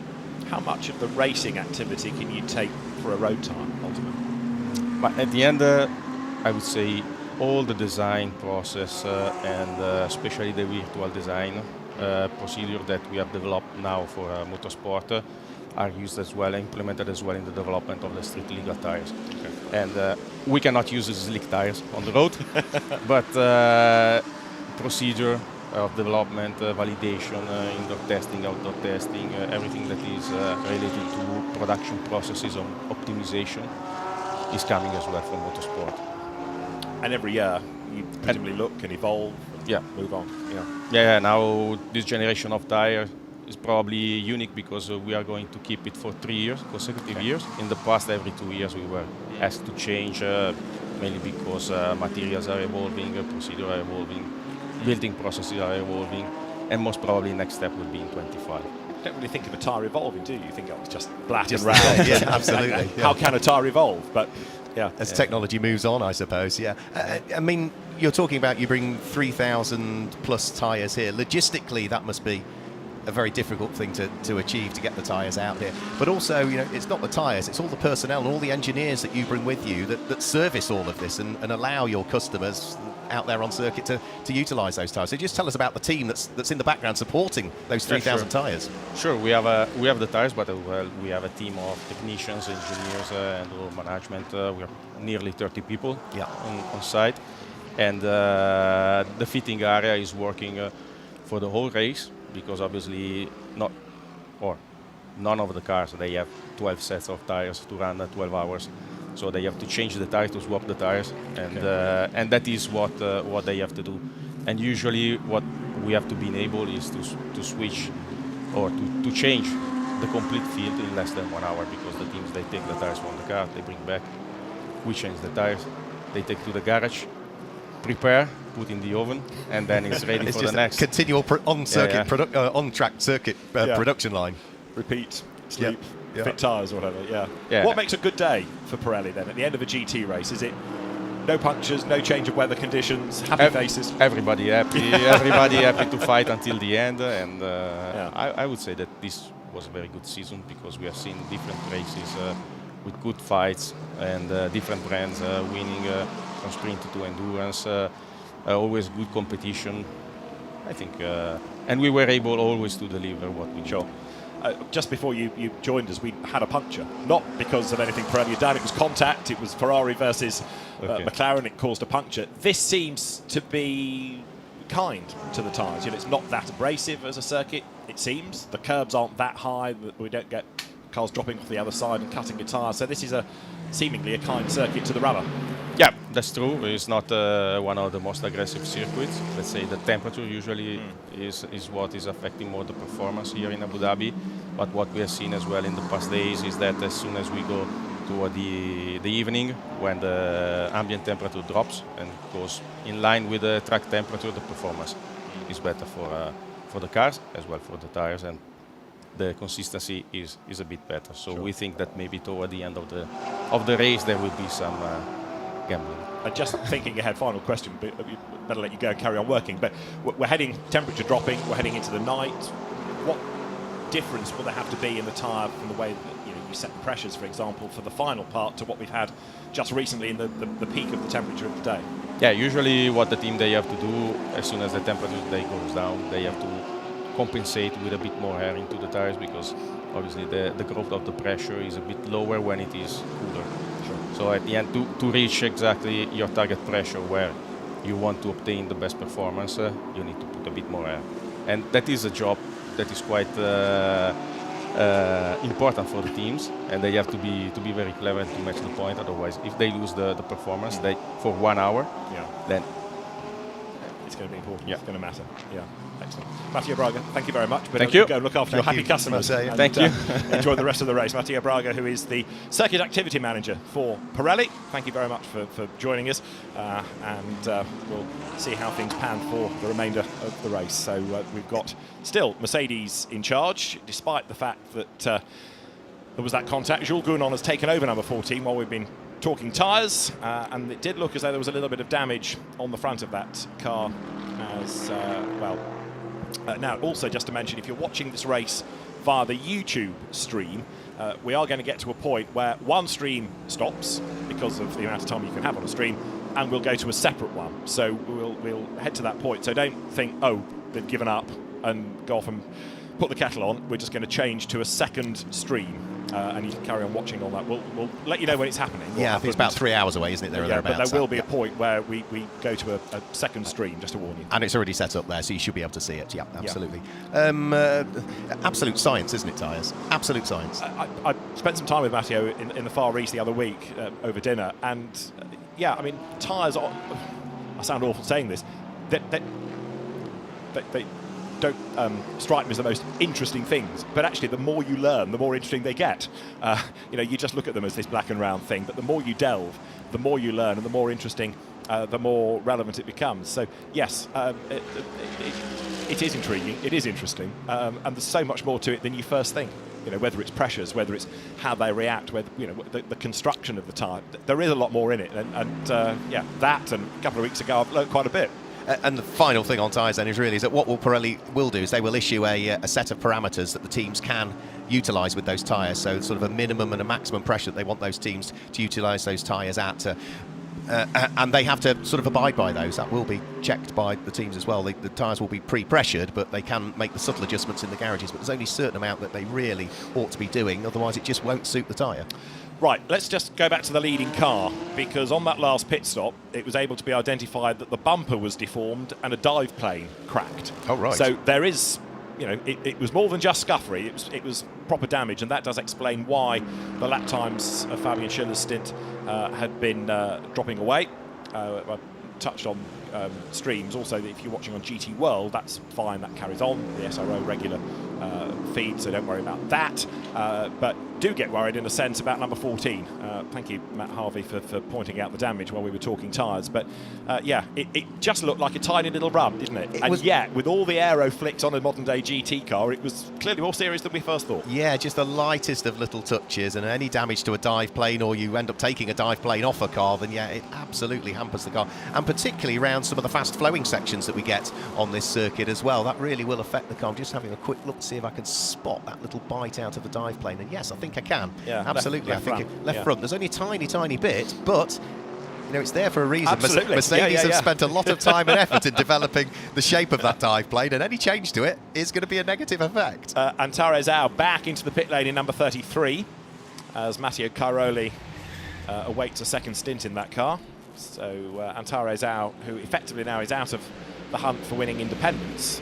Jonathan Hui only has to finish in order to win that championship, but they still want a good result out of the car. And Frank Bird's in as well at the wheel of the third place Mercedes-AMG Team Group M car. Now, Frank had been behind the wheel for a chunk of time. It comes to a halt at the moment. There's fuel going in, and it does look as though again there we are poised for a further driver change in that car yet. So Frank gets out of the car. He is done with driving duties for the moment, and we'll wait and see as to who's going to jump on board that car. But to say, Frank is involved in this race because he was doing so well in the Mercedes-AMG Young Driver Test at Valencia a few months ago. So that's the car that Lucas Auer and, as the second driver, Lorenzo Ferrari have been sharing with Frank Bird. And fuel goes in. The other Gripper M car, sixth, Lucas Stolz taking it over on that last pit stop. And therefore, for the moment, is off the lead lap. But again, that's a baton pass on the pit stops of 99 versus 14. Yeah, such a shame that they didn't quite on their second pit stop get in time, did they? That one didn't count towards their 10 pit stops that they needed to do. That was the car that just missed out, wasn't it? No, 77 was the one that just missed out. Yeah, that's what. Yeah, sorry. No, 99 is the one I'm talking about, which is sixth, trying to get that lead lap back. Done it, but the baton passes as the two of them make their pit stops. 33 rejoins. So Antares Au brought the Porsche in. Where does he drop to? It also has a transponder glitch, that car, so it takes a while for the next driver to be identified, but it'll be down outside the top 10. Yes. I know I said earlier that Frank doesn't necessarily like talking on camera or microphone that much, but I am going to try and get a quick word with Frank because it's great that we've got him here, and that was a solid stint, wasn't it, for Frank? It was, very good, yes. The car fourth when it came in. Lorenzo Ferrari is taking it over, Ferrari Mercedes, but no, it was a good solid stint by Frank Bird, who I'm scratching my head to remember if he's raced here before. Don't believe I've seen him race here before. No, trying to look back on the previous entry list. Yeah, I agree with Alan. Yeah, I don't think he's done that one before. So Lorenzo Ferrari behind the wheel of that car now on an out lap. It will drop that car down towards the bottom, maybe just outside of the top six. We're keeping an eye on at the moment what is going on at the wheel of the Team WRT Nick Yellerly driven BMW, who got very, very close towards the tail end of Ian Loggy there and just managed to squeeze his way through as they came out of turn number 14. The BMW, remember, sitting there in second place overall at the moment. Nick is only about 17 minutes into his stint, so he's still sort of settling in and just trying to make sure that he hits the deltas that the team want to do. 18.8 seconds off the lead car of Jules Gounon, who last time through had a fairly traffic-free lap and was down into the 1:52s, whereas for Nick he had a bit of traffic to deal with. That put him up into the 1:53, so he lost about half a second to the race leader on that occasion. Going to get a quick replay of just how close that was. You can see how close he was to the tail end of Ian Loggy. Crumbs, there was almost contact there between the front of the BMW and the rear of the Mercedes. That was close. Yeah, Ian Loggy, British GT champion overall, as well as a Pro-Am champion, but very, very experienced driver, getting out of the way as best he could. So we've now done 185 laps by race leader Jules Gounon, who is edging, of course, towards the Intercontinental GT Challenge powered by Pirelli Championship. 46 hustles on behind Nick Yellerly, whose last lap was a 1:53.2, so Gounon's pace was better. That stretches the margin out once again. Yellow flag at turn 9, we are being told. Alan, yeah? I've got Frank down here in the car, so Frank Bird fresh out of the car. I'm not sure the word fresh is particularly appropriate to this race because it is incredibly hot and incredibly hard work, isn't it, Frank? Yeah, exactly. car's a bit like a sauna, to be fair. It's been a long 4 days, really. We've done a lot of driving, and then now is the hardest part of the race. So, yeah, it's going okay so far. Our strategy is a bit out of line so far, but we tried to box at the start, but we were a bit too late coming in with the safety. Just that little problem at the start of the race, wasn't it? Yeah, we were 2 seconds too late crossing the line, so now we've got to do another mandatory stop, so we're a bit out of sync, but we've got some okay pace when we're pulling it back. Your pace is really good. You're putting in some solid stints. Yeah, I was happy, to be fair. We've kind of struggled the first 3 days, but we kind of seem to pull it around now in the race, so that's the important bit. So, yeah, all good so far, and we'll see how we end up at the end. Are you enjoying the circuit, Frank? I mean, it's the environment, really, isn't it? It's a totally unique event, this. Yeah, I really enjoy it, to be fair. Thank you to AMG for allowing me to come with the opportunity. I won the Young Driver Test in Valencia, so big thanks to them and Group M, and yeah, really enjoying it. And I was going to come on to that, because that was really very well done. This year has been a difficult year for you, and that's dare I say, that's something the old man would be very proud of. Yeah, I wish he was here to see it, to be fair, but yeah, just trying my best as always, and it's nice to get a bit of recognition finally, so yeah, I'll keep pushing. Keep going, Frank. Thank you very much indeed. Well done for having a chat to me. Frank Bird down here in the garage. Alan, just to finish off that Valencia point, that was one of the events that he had to miss in World Challenge. So he went there despite being on the back foot in terms of track knowledge. Yeah, so he hadn't raced there, others had. It's impressive stuff, isn't it? Yeah. And like I said earlier, he's never that comfortable. He's got every reason to be comfortable. He comes over really well when he does an interview, but he just he's a little bit shy of doing interviews. So I'm very grateful to him for doing that. That's really good news. Well, now that he's done one, we'll have him again later on, shall we, when he's had a go in the night time. Agreed. Yes. Now, Fabian Schiller will be on your hit list if you get a chance, just to have a word maybe about that damage. 75, Philip Ellis. We've not seen much of Philip in that car. Maybe that's his first stint, but he's had limited mileage, but he's carving his way through the traffic. Kenny Haball, I think, is now done, so it's down to the others to bring the car home. But Philip Ellis, number 75, the Anglo-Swiss-German driver, presses on. We've got the Audi being given another penalty, another 5 seconds on its next pit stop for causing a collision with Manuela Gosner. That was about an hour or so ago, but that's gone through the system, and that penalty will come. I think there's probably a lot of admin being done in race control, what with one thing and another. We also had another car that's just on an outlap as well. The number 20 AF Corsa Ferrari was in, and Lilou Wadou has taken over that car, and that's another driver that was sort of quite late as an announcement, wasn't it, to come in and drive the Ferrari for the first time? Yeah, I mean, you know, a 12-hour race and the number of drivers you need, it does take a little while to piece deals together. But yeah, she's been racing in America this year, as well as in Europe, as well as in IGTC, as well as in the WEC and IMSA. You know, she's done a lot of miles. Very experienced driver, and has been part of the Richard Mille team at Le Mans. So an experienced campaigner, Lilou Wadou. That was a car. Was it yesterday that had problems at the very start of qualifying, stopped on the way out, had to be pushed back and kick-started? I think you're right, yeah, it faltered, didn't it, and then needed a bit of assistance to get going again, and I think it was also a car that I saw falter on one of the pit stops as well over the course of this. You might be right, yeah. So we're heading towards 5 hours before too much longer to go, whereas the last sort of 40 minutes gone again, so 5 hours and 23 minutes with a little bit of change still to go in this one. The race... Part of the reason it flies by is because of the strategy on pit stops, because you don't have all of this time and then a wave at the end of the hour of pit stops, because people are doing different things.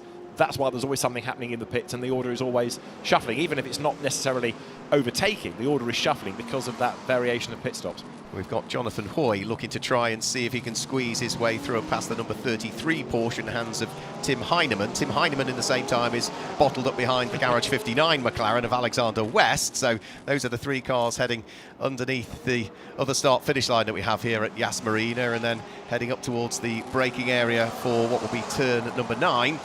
So Alexander West looking to see if he can keep the McLaren ahead. He's running in 10th position at the moment. The Porsche that's behind him is down in 16th place, and then the next car is in 11th. So none of this is for position, but they're all finding themselves on the same piece of real estate at the same time. Yeah, indeed. So Alexander West then with the McLaren after its recent puncture. That's why that car's fallen back into 10th place. 33, Tim Heinemann, who's also had a puncture in the race, recovering.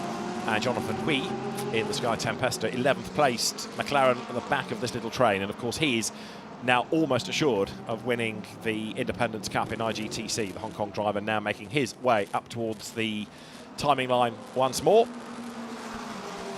The classification on screen is how we stand in IGTC in isolation, not the Lenovo Golf 12 Hours, but purely the Intercontinental GT Challenge powered by Pirelli element, the final of the 5 rounds of the series. This Tim Heinemann is driving around with his finger on the flash button, isn't he? Continually just flashing away at Alexander West. And there's no reason for Alexander West to let him pass because it's not full position. The McLaren is ahead of the Porsche, but Tim Heinemann would appear to be the quicker car now that we've had the change of driver with Martin Kirchhofer getting out of the McLaren. So through goes Tim Heinemann and manages to not take a place away, but manages to get himself ahead of a car that is behind, that is ahead of him in the race. You can see the pickup there as well around the circuit now. More and more pickup beginning to appear. We're not long past the halfway point of this race, but it's only going to get worse, isn't it, the pickup? And we'll also be getting to the stage before too much longer where we might start to see maybe some pad changes or disc changes on the cars, which I don't think we've seen as yet. Not yet. Whoops, mistake by Tim Heinemann. Went in a bit too deep into the chicane at 6 and 7. Alexander West trying to get back ahead because he wants that car to protect him from Jonathan Hui, because the two McLarens are battling for position in 10th and 11th places. So Jonathan Hui now lining up to make a move against Alexander West into turn 9. Alexander West, as I say, wants that Porsche as a cushion between him and the other McLaren as they turn out of that long left. Number 21 is in the pits from 3rd place. Joel Sturm now on board. Yeah, and also Philip Ellis has brought the Sun Energy number 75 into the pit lane as well. So the Porsche comes down off the jacks, just waiting for the final few seconds to tick away before that car will be released back out onto the circuit. And where will it come back out? Well, it will certainly have lost probably 4th and 5th position. It might drop back down to 6th place again, possibly, on the pit cycle now. They got the pit stop done quickly. They haven't as yet seen the clock tick away because it's still sitting there patiently to be waved out. Yeah. So the Mercedes in that spectacular colour scheme drops down and the engine will fire. The Porsche is away in the background, but now the Mercedes gets the go. And with that being the last team before pit out, almost straight away, you're down the tunnel and able to accelerate away. This Porsche has been very impressive. It almost doesn't draw attention to itself because of its understated livery, but it's gone round and round and round and round and round. It's had no real dramas, and is currently, with Ralph Bowen at the wheel of it, in 6th place. It's another IGTC scorer, and when we get to the last couple of hours of the race and the AM battle really starts to shake out, it's going to be fascinating when you've got that car versus 21. The two Porsches will squabble for AM class honours, won't they? Yeah, Ralph Bowen and Alfred Renauer sharing that car with Daniel Alleman, the man that's behind the wheel of it at the moment. Just saw an overtake there as the Audi managed to squeeze its way through in the hands of Gregory Survey. And that was at turn number 1, placing a further lap on the number 51 Alex Fox driven AF Corsa Ferrari. That's the Sol 488 that we've got in the field. Yeah. I did notice that car also, there was a question mark that was hanging over it regarding a pit infringement. Haven't seen any penalty come up as yet, but there was. It just said pit infringement noted was all it said. In other words, it's in the system. Yes. Yes. So pit infringements can be for myriad reasons. It can be for letting a wheel roll without proper supervision. So a wheel that comes off isn't placed, it rolls across the pit lane. It can be for too many people working on the car. It could be for having the engine running when it goes on the jacks. Yeah, as we saw. It could be for the pit stop time. There are myriad things that can trip up a team, and they're all little things in the pit stops. Other work whilst the car is being refueled, which I did spot earlier, but I haven't ever spotted a penalty come up for that one. So I think somebody might have got away with something, is all I'm going to say. Snitch. I'm not giving any more away than exactly, that. No, exactly. I'm not giving any more away. Right, so 21 then. Now I said Joel Sturm, but Konstantin Dressler is shown as being back behind the wheel of that car, and it's in 6th spot now that it's rejoined. That's had a really solid run as well, hasn't it? It has. It's been there or thereabouts all of the time, hasn't it? And certainly has, I would say, batted above its average as well. You look at the driver lineup in that car, and on paper you'd look at it and think, yeah, it's not a bad driver lineup, but it's been right there all the way through. Totally. So it's had a good effort. And yeah, Dressler is not somebody that's been a standout in GT4 racing. He's been okay, but here, again, it's really just rising to the occasion. It's clicked. Yeah. Yep. This circuit, this event, some cars, some drivers, just clicks like anywhere else. Yeah. Louis Pret, we add to that list of interesting standouts. Capanu, another one. And from the pits... well, you set me a task, and that was to talk to Fabian Schiller, and I've got Fabian with me. First of all, things are going all rather okay, aren't they?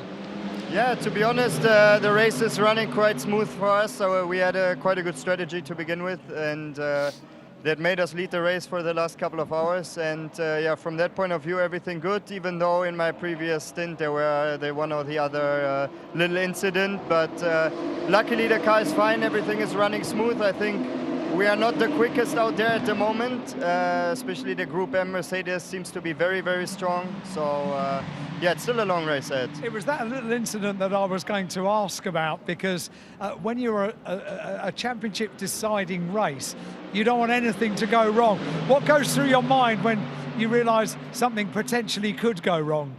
Yeah, it's obviously never ideal, especially when it's two cars from the same brand. We don't want to see that. And I saw the car coming, I saw Mick coming behind me. He was pretty quick, and we didn't have the time at the pace at the time, as I said before.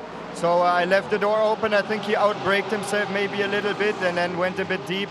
And unfortunately, we made contact, you know. But luckily, everything is good. It seems like both cars are still running fine. And obviously, we will look at it after and discuss it. But as you said, it's never ideal, yeah. Yeah, that was going to be my next question. That we could see a little bit of damage, but nothing that's upsetting the pace of the car.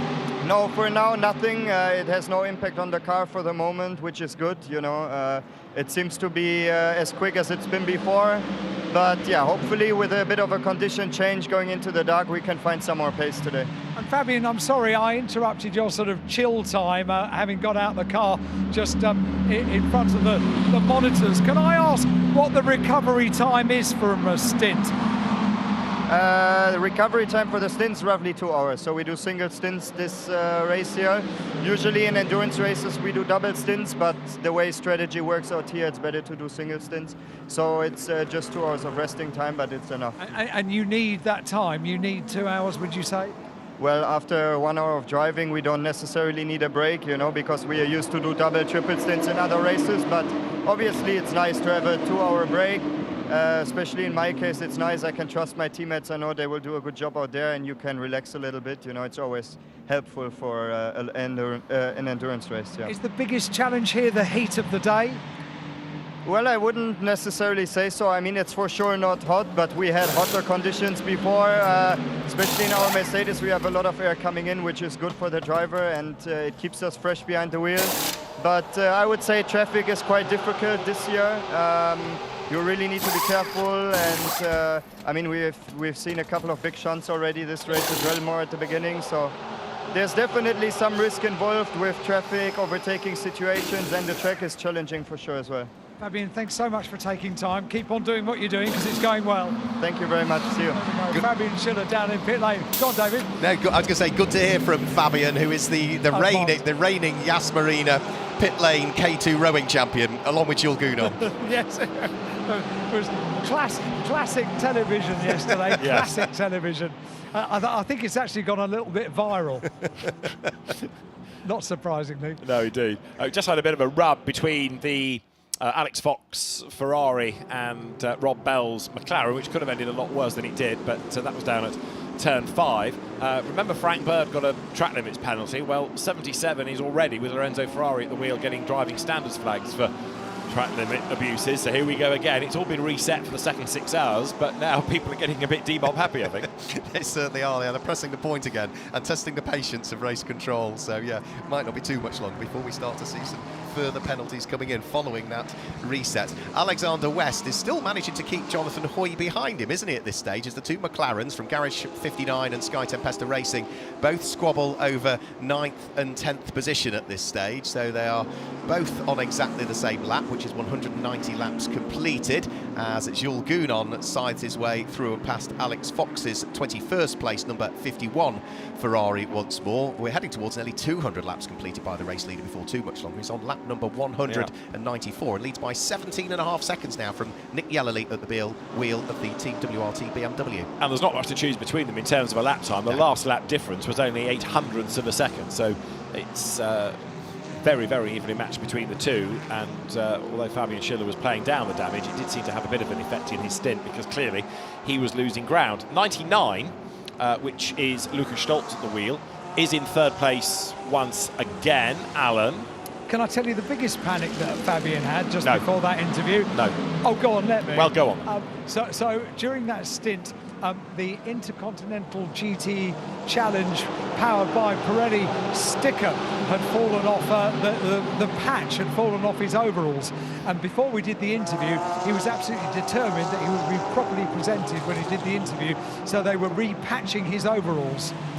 I jest you not, he's a pro. I'll believe it, because a driver was fined for not having the regulation patch on his overalls when interviewed on TV at the end of the Spa 24 Hours. Oh, well, there you go. So, yeah, that's so it was a delay of about 2 or 3 minutes. The camera crew were in place, and he certainly wasn't going to go on camera without that in place. So there you were with your needle and thread, darning his overalls for him, ready for the interview. Well, that's an interesting question that I always have.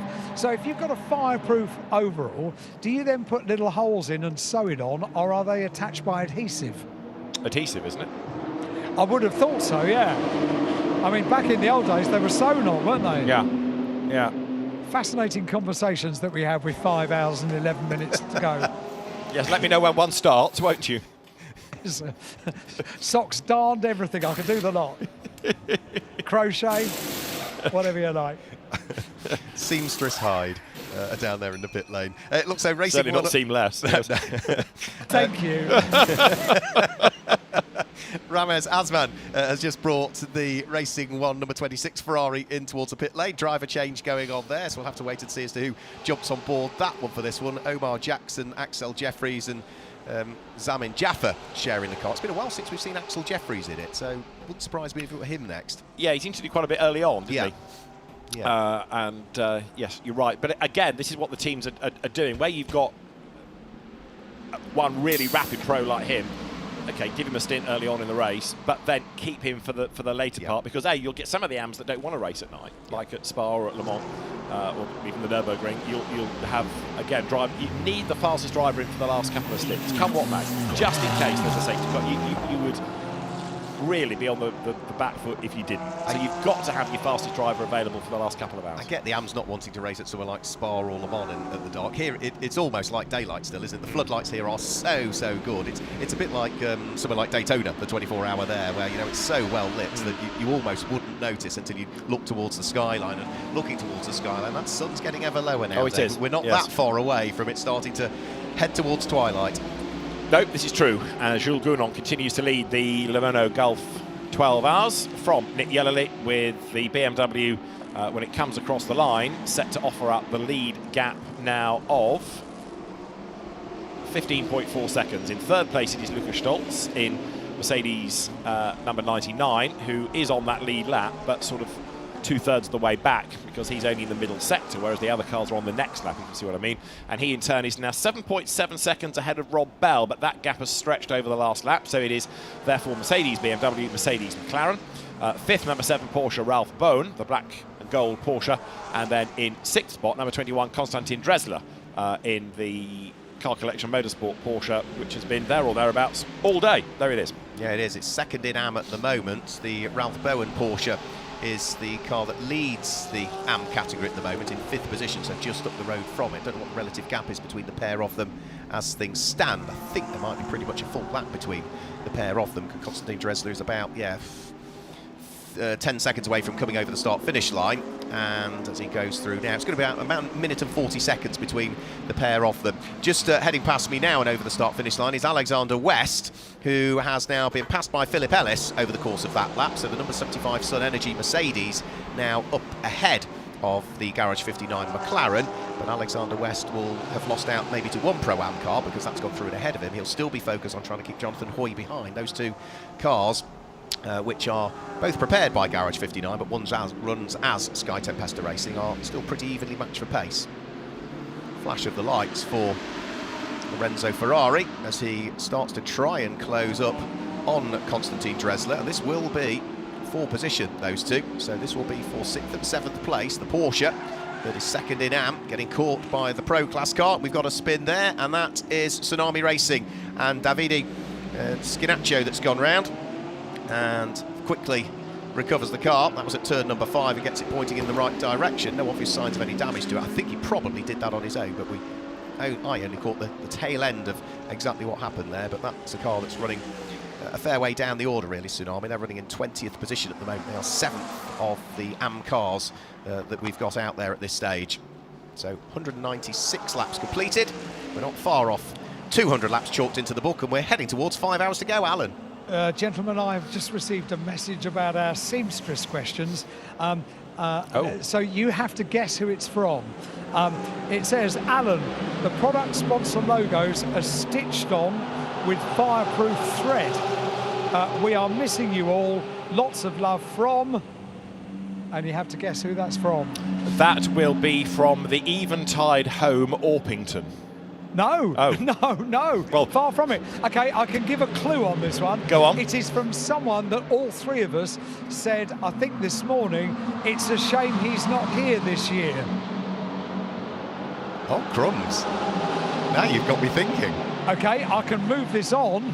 He's going to be getting more and more upset. We haven't got him from that one. Somebody that we interviewed last year, and we said he's always good value.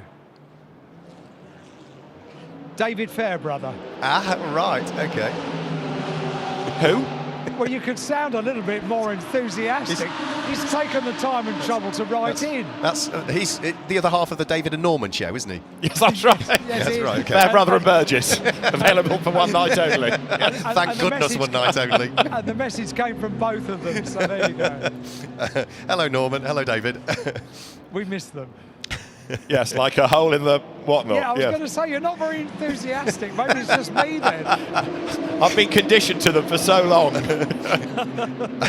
Thick-skinned. Rob Bell's in the pit lane. Thank you, Alan. The Optimum Motorsport McLaren heads into the pit lane. That was circulating in 4th position. We saw that close moment with him with some lappery of the number 51 Ferrari a few laps ago. Well, that has actually come into the pit lane as well in the hands of Alex Fox. So the two of them that were rather close to each other on circuit both head into the pit lane. And we've also got the number 11 Kessel Racing Ferrari that was in the hands of Anton Diaz-Pereira heading back out of the circuit. I think there was a driver change there, and indeed there is. It goes back into the hands of the American Scott Andrews, who jumps on board the number 11 car.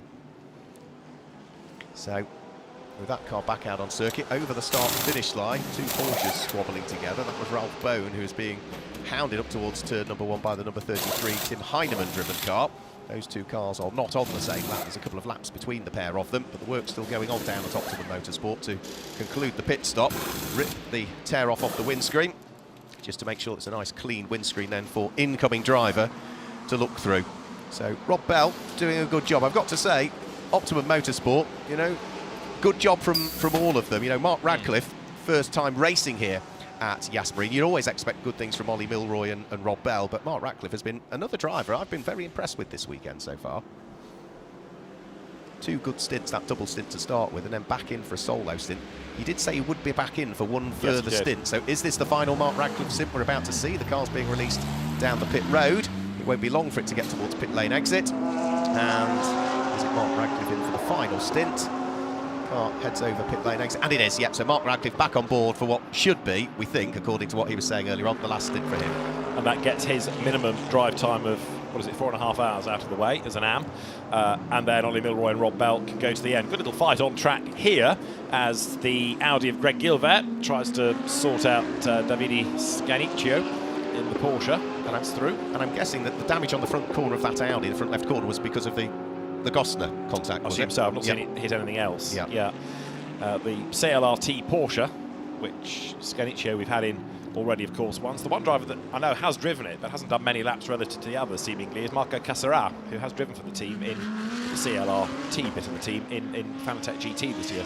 But the Audi, despite the fact, as we say, it's not really the vogue car anymore, is going nicely, and the very rapid Greg Gilbert currently behind the wheel. We've just got going over the line, number 7 Porsche, so Ralph Bone up into 4th now with the recent Radcliffe pit stop. And number 2 Audi going out of turn 9. It would be a real shame if these cars disappeared altogether, because they remain competitive and they remain AM-friendly, don't they? And also they sound good as well.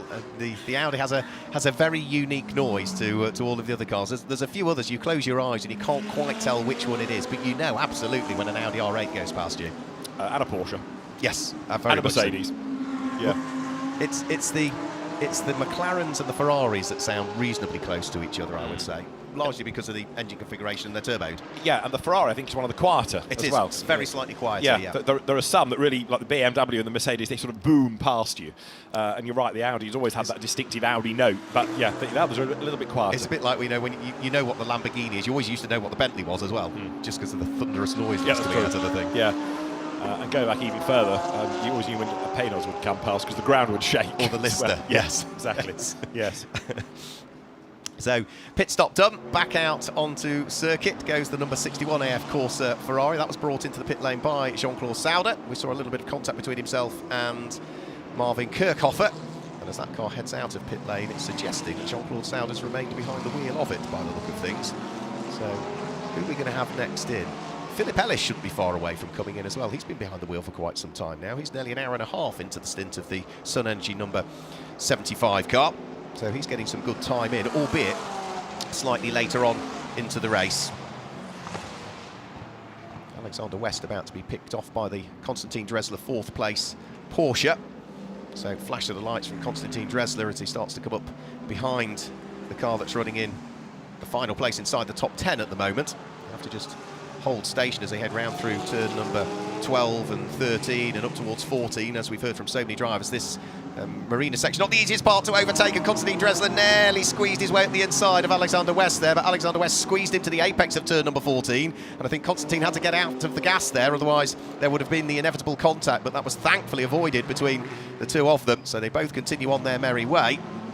And as they come over the start-finish line now, there's still further flashes of the lights going on. And this is all because Konstantin Dressler has got to get on with it. He looks in his mirrors. Lorenzo Ferrari is behind him, and Porsche are fighting for position with the number 77 Mercedes. And they're both being held up by Alexander West at the moment, who's not making things easy because he still hangs on to the front of this little trio as they head round through turn 3 and turn 4. And Konstantin Dressler is going to start to get a little bit impatient soon. He's there in 5th place. He should have the inside line as head up towards turn number 5. Alexander West will surely let him dive up the inside at the wheel of the McLaren. So for a brief moment then, Konstantin Dressler can breathe a sigh of relief. There's a car between himself and the Mercedes behind, but on the exit of the corner, Lorenzo Ferrari gets a good run coming off the corner, and now he is starting to close in to try and see if he can also make the overtake count as they head down in towards the braking area for turn 6 and turn number 7.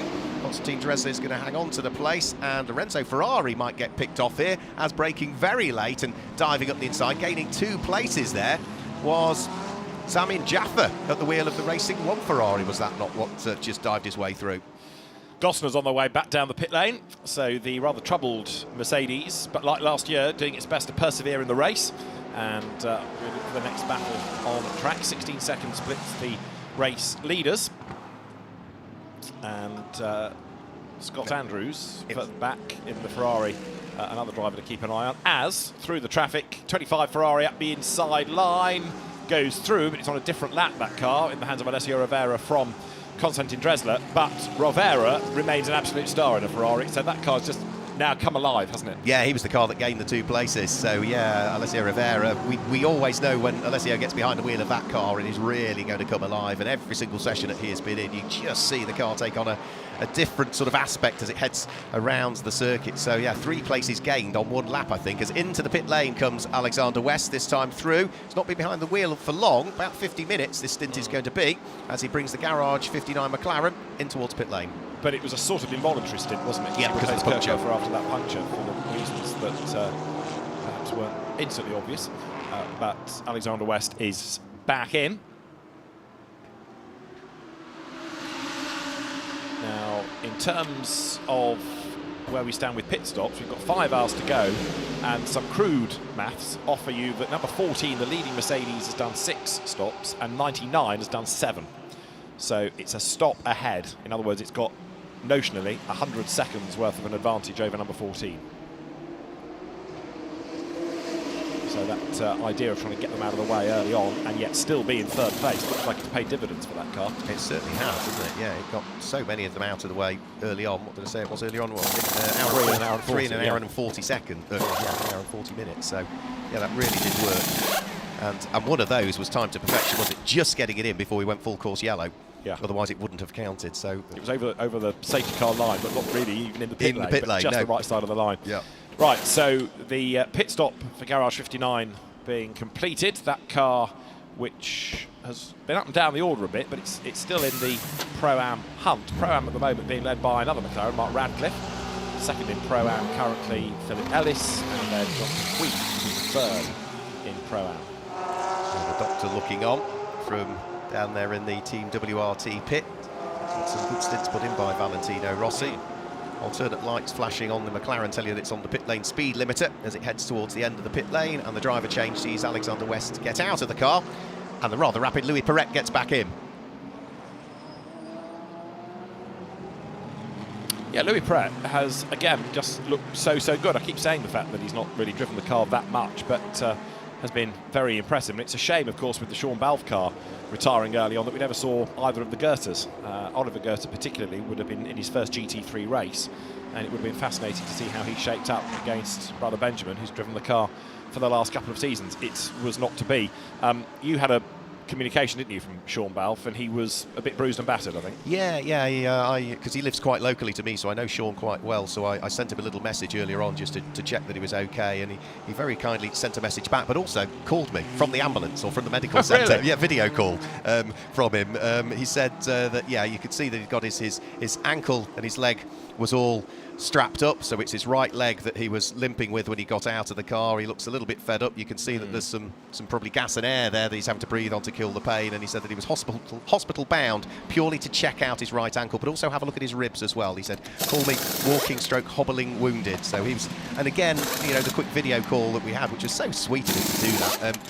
Again, he just so gutted for the team, and it was exactly as we thought. The wheel, he said, just went just slightly beyond the curb line, and that was enough to unsettle the car. And as he said, from there, just nothing I could do. I was a passenger. And it's a quick corner, as we said at the time, so hard hit. So, yes, if it's a damaged ankle, I do sympathise with him hugely. How could you possibly do that with a damaged right ankle? It says Mr. Addison with a big boot on his ankle. Boot on his ankle for the still. 6th week. 93 then, Jonathan Wee out of the car. It blasts back, driver change done. And this, again, we touched on it a little while ago, but it's in the top 10, and remember, it was last over the line at the end of lap 1 after a spin. They fought back really well. Because they have stayed out of trouble. They've not, touch wood, at the moment, had any real issues. Has there been a penalty for that car in any way, shape or form? Yes, track limit 5 seconds here and there but that's it. On pit stop. That was Eddie Cheever that came in, wasn't it? Yeah. But other than that, that's it. Well, Eddie Cheever's back behind the wheel now. It's the first time he's back behind the wheel since the clock reset at the 6-hour mark. Good. So this could be an interesting stint. Crack on, Eddie. Yeah, off you go. Yes, but it's very, very rapid, as we know. And another of those drivers that's able to jump from car to car to car. Now, we've just had Lukas Stolz across the timing line, and he is effectively 1 minute and 35 seconds back from the leader, and a lap is 1 minute and 52. So he's on the lead lap, but clinging onto that lead lap. But Stolz's time through was a 52.6, Gounon, the leader, a 52.9. So the Grupper M car, well, it's third on the road, but it is a pit stop ahead.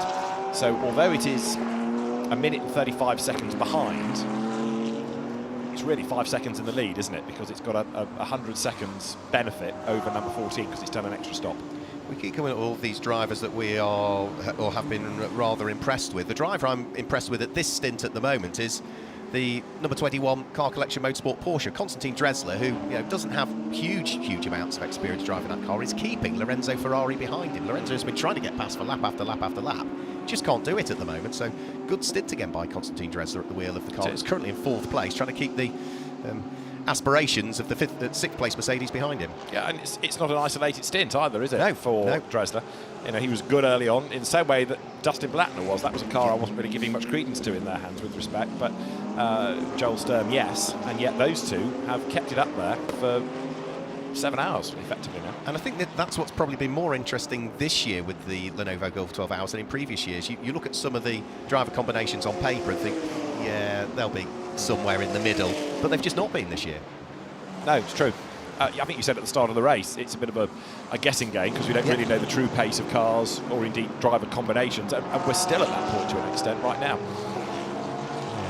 The only thing that we still don't know, because of the complexities of the very long safety car period and the cars having to come through the pit lane, is we know that at the moment the number 99 car has done 7 imposed pit stops and the 14 has done 6, but after that we really have lost track of who's done what in terms of imposed pit stops, so that may well shuffle the order and the whole absolutely context of the race later on. I mean, I think when we get to the last couple of hours and we're looking at those last wave of pit stops coming up, then we can start to identify battles and try and dig down into how many stops people have done. As side by side there, look, Alessio Rivera goes ahead of the McLaren, diving down towards turn 6. So the change happens for 11th place. Rivera getting himself up past Pratt and absolutely storming now. So as we've been suggesting all weekend, you put Alessio Rivera into the car and it's just like lighting the blue touch paper. It just works, doesn't it? Yeah, Alessio Rivera and a GT car just works as a combination. So he is having to work terribly hard at the moment, and he'll want to make sure that he can hang on to where he is on track and make sure that he keeps the car of Louis Perret where it is now that he's gained the place from him. It's a Pro-Am entry, the number 25 Ferrari, and it's a proper Pro-Am entry, if you like. You've got 2 bronzes, a silver, and a platinum in Alessio Rivera, so pretty much almost one of everything you could possibly have in that car, but he is absolutely the pro in that, and you can see off the lap times just how good he is. And more problems for the Gosner car there, because David Gosner was going rather slowly round through turn 13, 14. He'd got a raft of traffic, and it just looked as though he was either being very, very kind to the traffic, or that Mercedes might be destined for the pit lane with a problem, because he really did seem to be overly kind to them. There was a bit of a mistake there heading up to turn number 1 for the number 3 car in the hands of Ian Loggy. Not quite sure what happened there, but all of a sudden the car, for me, when I looked up, was on the wrong side of the road heading in towards turn number 1, and looked as though he was almost going to do a Stephen Grove there briefly. Maybe just getting slightly outfoxed in the traffic, because you had Rivera storming through as well, and maybe Ian was just in the wrong part of the racetrack at the wrong time. 88 up the inside, but they're on different laps. I just saw a cloud of dust where he hit where Stephen Grove's coolant had been placed down following his incident very, very early on into the race. Look at what's going on between the 2 cars fighting away for position. Lorenzo Ferrari, I think, has managed to get through and ahead of Constantine Dressler over the course of this lap. No, he hasn't, and now queuing up right behind them is the Sky Tempesta racing car, as finally up the inside goes Lorenzo Ferrari in towards turn number 6, puts the Mercedes ahead of the Porsche, so that is a change for position, and they're both now getting caught by a car that is a lap adrift of them, which is the rather rapid Sky Tempesta number 93 McLaren in the hands of Eddie Cheever. Alan. Oh, it's Chris. Oh, Chris, hello, you made it to the pits, well done. Yeah, I eventually made it, but a little bit late, and of course I've come straight down to meet the team that's the United Emirates, of course, and with Omar Jackson, David at the moment. How does it feel to be representing the UAE? You're here on home soil as well. Oh, it's unbelievable, the 4 of us, we're all residents here. A couple of us were born here. And to be the only team representing the UAE for drivers, and we're all really close friends as well, and we're actually friends off the track before teammates. So it makes it quite unique. So what's the big picture now for the team? And I know you're currently within the top 10 at the moment. Obviously, you're clawing your way slowly back up. Like I said, Zeman is currently behind the wheel. You look like you're not getting back behind the wheel. I know that you did 2 mammoth stints earlier today, so what's the game plan here? Yeah, I mean, we didn't plan for one after the start of the race. I was planning to do just 1 stint, but after the incidents on track, we did a long double stint, 2.5 hours nearly. So I may get back in towards the end, but we went completely off course with the strategy. So we expect to be in with a podium fight towards the end, and obviously we've got our trump card in Axel, who's still got 3 hours left to do. So that'll be helpful to us towards the end. Well, great. Thank you so much, Omar, for talking to us. Good luck, of course. They are the home team here, essentially. We'll see Axel Jeffries back in the car later on, but for now, back up to the booth. Thank you very much. With 3 wide heading down the straight as Lorenzo Ferrari is trying to squeeze Eddie Cheever. Eddie Cheever is trying to get past Ian Loggy at the same time, who decides he doesn't want to play with all of this, sort of just backs out of it. So it looks as though Ian Loggy might have lost 4 places there, maybe 5 places on track. Eddie Cheever shortcuts the chicane for no real obvious reason. He was trying to get past Lorenzo Ferrari, but decided things were going to get a little bit tight, and therefore, to avoid contact, backs out of it. But we're still 2 wide heading now, in fact nearly 3 wide heading down in towards turn 9. It is Constantine Dressler that was busy fighting away with Lorenzo Ferrari, and has now made his way back through and ahead of the Mercedes again. So they've swapped and swapped back for 5th and 6th position, and they're all now being caught by the Mercedes-AMG Team Group M car of Lukas Stolz, the number 99 car that runs 3rd overall. So we've got cars trying to lap cars who are trying to lap cars at the moment, and that was why nobody was wanting to give up position there. They're all still well aware that there's plenty still up for grabs, both in terms of the Lenovo Gulf 12 Hours and, of course, the Intercontinental GT Challenge powered by Pirelli. Chris is down there in the pit lane. We've got 4th place currently in the pit lane right now. Hyde Motorsport are in, currently refueling. There's a fresh set of Pirelli tyres as well, ready to go on the car. So obviously, as we know in the rules so far, you cannot do a driver change while the car is being refueled. The driver's side door is open, the driver gets out, but of course the next driver cannot get in the car until refueling has been complete. So I did get a brief shot of who was getting into the car, and now the name escapes me because they just run across. Allman is getting behind the wheel by the looks of it, if that's correct there. So the new set of tyres are being put on right now. The previous driver helping, strapping in Allman here as he's about to get ready. This is now, I was trying to check how many pit stops the team has done so far. This one is pit stop number, it looks like they're on pit stop number 12. So they've done, I presume they've done their mandatory 10. And actually, the brake discs have come off on the left-hand side, so a brake change as well here for the Hyde Motorsport team. And the team just preparing that car to ensure everything is well here for the driver. And it's taking obviously a little longer than usual to have those brakes changed. Well, they've got the caliper back on as well. New tyre now comes in. It's a bit of a rush. Try my best to stay as far away as possible. Jacks go down. And now the engine will refire. It seems to be the calamity's already kicked in, but off the Herman. And that will certainly drop them outside the top 5. Yeah, that's Ralph Bowen has just given way then to what we believe will be Daniel Allman as that car heads out of the pit lane. Now, that is the 12th time that the car has been through the pit lane, but remember, most of the cars clocked at, what, 5, 6, maybe 7 pit stops during that long safety car period. So, whilst it's been in the pit lane 12 times now, I'd imagine that's probably only 6 or 7 of its imposed pit stops. Yeah, because that tally is not a stop, it's how many times it triggers the pit-in beam. And when they were using the pit lane as part of the racetrack, of course, everybody's tally was going up and up and up and up. So they're not necessarily stops, some are drive-throughs. Drive-throughs, yeah, but the safety car. But deliberate drive-throughs, yeah, not penalty drive-throughs. Yeah, which was the point we were making at the time. So Jules Gounon to Nick Yellerly, the lead situation still. Mercedes-AMG ahead of BMW. And we're waiting for the BM to come across the timing line to then reveal the gap. It's at turn 16 right now with the second place BMW, as into turn 5 goes 21 Porsche Konstantin Dresler, still under attack from Lorenzo Ferrari. So that's a proper battle for position. 4th and 5th together, and the lead gap 17.1 seconds, another 10th only pulled back on that last lap by Nick Yellerly. Just have a quick look to see as to what the record number of laps that we've ever achieved in the Gulf 12 Hours, particularly under this configuration. We got to 359 back in the 2022 edition of it. Those extended safety car periods are probably going to preclude us from getting up to that kind of number today, because we had only 1 safety car period back in 2022, so, and that was only for 25 minutes in total in the first part of the race. So that was the IGTC race? Or? That was the... No, that was the January one. That was the two-parter. Right.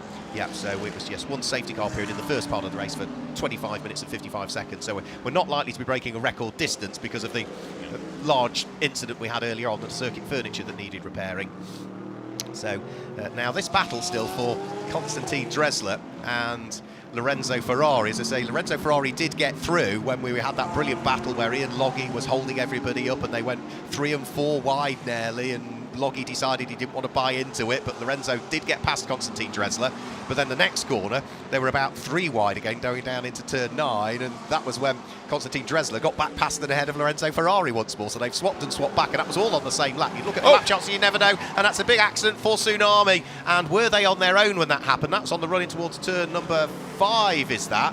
But that is another very, very damaged Porsche. Stefano Borghi at the wheel of it, and the Porsche out of the race, lots of frontal damage, so that's going to be a yellow. We'll probably go full course yellow within a minute or so, because that car is going to need moving and it's off the racetrack, yes, but there'll be debris down. Chris from the pits? Yeah, just a quick one. As soon as that happened, the WR team, the number 32, had a driver ready, and I haven't seen a team move this fast all night. They have sprinted into action. They've actually double stacking both cars here. Both RT cars are in the 46, the 32, and there is a driver change at least for the 32. Actually, is there going to be two? No, Valentino Rossi is getting back behind the wheel of the 46.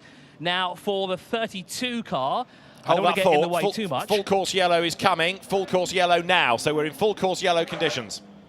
So now, does that mean this one counts towards their official pit stop count? Or Yes, do you think because they were in before the full course yellow was called, so that's okay. So that's very lucky, very quick thinking as well from the WRT team. They literally sprinted out of the garages to get these two cars in. They were talking to the team to bring them in this lap, and I think this is, well, this is an opportune time to do it. They timed it to perfection.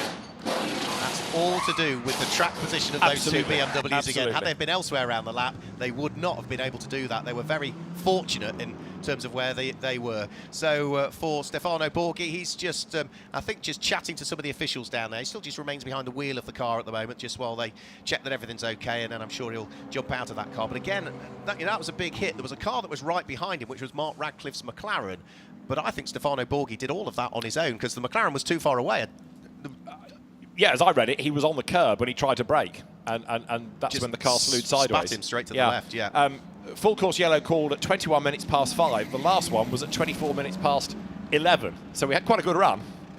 But now the full course yellow is back out. So anybody that pits now can't count the stop as one of those imposed 10, although in has come number 75. Yeah, so Philip Ellis is in for Sun Energy. And I don't think it's the first time that they've pitted whilst we've been under safety car. Good to see that Stefano Borghi is getting out of the car. It just took him a while. I'd imagine that probably took the wind out of him a little bit, and also probably wondered what the heck happened, because once the car broke away again, at the speeds that you're coming down in towards turn number 5, you're travelling a huge amount of speed, and he's just inspecting the damage. But let's just have a quick look. Yeah, just briefly, you can see he touched the curb, or was running right towards the end of the curb. Big frontal impact, then a rearwards impact. The car spinning around again, which helps dissipate that energy, so it's not a sudden stop into the barriers. The barriers also taking a chunk of damage, David, which begs the question, as we've had already a couple of times today, car to clear up, lots of carbon fibre to clear up, barriers to repair. Yes, which I expect will eat into the next 20 minutes or so. And you can see the amount of debris on the road as well, all of which is going to take a bit of time to sweep. And because it's a front impact for a Porsche, out comes all of the liquid.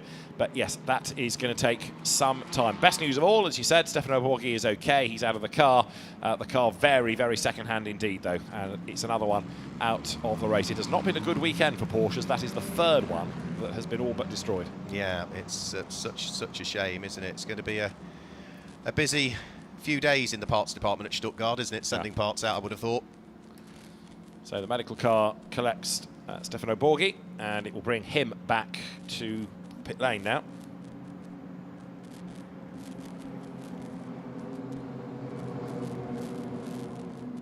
So Valentino Rossi, as we say, is now taken over the number 46 car. The other Team WRT car has now got Sheldon van der Linde back behind the wheel once more. So he's back on board for another stint. We mentioned that we'd also had into the pit lane Sun Energy, which has now got Philip Ellis behind the wheel, so he remains behind the wheel of that car, and he's heading towards nearly 2 hours of stint now, but also into the pit lane. We also saw the Audi come back in again, in the hands of Gregory Guilvar. There it is, Greg Guilvar getting out, driver change going on. But why you would do this when you can't count the pit stop can only be that the teams have misread the rules, can't it? There's no, as far as we can work out, there's no real gain to be doing this. That's the second Porsche incident of the sort, isn't it? Because that's very similar to Stephen Grove. You know, wheel on the curb under braking, and it just completely spits the car like it's got a ABS issue or something. Yeah, absolutely. Or maybe, you know, in the hands of drivers. Well, Stefano Borghi is, you know, a long way into his stint, so he should know what the car is going to be doing now. So maybe just got caught out, as we mentioned earlier on, with the pressure that you're under as a driver to keep going in these very, very warm conditions. Maybe just caught out a little bit, Stefano Borghi there. He's a driver that has done a chunk of Porsche racing in the past, hasn't he? In Porsche Carrera Cup Italy, amongst other things. So, you know, he knows the brand. He knows about the weight transfer with all of the weight over the rear and what it's going to do under braking. But, yeah, clearly just got caught out. There was a sort of generic ABS can I call it an issue or a situation at the start of the year? But it's sort of echoing that. And similar incidents, you know, wheel on the curb, and then the car just snaps. Anyway, the bad news is it's another damaged car, and the CLRT car out of the race. But what it does give us for the moment is then the barrier repair will be needed. The car needs to be moved. The debris needs to be moved, and so. Might sit down for a bit. It was a good job that Mark Radcliffe was behind, because he could react to it there, and what was unfolding. Had he have been ahead, then that could have cannoned into the side of him as he was turning into the corner. May not have even known the car was there. You know, all of a sudden just feels the impact. Yeah, exactly.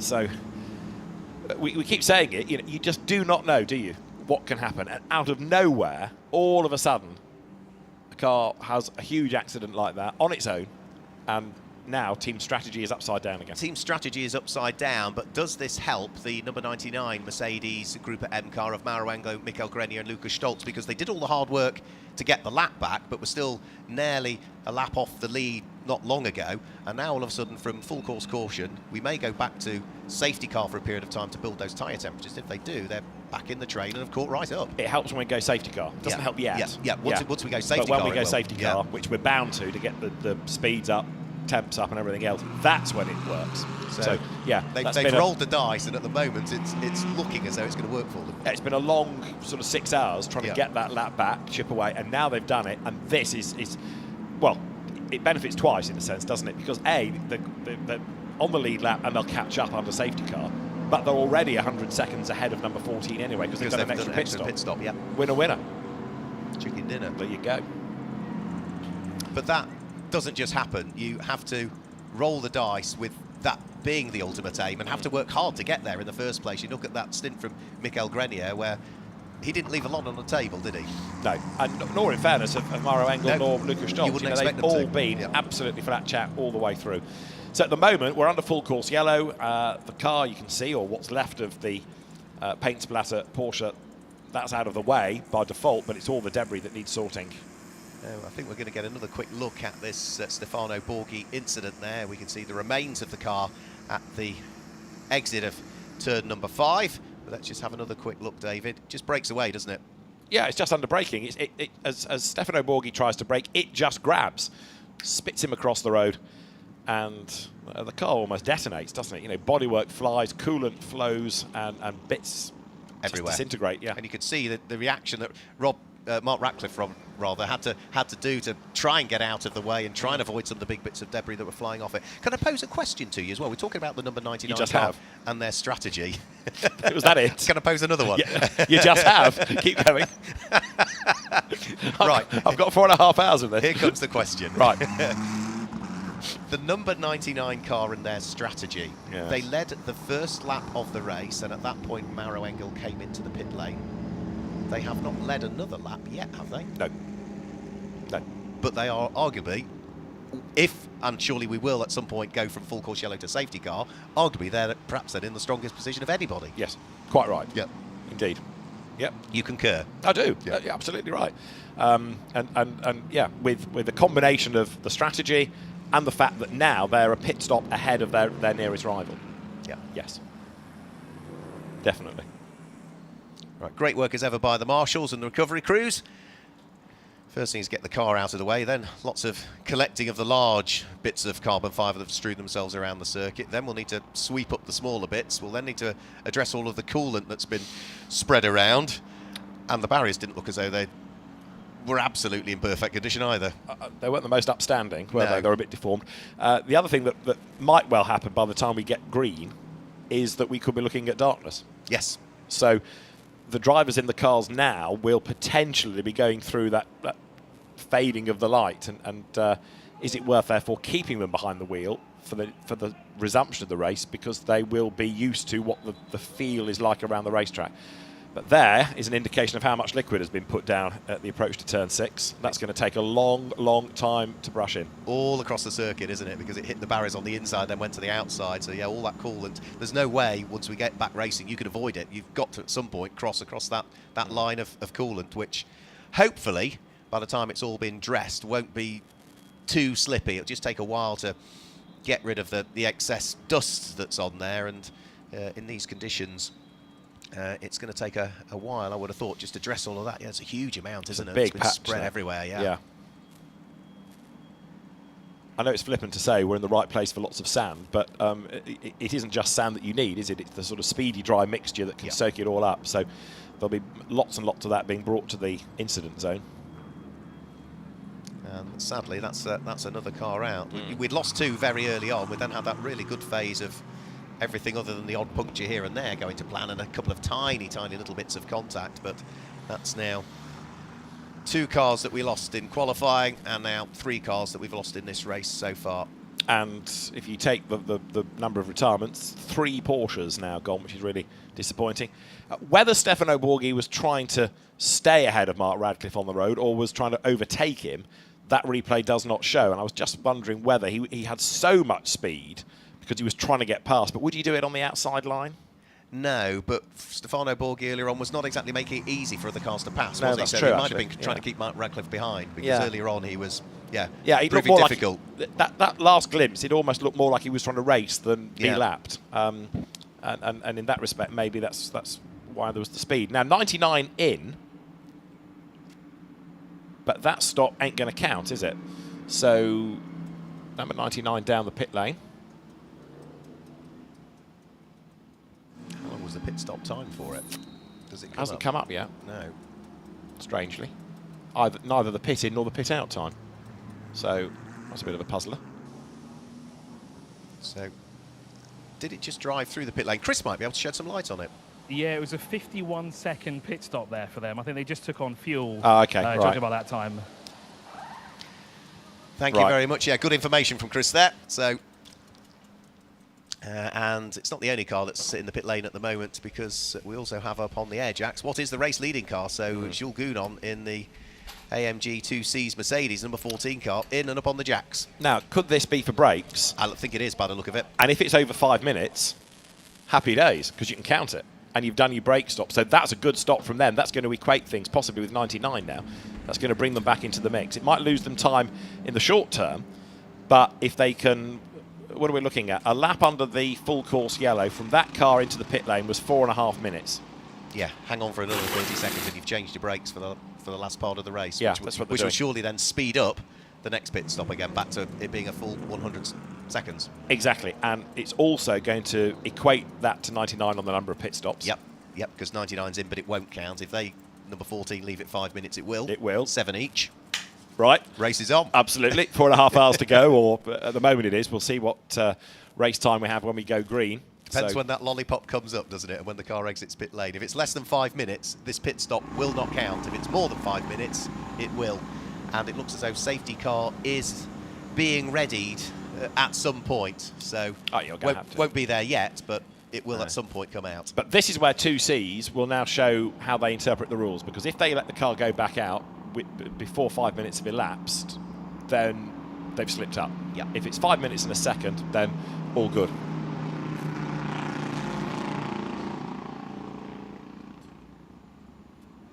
So there, the road being sorted. Still a good chunk of shards of carbon fibre that need picking up. The leaf blower is blowing some of the lighter bits away, but there's still some big chunks of Porsche lying down there on the circuit. Every single one of those will need to be removed. And yes, just waiting rather patiently behind the wheel of the car. Jules Gounon brought it into the pit lane. Who's going to bring it back out is the question, because of course Fabian Schiller and Maxi Goetz all sharing that car.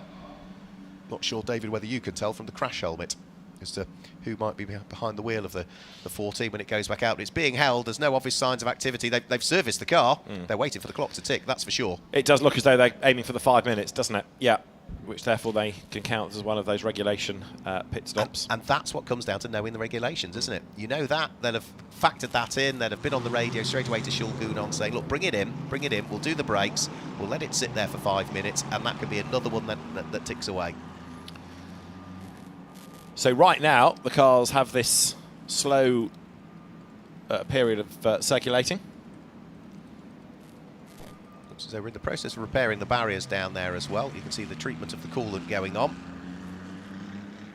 And another car heads into the pit lane now, which is going to be Lilou Wadou at the wheel of the number 20 AF Corsa Ferrari 296. Splash of fuel. And we are going to see another driver change by the look of things taking place here. Which again, right, it looks as though back out of the pit lane goes the number 14 Mercedes-AMG 2C's car that was in the hands of Jules Gounon. Did we see a driver change as well? No, we didn't. Jules remains behind the wheel of the car. And the pit stop time... 3 minutes, 46 seconds. So that will not count. No, not as one of the regulation stops, no. Can't do, can it? I absolutely concur with you. I go back to reading the bit that I read out earlier on. Any pit stop made during full course yellow, which is what we are at the moment, or safety car, will not count towards the imposed pit stop total, and therefore is not subject to a minimum time unless the car is in the pit lane, pit in to pit out, for a time exceeding 5 minutes or 300 seconds. Which that isn't. No. But they seem to leave it up there on the jacks for an inordinate amount of time before they released it. There's a time penalty going the way of Christoph Ulrich's Ferrari for a refuelling infringement. Eagle-eyed people have spotted on Stefano Borghi's car when it landed chassis damage, so that's well and truly a goner, that car. Which is not unsurprising given the severity of the impact. Looks like the barriers have been dealt with already, actually, so good work by the circuit staff to bring those barriers into a full upright position once more. The JCB helping with that. Still some more quick dry being put down and lots of leaf blowers still to blow away the remaining fragments of carbon fibre. They'll probably also blow away the excess powder that's been put down as well, just to stop that being a huge cloud when the cars head back round there at some point at full racing speed. But that may still be 3 or 4 minutes away whilst we're still in the process of sweeping things up. So whilst we're doing it, let me just run you down through the order. We'll pick out the class category leaders at this stage. Of course, we did have the number 14 Mercedes leading the way, but because that's come into the pit lane to conclude its pit stop, it will put Valentino Rossi in the number 46 BMW into the lead of the race. So that will also be leading the Pro category and will be the first car that is registered for the Intercontinental GT Challenge powered by Pirelli. Up to second place now should come the number 99 Team Group M car of Lukas Stolz. Third, depending on where third, depending on where Jules Gounon feeds back out, may well go the way of the number 21 car collection motorsport car of Konstantin Dressler, but even if he doesn't get third, he would still be fourth and would be leading the AM category as well. And Pro-Am at the moment is being led by the car that almost got tangled up in that incident in the Porsche, which is the number 27 Motorsport McLaren of Mark Radcliffe. So he can breathe a double sigh of relief because he's still in the race, he avoided the incident, and still leads Pro-Am. Just going back to 99's sort of drive-through stop, doesn't reset your stint time because it's the same driver in the car, so it counts as one continuous stint. The only thing it really does is gain them track position over 14, but then 14 had its long stop anyway. But it does certainly help now, collectively, number 99 in the overall order. The 2C stop still puzzles me. Yeah, I agree with you. Yeah, I agree. I thought they were going for the 5-minute stop. And to bring the car out after 3 minutes and 45, I think we said. Yeah. So 3 minutes 46. There you go. Yeah, so they need another 47 seconds in the pits, didn't they, before that would count. So that car is still on 6 pit stops, isn't it? I agree with you. Yeah, I think it is. I don't think that one. I don't see how it can tick the box.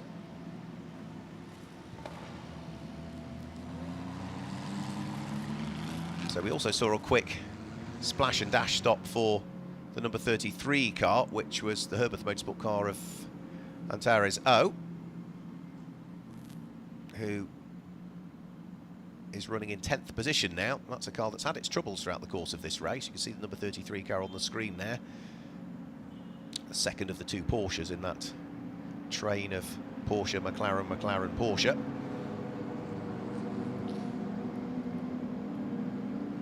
The one thing they might have done at 2Cs in that pit stop is sort out the damage, such as it was, that was affected by the clash with number 99. Yeah, the aero damage on the dive plane, yeah. But you've still lost 3 minutes and 45 seconds because you've still not counted that as a regulation stop. Now, okay, you've not lost as much while it's full course yellow. But so was it worth doing that and losing 3 minutes 45 rather than losing a whole 5 minutes? But even if they were doing that, it was the inactivity on the car whilst it's still on the jacks that's got me puzzled. Unless they thought, hang on, we might lose a lap here, let's just scramble the car back out again. Yeah, and decided to give it up as a bad job. Yeah. Because what they might not have banked on was 99 doing its drive-through. Yeah. That's why we're up here and they're down there, isn't it? Absolutely, absolutely. There'll be rationale behind it. It's just that we haven't worked it out yet. Yes. Yeah, indeed. They won't have done it on a whim, that's for sure. So there we can see. They've treated some of it. You can still see there's bits of coolant around there. You can see the darker pieces of tarmac that haven't quite been fully dressed as yet. And that's going to be slippy. It might be warm here, but that's just not water. That's coolant. So it's not going to evaporate as quickly. It's still going to be slippy for a good period of time. At the end of my telephone is another brains trust Mercedes-AMG engineer who is coming to the conclusion for us that against losing a lap to 99, they abandon the stop and scramble the car back on track rather than lose a lap, which makes sense. So by hook or by crook, we sort of got there, or you got there in the end. I won't take credit for that one. Well, I think collectively it's a team effort, but people that run these cars regularly and have to think on their feet as to what they do rather than lose a lap, a better place to judge all this, because they're watching their car, but also the immediate car they're fighting against and what everyone is up to. So that seems to be the idea. Because of 99 doing its short stop to gain track position, that rather affected potentially what 2Cs could do. But next time Alan's in the pit lane, he might be able to go and pose the question at the Anglo-Bahraini team, 2Cs Motorsport. So now, because we are starting to head in towards dusk, we've got 4 hours and 21 minutes to go. All the cars being told they've got to have the lights on. And this is where the Yas Marina circuit takes on a whole different look, isn't it? Absolutely, absolutely. This is, through this phase, I've always liked this phase of motor racing, where you go from light and it's transitioning to dark. It's not quite there, but it's getting there. And I think this is, of any long-distance endurance race, for me, this is the favourite part of it. Yes, it's great when it's fully dark, and even more so at a circuit where you don't have the floodlight areas. But it is, just nice, that transition. So it's been a busy old race so far. We've had a few incidents along the way, a few full course cautions, a few safety cars. We're not quite there as yet with safety cars, but it has put, I'm afraid, a few cars out of the race over the course of this 12th edition here of the running of the Lenovo Gulf 12 Hours at Yas Marina. So let's have a look at the highlights of the race and some of the incidents. This was Sean Balfe's dramas early on that brought out our first interruption when he hooked the wheel over the curb and had a very high-speed whack into the barriers between turns 1 and 2. End of car, long stoppage for barrier repairs, or long interruption for barrier repairs. Then we had, coming into that corner a bit later on, only about 3 laps after we went green, Stephen Grove having a big accident as well, and his Porsche with, if you look at it, similar type of almost brake grab to what we've just had from Stefano Borghi, firing him across the road, broken suspension, wheels ripped off, lots of damage, and a car that had been sold pre-event to a team in Korea now doesn't quite look like it was when it was not as advertised. Sold as seen, but whether it's received as such is a moot point. That car had to be craned away, and then we had this clash between the McLarens and Mark Radcliffe and Alexander West as Mark Radcliffe got turned sideways. They both carried on, but a penalty went to 88 for causing a collision. Then contact as 25 Ferrari turned across the bows of number 93, and there was this little rub as 77 Mercedes got into the back of the Sheldon van der Linde, Charles Wirtz, Philip Eng BMW.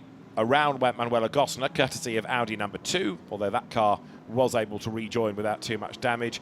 Then there was this little bit of contact as Mikael Grenier dive-bombed Fabian Schiller, and dive plane affected. Contact between Marvin Kirchhoffer and Konrad Grunewald did for a tyre on the 88 McLaren. That had to limp into the pit lane, and then the most recent drama was that big whack into the barriers. Stefano Borghi's Porsche out of the Lenovo Gulf 12 Hours, and because of that we are currently under safety car. We are, so we've gone from full course caution to safety car, and it now means that Valentino Rossi is the first of those cars behind the safety car. The number 46 WRT BMW leads the way under safety car here. Second is number 99, which is the Gruppe M Mercedes in the hands of Lukas Stolz. How hard have they had to fight back to get themselves on the lead lap, and now get themselves in a strong position for the end of the race, having ticked off more imposed pit stops than anybody. 10 imposed pit stops to chalk up in the first 11 1/4 hours of this race. Any done after that will not count. You've got to get all 10 done before you get to 11 1/4 hour mark, and they've worked so hard to do that. Third at the moment is number 14, which is the car that came into the pits for that slightly extended pit stop, which they then decided to abort to Yas Motorsports Gounon. Fourth is number 21 Porsche Car Collection Motorsport, Konstantin Dressler, who had been having a brilliant battle before the incident with the number 77 car of Lorenzo Ferrari. They can lock horns again once we get fully racing once more. In 6th place, it's Optimum Motorsport, Mark Radcliffe. 7th is Herbert Motorsport, Daniel Alleman. 8th place is Sun Energy and Martin Conrad. 9th is Ian Loggy for 2 seasons. Completing the top 10 is Alessio Rivera as we go back down to the pit lane. Yeah, I've tried to come down to 2 Yas Motorsports here to try and find out why they did that 3-minute 40 pit stop. But however, I came at the wrong time because not only is Isa Al Khalifa getting ready, Maxi Goetz is also getting ready, so it looks like we're going to have a driver change shortly as well. Once this is done, once they finish this and it's kind of tidied up a little bit inside here, I'm going to go investigate further as well about this. Alfazar Zubair, I've spoken to him as well. He'll be back in the car later on. I think he's doing the final stint for that sister car in 2 Yas Motorsport. So once I have an update, I will let you know. Thank you, Chris. So the cars that have been waved past by the safety car are still trying to thunder their way around the circuit to catch up the train. The safety car is only heading now around through turn number 2 and turn number 3, so it depends on how quickly those cars that have been released catch the train as to when the safety car will be in. Probably not the end of this lap, but we'll have to wait and see as to whether it might be the end of the lap thereafter. It's not that quick either at the moment, is it, this safety car part? So the teams will want it to speed up because they'll want the temperature into the tyres. Yeah, even last time through, it was taking still the best part of only 3 minutes to conclude the lap. Do I hear Chris back in the pit lane? Yeah, I've got a quick update here. You were correct about the brake change going on the 2 Yas Motorsport. That's why it took so long, and a fresh set of tyres on the car as well. So there was no other plan in place there to go any further with it. They just wanted to get the brakes changed. Okay, mission accomplished in that respect, therefore, for the 2 Yas car that is now in 3rd place. 1 or 2 teams may have put the aircon on, of course, under that long full course yellow period, because there's no drama about using it in terms of pace. We heard from Mauro Engel that they don't use it because partly of weight, but also it rather saps the power. Yeah. But while you're doing a full course yellow delta, that won't be an issue. So it might be that 1 or 2 drivers have opted just to get a bit of cool air into the car, which would make sense. Yeah, and you don't have to worry about any extra fuel that it might be pushing through to power the electrics to get it to do it all, because you're on the safety car and you're burning less fuel anyway as you would do at race pace. So yeah, a very valid point again, and that helps refresh you as a driver as well. I mean, you might have on something like the McLaren. Have you got a slight slidey window on the McLaren? Never seen on a few of those? I think so. Certainly used to have. Yeah, well, they used to have. Which the drivers might just open to get some sort of air in. The problem is that you're still blowing warm air into the car because you're not travelling that quickly. And it's also hard to reach and hard to fiddle about with and close and all of that. You spend whatever you spend on a GT3 car and you are described as having a slidey window. Yeah, I know what you mean though, Mark. Right, we're currently on lap 216. We are behind the safety car. The general pace is now picking up, and we'll see how many laps the race director Peter Roberts gives them before releasing the pack once more. I'm sure that when you thumb through the list of optional extras from McLaren Technology, I'm sure they refer to it as slidey window. What's the cost? I can't tell you, can't tell you. No. It's classified. Classified secret. Right. So, when we go racing, Valentino Rossi will be in the lead there in the white BMW, and he will be 10 seconds ahead of Lukas Stolz. So he has gained track position back over Jules Gounon, and 99 is still a pit stop ahead, therefore.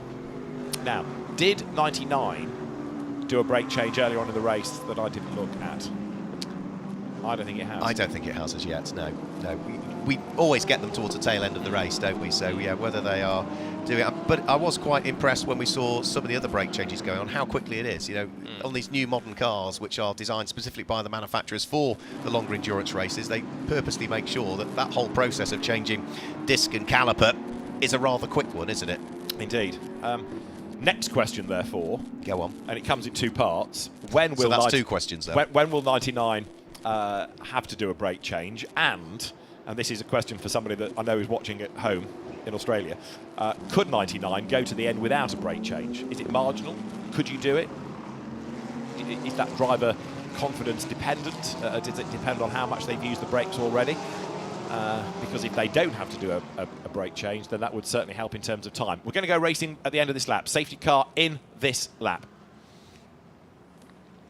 And if you're asking me the question, I don't know is the simple answer, but I'm not sure that was even posed to me, was it? Well, you can have an opinion. Can you get to the end without a brake change? Well, the answer I've had from somebody that knows about this, because he looks after these cars, is we've had so much safety car running, a brake change is probably not essential. Right, so they might be able to get away with it. Which could be another roll of the dice for them. Absolutely, yeah.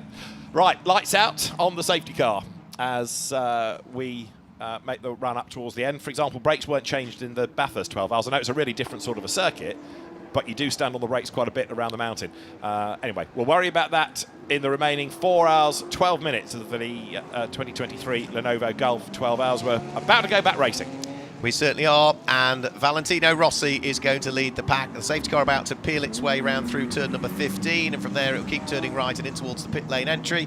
So it's up to Valle as to when he wants to get the race back underway. Last little bit of weaving from side to side, and as they come around through turn number 15 and up towards turn number 16, he's got his teammate to act as rear gunner as well in reality, because it's number 32 Sheldon van der Linde BMW that sits behind at the moment. So we get the race back underway. It's a BMW 1-2 as they charge their way over the start finish line and up to turn number 1. A host of cars though instantly dive into the pit lane, including the race leader, the erstwhile race leading car of Jules Gounon. Absolutely. So 14 into the pits, Chris. Yeah, I was just about to say the BMW team have once again sprinted out. It looks like the race leader will also come in at some point. They're going to double stack again with the BMWs. The 77 and 99 team are also prepared to do a driver change. I wanted to check about your burning question if they need to change the brakes before the end of this race. But yes, it looks like the leader will come in. Obviously, he's not coming this time, but he will come in presumably next time round. Right, so 14 then, Jules Gounon is in. It's going to be Fabian Schiller to get into that car, and it's going to be a routine regulation stop, isn't it, of the minute and 40. Yeah, and with what you were saying about, they decided to abandon that pit stop because they were going to go a lap down. We know full well now that Jules Gounon has come in. We know from what happened at the end of lap number 1 that they can do that driver change. They probably won't have to put that much fuel in it and get it back out and won't lose a lap, because we saw that happen at the end of lap number 1, didn't we? So that was the trade-off. That was why they abandoned it, because this is the better process to follow now. And there, contact is up the inside, dives BMW number 32. That was against the 25 Ferrari that is Alessio Rovera. He just got ahead of the WRT BMW and then got rather rudely nerfed out of the way. So the BMW did go by. That was Sheldon van der Linde, and Rovera did not like that one little bit. We've got a yellow flag between turns 5 and 6, so on the restart brief drama, the yellow flag has gone back in. Rovera goes back ahead of the BMW, and all of this, of course, is a battle pack. And look who's at the tail end of it, number 99 Mercedes, who does not want grief up the road. Lucas Stolz here, thinking, sort yourselves out, get out of the way. That was proper elbows out stuff from both of them, wasn't it? Neither Alessio Rovera or Sheldon van der Linde were going to give a lot up, and at the end of that lap, who comes into the pit lane? Sheldon van der Linde. So in towards the pit lane comes the BMW, so they're not going to double stack the cars, Team WRT, because the race leader is still Valentino Rossi at this stage, and we've also got the Gosner family coming in as well, and that will be David Gosner, the son, that heads down pit road. Well, indeed. So Valentino Rossi leads the Lenovo Golf 12 hours. Then second is Lucas Stolz in the yellow Mercedes, who dives up the inside of number 26 Ferrari and has to sort out the Sky Tempesta McLaren. It was 4 seconds when they came over the line. The margin between those, of course, already Rossi has got traffic ahead from some of those that pitted rejoining ahead of him. But Stolz now, man inspired, trying to get through the traffic and go after the race leader. Absolutely, but he's got Eddie Cheever, who is not going to make it easy for him at the moment at the wheel of the Sky Tempesta McLaren. You can see sparks now coming from the front end of the Mercedes as he dives on his way onto the brakes, heading round through what is turn number 6 and turn number 7.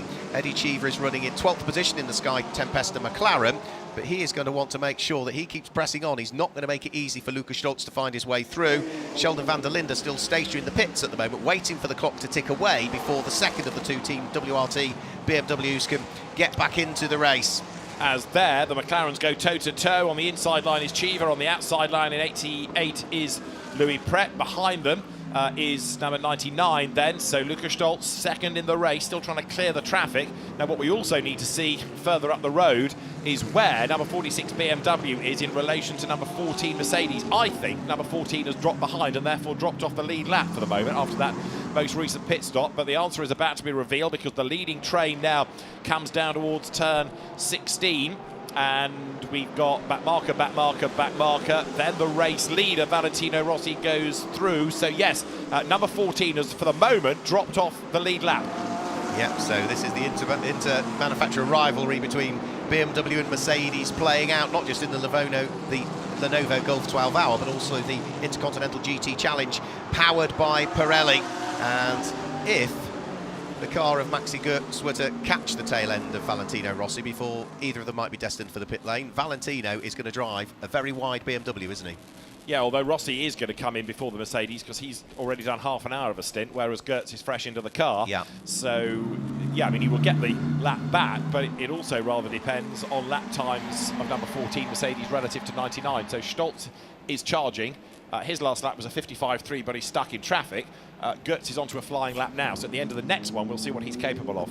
So here comes Lukas Stolz. Is he going to get up the inside of Eddie Cheever this time? No, he's not going to do that as they head in towards turn number 5. But Cheever runs wide there, heading in towards turn number 6. And Lukas Stolz might get a better run in the Mercedes, heading out of 7. And then down the big long straight that brings them through the kink at turn number 8 and up towards turn number 9. We're getting an idea of what's going on in the pit lane at the moment because we've got Konstantin Dressler in from 4th position at the wheel of the Car Collection Motorsport car. But Lukas Stolz did make it through. That small mistake from Eddie Cheever has been able to allow Lukas Stolz to pick off at least one more bit of the traffic.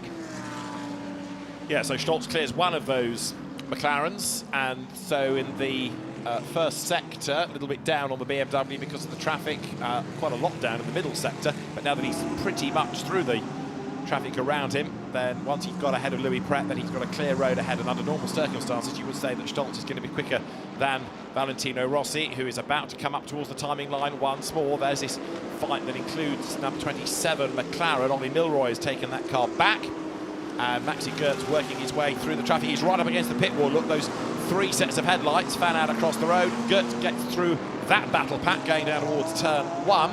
The BMW of Valentino Rossi stays ahead, and therefore number 14 is off the lead lap, and the lead gap between Rossi and Stolz 4.9 seconds this time. And who's Maxi Goetz got behind him? The rather rapid Ferrari of Alessio Rivera at the moment, who's running in 9th position and 3rd overall in Pro-Am at this stage. So they'll head in towards the braking area for the next left-hander. In towards the pit lane comes Miguel Ramos. So the number 61 AF Corsa Ferrari 296 GT3 in towards the pit lane. But for Lukas Stolz, he needs to catch up a further almost 5 seconds to close in on the race-leading BMW in the hands of Valentino Rossi. But once he's got through traffic, that should be doable. The trouble is that as Rossi is getting through some of the back markers, it's adding to the list, therefore, that Stolz has got to get through as well. So now, for example, it's not just the McLaren, he's also got number 7 Porsche of Daniel Aleman to clear. So there is Rossi, and then you've got 1, 2, 3, 4, 5 cars still between him and Stolz. And even though they're back markers, their pace is still good, and under balance of performance, it's not a walk in the park to get through the traffic. Stolz really deep into turn 9 there. Very, very deep in towards turn 9. He might get a little bit of that time back on the exit of the corner. He's still got Eddie Cheever right behind him. He's closing in onto the coattails of the car of Louis Pret that lies ahead, which is the number 88 McLaren, but that is also bottled up behind the number 7 Daniel Aleman Porsche at this stage. Aleman running there in 8th position. The car that's behind him is running in 10th position, and then the car that's behind that is running in 2nd position. And that's the beauty of the safety cars, isn't it? They all get bunched up, but they're all not necessarily in the right order because they're all on different laps. As Louis Pret dives up the inside of Daniel Aleman, can't quite make it through, and that will compromise the exit speed coming out of turn number 16 for the McLaren. So Lukas Stolz think, right, OK, the gap's on the right-hand side. I'm going to have to go all the way around the outside at turn number 1 to make it stick, and he does it. Gets past the McLaren, has to get past the Porsche next. So Daniel Aleman through. Louis Pret is under attack because right up there behind him in 93 is Eddie Cheever. Over the brow they come, the 2 McLarens together. Stolz has cleared them. You've also got Ollie Milroy in the midst of all of that as well. Here comes Stolz round the outside of Daniel Aleman. He's done it. He's ahead going into turn 5. That's only lappery, but it is absolutely vital to get it done as quickly as. Absolutely, and you can see there was a little touch there also between Louis Perret and Eddie Cheever as they headed over the top part of the circuit at turn number 3 and turn number 4. Lightest of touches between the two McLarens. Chris is down there in the pit lane. Yeah, with two Seas Motorsports, excuse me, and I found Ian Loggy, who decided to go off to the screens. Ian, you had a rather eventful stint now. Easter's behind the wheel. Talk us through it. So we started okay, first 5-6 laps were all great, and then my foot was stuck to the pedal with the pickup and the heat off the pedals. So every time I wanted to come off the pedal and go to the brake, my foot was stuck to the throttle. So I had to lift 20-30 metres before, pull my foot off the throttle, and then go to the brake. So the whole thing was a mess.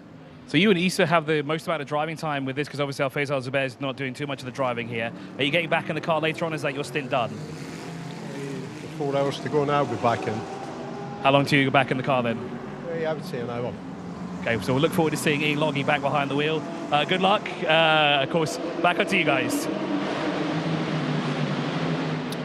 More boot repairs required. The teams, as part of their kit these days, have this amazing glue that repairs boots. It is a regular thing that over the course of long-distance races with the abuse they get on the pedals, the sole starts to peel away, and as soon as you're out of the car, the glue goes on, and they, in about 15 minutes, are as good as almost new. Once again, Ian Loggy may well have had to do the same thing. You're talking from first-hand experience there, are you, this weekend? Yes, because I've got one good shoe, one good leg, and one of the teams has been looking after trainer repairs to keep me on track.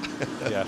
It's amazing what you learn, I tell you, being in a pit lane. I could tell that had come from your experience and conversations this weekend. I just knew that's where that was coming from. Axel Jeffries is going well, isn't he, now at the wheel of the number 26 Ferrari. That's the light blue and red machine, the Werrell and Carrera back cars. So if you collect models, I'm sure Carrera and Werrell will probably be producing one of this car before too much longer. And that's another car again that you know when Axel Jeffries is behind the wheel of it. It's a bit like the Alessio Rivera Ferrari. Straight away, the body language changes in the car as soon as that driver's behind the wheel. Just comes alive, doesn't it? Axel Jeffries, the Zimbabwean driver, who's made a name for himself in GT racing, having got as far as GP3 in single-seaters. Right, through underneath the gantry there, just goes Lucas Stolz, but he's lost time on this restart thanks to the traffic. We had the gap at about 5 seconds. It's now just under 7. So while he's been trying to get through back markers, so that gap has widened. And then, as the McLarens come into view, we need to have another look at what Valentino Rossi has got ahead of him and maybe between him and Stolz. Rossi, who is now 40 minutes into a stint. And the light still fading just about from our vantage point, see what's in the distance, but it will get darker before much longer. But of course it tricks you a little bit, this place, just because of the brightness of the floodlights all around it. Yeah, you can just see in the background of the shot there, there's still sort of an orangey hue in the sky at the moment. Not much, but there's just that tinge of orange as the sun is slowly disappearing over the horizon. Of course, in this part of the world, it doesn't take long. When the sun starts to drop, it disappears from daylight to full darkness rather quickly. Well, we are now just about 2/3 of the way through this race, so we've got 4 hours and a few seconds to go still in this 12th running of the Lenovo Gulf 12 Hours here at Yas Marina, and 223 laps now have been completed by our race leading car of Valentino Rossi, who is over the course of that last lap about 0.2 of a second slower than Lucas Stolz, who has largely dealt with all of the traffic now. The car that you can see just up the road from him should now be the race leader, but looking in the distance, there's going to be another raft of traffic to deal with before too much longer, including the number 75 Sun Energy car in the hands of Dominic Baumann, as we go back down to Chris in the pit lane. Yeah, you asked me to find out if the AMG needs to change brakes at 99. Maro's answer was, let's see. There's no definitive answer. It's a 50-50 shot. We've got 3 hours to figure that out, I think, or just over 3 hours to figure out if they need to change brakes. So I guess it's a waiting game for us. Cards close to chest. Indeed so. Yeah, 4 hours to go, just under by 40 seconds. 4 hours of the race remaining, therefore, and we will see. But 12 hours of Bathurst you can get away without changing. There are some races where you can go 16 hours without needing to worry about brakes. So, yeah. I think Mara might actually have given us the answer there in his own way. Team manager of car number 61 is being ushered to race control immediately. That does suggest there's going to be a conversation to be had before too much longer. Yeah, 61 currently is Laurent Demise, but we've seen that in the odd scrape over the course of the race. Here comes Valentino Rossi, then down toward turn 16. Just up the road ahead is Dominic Baumann in number 75 Mercedes. So BMW goes through. And the margin that Valley has over Lukas Stolz this time has gone up again, markedly, in fact, 7.3 seconds. So that was another half a second lost by Lukas Stolz. Now, is that purely traffic? Is he absolutely stuck in a raft of traffic? I think he's stuck in a little bit of traffic at the moment, isn't he? Yeah, and Valentino Rossi, whilst he's got traffic ahead of him, it's not slow traffic, is it? Because the number 75 car is in the hands of Dominic Baumann, who is, without question, probably one of the stars in the Sun Energy number 75 car. And so down the straight goes our race leader. The car that's behind him is Maxi Goetz, who is, of course, looking to try and get the number 14 2Cs Mercedes back on to the lead lap of the race. So that will be what he is fully focused on at the moment. He's now, I suppose, in a similar position to the 99 was earlier on, wasn't it? You know, need to get back on the lead lap at some point. Still loads of time in which to do it, but the longer you leave it, the more difficult it will become. We've got all the other pit stops to factor into it, and what's to say we might not get another safety car as well. So if you get it done, and then you get the safety car, you're in a much stronger position. If you leave it late and don't get one, you're stuffed.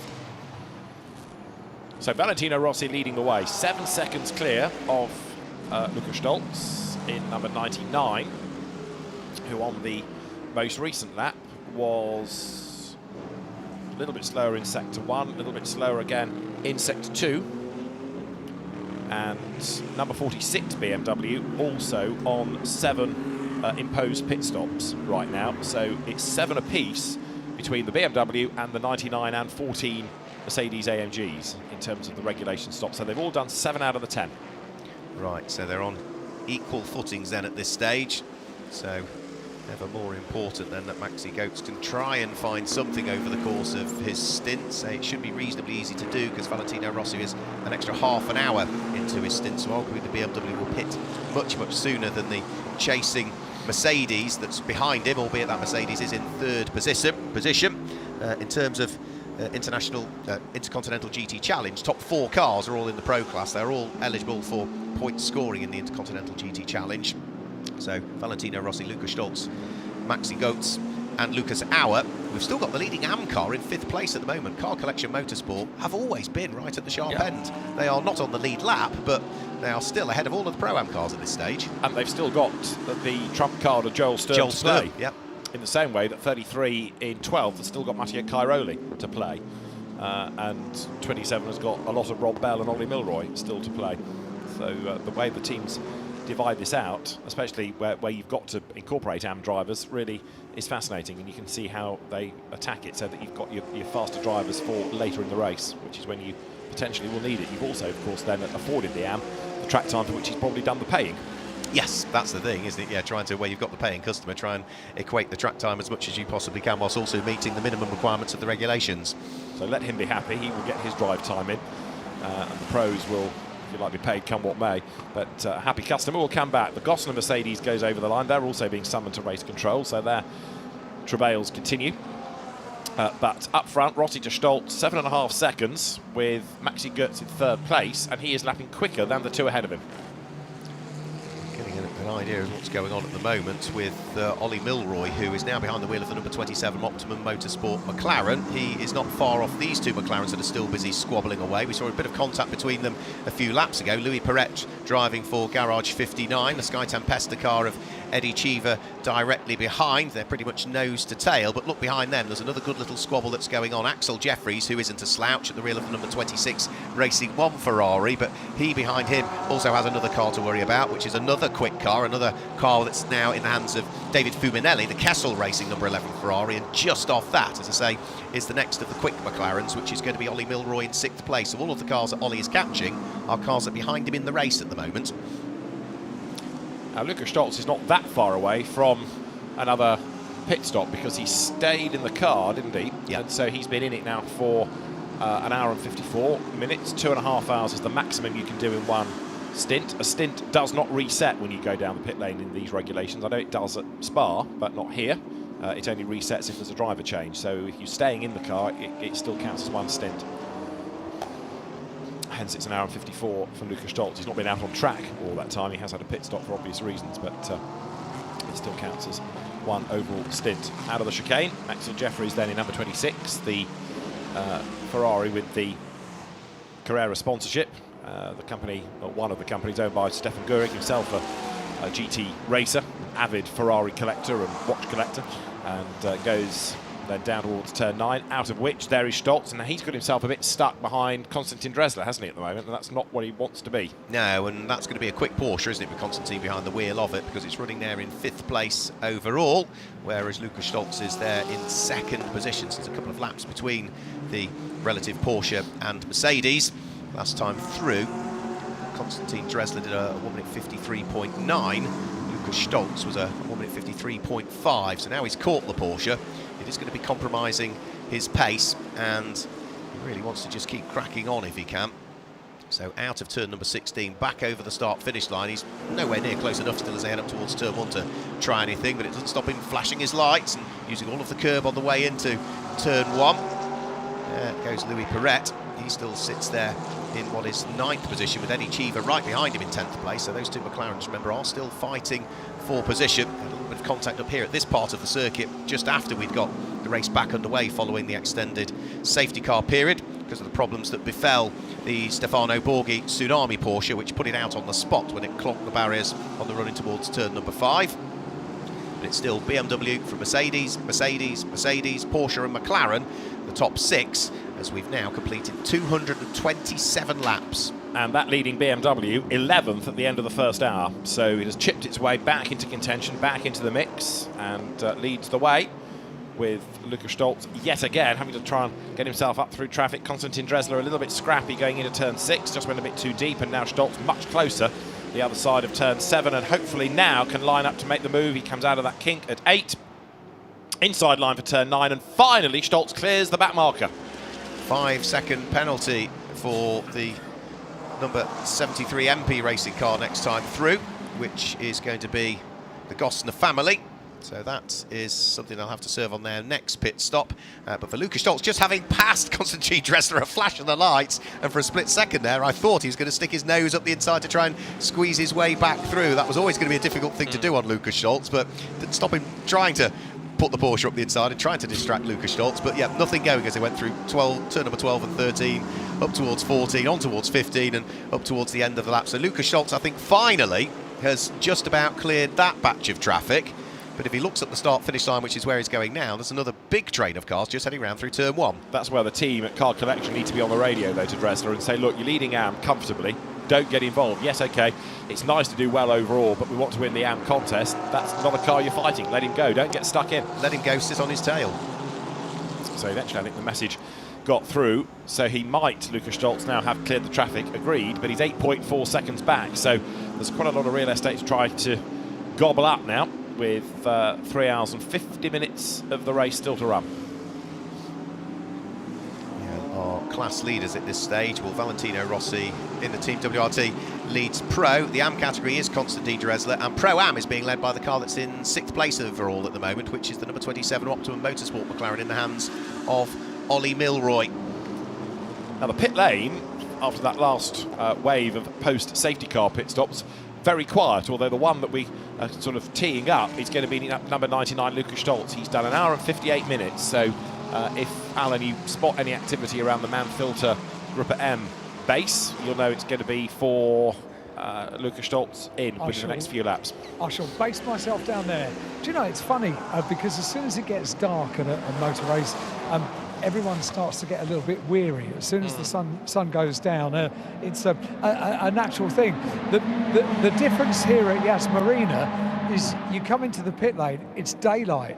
I mean, it is absolute daylight. So you are rejuvenated and energized when you get back into the pit lane. It's a really unique place, this. Yeah, it is. Yes.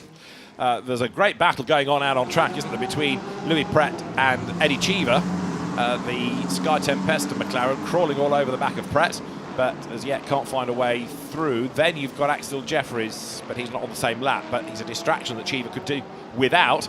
Louis Perret having had a really good day thus far for the moment, hanging on to that 9th place. Yeah, there was, I think, almost a little bit of contact between the pair of them as they went up towards turn number 13, so the exit of 12, entry to turn number 13. If so, it was just the lightest of touches. Collett's running in 6th position. A question mark hanging over it potentially at the moment. Ollie Milroy, Optimum Motorsport, just having taken over that car, but an unsafe release for the number 27 car has been noted by race control. And team manager of the Gounon Mercedes has not yet gone to race control, so they're getting grumpier about that. Message continues to flash to attract the attention thereof. Right, shows you how evenly matched these two McLarens are. I know they're out of the same stable, but Louis Pret less experienced in the car than Eddie Cheever, and at least for the moment staying ahead of him.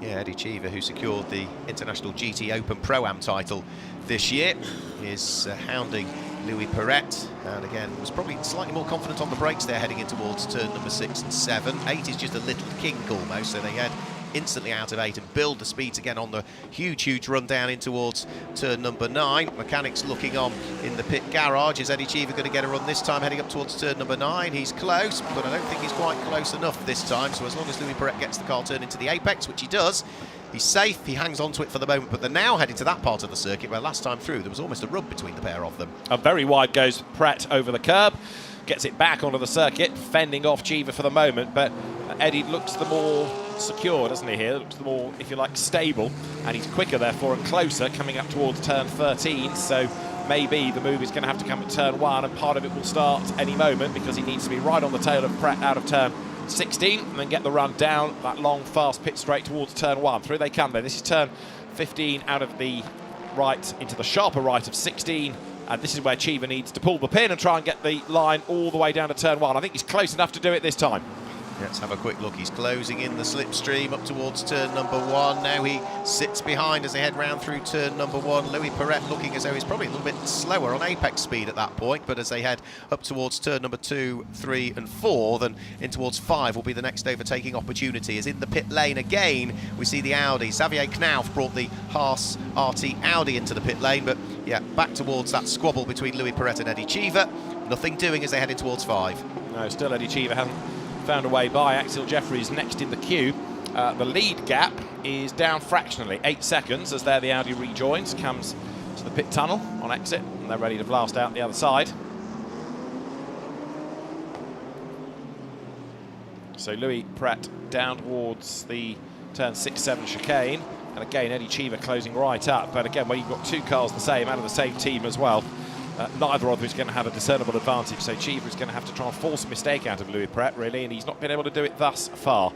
The Lucas Stolz Mercedes is up the road. He has now been in that car for over 2 hours, and still, Alan, there's not a huge amount of activity down at the garage, is there? Looking into the distance.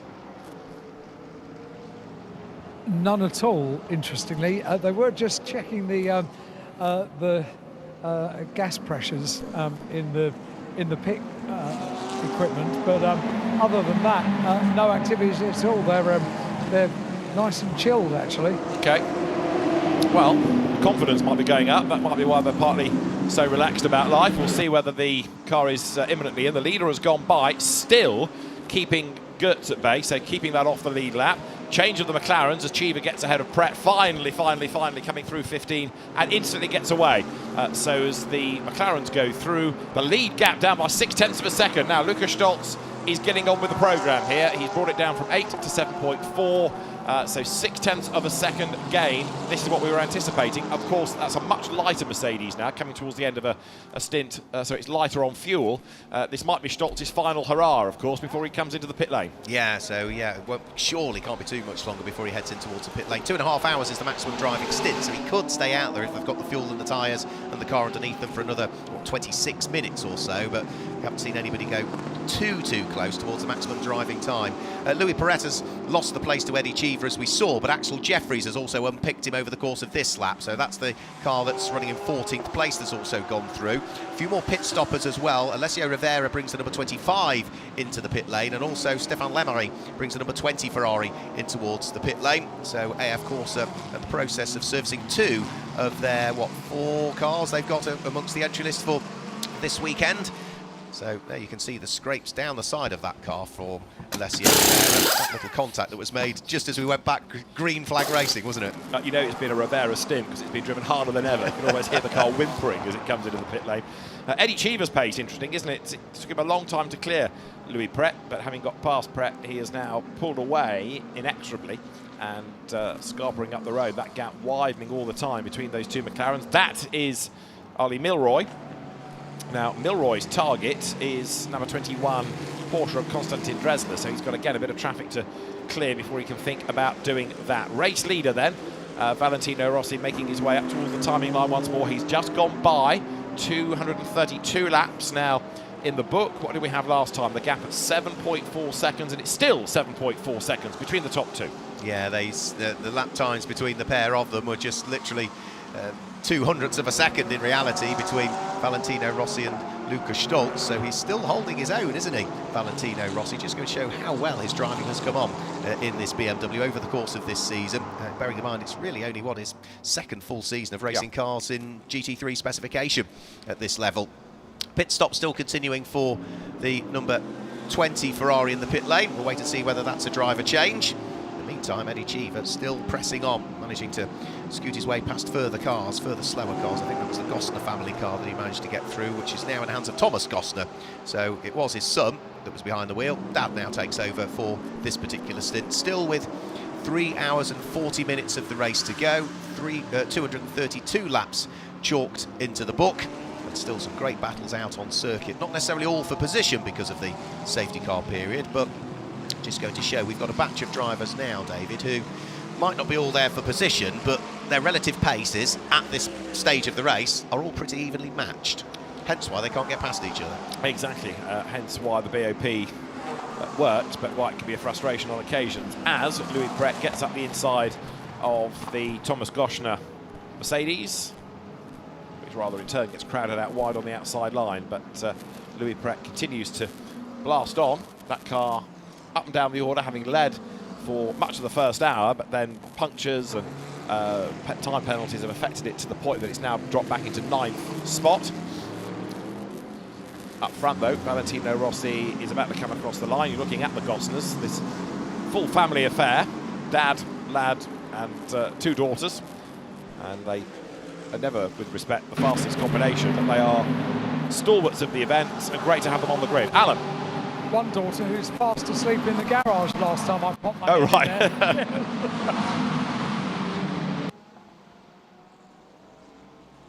Can't pretend that didn't make me slightly jealous, if I'm perfectly honest, but I'll just have another little look. And no, she's still absolutely fast asleep. Oh, no. One assumes she's not about to jump into the car and have another stint, therefore. No, she's woken up now. Ah. Yeah. Should have kept the noise down, really, shouldn't you? But it's Manuela who has just woken up, and she does have her toucan jacket on. So a great tradition here now. Well, it is. 12 Did we ever get to the bottom of why there was a toucan? No idea. All I know is that she had to take it off to do the interview. Why? So it's I think it's not a standard team issue. I think what the problem is, I think it's a personal choice. Oh, okay. I mean, it's very colourful and very bright. Well, I think you should go and talk to one of the Gosners because they're still going. They're doing better than some, as in they're still in the race. They aren't with the quickest combination, but it's good to have teams like that involved in it, isn't it? Do you know, I can organise that. I look forward to it. I don't think our coverage would be complete without it, so I shall organise this now. I'll leave that with you. In the meantime, we're looking at number 46, which is rapidly being caught by Luca Stolz. Suddenly, that gap, 8 seconds, 7.4, now 5.6. So Valentino Rossi's lead is diminishing. Did I just come back in as you gave Alan Hyde the Pelican brief there? Thank you very much. Yeah. Thank you very much. You're welcome. Keep digging.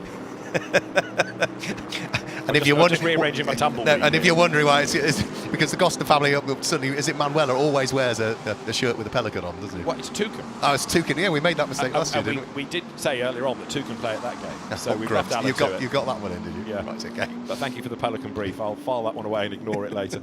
Right, Rossi through and gap back up again. So Stolz on the last lap encounters a bit more traffic. So from 5 seconds and change, back up to 7.6. Interesting. So Valentino Rossi starting to see ever looming larger in his mirror Maxi Goetz as he begins to close in down the straight and in towards the braking area. We go back to the pit lane with Alan Hyde. What you're going to like about this is going to be the television debut of the toucan jacket, because it is going to air. Manuela is with me. We've been talking about this all weekend. Yeah, it's my happy sweatshirt, and I wear it every time I come to Abu Dhabi because it's fun. And we all love this race.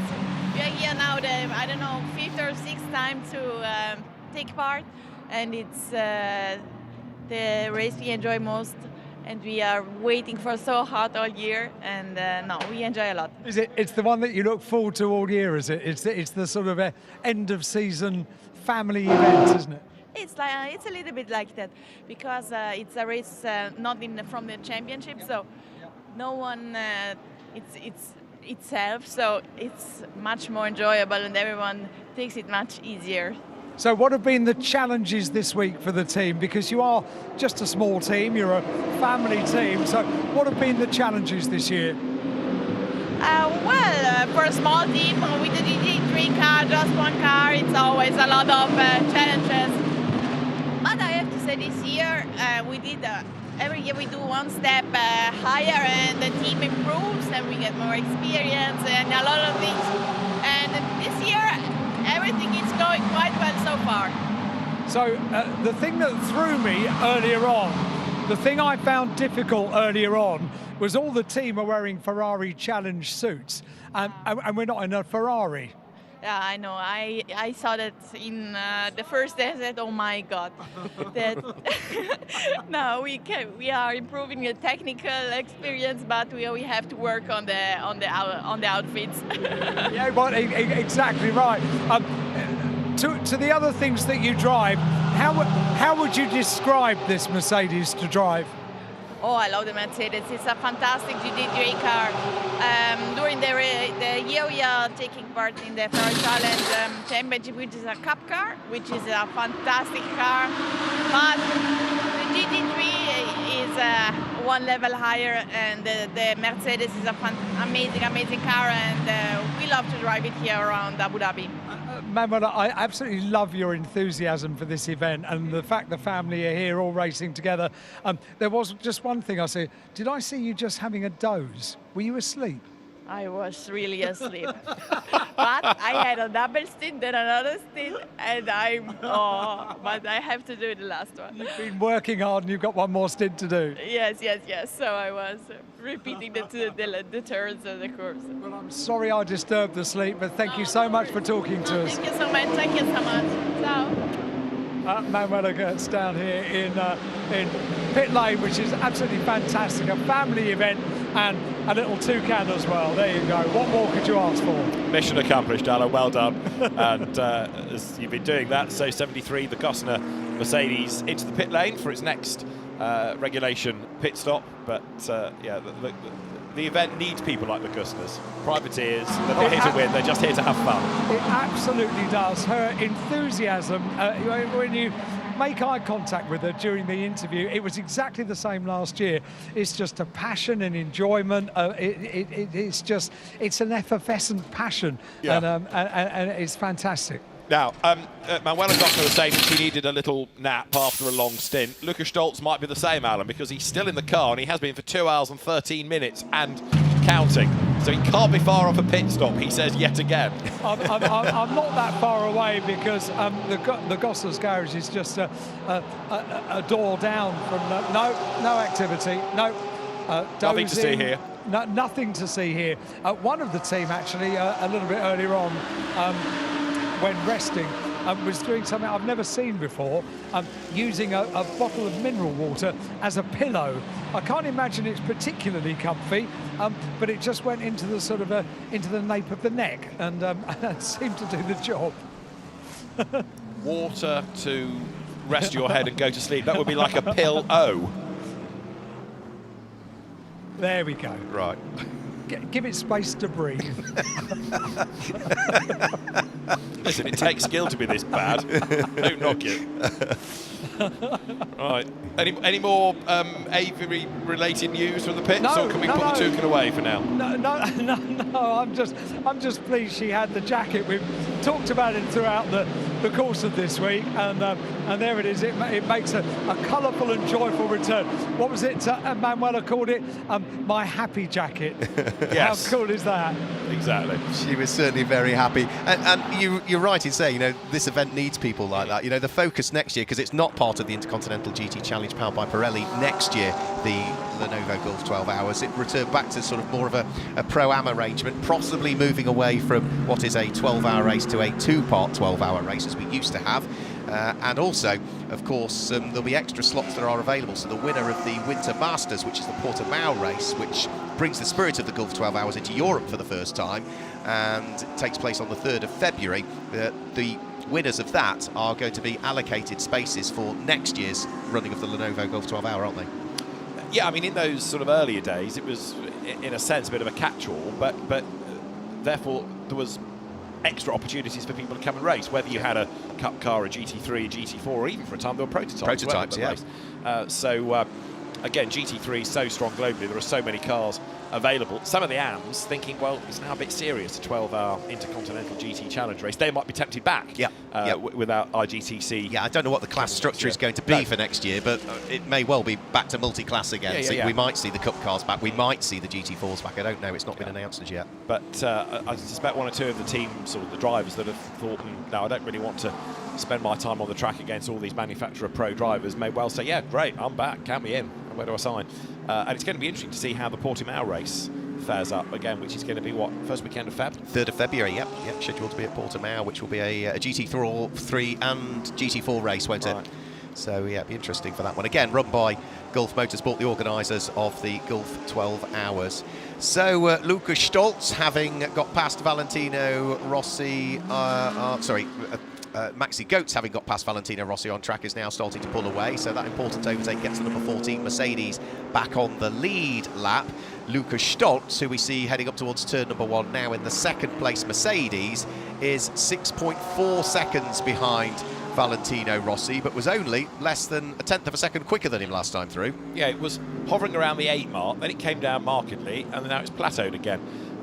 Part of this might be because Luca is absolutely cream cracking. He's been in the car for 2 hours and 17 minutes, thinking, please, can I come in? Because don't forget as well, not only is it a long stint and it's hot, Luca is a very tall bloke. He kind of has to fold himself into that car. Maybe you just need to check with the team, Alan, that the radio's still working. Well, I'm not sure anyone's answering it, to be honest. They're so chilled out in the garage. Oh, no, hang on, no, they're not so much now. They're having a little meeting. There are 4 of them that are chatting now, and they're no longer in their camping chairs. So maybe we're getting to that point. Somebody's noticed that they've not been in for a while. Suddenly you've come in. I think it was Luca that one of the team came up to me yesterday and said, and I think it was in reference to Luca, that said, please interview him when he gets out the car. So I said, I immediately thinking that I was being stitched up, because this happens on a number of occasions. No, please interview him. So I said, any particular reason? Yes, he absolutely hates being interviewed. So I said, oh, right, okay, thanks very much indeed. Yeah. Well, it's all irrelevant because you wouldn't be able to reach. No, it would be one of those achy arm moments. Yeah, exactly. Yeah. Borrow the Gosner's ladder that they needed for the fuel churn. Oh, that's a good idea. And you'll be there. What an exceptional idea. The point being that Luca Stolz is jolly tall. I'm not being Hydeist. And oh, that's very good.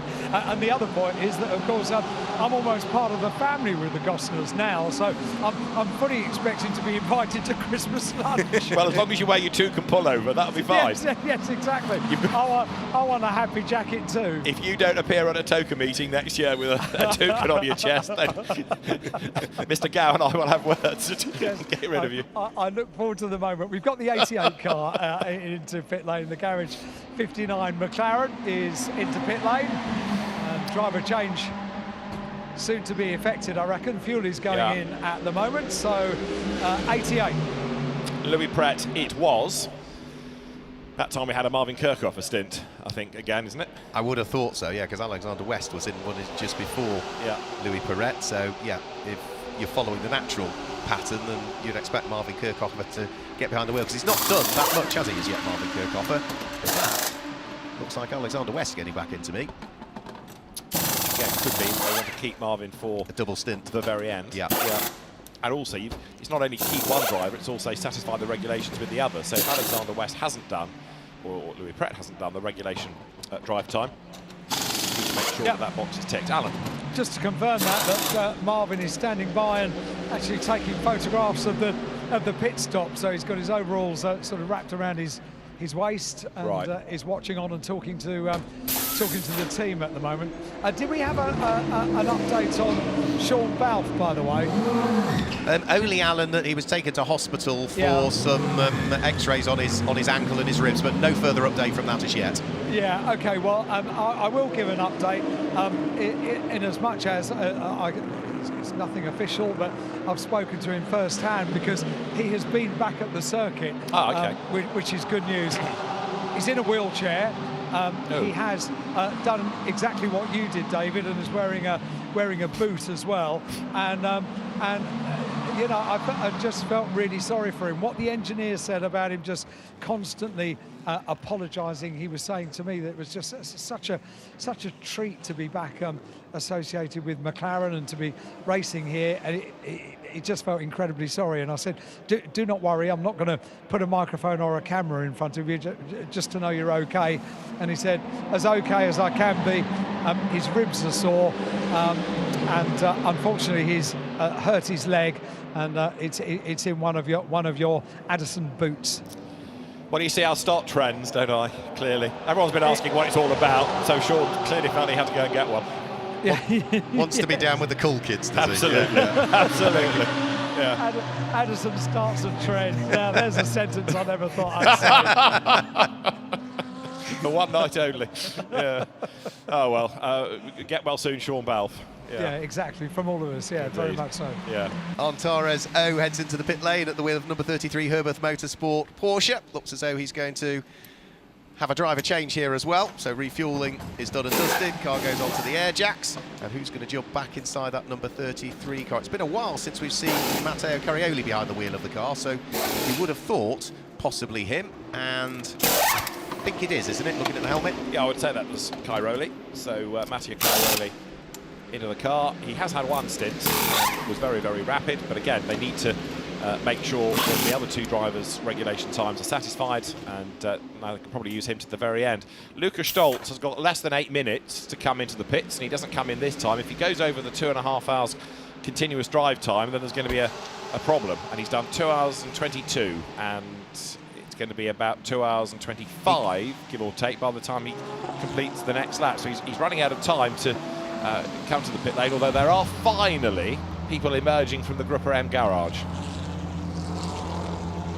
So it looks as though maybe at the end of this next lap, Lukas Stolz will be persuaded, cajoled into the pit lane. They'll have to lay a food trail or something to entice him in. Some breadcrumbs. Yeah, He could probably do one more lap layer after, but after that, then it'd be getting slightly marginal, wouldn't it? We've also got into the pit lane Eddie Cheever, so Sky Tempesta Racing are in, and that is a change of driver that is taking place. Who have we not seen in that car for a while? It's been a while since we've seen Chris Froggatt, is it not, in that car? It is. So I think I can see Chris standing behind the car, ready to run around and leap in. Alan? Yeah, just to say you're absolutely correct about this pending pit stop, and we do have Michael Grenier standing by. He's suited, he's helmeted, he's ready to go. He's got the little cushion for the seat as well. So, so I guess, yeah, when you've got a really tall driver, everyone else needs to carry a little bit of a booster, because I guess you would put the driving settings at the maximum that they would be as default, because you can add bits into the seat, but you can't necessarily take bits out. No, indeed. So Michael Grenier, I think he's probably the shorter of the three. Will have the extra cushions to help him. And imminently, therefore, Lukas Stolz will be due to the pit lane. And he's in. 2 hours and 24 minutes on the clock. In he comes. So another Ironman stint from Lukas Stolz. 2 hours, 24 minutes and 7 seconds was the time.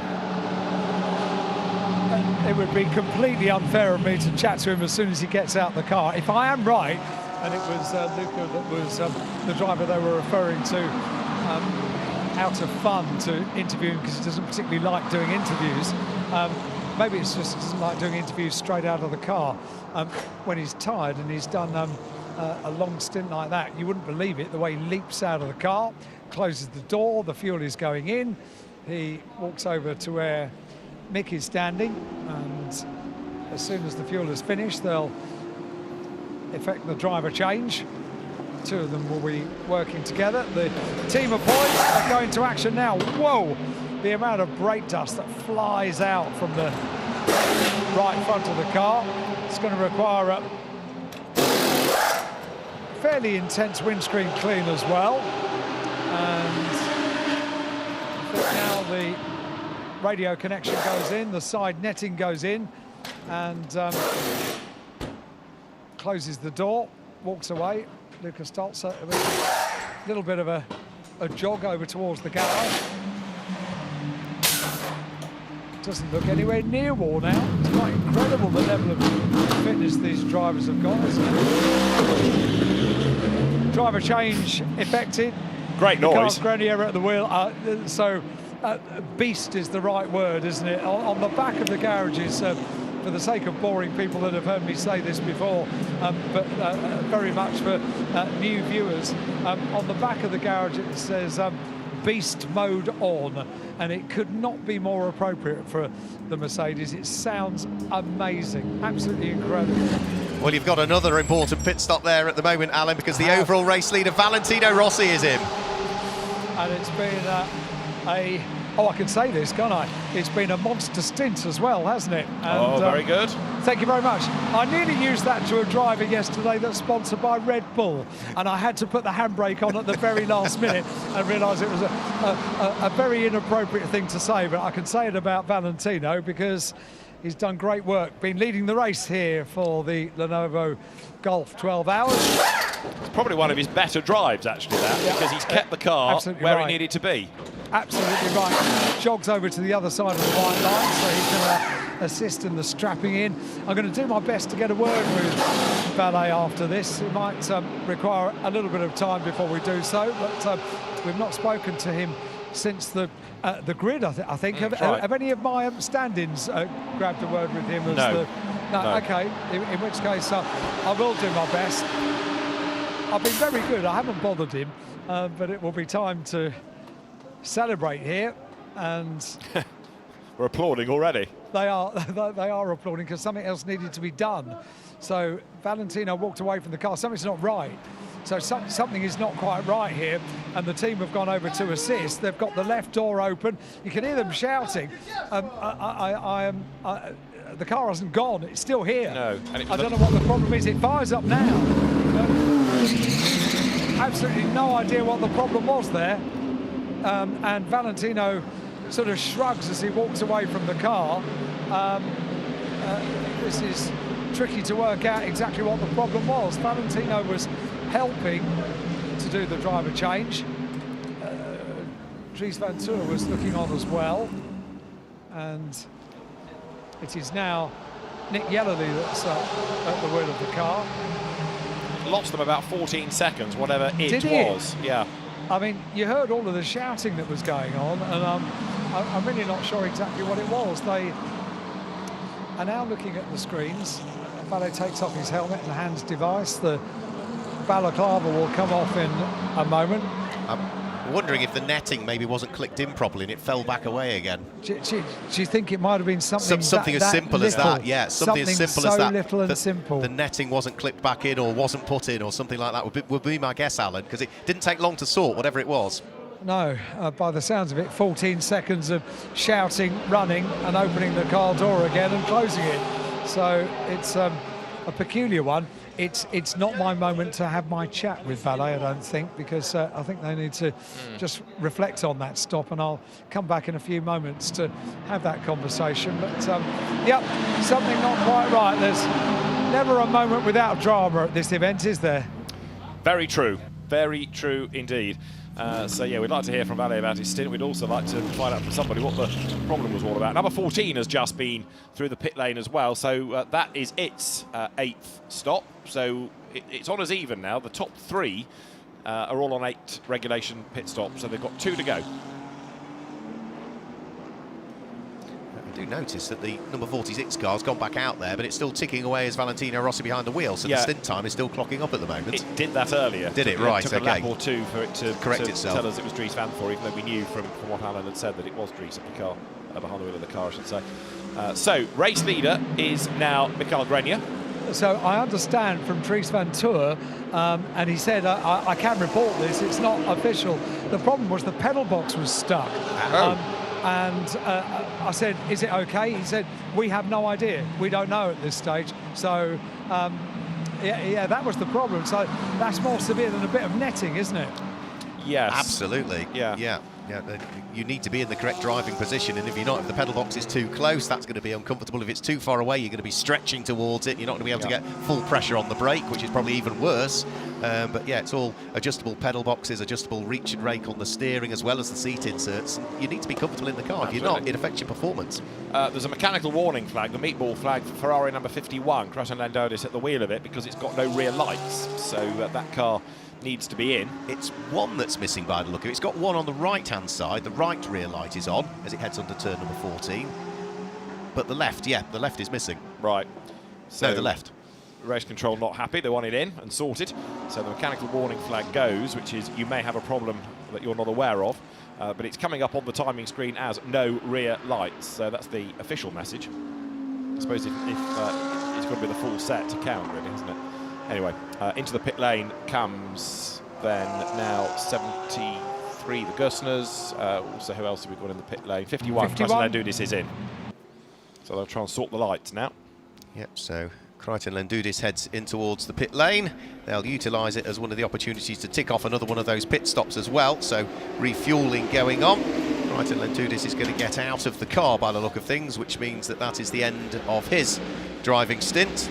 And then, whilst the other driver is in, they'll get the opportunity just to have a quick look at what's going on. We've got there Fabian Schiller diving up the inside of one of the Ferraris. He's also under pressure from Lucas Auer that is directly behind him, and this is for position now. This is for 3rd and for 4th position. The 2Cs Mercedes leading from the Group M car, both of them fighting over, of course, the Intercontinental GT Challenge powered by Pirelli aspect of the race as well, and they are very much nose to tail, the pair of them. They're on lap number 145 each at the moment. 146 is where we see our race leader, but that pair busy squabbling away. Fabian Schiller, Lucas Auer, 2 very evenly matched drivers. Identical machinery other than the teams that run them.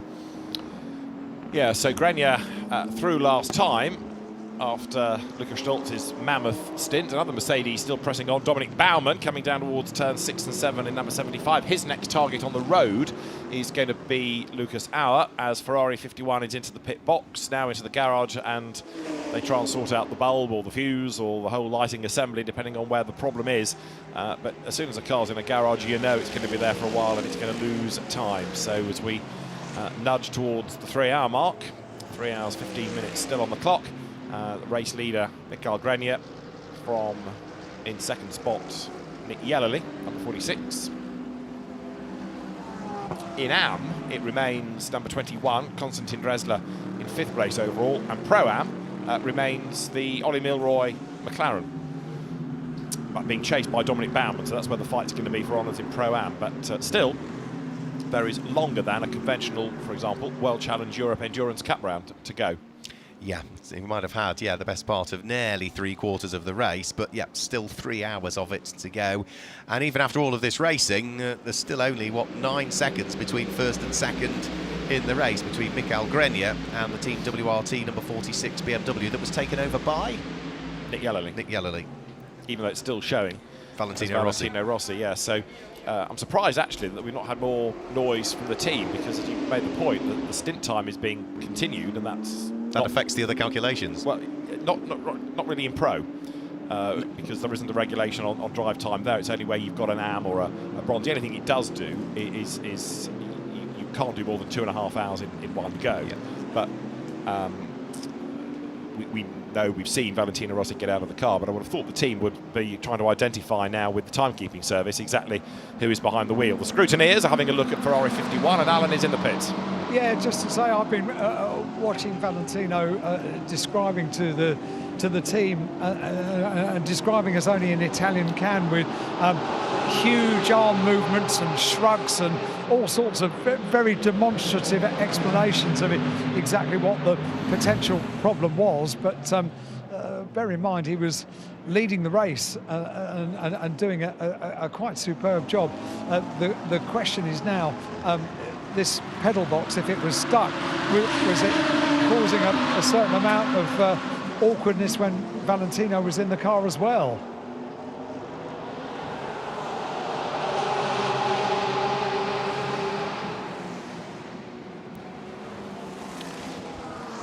So an empty pit lane for the moment, but no doubt, Alan, we can encourage a few more to come and visit. Well, I do hope so. I mean, this is meant to be quite a social event, isn't it? But it's been fairly lonely for the last sort of 10 minutes or 15 minutes or so. That's the danger of safety cars, you see. They all sort of come in en masse as soon as the safety car peels in. Yeah, it's a big pit lane, this as well. Yeah. There's so much space for them to work on the cars in the garages. It's such a good facility.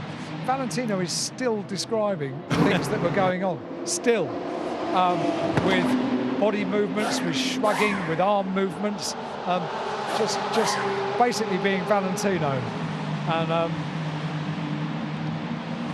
and we love him for it. I will see if I can get a word with him. That pedal box issue, by the way, has dropped the BMW behind Mercedes in the manufacturer's standings. It's put Mercedes back into the lead of the race. It's also put Mercedes back to the pointy end of manufacturers' championship points. Wow, 14 seconds means everything, doesn't it? Absolutely. We're not done yet.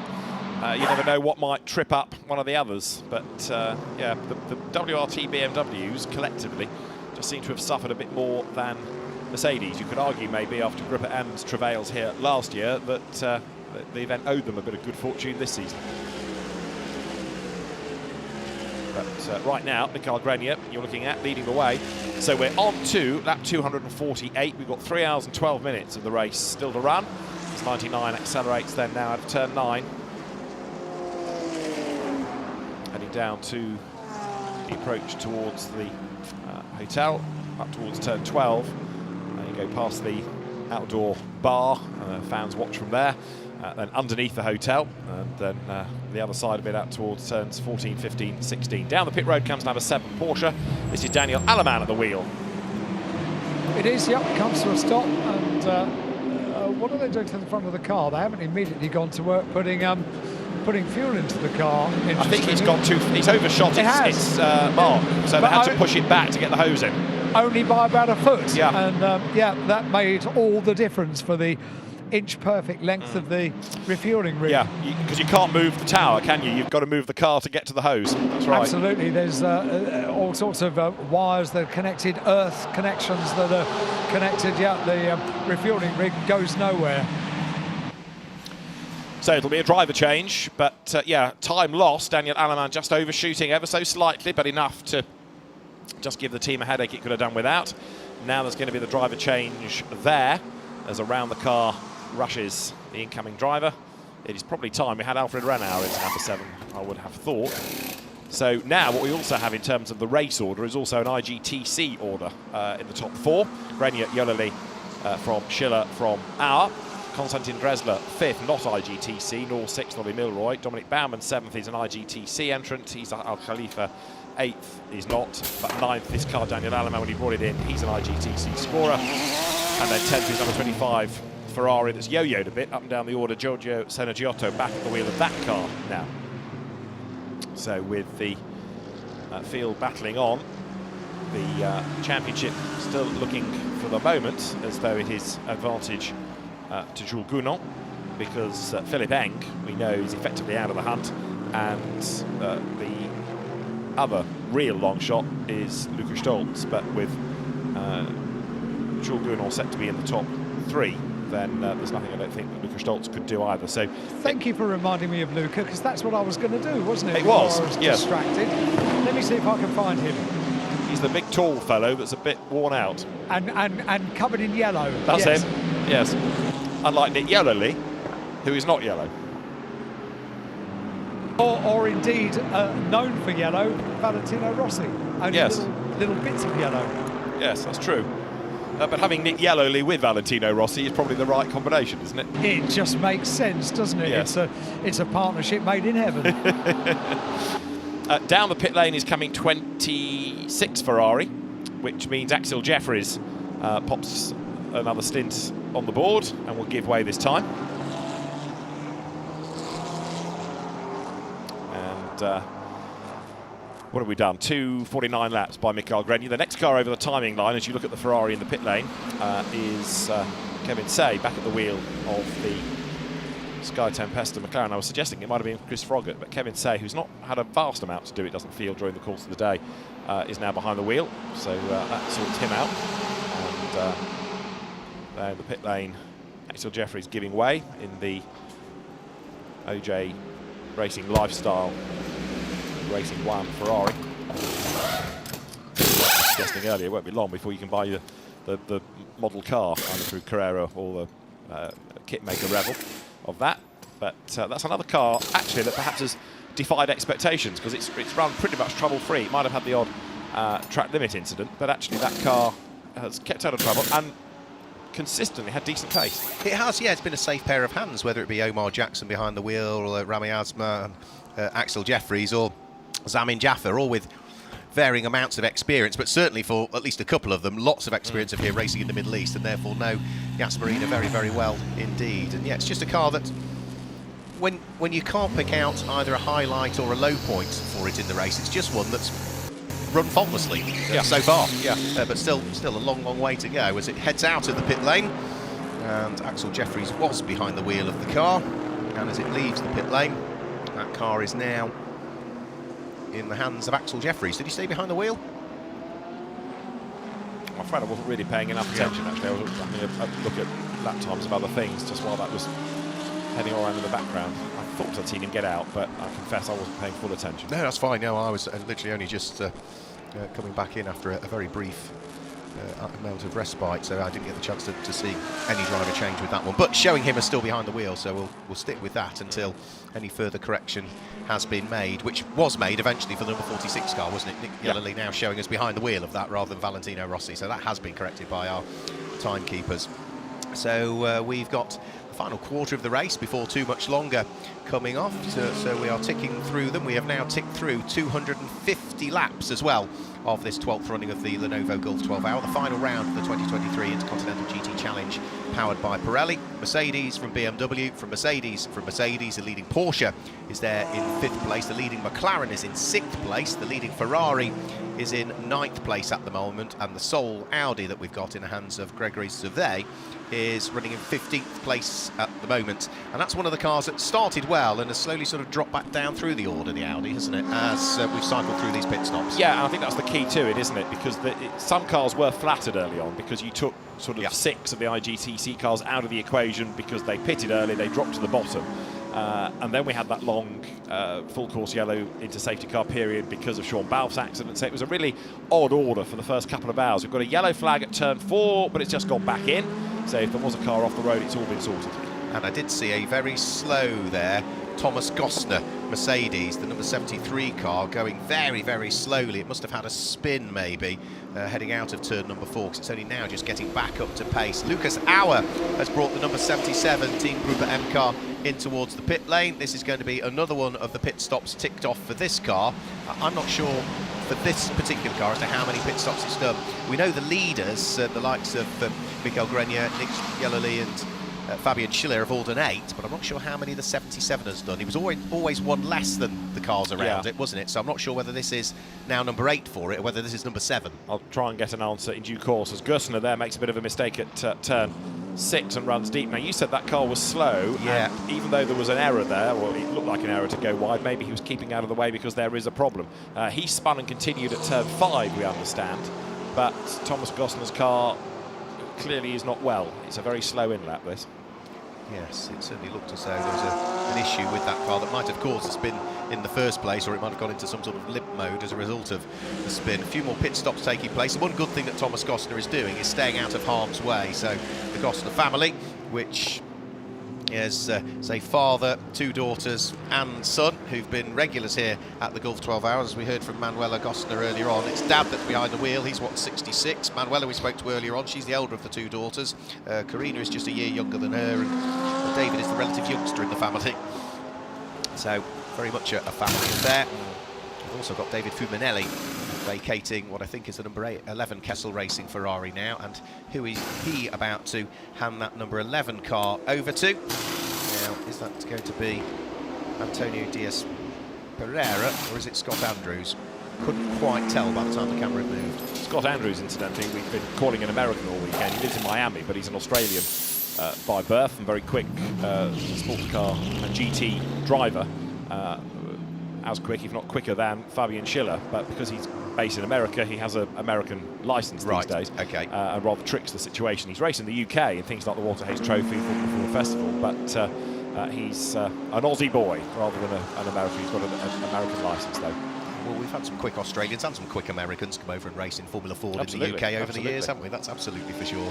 So it looks as though Thomas Gostner is managing to limp the car back around towards the pit lane. Hazard lights on to forewarn the cars that he was travelling slowly on the circuit. There might have been the odd white flag here and there indicating there's a slow-moving vehicle on track, but he's made the car all the way back round into the pit lane, and the team will go to work to see what's happening with that one. In the meantime, Ollie Milroy's in for Optimum Motorsport from 5th position, the number 27 McLaren, and from 7th place we can also see that Sun Energy 1 are in as well. So that's the car that was driven by Dominic Baumann in the stint that we've just had.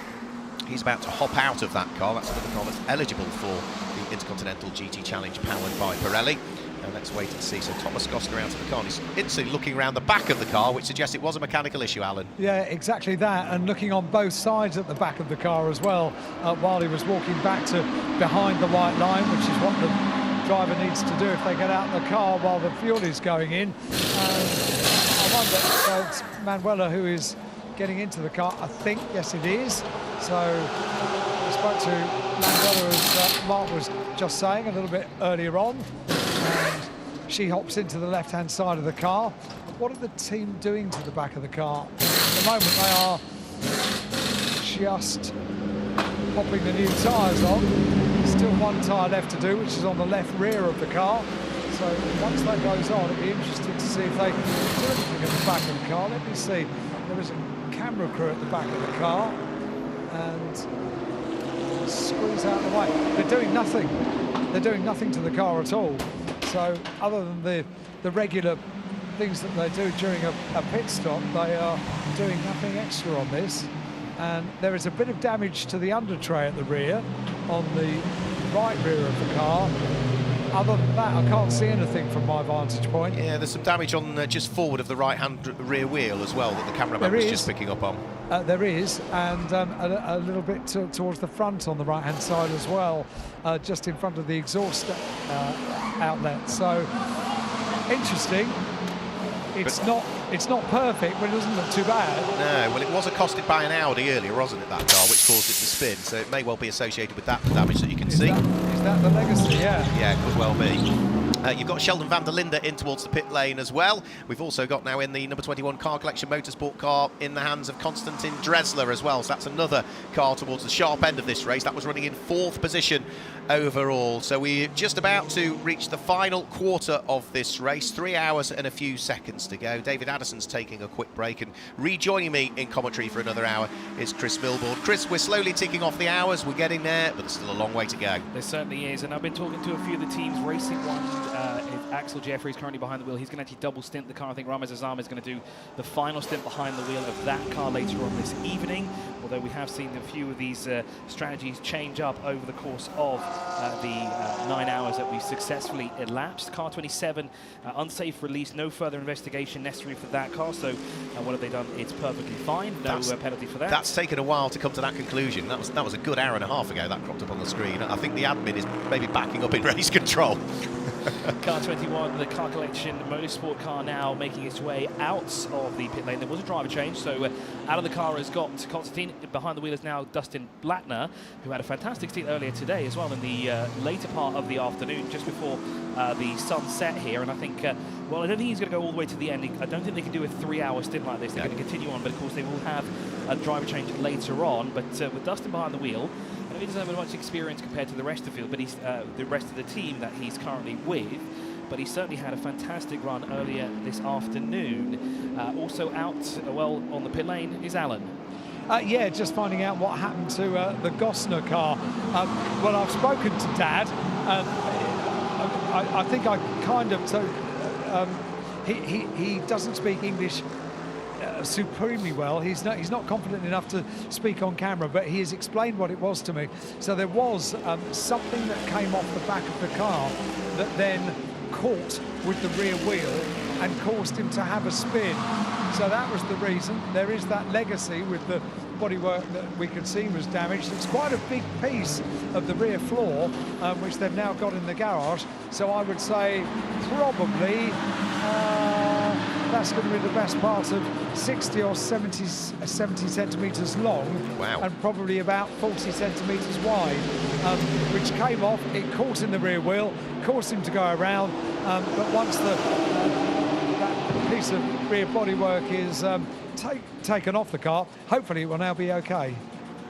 Well, let's hope so, because they've had a reasonably untroubled run so far. Not the fastest team out there in terms of driver pairings, but as we say, regulars here at the Gulf 12 Hours, the same event without the Gounon family here. Into the pit lane came Isa bin Abdullah Al Khalifa, so he's brought the number 3 two-seat motorsport in towards the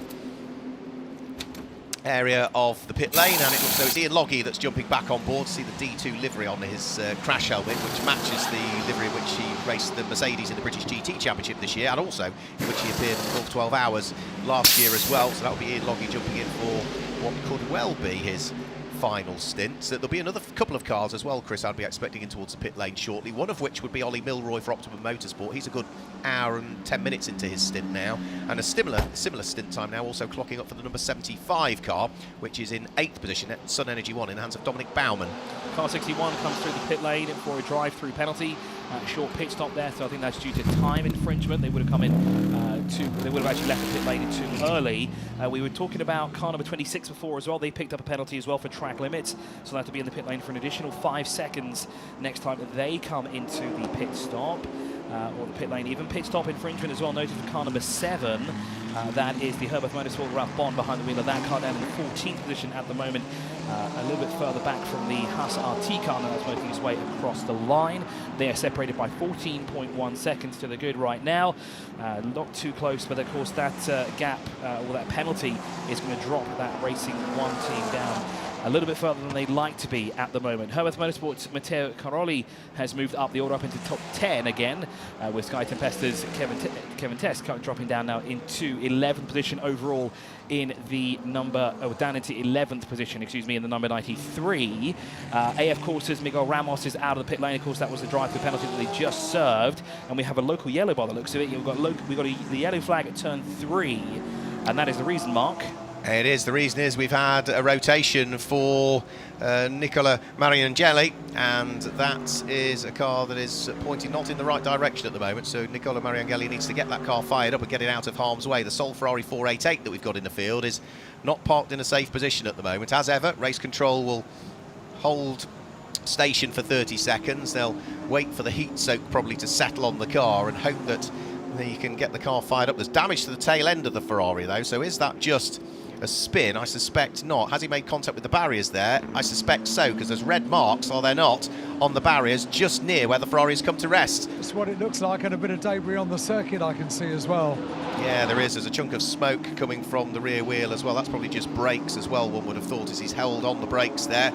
But that Ferrari, I'm sure, will be destined for the pit lane at the end of this one. And yes, there's damage down the rear of the Ferrari, and it's affected the rear wing. Look at the rear wing angle, Chris, as well. That's gone in backwards, hasn't it, into the barriers. Yeah, it's very unusual as well to do it through turn 3 of all places as well. We saw some incidences through there in the Clio Cup Middle East, but for Nicola Marinangeli. He's raced here before. He did F4, he did Formula Regional, I think it was as well, a couple of years ago at the Yas Marina circuit. He knows this track well, and I think he's just actually got behind the wheel recently, so that's not a great way to start this stint for him, which I presume would be one of the last stints that he will have. Now, he'll have to limp that car all the way round the Yas Marina circuit. Okay, he does have to do the full 5.2 kilometers. He's going to have to stay off the racing line because he's got quicker cars coming through, and you have to be careful here when he comes to turn 6.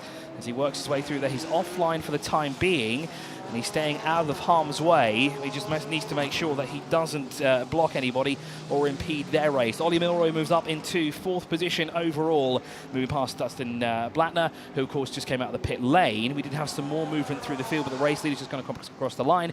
Mikael Greiner.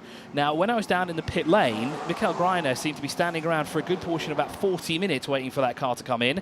It was kind of around the time the full course yellow was about to end, and Mikael Greiner was ready to get behind the wheel of the car. The team were ready to receive Lukas Stolz as well, and then, well, they just decided, no, we're going to keep Lukas Stolz behind the wheel for a couple of minutes longer, and then as soon as we come upstairs, well, Mikael Greiner finally got his turn behind the wheel once again around the Yas Marina circuit. So the 51 car is still limping its way around the track. It's now in sector 3 by the looks of it. Well, the team is standing by for him, Chris, so as soon as he gets here, they'll leap on the car.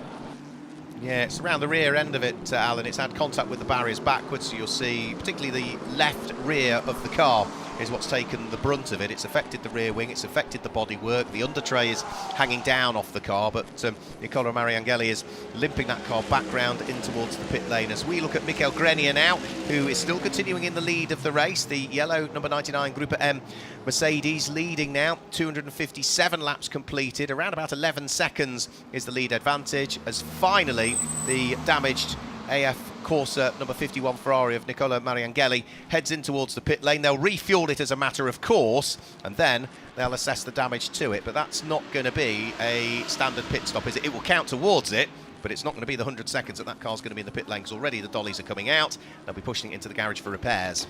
The car is hoisted up and it will be put into its pit garage, and the team will have a closer look at the damage that's been sustained.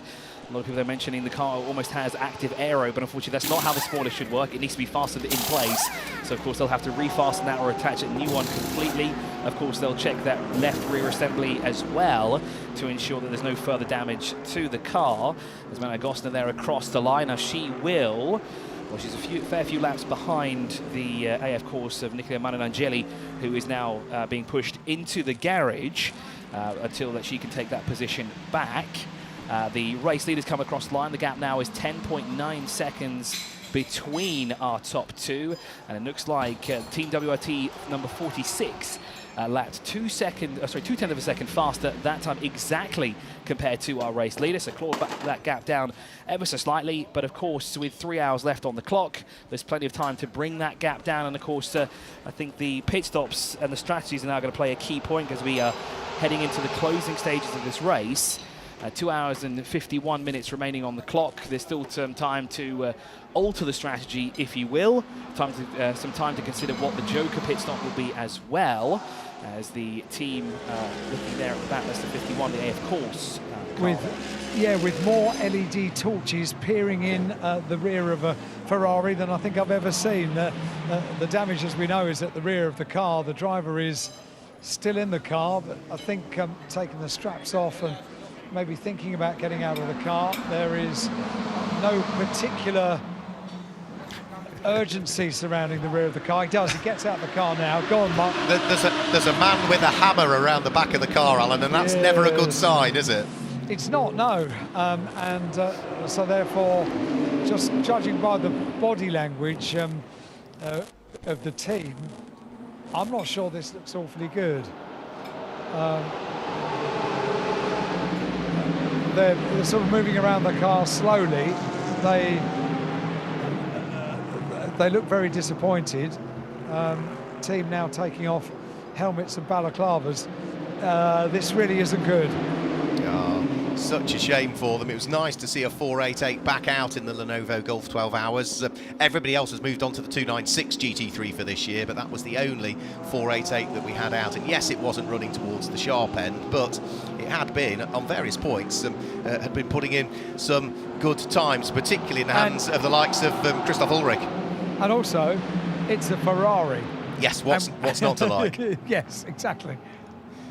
So inspection going on there. One thing we do need to keep an eye on also is what is going on between 12th and 13th position, because the Haas RT Audi in the hands of Grégoire Silver was getting caught by the number 3 Two Seas Motorsport Mercedes in the hands of Ian Loggy. There's about 3 seconds between the pair of them, so that's something we need to try and keep an eye on. That is important because it is the battle for 2nd and 3rd in the AM category at this stage. The AM leader is a long, long way up the road in 5th place overall, which is Justin Blattner at the wheel of the number 21 Car Collection Motorsport car. So Michael Grenier still continues to lead the way. He's got about 11 seconds between himself and the number 46 Team WRT BMW of Nick Yellowly. And then in 3rd place, it's number 14 Fabian Schiller, who sits there for Mercedes-AMG 2Cs, who'll be rather pleased, won't they, that one of their cars is going beautifully well. It's 3rd place overall because, of course, they are a local team, aren't they? Bahraini-based team. Of course, and Haas RT have just come into the pit lane as well, so Ian Loggy takes that position away. Interesting enough, on the previous lap, not the one that we've just concluded now, the one before that, Ian Loggy was 2 seconds slower compared to that Haas RT car, so the gap was a lot closer before. Yeah. And it seemed to be that maybe there's traffic that was involved, maybe Ian Loggy tried to make a move somewhere that didn't pay off, because I know when he races here at the United Arab Emirates, he finds lines that I've never seen before at all, especially at the Dubai Autodrome, and he does it here as well in the Golf Radical Cup from time to time. He always finds a different part of the track that you think there's no grip anywhere, but yet he somehow found it. So I wonder if he's tried to replicate what he does in the Golf Radical Cup here in the Lenovo Golf 12 Hours as we look at the number 99 car. This is, of course, our race leader, and the leader in overall for the Intercontinental GT Challenge, powered by Pirelli, leading by 11.4 seconds. And it seemed to be that Team WRT's number 46 was slowly starting to catch that car up, but it seems to be now they're starting to lose some ground. I wonder if traffic is playing a key factor in this, because the gap between them last time was 0.6 of a second. That was added with a 153.187 for the 99 and a 153.747 for the 46 car. Now, if not mistaken, I think those are the only 2 cars. No, it looks like we've got 3 cars that are still on the lead lap, technically speaking. Or is that leading the Mercedes-AMG Team 2C's car a little bit further back to be on that lead lap? Do we only have 2 drivers? Fabian Schiller is just about on the lead lap, and only just about on the lead lap. Not by much, but by about 2 or 3 seconds he's on the lead lap, but not much more than that. There wasn't a great deal of hive of activity. I agree with Alan Hyde around the number 51 Nicola Mariangeli car there in the pit lane, suggesting that the team have already inspected the car and the damage that's been inflicted on the rear end of it, and have probably come to the conclusion that either we haven't got the parts, or with 3 hours to go, it's simply not worth it. We'll have to wait and see. So next car over the start-finish line should be the 3rd place car of Fabian Schiller, who, as I say, is just about still hanging on to being on the lead lap, because if he looks not that far behind him, it's got 2 back markers behind him, but the next car after that is the yellow number 99 Michael Grenier driven car that leads the race overall. So you're right, 3 cars on the lead lap, but 2 of them comfortably, 1 of them only just. Yeah, it's the 14 car is literally just a few corners up the road, but yeah, maybe only just 1 or 2 corners up the road from our leader, the number 99 car. So it looks like we might be on track for another Mercedes victory. However, BMW currently sitting in 2nd. They've never won the Lenovo Golf 12 Hours in the 13 editions that we've had previously. Now they are, of course, on the lead lap, 11.6 seconds to the good. Last time round, Team WRT's 46 was only 1/10 of a second slower that time round from the number 99, but still, it's slower. They're not gaining any time at the moment. And as both Racing One and Kessel Racing move up, Axel Jeffries and Scott Andrews moves up the order, because, of course, Haas RT they just came out the pit lane for a driver change. Grégoire Gouvet was now behind the wheel, and that was mighty close coming through the exit of turn 5. That is the car on the left was the MP Racing, Manuel Gostner, and then there was a Ferrari on the right-hand side, which is a 296. And now we're going 11. And the 27 is now involved in this as well, but it was a close call between the 11 and 73 through turn 5. It's Ollie Milroy that's trying to pick them off, isn't it? With the Optimum Motorsport McLaren, the number 27 car. The next car he's going to try and attack will be Scott Andrews, and that's the car that runs in 15th place overall. So for Ollie Milroy, this should be reasonably easy for him to catch, Scott Andrews. Thereafter, how long it takes him to get past is a bit of a moot point, but the McLaren going well in the hands of Ollie Milroy. All British driver lineup at the wheel of the number 27 Optimum Motorsport car, with Mark Radcliffe having had 4 good stints so far. Rob Bell has put a couple of good stints in, and Ollie Milroy on board at the moment. And that car, of course, is leading the Pro-Am category at the moment. A little bit further back is the Dominic Baumann, number 75, the Sun Energy 1. There's a couple of cars in between Optimum Motorsports and Sun Energy 1, and third in that class is the AF Course number 25. That's just behind Dominic Baumann, but I don't think those two are on the lead lap, the same lap. Actually, it looks like the 25 is a lap behind for the time being, but Sun Energy 1 has got a lot of time to catch up if they want to be on the top step of the podium. A fantastic drive, though, from the team already. We spoke to Kenny Habul earlier today. Great to see him back in action here, and he put in a mammoth stint right from the very beginning as the Mercedes-AMG Team Group M77 of Frankie Bird now moves up into the top 5, making their way past the number 21. As into the pit lane comes the 33 of Herbert Motorsport, and let's see if there will be a driver change for this car. Now they're just out of our view. I do not see a driver waiting to get behind the wheel of that car, but I do see a fresh pair of Pirelli slicks ready to go onto each corner of that car, and it does indeed look like there might not be a driver change for the number 33. But we'll keep an eye on that for the time being. Nicola Manangeli is still in the pit lane in the 51. Unfortunately, the Tsunami number 79, Grove Racing number 4, and Garage 59 at number 59 out of this race. So a total of 3 cars are officially out. Nicola Manangeli's team are working hard to get that car back out. There is a penalty now for car number 25, 5-second time penalty for track limits on their next pit stop. Car number 25 is the AF Course car that's currently running in 8th overall and 3rd in Pro-Am. Just having a quick look at what's been going on out there at this stage, and over the course of the last few laps, Michael Grenier has evermore opened up the gap in the lead of the race between himself and the BMW from Team WRT of Nick Yellowly. So the gap that was hovering around 9 seconds is now up to about 11 seconds between the pair of them.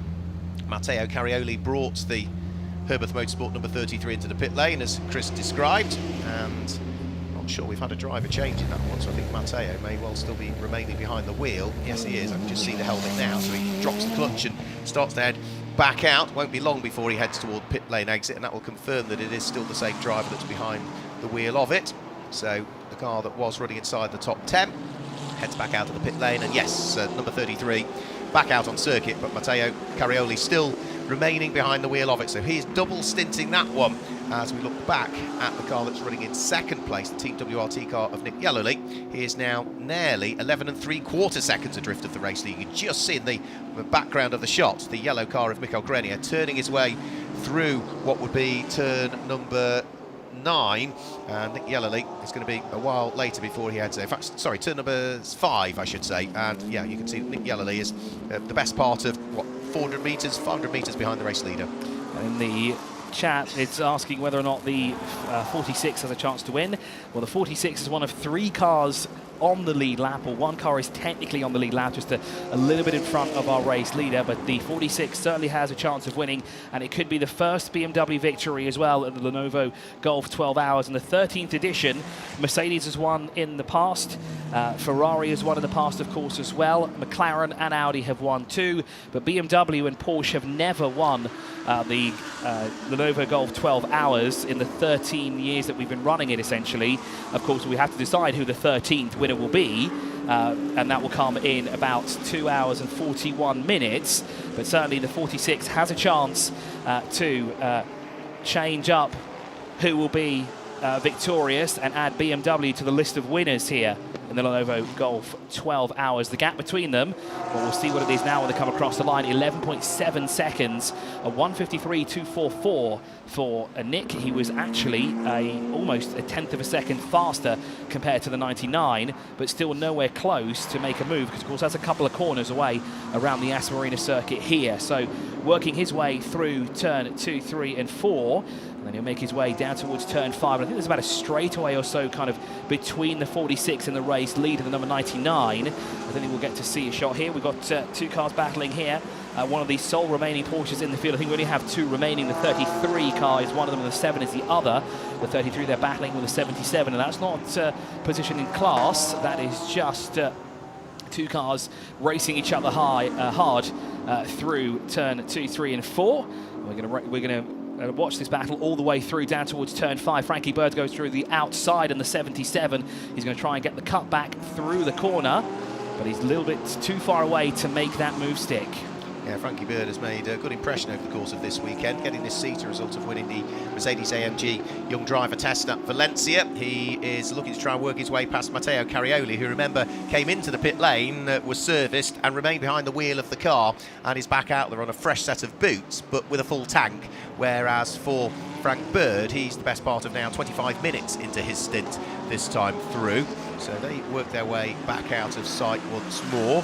What's going on between Michael Grenier, who I just saw in the background, a shot on Nick Yellowly? They are still about 11 3/4 seconds adrift.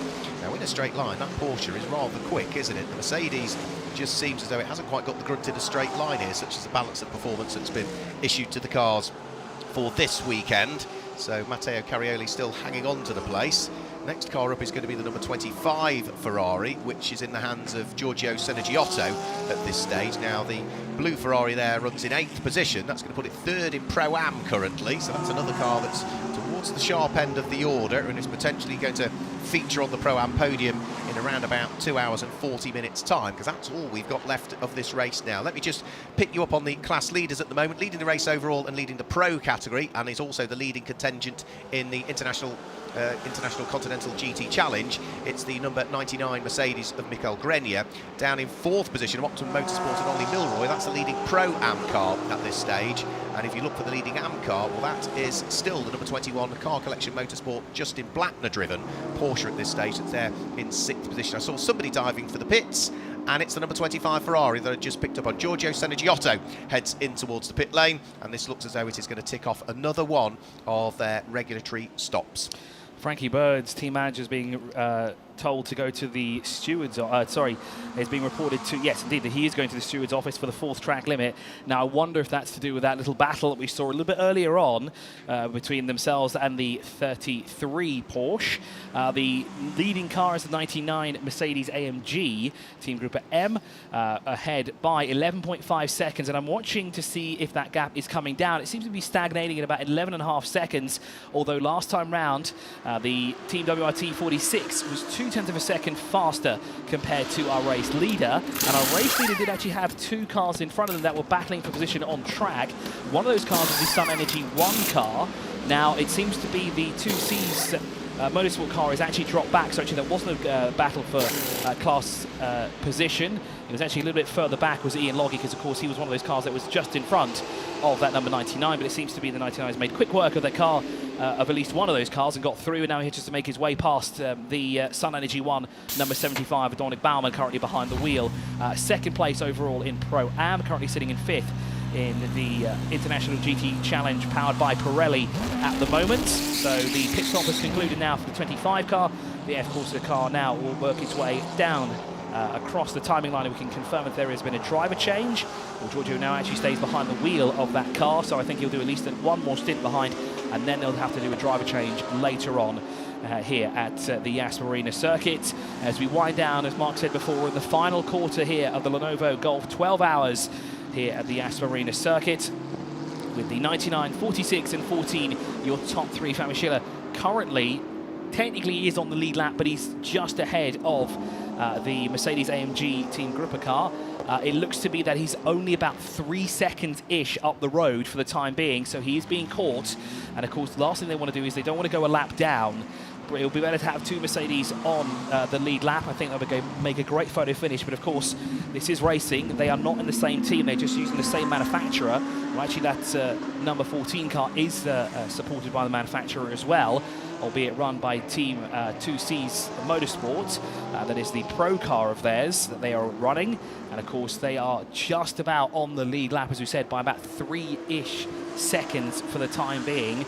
Famichilla now working his way through the 3rd and final sector. We're currently looking at the number 32 and the number 2 that are battling on track. Now, is this for position in class? No, because the Haas RT car is down in 16th, and the 32 is all the way down in 28th. Yeah, Fabian Schiller is still managing to stay on that lead lap at the moment. The Charles Weert car, the number 32 Team WRT Mercedes, that's the car that had the problems earlier on in the race and was brought into the pit lane for that exhaust to be sorted on it. And that was what cost them all of that time and dropped them well and truly down through the order, pretty much out of contention. It was Philip Heng, wasn't it, that brought that car into the pit lane with the exhaust problem. Vincent Voss was looking very sort of concerned at the time that it came in, but then his mood changed slightly once they'd affected the repairs, and since then the car has run pretty much faultlessly, but it's just all of that time was lost with that pit stop, unfortunately, and that's why they are now the best part of 7 laps off the lead. They lost the 7 laps with that repair and have just never gained one back.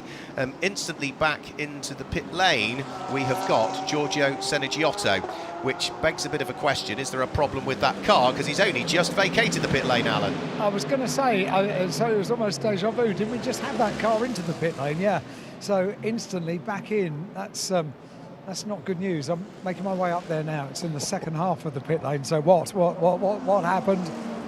Mikael Grenier, our race leader there, picked off 2 cars in one corner there. Went straight past Dominic Baumann at the wheel of the Sun Energy number 75 Mercedes. Also picked off Alexander West at the wheel for number 59 McLaren. It was like a hot knife through butter, that move. I don't know what they did with the 25 Ferrari, but they turned it round very, very quickly indeed. So it's back out on the circuit. I'll see what I can find out from the team.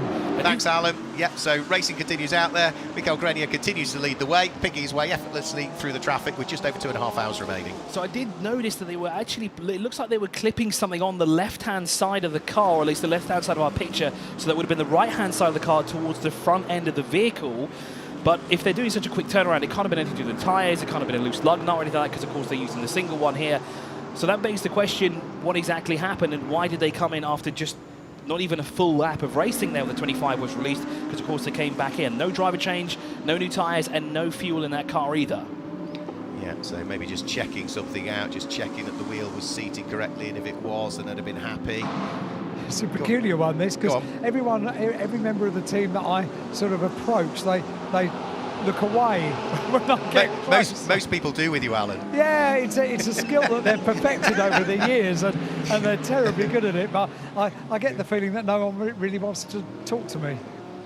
We'll talk to you, Al. Again, this is for at least another 2.5 hours, but no more than that. True. That's your lot, I'm afraid. Yeah, quite right too. The 20 now comes into the pit lane. This is another AF course car that's come in. And this is their, how many pit stop? Is their 16th pit stop here. Christian Colombo behind the wheel of that car. Of course, the Ferrari 296 GT3 making its debut here in the United Arab Emirates. We've not seen this car out on track before here at the Yas Marina circuit or in the Dubai Autodrome. Of course, it's here. There's actually quite a few of them in the field. I think there's 5 of them in total. Yes, they're all 3-litre twin-turbo V6s with around 600 horsepower each. And of course, there is a driver change now as Christian gets out of the car. I didn't quite catch who were getting behind the wheel of that car. Stéphane Lemeray. And there we go, there's confirmation of who will hop behind the wheel, because of course you see him patiently waiting there as the car is being refueled. They cannot get behind the wheel until the car has been refueled. And there you go, you see the seat insert being rushed over. And then of course the next driver now will slot into that driver's seat. The team there will help him strap himself in as well, make sure the belts are tight before they get going again, because we have seen that before. We did see a driver come back in because the seat belts were not fastened correctly, and that cost them, of course, additional time on track, and they lost out. Now, for the MP Racing car, they've actually got past Nico Maninangeli's car in the pit lane, so they clawed back at least, I think it was about 6 laps they got back on them because they were further back behind them. But now they've moved up into 20th position overall. Nicola Maninangeli's car, the 51, has still not got back out there. We have not seen an update for that car either. And as Mark and Alan suggested before, they don't seem to be in a rush to get that car back out. Maybe in the last hour or so we might see it go out. No one's working on the car. It's all alone in the garage. It's makes a very solitary figure, I'm afraid. Yeah, so it looks as though that one's done for. No official news, but they'd be working on it if it was repairable. So it looks as though they are out, and therefore not officially, but that's another potential retirement. The lead advantage has just come down over the last few laps. It's gone back up again now to around about 10 3/4 seconds, but it's all just ebbing and flowing more than anything to do with the traffic, I think, more than anything. So Mikel Grenier going as quickly as he can, then makes a bit of traffic and loses a bit of time on a lap. Nick Yellerly going quicker on that lap, but then loses time maybe the next lap, and therefore it's like a piece of elastic, the gap between the pair of them. But it is still the Group M, yellow number 99 Mercedes, in the hands of Mikel Grenier, that leads the way here. It's been leading for quite some time now. The only other laps that it led was the very first lap of the race, Alan. Because there's no members of the team working on the car now, I can have a look at the back of the 51 Ferrari, and it's a very sad tale, and I understand why they shrugged and looked rather despondent and walked away from the car. I mean, it is crumpled at the back to the extent that the exhaust pipes aren't pipes, they are flat pieces of metal, so very disappointing, but yeah, you can understand there'll be way too much work to get that car turned around. Thank you, Alan. Yeah, I thought at the time that we were probably done for with that one. We've got a few drivers out there that have done quite long stints at the moment and may well be destined for the pit lane before too much longer. The fourth place, number 27, Ollie Milroy, driven Optimum Motorsport McLaren, is now the best part of an hour and 40 minutes into his stint.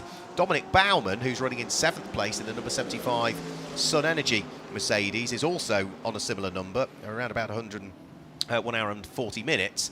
And we've also got Axel Jeffries, car number 26 for Racing One, at a circuit he knows well. He is also now well into his stint, another hour and 40 minutes that he's been behind the wheel. So those three drivers, possibly the next ones come into the pit lane, albeit despite a few visits to the pit stops during his stint. Number 25, Giorgio Senegiotto, was also the best part of now an hour and a quarter into his stint. 26 car, we've got to remember, has to be stationary for an additional 5 seconds as well, because they have that penalty to deal with for track limits. Now, it's not confirmed yet, but this car that we're looking at, or we were looking at before, the 51 car, may not continue the race at all. As you can see, the car is not being worked on. Now, I want to go back to something that you and David were talking about before, about 2 hours or so ago, the amount of laps that we could possibly complete here. We've just completed now 270 laps here around the Yas Marina circuit. Longest we've ever gone is 359. Shortest is 300. And on average, over the past 12 races that we've had here for the Lenovo Golf 12 Hours, it's about 319 laps that we've completed. So, of course, that's a target to go past the average.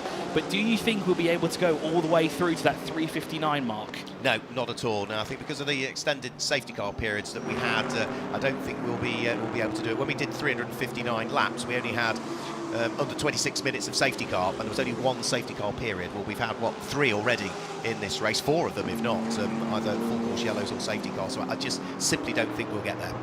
And of course, the circuit was slightly longer, amazingly, when we had the previous iterations of it. So 2022, slightly shorter circuit. It's not surprising we got more laps in. So what was it? It's something 1,178 miles of racing were completed by the winning car on that occasion. Car 77 will receive a penalty, 5 seconds at the next pit stop for track limits. Now we know that the team manager was summoned to the steward's office, so of course that has been decided, and they will receive a penalty.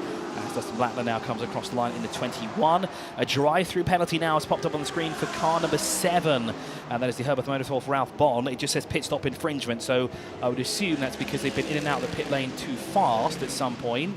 Now they're not showing up on our screen, so this might have been an issue a bit quite some time ago. I would imagine that's probably on totting up, that they have done a pit stop that's too short for more than once, more than twice, and a third time, which is why it then becomes a drive-through penalty. Potentially something like that could also be the case as well. So what have we got? We've got under 2.5 hours of the race to go.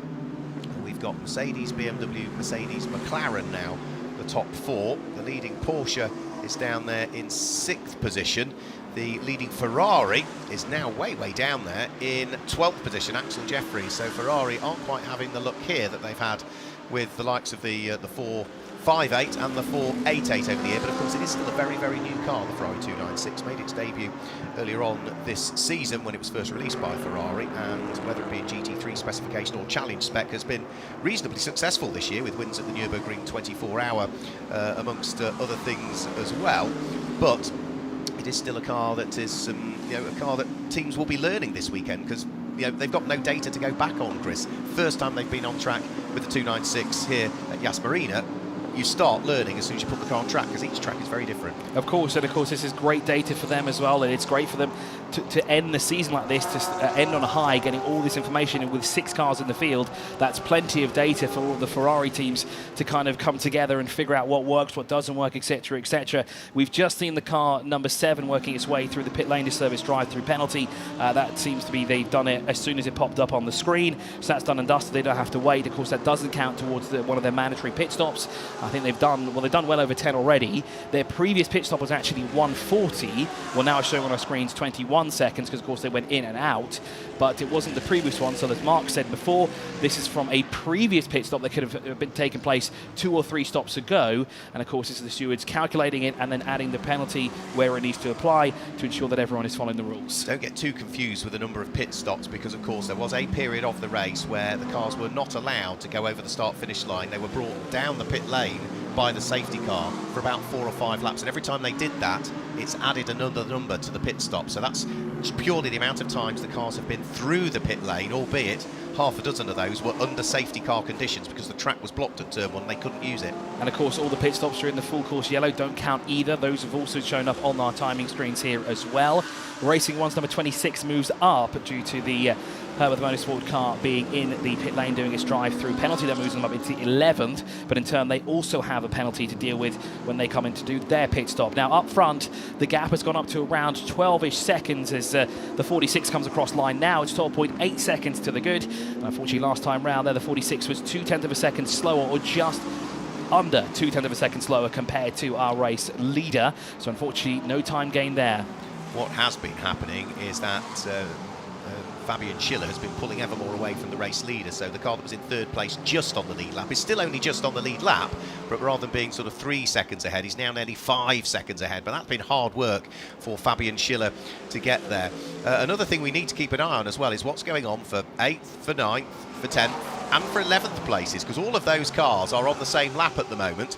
The number 88 Garage 59 McLaren of Alexander West has Ian Loggy not too far away from him. Then you've got Axel Jeffries next up at the wheel of the Racing One Ferrari, and then Scott Andrews at the wheel of the Kessel Racing Ferrari. And all of those 3 cars or 4 cars are within about 7 seconds of each other. So that's what we need to keep an eye on at the moment, as we, for the moment, just keep an eye on what Kevin C is doing at the wheel of the Sky Tempesta Racing.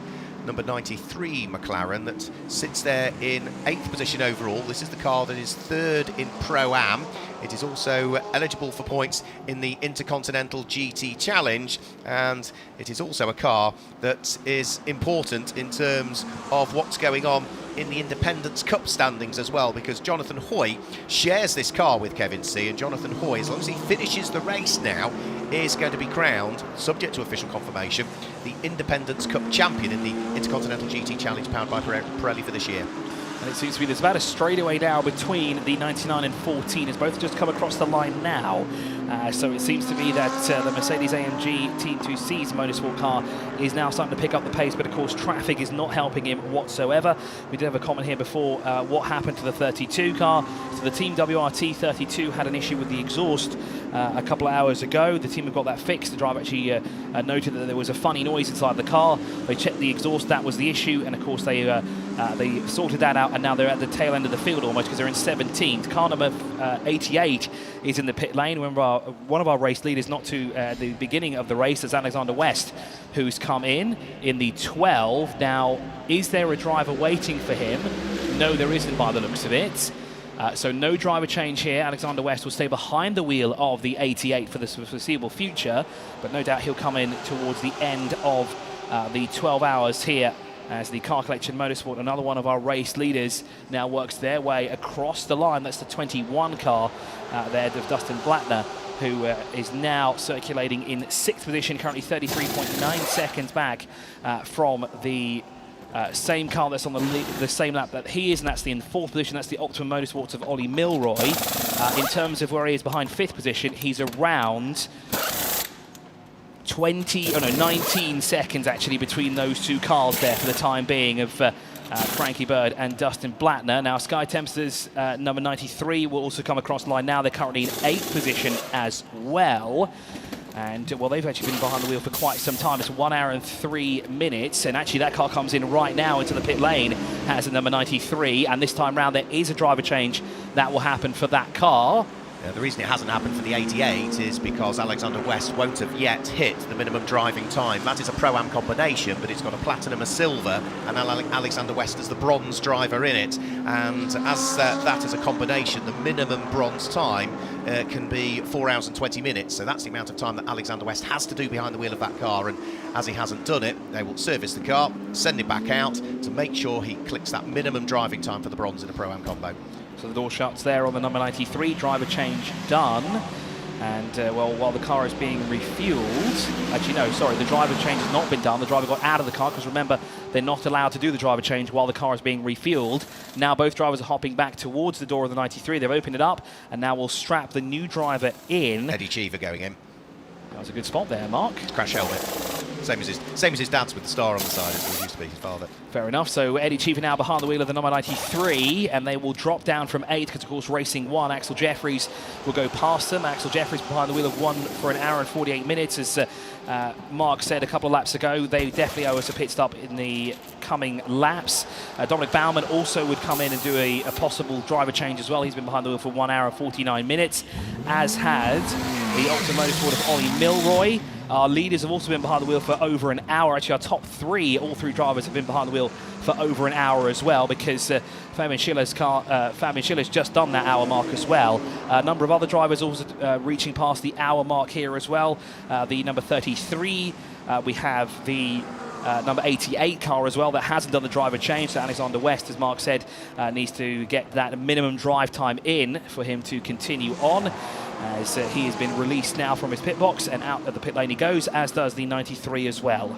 Well, we know that the top 3 cars in this race, the Michael Grenier number 99 Mercedes, the Nick Yellerly number 46 BMW, the Fabian Schiller number 14 2Cs Mercedes, all have done 8 of their imposed pit stops at the moment, so they've still got 2 more to do.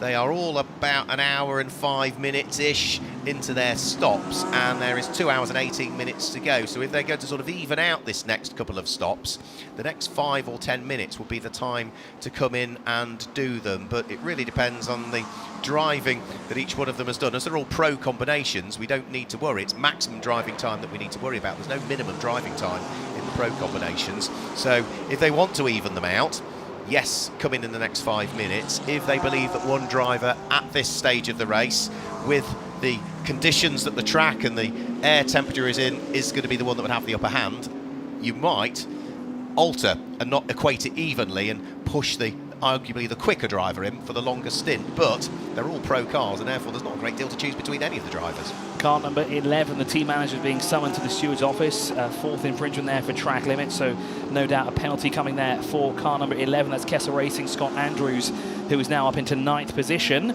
There's 2CS Motorsports. Ian Loggie's had a problem because he's lost 3 positions, and that car did not come into the pit lane at all.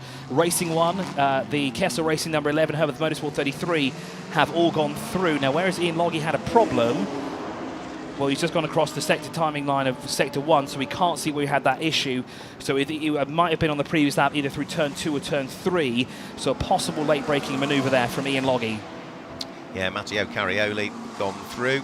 Scott Andrews was not that far up the road as well, so he's lost a bit of time, but if he can get his head down again once more, Ian Loggie, and close up a couple of seconds, he'll be hot on the heels of one of the cars that's just taken a position away from him. The squabble we're looking at the moment is Alexander West, who is desperately trying to keep at bay the car behind him, which is going to be the number 26 Ferrari, which bounces its way in the hands of Axel Jeffries over the curbs. This is not full position. Axel Jeffries is running in 8th position.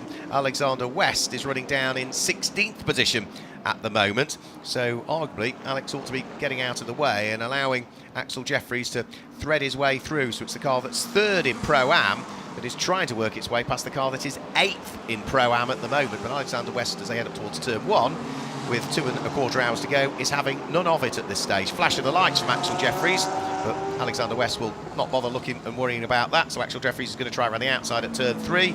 The left-hand kink at turn number 4 is not going to offer up an overtaking opportunity, but the braking area for turn 5 might do, and he jinks out from behind to the left-hand side of the McLaren, sneaks his way up the inside at turn number 5. Job done. Axel Jeffries gets past the back marker. And of course, being a driving instructor here at the Yas Marina circuit, Axel Jeffries knows each and every trick in the book. He knows exactly where to pick and choose the braking points, acceleration zones and everything like that. He knows everything through and through. Second in Pro-Am is in the pit lane. Dominic Baumann is in the 75. Now that's a driver change presumably going on for that car as well. Long old stint, wasn't it, for Dominic? It certainly was. It was well over an hour. It's actually showing as no. Axel Jeffries is behind the wheel for 1 hour and 53 minutes, as has Optima Motorsports' Ollie Milroy. So those two definitely need to come in at some point and do a driver change in, well, not the so foreseeable future. They'll have to come in a lot earlier. Number 93 has been reported to the steward's office. Well, that's the team manager for the 4th track limit infringement, so possibly another penalty. That's Sky Tempster Eddie Cheever. Now, I wonder if he's just picked that up as well. It makes you wonder, because every time that Eddie Cheever has been behind the wheel of that car, that's when it's picked up track limits warnings. And Eddie Cheever was picking them up in the first part of the race. Of course, the slate got wiped clean at the 6-hour mark, and who was the first driver to pick up another warning in that car? Eddie Cheever. He's not long been on board. What's he done? Picked up another warning. I haven't had my Ollie Milroy conversation, have I? You haven't, but it must be imminent, Alan, because he's been in the car for nearly 2 hours. It is remiss of me. I need to get myself at the correct end of the pit lane, because we've only got 2 hours and 14 minutes. I've got loads to talk about. Well, there's a lot to catch up on, because he's had some brilliant stints, and on the whole, you know, that car has gone beautifully well. You always expect Ollie would go well in it, and Rob Bell, but Mark Radcliffe has been a sensation for me. He's superb. Double stinting earlier on, and 2 other good single stints from him. So we've spoken to Mark, somebody I've never spoken to before, but I haven't spoken to Rob or to Ollie, 2 guys that I've known since they started racing. So I need to put this right. I shall head up towards their garage. You need to correct that at some point. Into the pit lane comes Ian Loggy, so the car that is running 2nd place in the AM category, the 2Cs Motorsport car, is going to be vacated by him. And Chris, based on the conversations that you have had, who's likely to be jumping on board if there's a driver change? That looks like Al-Faisal Al-Zubair's getting ready, because he's done his stint already earlier today, and he's only doing about 2 hours behind the wheel. He did tell me that before the race would end that he would get back behind the wheel of that 2Cs Motorsport number 3. And he has done that right now. So that'll move the Herbert Motorsport number 33 up the order. Philip Ellis is back behind the wheel of the 75 now in the Sun Energy 1 car. They are 7th overall. A gap up front, though, is now up to 13 seconds between the 99 and 46. The gap has also increased between the 99 and 14 for the 14 to stay on the lead lap. That's gone up now to about 6-ish seconds separating those 2 cars now. So, of course, traffic playing a key factor in this, but also it's quite a lot of time behind the wheel of that car as well for both drivers. And actually, race leader, the 99, is in the pit lane, and it looks like we're going to have a driver change as well here for Mikel. He's going to get out of the car, and who will it be that gets behind the wheel of that number 99? Who do you think it will be? I think it may well be Lucas Stolz behind the wheel, unless they're going to double stint Mauro Engel. You'd like to think they'd hang on to Mauro for the final stint, but Lucas Stolz may well be dropping in. So, and that they have done what I thought they would do. They have roughly going to even out these 2 final pit stops. So this is the imposed pit stop number 9 coming in for them, with 2 hours and 15 minutes to go, which means there's only another hour and a half of imposed pit stops that can be taken now, because once we get to the final 45 minutes of the race, no more imposed pit stops can be done. You have to have ticked off all 10 imposed pit stops before you get to the 11 hour and 15 minute mark of this running of the Lenovo Gulf 12 Hours, the final round of the Intercontinental GT Challenge, powered by Pirelli. 2nd place is also in the pit lane. Team WRT is in the 46. There it is. Driver change for them as well. Now, who is that that's getting into the car? Dries Vanthoor, I think, getting into the car. And from what I've deduced about this pedal box situation with the 46 car, it is in the shortest leg mode. Oh no! So no, that's good for Dries Vanthoor. So Dries is the one that will have the pedal box in the ideal position. But for Valentino and for Nick, it's absolute agony from what I can see from Nick, who's out of the car. He's in the garage at the moment. One of his legs is completely straight. It's his left leg.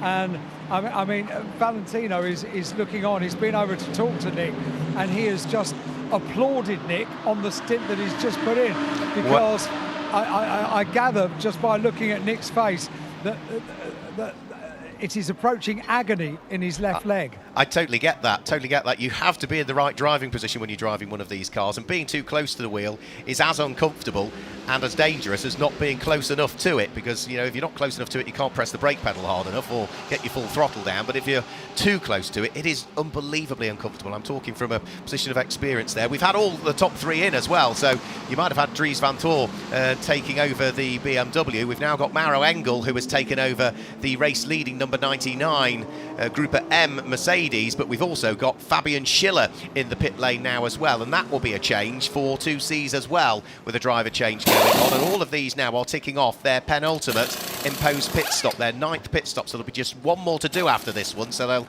leave these cars out, one would have thought, Alan, for about another hour before they tick off the final one. I'm not going to put a camera on Nick Yellerly, but I will just get a word. Nick, I can see you're in absolute agony with your left leg. So the pedal box is in its shortest possible position, is it? Is that right? You've done the whole of the stint that way? Yeah, unfortunately, yes. So it'll be okay for Dries, obviously, because he's shorter. So naturally, we wanted to try and chase the Mercedes down. But yeah, it's the reason for the slow stops. We were trying to get the pedal box further away, and yeah, unfortunately the mechanism had broke. So. Do you need to be sitting down or standing up, or what can you do? I go for a beer and then I'll be okay. That's a great decision. Nick, thanks for talking to us. So there you go. It's okay for Dries. He is the shortest of the three drivers, but for Valle, now I understand what all of the gesticulation was when he got out of the car. He was in a huge amount of discomfort, and Nick Yellerly is the tallest of drivers. He's in absolute agony, I think. And I can totally understand why, yeah. So at least for Dries Vanthoor, if they're going to double stint him now, then that's probably the best thing to do. And if that wasn't the process that they were thinking about doing as their driver rota for it, then I'm sure Team WRT may well have changed that to ensure that he's comfortable. I think I understood that Valle was going to be at the wheel at the end of the race, but you know what, that may well change. Yeah. Totally agree, Alan. If I was a team manager, that's exactly what I would be doing, and Valle will be probably more than happy not to get back in the car. He'd be disappointed, but wow, if it's going to be uncomfortable to drive and it's in the position that suits Dries Vanthoor, leave Dries in it. And it's Jules Gounon has got behind the wheel of the 14.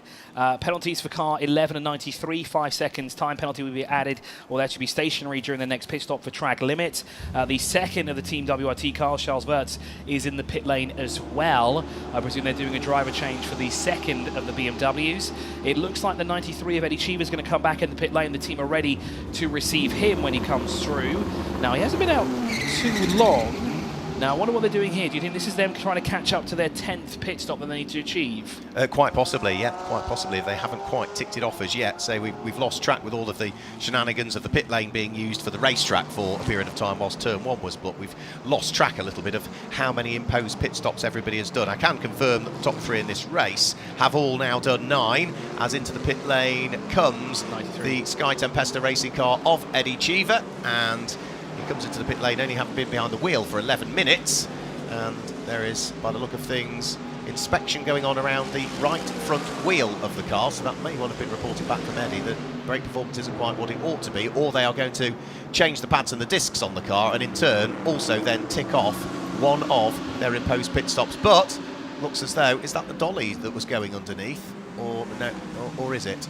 I think it is, yeah. Thumbs up from Chris. Yeah, you're right. There's one there underneath the left front. We can just see it from a position there. So you're right. I think they're checking the brakes there. There's something wrong with it. They're trying to pull it out by the looks of it. Is something stuck on that side? So I think they're doing a brake inspection on it. I think that might be just a dolly that was positioned should they need it. No, I think it's a disc chain that's going on. It's a disc and pad change that's going on. As we look down there in the pit lane with, by the look of things, Alessio Rivera about to jump back on board the Ferrari. Yeah, so this Ferrari should come alive again once more now. So that is the number 25 car of Giorgio Senegiotto that's back in. He's done a good old stint as well, and Giorgio Senegiotto at the wheel of the number 25 car, but let's put the gun hand back in again, which is Alessio Rivera for another stint at the wheel of the number 25 car. Axel Jeffries has also come into the pit lane at the wheel of the 26 Ferrari. We've also got the number 33 Matteo Carioli car back in as well. I didn't think he'd been out in the car for too long, so the pit lane filling up, and largely this is because they haven't quite ticked off as yet the requisite number of pit stops, and they've only got, what, about 45, 50 minutes now in which to do so. The 26 has to do that 5-second stationary additional because of that track limits infringement, and that looked like a painstakingly long time for them. I think it's Rames Azama who's going to get behind the wheel of that car. I could see him patiently waiting for that driver's side door to open so that he could get in as well. Of course, he had to wait for the car to be refueled as well as the Ferrari that came in before that. I think it's the 51 car that came in earlier, sorry, the 25 car, excuse me, has now made its way out of the pit lane. Alessio Rivera now behind the wheel of that car as the race leader is across the line. Mara Engel now behind the wheel. And, well, Dries Vanthoor was a couple of tenths of a second faster last time around. He was 7/10 of a second faster on the previous lap, and well, he's gone quicker again, and this time he's gone close to 8/10 of a second faster than our race leader. I think we're going to have a great battle here between the 99 and 46 as the 93 is released, and of course the brakes have been changed on that car. The 26 car has also been released. Rames Azama is indeed behind the wheel of that car. I think he'll do one final stint and then hand over possibly back to Omar Jackson, who will take the wheel for the end of the race. We fast approach the final 2 hours here at the Lenovo Golf, 12 hours at the Yas Marina circuit. The final round as well, of course, for the Intercontinental GT Challenge powered by Pirelli, which of course are top three, all contending for that position, because all three of them there in that class and all three in pro. Jules Gounon has got a task on here. He runs in third place overall with the number 14 Mercedes, but as you could see on the shot a few moments ago, not that far behind him is the overall race leader Mauro Engel. So the two Mercedes drivers at it at a similar part of the circuit, and well, for Jules Gounon, his task is absolutely to stay on the lead lap of the race, because Mauro Engel is only about a couple of seconds behind him at this stage, so he's going to have to push on. The work still continues in the pit lane. This is the number 61 Ferrari that Miguel Ramos brought in towards the pit lane. He is running down in 19th position currently. The car hasn't quite had the run that they had wanted, and we've also now got, by the look of things, a little bit more damage to the tail end of the Gossamer car. I can see a little bit more bodywork just flapping around there, I thought, as it went down the straight. It was on the same side as there were concern over the damage earlier on, but there was just something flapping around on what would be the right-hand side of the MP Racing Mercedes. So out of the pit lane goes the number 61 car, so brought into the pit lane by Miguel Ramos. Now who's going to get back behind the wheel of it? Could it be Konrad Grunfeld, who, yes, would be the driver that I would expect to get behind the wheel of that one. So Konrad Grunfeld does indeed jump back behind the wheel of the number 61 car. That should now go well again. And, well, we've got two team managers being summoned to the steward's office, car 32 and 7, for repeated track limit infringements. That's the fourth one, I think, for both of those team managers. So they'll have to go across, and what we've seen in the past, they will most likely incur a penalty. And I think that's another penalty for the Herberth Motorsport car as well. They've had a few. They have certainly had a few over the course of the almost close now to 10 hours of racing that we've had here at the Lenovo Golf. 12 hours here at the Yas Marina circuit. Haas RT have moved their way back up into the top 10. Racing 1 dropped down, as is the 33 of Herberth Motorsport, but of course Racing 1 were in the pit lane. AF Corsa 61, as Mark said, he's gone out of the pit lane, but into the pit lane there comes the 88, the Garage 59 car of Alexander West. I think this might be a driver change. Is there a driver ready? Marvin Yes, there is. Kirchhoffer, I would have thought you'd prop into it now. Louis Perret's done a good chunk of driving. Alexander West has now ticked off the 4 hours and 20 minutes as a bronze driver in that Pro-Am combination that he needs to do, and you would have thought Marvin Kirchhoffer would be the man that would get behind the wheel of that car now for the final stint of it. So Chris is leaving the commentary box, Chris Milbourne, and David Addison will jump back in very, very shortly whilst the pit stop goes on for the number 88 Garage 59 car. So how is Jules Gounon getting on, pulling away from Mauro Engel, because he was only just on the lead lap of the race? Well, Jules Gounon will be heading over the start-finish line any second now, and as the number 14 car goes through now, a split second later goes through Mauro Engel. So he's only just still on the lead lap. There's what, probably 2 seconds between the pair of them. So Jules Gounon will just have to keep pressing on. He'll be hoping for clear traffic. He'll be hoping if he does meet traffic, it's kind to him, because their sole focus will be remaining on the lead lap of the race, keeping their fingers crossed that there might be a late safety car as well. Remember, the top 3 still have one more imposed pit stop to do. They've all done 9 of the requisite number of 10, and they have now, with literally just over 2 hours to go, only got 45 minutes before they need to come into the pits, as does everybody else, and ensure that you get the 10 imposed pit stops in the first 11.25 hours of the race. So number 99 Maro Engel leads the way. Second is 46 Dries Vanthoor. Third is number 14 Jules Gounon, and fourth is the leading Pro-Am car, which is number 27 Ollie Milroy. In fifth place it is 77 Frank Bird. Sixth place is the leading AM car, which is the number 21 car in the hands of Justin Blattner. Seventh is 75 Philip Ellis. 8th is number 11 Scott Andrews. 9th is 7, which is Ralph Bone, but that car, remember, has an extra 5 seconds to spend when it comes into the pit lane next time through. 4 penalties than anybody else, and completing the top 10 is the Audi once more, back inside the top 10 on pit strategy and rotation at the moment. The number 2 car, which is in the hands of Greg Goulvert. So that's the order as we now enter the final 2 hours of this 12th running of the Lenovo Gulf 12 Hours. The pit lane, for the first time in a while, is empty. David Addison rejoins me in commentary. And it's all still very Mercedes, isn't it? With Dries Vanthoor chasing hard, but 11.3 seconds to try to make up. And with this pedal box issue in the car, it's down to him to try and make the best of it now as the marginally shorter stature driver. Valentino Rossi busy making more friends in the pit garage, but with his overalls off and uniform on, I think he's probably done for the day, isn't he now? Yeah, absolutely. I'd say, as Alan was suggesting whilst you were having your break, there's an issue with the pedal box on that car, and Valentino was allegedly due to go back in and have another stint in it, but the pedal box is broken in the position that suits Dries Vanthoor, and not in the position that either suits Nick Yellerly and Valentino Rossi. So for obvious reasons, the teams have changed the strategy. Double stint Dries, because he's the driver that's going to be comfortable. Or less uncomfortable, yes, as the case may be. So let's see what he can do. And of course, Jules Gounon in third place, well, he can sit there because he's going to win the championship from there. So from the race point of view, we'd like to see him push on, but it depends really what he's being told by the team, because if he wants to win the championship, he can just sit tight in third place and bank the points, can't he? And it's another title to add to a very impressive CV. Yeah, indeed. With multiple Bathurst, was it 3 now? Bathurst 12-hour wins, 2 Spa 24s, Fanatec GT World Challenge Europe Endurance Cup, and the overall championship. Class wins in America and titles in America. Did he win Daytona yet? He won his class at Daytona, yeah. The GTD class. GTD class, yeah.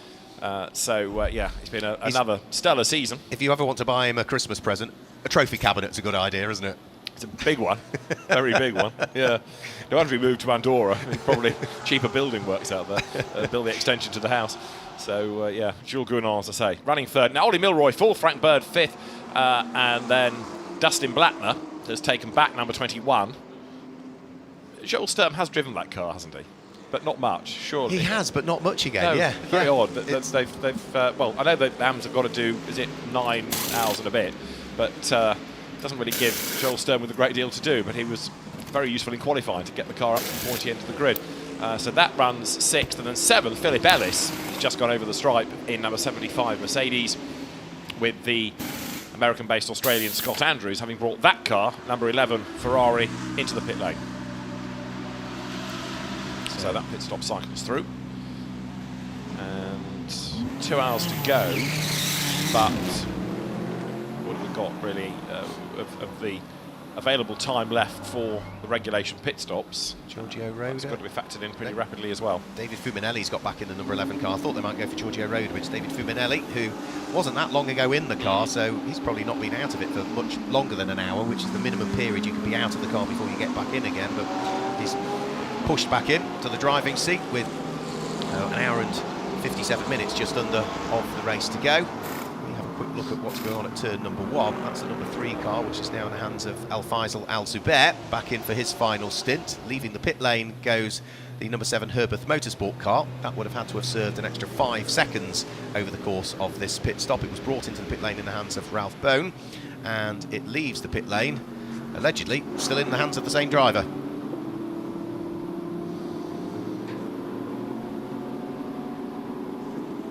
So for Mauro Engel, he's on lap 287, and the lead gap 11.4 seconds. He was, again, a little bit quicker than Dries Vanthoor last time, so it's all looking good for Mercedes, isn't it, in terms of the manufacturer points. It's looking good for a Mercedes driver in Jules Gounon for the championship, and if you want to sort of share this around, one Mercedes driver for the title and another crew for the race win, really. So Group RM looking as though they're exorcising those demons of last year and sort of coming back in style. And in terms of the potentials for the Independence Cup, we know where that's likely to be going in the hands of Jonathan Foy, but the Manufacturers' Cup, the way things are at the moment, David, Mercedes AG, yeah. who will overtake BMW, who came into this weekend with a 9-point advantage. Looks like it.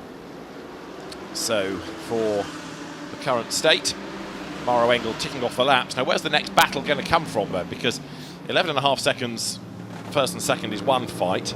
What about Frank Bird catching Ollie Milroy before the end? Difficult, because their lap times are pretty comparable at the moment, aren't they? Very much so, yeah. Just what's that going to be?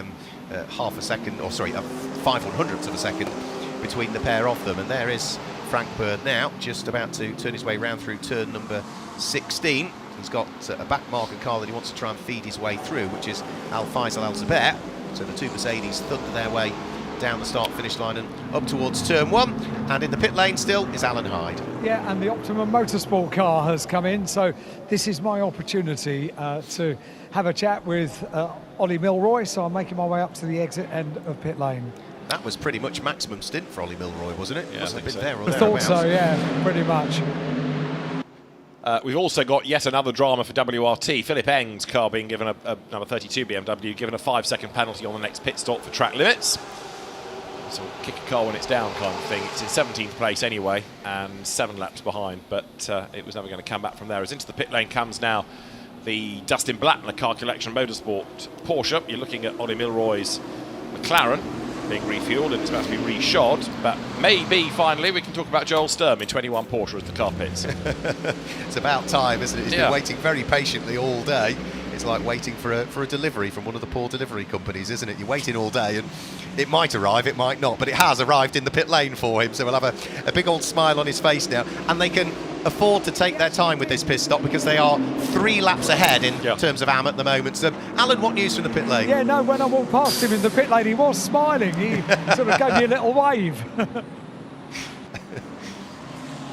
Probably wanted somebody to talk to. He's had so little to do all day. I do best with people with helmets on, to be perfectly honest. It's the sort of conversation I understand these days. Right, so new tyres for the 21 Porsche, as it would be a full service. Sticker tyres, tank of fuel. New driver gets on board. Also, the Audi is in, number 2, which has got back up the order, hasn't it? Greg Gilbert brought the car in 8th place. So in its yo-yo day, it's had another good stint. And the Haas Racing Team car back up the order. And it's a shame we don't see more of Greg Gilbert in GT3 cars, but he's delivered. Into also has come a 77. Frank Bird. This is going to be a 9th pit stop for that car now, so that puts it back on track with the top 3 overall.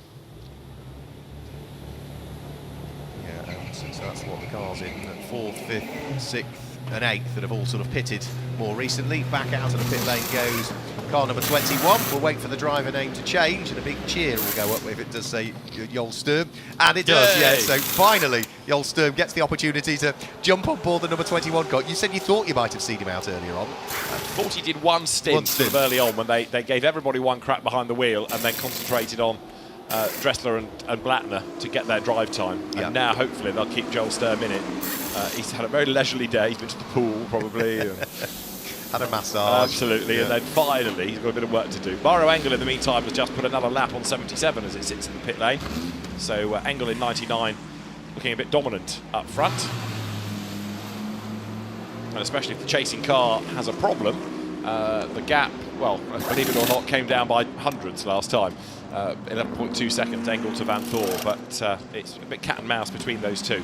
That said, we're still over an hour and 50 minutes to go, so the Group RM can't relax yet, can they? No, not at all. In terms of some GT races, you're probably only what, 8 or 9 minutes into a race if we're a 2-hour one. But yeah, we are a long way into this one, but still a long way to go. Alan Hyde hopefully has either got news or has found somebody to chat to.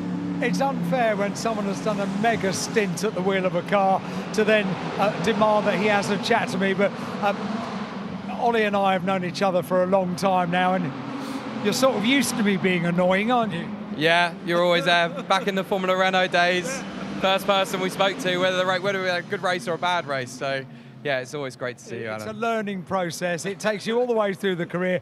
But today it's a success story because things are going brilliantly for you lot. Commentators curse. No, don't. No one else can hear. So far, so good. Yeah, we couldn't have asked for a better car, better race so far.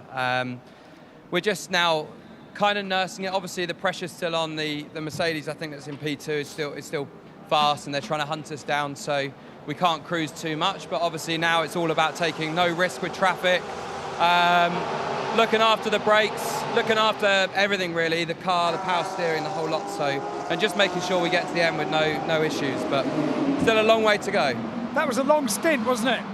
Yeah, I did a double, so I did 2 hours in the car, which is great. I mean, look, when you're leading, it's the best place to be, isn't it? so I enjoyed it, and the car feels awesome. The guys at Optimum Motorsport have done a mega job of setting the car up this week. It's really dialed in, and we knew we were maybe lacking a bit of performance in qualifying, but we knew that we had a mega strong race car. So yeah, it's great. It's at the moment it's working out. You're used to the heat in this part of the world now, aren't you? Yeah, I was actually near the end of that second hour then, I was like, cool, right, this is where all the cycling in the desert summer pays off, you know, dealing with the heat. And I can genuinely feel it. You know, you do acclimatise, especially when you're training. I've been training flat out. Where are you living, Dubai? Yeah, living in Dubai, yeah. So yeah, it definitely pays off when you're in the car, boiling hot. But yeah, we're loving it out here. I was going to send you a little message the other week because through circumstance, I ended up, would you believe, in your old office. Oh wow, okay, with the guys at Driven, was that? Driven International, that had a part, I think, in the design of this circuit, the redesign of this circuit. Yeah, every time I come here, they message me and ask me what I think of the layout. Oh, do they really? So I've seen the computer animation and everything to do with it, and that was where you operated your business from, wasn't it? Yeah, it was. Yeah, my wife and I still have an office there in the UK, but she's set up another office here in Dubai now as well. So. Yeah, but the guys have done an awesome job with the layout here. You know, I'm sure every driver down the pit lane will agree that the new turn 9 is a great corner. The hairpin onto the back straight, turn 5, gives some great overtaking opportunities. It's a really mega circuit, and it's great. It's only an hour from my house now. They're really cool people, actually, because the challenge that we gave them, we do a podcast, a motorsport podcast, and we had some great guests, some great drivers on over the course of this year, and we asked them all to pick their favourite corner from any circuit in the world. And Driven have put it into a circuit that you can drive on a simulator. It's amazing. Oh wow, I didn't know that. I'd love to get that going. And then we need to speak to them and have a go on it because we're looking for some drivers to set a good time. Yeah, and then maybe I wouldn't put it past Dubai or Abu Dhabi to then build it for real. I rather like the idea of that. If I was to ask you to pick one corner from any circuit anywhere in the world, what would it be? Wow. Wow, what a question. Eau Rouge and Raidillon is incredible in a GT3 car because it's just about flat out in qualifying. It's sometimes flat out in the race. You know, it's a mega corner in GT3. I also like Pouan as well, the double left at Spa. I mean, if you're talking about corners, I think you've got to look at Spa for those. I need to get you together with the people at Driven. I feel a circuit number 2 coming on. That sounds like a great plan, yeah. With turn 9 from Abu Dhabi as well now. Hey, Ollie, I'll let you take a drink now. Thank you very much for talking to me. Thanks, Alan. There we go. Ollie Milroy down here in the pit lane. Really cool. Does a 2-hour stint. Quite happy to talk about all sorts of nonsense down in the pit lane. Well, he's been taught well. So the car that he has just gone out of, he's given over to Rob Bell, and it is in 4th place. And as he was saying, they're leading in Pro-Am from number 75. The Mercedes in P2 is the Philip Ellis driven. Kenny Habul started. Martin Conrad, Dominic Baumann car as 99 for Group M. Mauro Engel accelerates then up towards the wall at turn 14. inches away, millimetres away, as he has been throughout the stint. The gap 11 seconds then, because again, last time fractionally slower than the BMW. He's about to come up and break the beam. But again, now, it doesn't matter whether Mario Engel wins by a minute, a second, a thousandth, as long as he wins. So he can just afford to drive at a pace that's going to keep him ahead. And they've worked absolutely to their own script, haven't they? They had, at the start of this race, they positioned themselves very differently to every other car that was out there, which meant that they were running down in 20th position for a good period of the race in the early stages, and would climb as high as 15th before they'd pit again and go the way back down there. But we always knew the race was going to head in their direction. It's probably got there sooner than I expected, in all honesty, because they've been in the lead for a good period of time now. What, an hour and a half nearly in the lead of the race now, and have still got an hour and a quarter to go. They know that they only have to tick off one further imposed pit stop. They also know, and that's the important part, that their respective competitors, who are both on the lead lap as well with them, Team WRT, the number 46 car in the hands of Dries Vanthoor, and the number 14 AMG Mercedes 2C's entrant in the hands of Jules Gounon, they also have to tick off one more pit stop. So it's a level playing field, what we're seeing out there at the moment. As long as no cars have any problems and we have any further safety cars or anything, then we're at a level playing field. And we've now only got another 1 hour for them to come in and conduct that final pit stop, because 45 minutes to go is when all of those imposed pit stops have to be completed. So, for the next fight, as I say, we've got Pro-Am to look at. And what about Am, where Joel Sturm is away up the road, not only by a number of places, but by a couple of laps as well. So Am looks like it's been utterly dominated, doesn't it, by the Car Collection Motorsport Porsche. That might be the kiss of death as well, as you see all sorts of drama going on at turns 6 and 7 as cars skip off the road. In the midst of all of that, Matteo Cairoli in number 33, the white Porsche. We've not seen enough of Cairoli all day, have we? But right, stand to attention now, because we know that car is going to be very rapid indeed in his hands. He just eases his way past Ramez Asman then at the wheel of the Werrell and Carrera-backed Ferrari 296. The next car that he will look to see what he might be able to catch up with will be for position as well, and that was why he was keen to get past that Ferrari, because that was not for position. That Ferrari is running ahead of it, actually, so he's overtaken a car that's running ahead of him. But for David Cairoli now, Matteo Cairoli now, the next car that he needs to catch is going to be David Fuminelli, who at the wheel of the number 11 Kessel Racing Ferrari is literally just up the road now, so they'll head round through turn number 15 up towards turn number 16 any second, and here they both come. That's the relative gap between the pair of them for what is the final 2 places inside the top 10. So 9th and 10th over the start-finish line, absolutely together. Rob Bell is menacingly looming in the background as well at the wheel of the number 27 Optimal Motorsport car, the car that he has only just taken over from the man we've just spoken to, Ollie Milroy, down there in the pit lane with Alan Hyde a few moments ago. And that car is comfortably leading Pro-Am. It is on lap number 192 at the moment. On lap number 191 is second in Pro-Am, which is the Sun Energy car of Philip Ellis. Third in Pro-Am is on lap number 190, so there's a lap between each one of them, first, second and third in Pro-Am at this stage. So the car that's leading by the largest margin, what's it, 3 laps is it? Did I count up that the AM class car is leading? I think that's right, yeah. And that's without your gun driver having done very much towards it. I know. So, yeah, Dressler and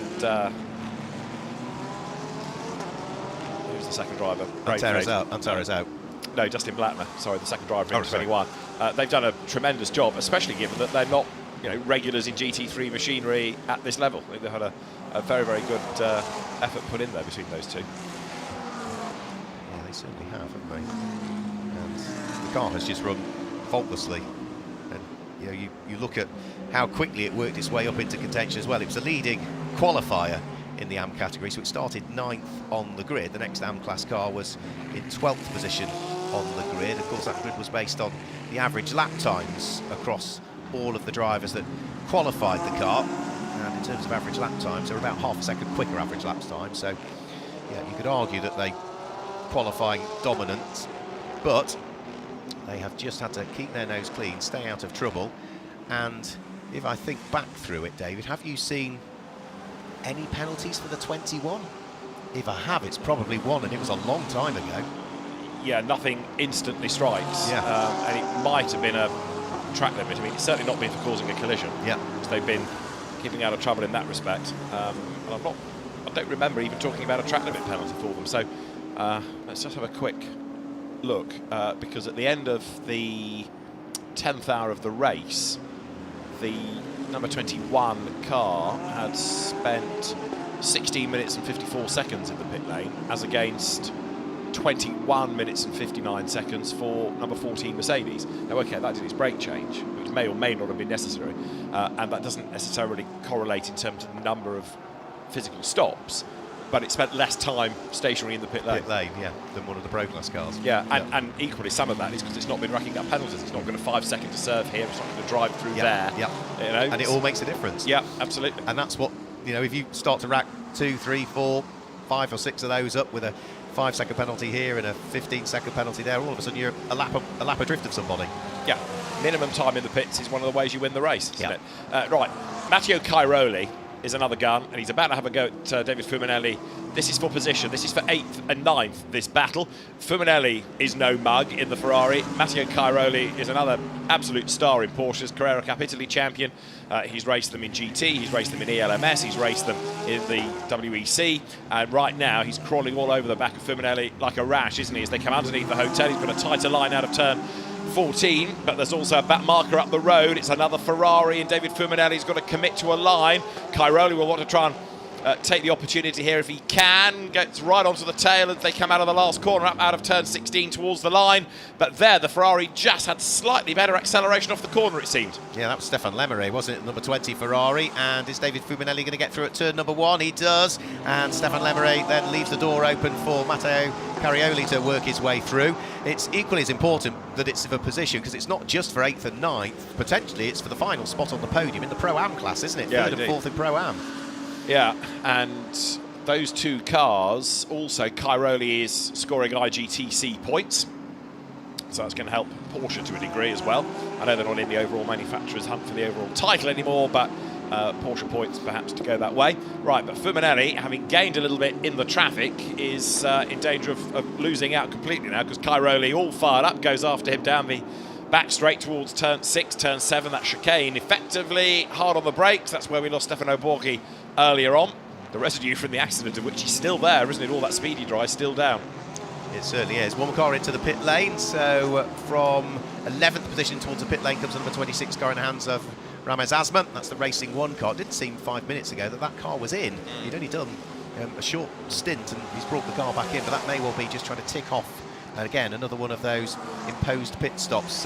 Matteo Cairoli having another little nibble there as they went in towards turn 9 on David Fuminelli, but nothing doing there. Is he going to have another go as they head up towards the next fast right-hand kink, which no, he can't. So up towards turn number 12, this is where there's no real now overtaking opportunity until you get towards the start-finish line, really, unless the driver ahead makes a mistake. So they're neat and tidy through there, and problems for the number 26 Racing 1 car. I did say I didn't think it had been out on circuit long since its last pit stop. It's on the dollies, it's being pushed back into the garage, so something clearly was wrong. Indeed so, and this is where the sting in the tail comes, isn't it? You know, you battled on from late morning, lunchtime, all the way through the heat of the afternoon, and now you think, right, we're almost there.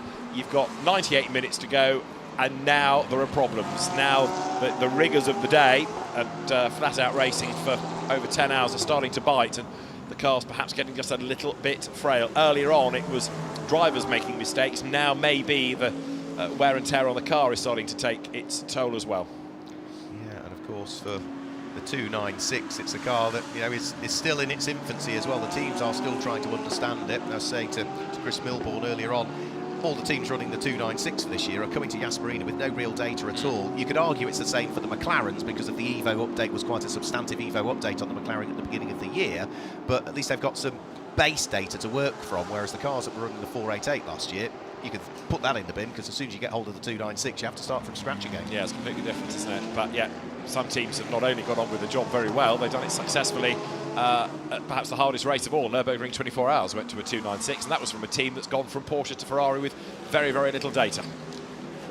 So it looks as though all of the front end has been taken off the Racing 1 car. In towards the pit lane comes Karina Gosner. So the MP Racing number 73 Mercedes heads down the pit lane. That's another car that's had its few little troubles along the way, but this looks as though it is just a standard pit stop for the moment, or is it? No, dollies are going underneath again, or we're getting ready to go underneath.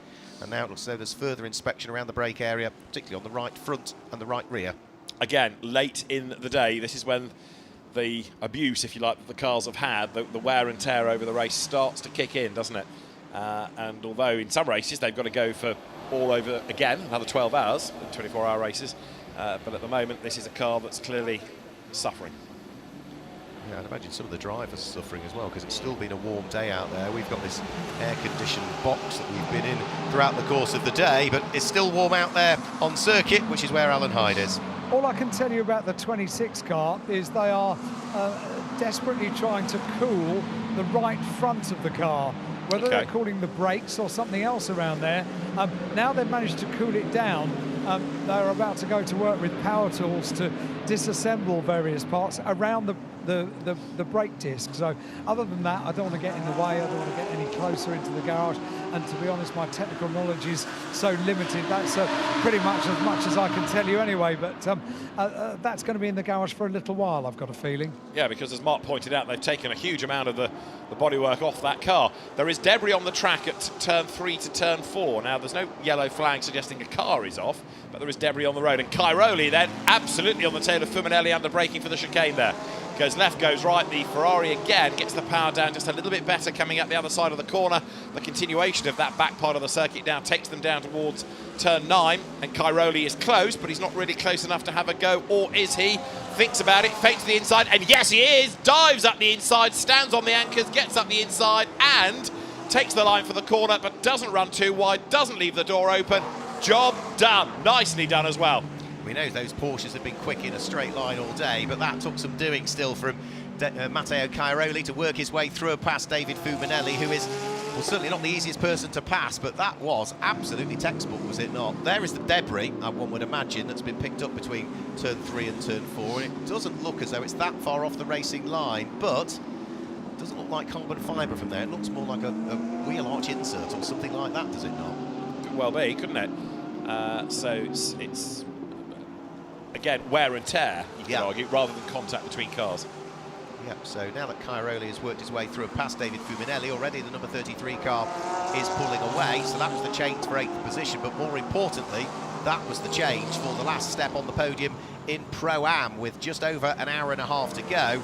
It's the number 33 Porsche that now occupies 3rd place in Pro-Am, and potentially off the Pro-Am podium is the number 11 car. Now, I suspect both of these have still got one further pit stop to do, and if they have played their cards right, David, as a cynic, if you've still got a joker pit stop up your sleeve, the final pit stop will be the one to just make sure you're maybe a little bit shorter than you ought to be. Yeah, I mean, you could do it. It depends on your situation, doesn't it? Because you've only got a second to play with. It's not much. It's not much, but you know, if the battle is that close, you would. But you know, if you're 30 seconds adrift, there's not really much point risking it. Yeah, I mean, the point is that if David Fuminelli can sit on the back of Matteo Cairoli, and they both come into the pit lane at the same time, and one's got a joker pit stop up their sleeve and the other one hasn't. Absolutely. Yeah. So it's worth a thought, certainly. We'll see what Kessel can do. And, you know, Herbert and Kessel, both very experienced teams, they'll have no doubt factored this in. We're checking their pit stop data, seeing whether they've got that joker available to them. Mauro Engel, in the meantime, is now turning in a masterclass, isn't he, of how to drive a Mercedes, because he's not really under any pressure from Dries Vanthoor. The gap is down to under 10 seconds now. Whereas it's really more for Vanthoor to worry about, because he has now been reported to the stewards for a 4th track limit offence. Right, so he needs to be careful. Absolutely. So Vanthoor chasing, but might be suffering in due course because of these track limit abuses. Mauro Engel is one of those really annoying individuals, isn't he? Because he's not a bad-looking guy at all. He's a very good racing driver, but he's a genuinely nice and a funny man at the same time as well. And speaks impeccable English. Yes, yeah. With his fantastic Aussie twang that he picked up while he was in supercars. Yeah, I find him very annoying. And in fairness, he's one of the only drivers in the pit lane still talking to me, so happy days after nearly 11 hours. Yeah, that's true. Yeah. We're still talking to you. You don't need to agree so readily. We're still talking to you, Alan. I know, you're my friend. But that will all end in an hour and a half, rest assured. It'll end in about half an hour, because I'm vacating the pit lane. Time for his nap. Yes, Chris Milbourne will be taking over down in the pit lane for the final hour of the race, whilst Alan prepares for what will be the podiums, not just for the Lenovo Golf 12 Hours, but also for the Intercontinental GT Challenge powered by Pirelli. And also, do they have the championship podiums here this evening, David? Possibly. Yes. I've never stayed that long. Right. But Alan will tell us at midnight. Yes. Yes. You've got a lot of podiums to get through, Alan, and you've got a flight to catch, David. Yes, I shall not be hanging around for all of the cheering. I shall pass on my congratulations to people electronically, I think. But yeah, but I'm not the only person from the event on the plane either. So Dries Vanthoor goes through. Alan, yeah. I think there's something like 9 or 10 podiums that we'll conduct, so we'll be here for a little while. Look, compared to the SRO Awards night, that's nothing. Yeah, Trust me. It's a very good point. That's because they give out awards to anybody, Alan, don't they? Oh yeah, oh no, I see what you've done there. Yeah. Yeah, we should have introduced you this morning as award-winning commentator David Addison joins me in the pit lane. Yeah, you're quite right. But on a serious note, can I just say, very well deserved, David. It took you 20 years to get one. It's taken me 30 and I've had nothing. It was my lifetime underachievement award, Alan. Thank you. Very good. And thank you to SRO for their generosity and desperation. Yeah, and it was handed to you by John Watson, your co-commentator, and that's so lovely. Joking apart, brilliant, well-deserved, and crack on with the commentary. Thank you very much. And yes, it was quite nice that Watty was there to do it. Right, what do we read into this Vanthoor track limit worry then? Well, there is penalties coming for the Audi and also for number 25 Ferrari, but not yet anything further heading in the direction of Vanthoor. But how many of those transgressions, Mark, you could put down to enthusiasm on Vanthoor's part, or the fact that he's not 100% comfortable in the car and therefore isn't able to drive it quite as he wants? Up to discussion. Yeah, very much so up for discussion, because in terms of what Dries Vanthoor can achieve out of this race, well, at the moment it doesn't look as though the manufacturer's title is going to go the way of BMW. In terms of the Intercontinental GT Challenge, well, the way things stand at the moment, yes, if he could catch Mauro Engel and get past him, that will give an extra few points to BMW, but it's not going to affect really the fact that the overall driver's title is going to head in the direction of Jules Gounon. It can only be for overall glory and wanting that race win. So 8.8 seconds, he is closing. He was another 0.2 of a second quicker than Mauro Engel last time through. So I think he's just simply trying to drive the wheel off the thing and go for the win. See what he can do. I mean, really, that's why he is in that car. Drive flat out, get the best result possible for BMW. And in fairness, he is chipping away. But he can see Engel up the road. As he went down the back straight there, just ahead, you could see Engel go left into turn 6. And that gap is down to 8.8 seconds. But I still think, try as he will, Vanthoor is going to wring the neck of that car, yes. But Engel is keeping something in reserve. If he needs to turn the wick up, he can. Yeah, I tend to agree. We've still got, of course, Jules Gounon remaining on the lead lap. And a 5-second penalty for Dries Vanthoor on the next pit stop for track limits. So number 46 BMW cops a 5-second time penalty on the next stop. That answers that. That answers that one, doesn't it? That absolutely puts a full stop underneath that one. So for Dries Vanthoor, he's pushed a little bit too hard. The totting up procedure, he might not have done that many off-track limits. They may all have been totted up previously by either the likes of Valentino Rossi or Nick Yellowly, but add another one to the tally, you get to the maximum number, and that's the penalty. So that's going to undo the hard work, isn't it? By the time they've all served their final pit stop now, which is going to be in the next 45 minutes, just under, then the gap is going to go out from what was 8.8 seconds up to probably nearer 12 or 15 if they continue at similar pace to each other.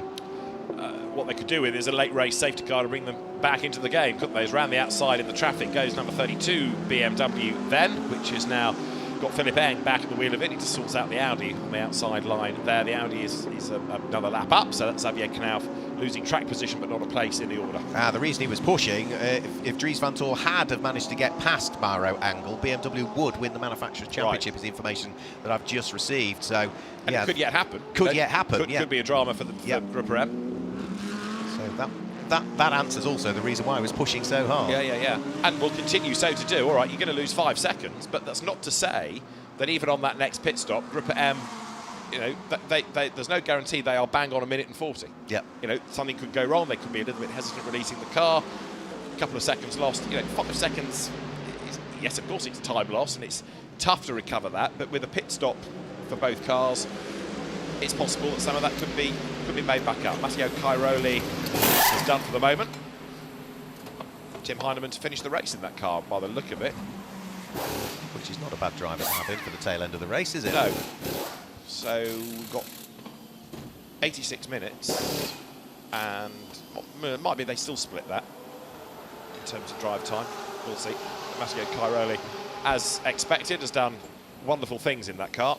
And if he is leaving Porsche at the end of this year, the rumour is he's off to Lamborghini, then he can be very proud of what he's achieved for the Weissach mark. It was quite superb at Macau. He was quite superb until the main race, when he found the wall quite early on. Yeah, that's right, yeah. His was the Tsingtao beer-backed Porsche, wasn't it? That's right, topped the times after day one. Yeah. I think was there or thereabouts on day two as well. So just hugely impressive with pace. Bearing in mind, I don't think he'd been there before, had he? No, that's right. I mean, generally, Porsche had a pretty horrible time for pace in Macau, didn't they? But the likes of Cairoli and Lawrence Vanthoor did stand out. I might see if I can just get a very, very quick update from Nick Yellerly. We spoke to him after he got out of the car just to ask how his leg was. How's the leg now? Is it recovering? Yeah, I'll be fine by tomorrow. Just like it felt like I'd done way too many squats, so just a bit wobbly. So you'll have a terribly powerful left leg tomorrow, and the right. So you'll be walking with a limp, essentially. Yeah. For now, it's like that, but it's fine. It's not ultra painful. The problem was more when I was in the car, it was cramping under braking, so then to control the brake pedal was really difficult. So I managed to get to lap 11 with no issues, and then from there it was just a bit of a fight. I didn't want to talk to you for too long earlier on, but I take it that Valentino was having the same problem before you. I think there was some issue, yes. Not exactly sure. I haven't really spoken to him about that particular problem yet.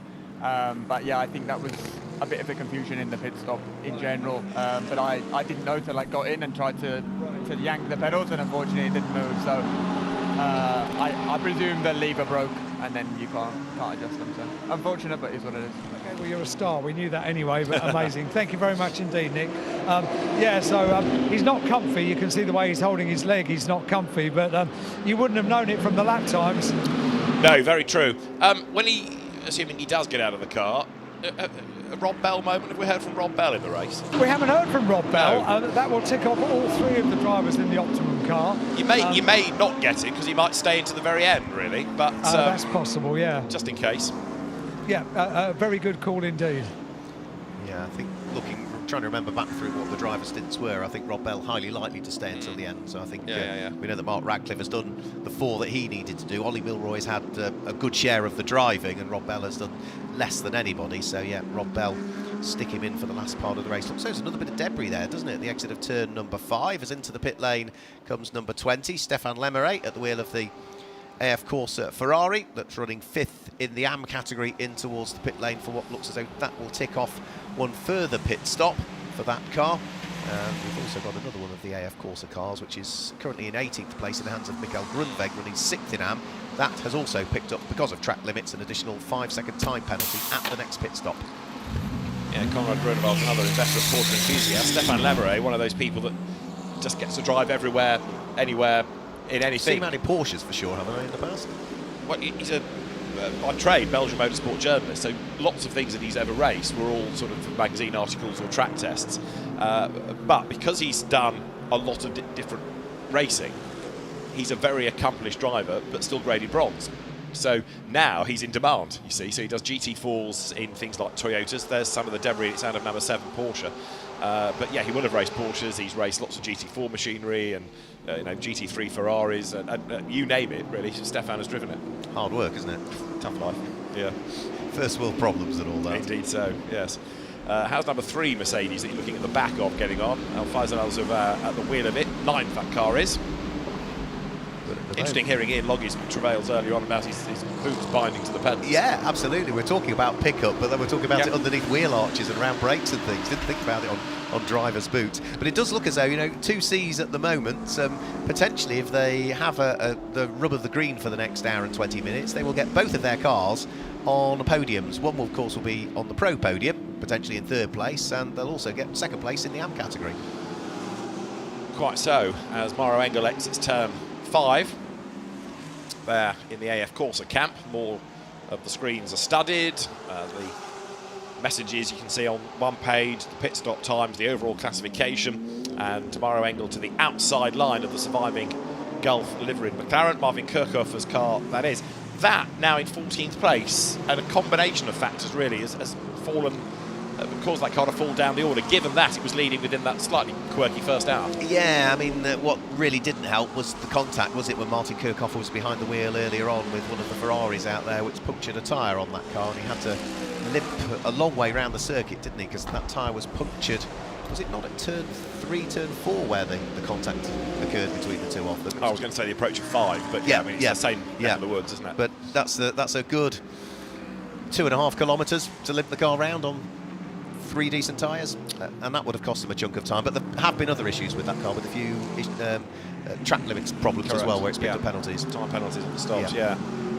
Maybe Jean-Claude Sarda in the Ferrari that made contact, but Marvin Kirchhoff flies, we know that. But that car then in 14th place. And of course there's a limited amount that he can contribute there, with it being a Pro-Am car. The lower graded drivers have to tick their drive time boxes. Well, that was the problem whilst you were having your break. Chris was saying they're not doing a driver change, they're leaving Alexander West in, and that would have been because he hadn't done 4 hours and 20 minutes as the bronze, because that's a Pro-Am car with a platinum, a silver, and Alexander West as a bronze. So they had no choice. They've got to get him to minimum drive time. And that was what Mark Radcliffe was saying about his car, wasn't it? That he had his full stints to do, and he would get those out of the way as soon as, allowing for the break between the stint, and then give the lion's share of the work later on in the day when you need them to the pros, to the quick drivers, or quicker drivers. I'm not suggesting Mark Radcliffe is slow. You don't have the same problem in Pro, and so they can divide that up in a different way.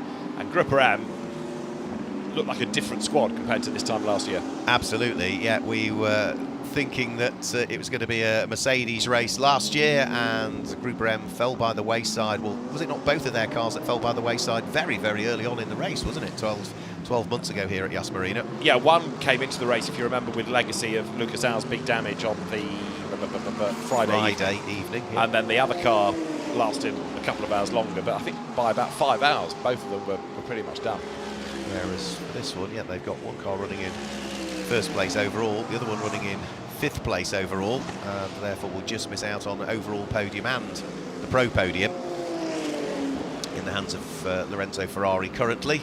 But the sister car to it, the number 99, still leading the way. The lead advantage between himself and Dries Vanthoor at the wheel of the BMW, 7.9 seconds. So Dries has slowly chipped away at it once more, but we still know that that BMW in 2nd place has got an extra 5 seconds to spend in the pit lane for its final imposed pit stop.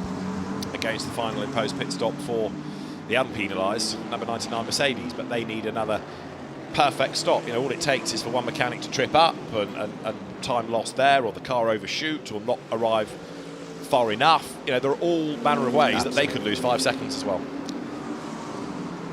Angled through the traffic, that's the Gosner Mercedes ahead, isn't it? Which now has who at the wheel of it? It's Corinna Gosner back at the wheel, and that's 20th place, and in fairness is effectively last, but should gain before the end with 26 Ferraris still in his pit box. Yes, it's not gone anywhere for a long period of time, hasn't it, that Ferrari? I'm not sure whether Alan might have an update as to what the problem actually is. So we saw all the front of the car coming off it, and he suggested the 26, Alan. They were expecting you said they were expecting the right. Thank you. I'll go back. He said he was expecting the right. Was it right-hand front that they'd got some concerns with on that car? But trying to cool it down, I think, Alan. Yeah. So one would imagine with a leaf blower rather than waving a piece of paper at it or blowing with your mouth. Something like that. Something far more technical to cool it down, yeah. And Alan, once you've investigated Ferrari 26, could yes. Could I ask you to go to Garage 59? Yes, you can, yeah. Excellent. There's no reason, it's just that it's in the opposite direction. It's, I've worked with you for long enough that I knew that. So I've already ticked off Garage 59. Nothing is happening. There you go. It was worth a try. And Alan started being a pit reporter 100 years ago. He was 6'9", and bit by bit we've whittled him down to 4'4". So Mario Engel charges on, and 8 seconds to the good. But as I said a few laps back, you just get the feeling that if this ever became a concern, he'd just ramp this up a notch, wouldn't he? Yes. Yeah, I think he's driving with something in reserve. They've got themselves into the position that they've had to work so hard to do with their pit stop strategy early on in the race, and now that they're there, he's just driving at the pace that he needs to, as long as he can maintain that gap between himself and Dries Vanthoor, and if he sees that coming down a little bit too much, he can press on, because arguably they're all going to be on a similar strategy now to the end of the race. They've all got one more pit stop to do. They all pitted at exactly the right time as well. We're in the pit lane within a lap or half a lap of each other.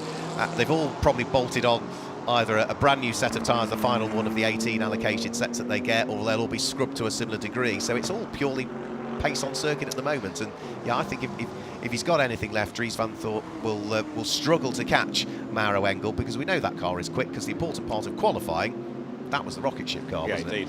They've got to get this final stop done within, effectively now, half an hour. Yeah. Now, the only other thing that the teams have to factor in all of this is not leaving it too late, because let's say that you plan on doing that with 5 minutes to spare, okay? And you get a safety car. Absolutely. Then you can't complete the stop in the regulation time. So the teams do need to have a think about when they serve that last one, just in case. Yeah, and you can't leave it too late, because as we've seen earlier on, you know, if you're in the right position at the track when there's about to be a full course caution or safety car, you can just about nip in, but if you're half the way around the circuit, not a chance. Now, number 33 Porsche, we saw Tim Heinemann take back from Matteo Cairoli, and he's also just put himself back ahead of Ralph Bowen, has he not? So therefore in 11th place. Yeah, that was 4th position, wasn't it? So that is the Pro-Am car, that's 5th in Pro-Am, going back ahead of the car that completes the Am podium at the moment. Ralph Bowen at the wheel of the black and gold number 7 Herbeth Motorsport car, losing the place on circuit, but as we've spoken about so many times, Ralph Bowen, how much of a fight would you put up for that? It's a Pro-Am car coming past you, you're on the podium in the Am category, just don't worry about it, let it sail by. So Tim Heinemann, who was very impressive at Spa, as was Matteo Cairoli, of course, but giving this car a real workover, accelerating now, headlights ablaze, up towards turn 11, 12, end of the lap, towards the hotel, past the bar, under the hotel, on towards the harbour. Great shot there of the cars coming underneath the hotel, right up against the wall, no runoff area there, although surprisingly it's a part of the circuit that catches out relatively few. It does, yeah, absolutely. I think we have seen in the past a couple of cars literally just the slightest wheel touch against that barrier, but I think the only time I can ever recall we had an issue round at that corner was nothing to do with an incident. It was when the VR46 Ferrari had an electrical problem at that part of the circuit and ended up stopping out on that part of the track a few years ago. So I think it's one of those corners that at the moment has remained fairly incident-free. Kind of look at it and expect it to be Abu Dhabi's version of Montreal's Wall of Champions, but no, people do avoid it. Right, Tim Heinemann then, having gained that place, the next target is going to be Alessio Rovera. Trouble is, that's 70 seconds up the road, the number 25 Ferrari. That's quite a big ask without the assistance of a safety car, isn't it?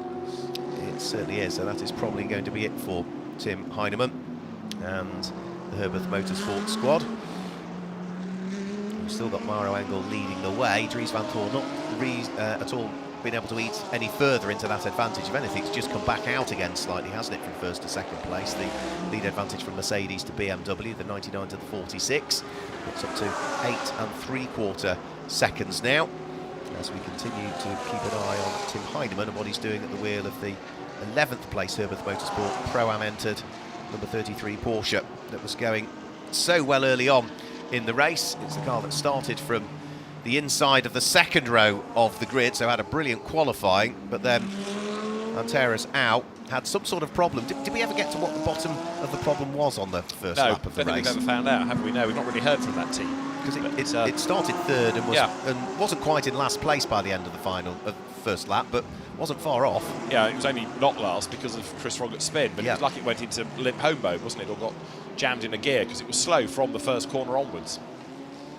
But Tim Heinemann, who's been racing in the DTM this last season, is impressive whenever you see him in GT3 machinery, having only had 1 year in the cars. GT3 style cars in DTM. He did drive in the Spa 24 Hours. There's got a bit more traffic to deal with before too much longer. That will be the Audi of Xavier Knauf that he will look to try and thread his way through. So the Audi's running 4th in the AM class at the moment. Has had a bit of a yo-yo race, really, hasn't it, the Audi? It started, what was it, 19th, if memory serves me correctly. Yes, it is, as I look down at my piece of paper. It was running as high as the lead of the race at one point, largely because of all of the strange pit stop cycles that we were going through. Now it finds itself back down in 15th once more. So it's been up and down. Like, it's really a race of snakes and ladders, isn't it? But in part, you know, you've got a silver graded driver and 3 bronzes. So you put your silver in, it's going to go quicker, it's going to come up. And again, one of the reasons it was doing so well early on, you had Milka Panu doing good things on good pace, but you also had 6, 7, 8 cars taking early pit stops, and that gave us that quirky order. I mean, the lap times were good and places were gained on merit as much as they were on pit stops of the pro cars. But again, it's had pit stop penalties and track limit penalties, so it's had those to factor in as well. It's had a contact with the Gosner car, was it, the MP Motorsport car, which not only caused it a penalty, but it also is still carrying the scars of that, which is bound to affect the car because it's got that damage on the front left-hand corner of it. As we go back to Mauro Engel, who has now completed 311 laps. We have an hour and 10 minutes to go in the Lenovo Gulf 12 Hours, the 13th running of the event, but the 12th running of it here at Yas Marina Circuit.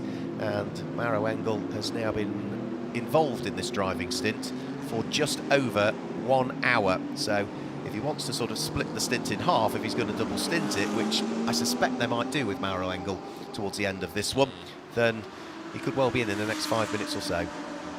Yeah, he needs to serve that final regulation pit stop, or as they term it in the regs, the imposed pit stops. But Engel and the Grupper M team will have worked out the plan, ticking off the laps and know exactly when they need to call the car in. There is number 61 Ferrari, which is in 17th place, Konrad Grunewald at the wheel of it. But interesting, isn't it, from a few hours back, being really on the edge, trying to fight back and get the lost lap back. Now, this car just looking unstoppable. Yeah, it's amazing, isn't it, how the race has rather patiently just come back to them. They must have had great faith in themselves. Into the pit lane comes Konrad Grunewald. So the number 61 Ferrari in towards the pits for what one would imagine is its final pit stop. It clearly had an additional penalty to serve. That 5-second additional penalty has to take place once the car comes to a halt in the pit box. Everybody has to wait, count to 5, and only then can you start the process of the refuelling. Grunewald getting out of the car, which means we're going to get a final driver change in. And who might it possibly be? Well, Jean-Claude Sauder, possibly. Miguel Ramos was in not that long ago. Laurent Demise, we've not seen him for a while, but I saw he was changed into his T-shirt in the background of a shot earlier, so unlikely to be him. May well be done. Right, that looks like Miguel Ramos, doesn't it? It is, I think, yeah. I think you're right. Who, in fairness, is probably the fastest in that car anyway, given his experience and his success. So yet another set of the 18 new sets of Pirelli tyres go onto that car. And an hour and 8 minutes of the race to go. So the last stop for the Ferrari. Windscreen cleared. Some pit stops you'll find they use the detergent and squirt and clean. Others it's the tear-off windscreen, like you have a tear-off visor on a crash helmet in single-seater racing. But there's a limited number of those, so they'll use those sparingly. So sometimes, as I say, it's the detergent, the cleaning fluid, and then a cloth. But the last stint is one of those rip-off windscreens that comes off the car. And just look at all of the pepper marks on the windscreen as well on that car. You can see where bits of debris have sort of peppered the windscreen on it. You can also see exactly the same there on the number 27 car that's still in the hands of Rob Bell. Rob is now 3/4 of an hour into his stint. Any cars that have not ticked off the 10 imposed pit stops have now got, what, 22 minutes in which to do so. And after that point, if you haven't got through your 10 imposed pit stops, each one of which has to be 100 seconds in the pit lane, from pit lane into pit lane out. That's not the period you need to be stationary, but from in to out, 100 seconds. And if you haven't got them all done with 3/4 of an hour in the race remaining, it's too late. You'll be handed a penalty. What is the penalty for that? It's a very draconian one, if memory serves me correctly, is it not? I want to say it's a 3-lap penalty. I might be confusing it with something else. You are absolutely correct. Any car failing to complete the mandatory number of imposed pit stops in the race will receive a 3-lap penalty in the race for each occurrence. So in other words, if you miss 2, it's 6. Yeah. Yes. Maths with Mark, thank you very much. Yeah. Yes. More next week. Yeah, indeed. Another times table next week. Tune in. So, a 3-lap penalty is what we're saying. But in fairness, I mean, the teams will be checking with race control if they've got any doubts and making sure they know, because the last thing they want at the end of this is to not do a 100-second pit stop and cop a 3-lap penalty. Yeah, it wouldn't go down well, would it? No. But as you also say, what they don't want to do is leave it too late, and then all of a sudden a safety car comes out, and as we know already from what we've said several times, you cannot count an imposed pit stop when the safety car is out there, unless that pit stop is over 5 minutes. So, you know, at the very latest you could leave it, if you want to risk it, is probably an hour and 20 minutes to go, and at that point the safety car would have to come out and you'd still just about get away with it. True enough. Ralph Bowen in for his last stop, and the Audi in again. That should be its last stop, shouldn't it? It's not that long, but we put Xavier Knauf into that car, but in it comes.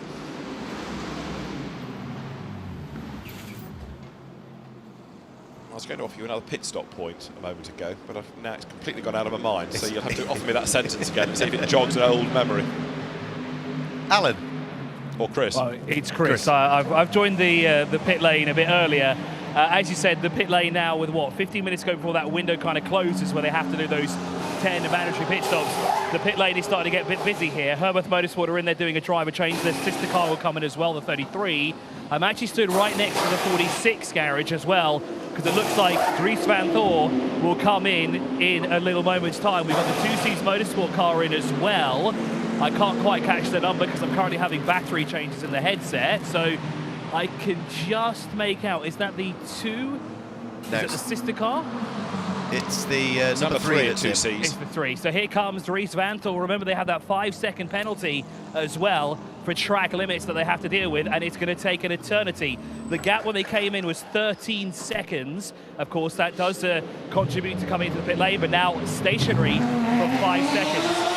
Herbert Motorsport are back out there. They've presumably done their last one there for the number 7. The 33 is about to come in as well. And, well, refueling is now underway for the 46. A fresh set of tyres for Dries Vanthoor. And I guess he'll be good to go to the end of the race. Here comes the Herbert Motorsport car into its pit box as well. The team jump into action, refuel the car. Now, I don't see a driver for this second Herbert Motorsport car, so I have a feeling it will be, now, who is currently behind the wheel of the 33 car? Tim Heinemann. So Tim Heinemann looks to be staying behind the wheel as there's no other driver ready in the overall. So new set of slicks going on for Dries Vanthoor. Remember what's at stake here. A BMW overall victory here in the Lenovo Golf 12 Hours. They have never won the event overall. They are one of 2 manufacturers to not have done it, and they're the most likely chance that they could do it, although this pit stop is going to take some time. Thanks, Chris. Yeah, so Dries Vanthoor, the first of those running at the sharp end to head into the pit lane. The Team WRT BMW that was hoping that he could catch Mauro Engel and overtake the race-leading Mercedes. That being the case, it would have put BMW into a championship-winning position, potentially, in the Intercontinental GT Challenge powered by Pirelli for the manufacturers category. Now, that doesn't mean that Dries has still given up on that aspiration as yet. Into the pit lane comes the race leader, so Mauro Engel at the wheel of the race-leading number 99 car into the pit lane. As long as this pit stop goes to plan, David, they're looking good with 60 minutes to go. Yeah, and they've done this without a brake change, haven't they? Unlike the 2C's car of Jules Gounon. So it's been a good recovery, if you like, from losing time early on with that loose wheel and the slow pit stop, as now the car sits and not very much is happening other than one hopes the fuel, which, yes, we can now see over the shoulder of the mechanic. So Mauro Engel's going to stay in the car, it seems, to the end. As soon as the fuel is done, part 2 of the pit stop can get underway. The car will go up, tyres off, new tyres on, and then we'll be good for Mauro Engel to blast back into the race. With Lucas Stolz and Mikael Grenier having done their work, Mauro is going to bring it home. Yeah, I just want to confirm your point there, David. Mauro will stay in the pit lane, sit in the car, sorry. There are no other drivers suited and booted, but there will be a driver change for the 77, though. Right, so Lorenzo Ferrari will bring that in a moment. And you would have thought Lucas Auer would be going out in that, would you not? For the final hour? Yeah, absolutely. Yes. Cometh the hour. Cometh the man. Cometh the Lucas, yes. Get in the car. So Mauro Engel good to go in the Mamba Mercedes-AMG. And into the pits behind has just come Lorenzo Ferrari. Right, Mauro Engel then blasts away. So the Angel, translated surname, Mauro Engel back down the pit road, and he has got 61 minutes and change on the clock. Last pit stop done. Now he's just got to keep out of trouble and bring it home. Yeah, just wondering what the relative pit stop times were for those particular cars that time through, just to check that everything was okay. It was a 1 minute and 41 for the 99 car, so that is good. And for Team WRT, it was 1 minute and 46, which is just as good. So yeah, no net gain for either there, because we know they had to be 5 seconds on the pit lane, Team WRT. So yes, the 5 second gain that was always going to happen in the pit stop is all that happened. There was no more than that. No, indeed. So the Mercedes stop wasn't unduly long to give the advantage back to BMW, nor did BMW WRT suffer any further loss. 25 Ferrari in as well now. So that was the car that was in the hands of Alessio Rivera. Again, looking at the driver pace of those cars, you'd double stint Alessio, wouldn't you? Yeah, and I think he's staying in. I've not seen the door open yet.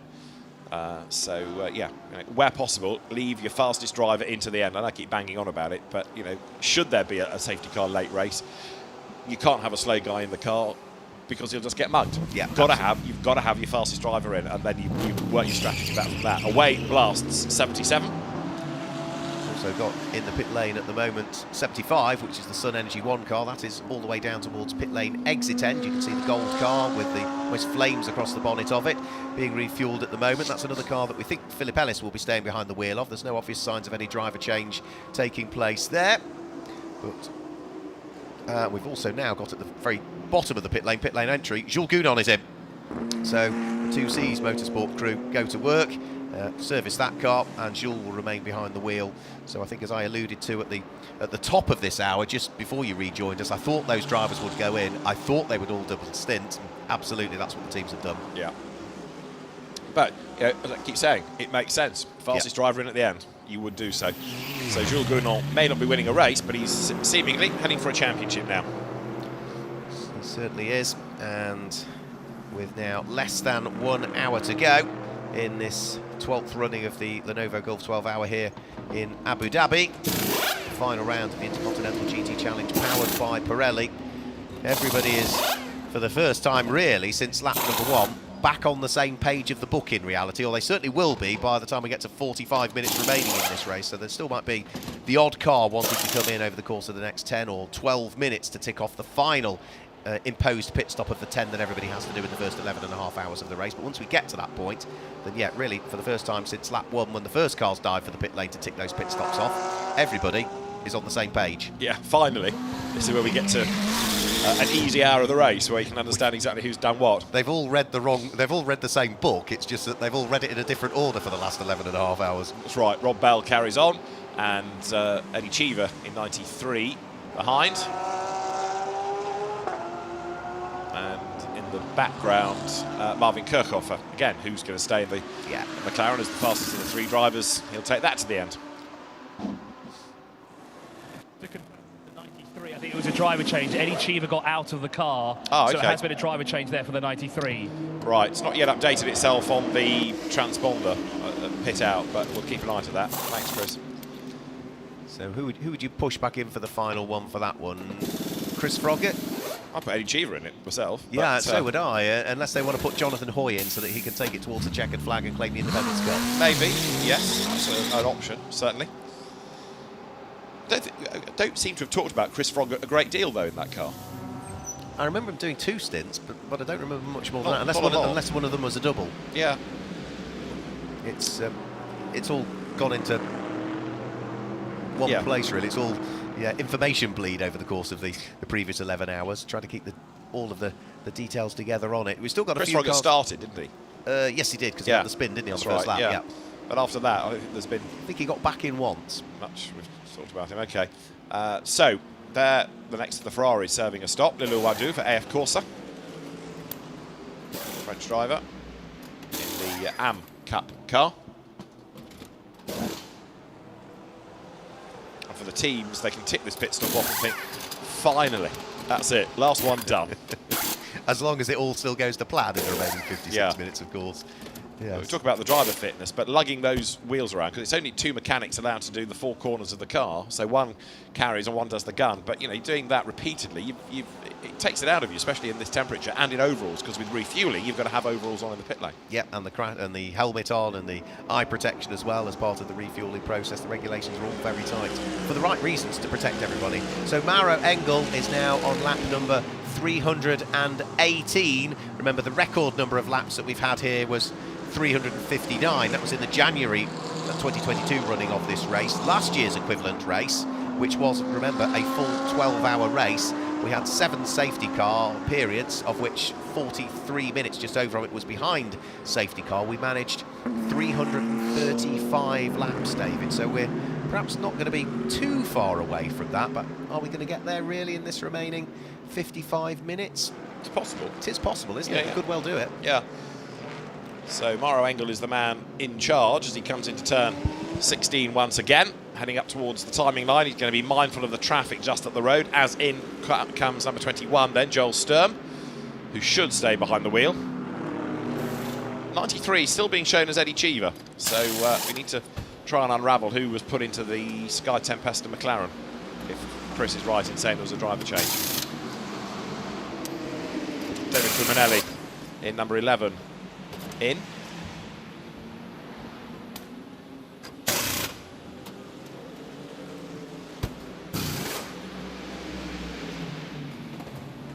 That number 11 car has started to come back into the mix, hasn't it, over the course of the last couple of hours. It had dropped quite a long way down through the order and was sort of circulating mid-teens for a period of time, but has now worked its way back inside the top 10, was running in 8th place before it came into the pit lane. We've got the AM leading car in as well, which is Joel Sturm, the number 21 car in the pit lane. And Mauro Engel looking to try to put a lap on Jules Gounon here, because you've got the 3rd place Mercedes not that far up the road from the leader. Chris? Yes, just to confirm, 93 is being driven by Chris Froggatt. Okay. Process of elimination, his helmet is not there in the little cubby hole, and I've just been informed by the team as well, not Eddie Cheever behind the wheel, it is indeed Chris Froggatt, so you guys are right. Right, thanks for that. Yeah, it's still shown, as I say, as Eddie Cheever on the timing screen, but one hopes that that will get corrected in due course. Because at the moment, of course, it's showing a longer stint time than is accurate, because the stint time runs when you're still in the car, and timing and scoring he still is. Joel Sturm on his way down the pit lane. Jules Gounon, fascinating fact 37 is that he's been on the overall podium in every round of the championship this year in IGTC, whether he's been in a Pro or a Pro-Am car, on his way to winning the title here. Yes, absolutely, yeah. Started with the win, didn't he, in Bathurst, and then 3rd in Kyalami and 2nd for the last 2 times out, and looking as though he's on for another 3rd place here. So another solid season, another consistent season for the Jules Gounon. Again, you can see the nose of that McLaren just bobbing up and down there as it heads into the heavy braking area at turn number 5. Rob Bell behind the wheel of it. That car at the moment still continues to lead the Pro-Am category, and more importantly has a buffer of 1 lap between itself and the car that's 2nd in Pro-Am at the moment, which is this car here, the number 75 car in the hands of Philip Ellis. So over the start-finish line they go. Philip Ellis and I would say Dominic Baumann, probably the quicker of the 2 drivers in that particular car. Well, yeah. I mean, Philip Ellis gets quicker and quicker every season. Dominic Baumann has been around a lot longer. Yeah. Philip's an interesting one, really, because he's of a British family that moved, or British and Swiss family that moved to Germany. He grew up in Mallorca, took time out of racing to go and finish his studies, came back into racing, won in Audis, and then ended up racing in Mercedes. But he's done all his mainland Europe racing, really, despite the British part of his heritage. He's only once raced in the UK, and that was Donington this October. What was that? Was that in British GT, wasn't it? Yeah, of course it was. Never raced in the UK before. Yeah, of course it was. Yeah. So he stood in for Johnny Adam, if you remember, with James Cottingham. But when I said to him, I can't think what you've ever raced in the UK before. Help me out. He said, no, he said, I've not. It's only the 3rd time I've been to the country. Well, so I've certainly not raced it. Yeah, well, yeah, I honestly didn't know that. I'm surprised by that. So, yeah, that car is running 2nd in Pro-Am at the moment, and the car that's 3rd in Pro-Am is the number 11 Kessel Racing, now Scott Andrews driven Ferrari. That was the car that was in the hands of David Fuminelli until a few moments ago, and has just been handed over. So that's the top 3 in Pro-Am. The top 3 in Pro are the top 3 overall, so the 99 from the 46 and the 14. And in AM, let's just pick up on the top 3 in the AM category, as we are 50 minutes away from the checkered flag. As it has been for so long in this race, the number 21 car collection Porsche in the hands of Joel Sturm continues to lead the AM category. 2nd in AM is, at the moment, going the way potentially of the number 3 Mercedes of 2Cs that now have Isa bin Abdullah Al Khalifa back behind the wheel, and the 3rd place car in AM is number 7, which is Herbert Motorsports car, which has been handed over, wasn't it? That was in the hands of Ralph Bone. It's now Alfred Renauer that's behind the wheel. Chris has news from the pits. Yeah, I just had a chat with the Racing 1 team. Unfortunately, the damage they sustained will take too long to fix, so unfortunately they're out. It happened on the right-hand side of the car, and it's possibly due to contact. I was just speaking to Axel Jeffries about that, so it's very unfortunate the only locally based team will not be finishing this race. They had a very strong race as well. Ramos Azam was behind the wheel when it happened, due to no fault of his own, of course, and of course Axel Jeffries was scheduled to get back behind the wheel in the final hour. What could have been, well, I guess we'll have to wait till the next Lenovo Golf 12 hours to figure that out. Chris, what was the damage that they sustained? Because we knew that they'd got this drama with the car, we were hearing it was overheating, but the actual damage, I don't think we ever got to the bottom of. Yeah, well, they're inclined not to tell me exactly what's happened. They just said whatever it is taking a long time. I'll go back in the garage and see if I can inquire some more to find out exactly what the issue was. All right, good man, thank you very much. But as you say, it's a real shame that the sole local team ain't going to get to the flag. 77, we were right, that did put Lucas Auer behind the wheel of the car that's in 5th spot. So it is Engel, Vanthoor, Gounon, Bell, Auer, Sturm, Ellis, Andrews, back in number 11 Ferrari, Al Khalifa and Rovera to round out the top 10. And there are some star names there. Very much so, such as the strength and depth that the field has this year. So I think the only one that probably surprised us of the cars where either driver changes we saw were taking place or we knew drivers were going to double stint was probably the change from Eddie Cheever to Chris Froggatt. But as we say, not seen much of Chris Froggatt in the race, so that's probably why. Indeed so. Chris, you know, he's still a quick driver. Yep. So as we've seen in the sort of Pro-Am class of British GT and Fanatec GT this year, he'll do a good job. He'll bring the car to the end. So the Gosners are set for their last stint. And the good news is the car looks like it's going to get to the very end, which for them is the target. You know, they're not here to win a class. They're here to enjoy themselves and be there at the end of 12 hours. Chris? Yeah, it is something to do with the suspension there for Racing 1 now. Unfortunately, puts them out of the race. Right, thank you. So suspension maladies for Ferrari number 26. Ramos Azar having brought the car into the pit lane. And does that now pretty much clear everybody of their last pit stop? I think it probably does. I think it probably does. It was a driver change for the Gosner family in their MP Racing number 73 Mercedes. It's Thomas Gosner that gets the privilege of bringing the car towards the checkered flag. Right, OK, time penalty has been racked up. Car number 93, which is the Sky Tempesta racing car, has picked up yet another track penalty. This is a car that's picked up several throughout the course of this race, whether it be in the first 6 hours or afterwards once the slate was wiped clean. But it's a 10-second penalty now for track limits, and because there's no further pit stops for those to be conducted in, that will get added at the end of the race, David, I assume. It will indeed. Yeah. And of course, although it's Chris Froggatt in the car now, who's just got out of it, Eddie Cheever, who does seem to have had a bit of previous with this. I mentioned that whilst you were having your break I heard earlier on. I heard you. Yeah. That's why I say it, because unfortunately Eddie, we know he's quick, but if anybody seems to have been racking up the penalties or the warnings, it's been him, it seems. You know, I'm not saying that the others haven't had their moments, but Eddie just seems to have been the more obvious one. So it'll be 10 seconds added to that car's race time, and for the moment that's okay. It won't drop it behind the 88 car of Marvin Kirchhofer, but if Marvin gets on with the programme in the remaining 47.5 minutes, then it might get a bit more imperilled. Scott Andrews still pressing on at the wheel of the Kessel Racing Ferrari that occupies 3rd place in Pro-Am currently. Where is the car that's 2nd in Pro-Am? Well, at the moment it's a lap ahead of him and is in the hands of Philip Ellis. So Scott Andrews comes over the start-finish line. I think this will ultimately then put him onto the same lap as Philip Ellis, but the relative gap between the two of them is going to be a fairly large one. So through he goes over the start-finish line, and no, he's still a lap adrift, isn't he? So it is... No, he's... yes, he is, yeah, still a lap adrift, isn't he? Yeah, so I thought that would get him on the same lap, but no, there's a full lap between 2nd and 3rd in Pro-Am, and there's another lap, I think, between the race leader and 2nd in Pro-Am, so they're all spread out by a lap at this stage. And when you get to this point of the race, David, and you're a lap adrift of the car that you want to catch, it still doesn't mean that you slow up particularly. You might settle for it to a larger degree and not push quite as hard, but you also know that anything can still happen. It's true enough, 46 minutes to go.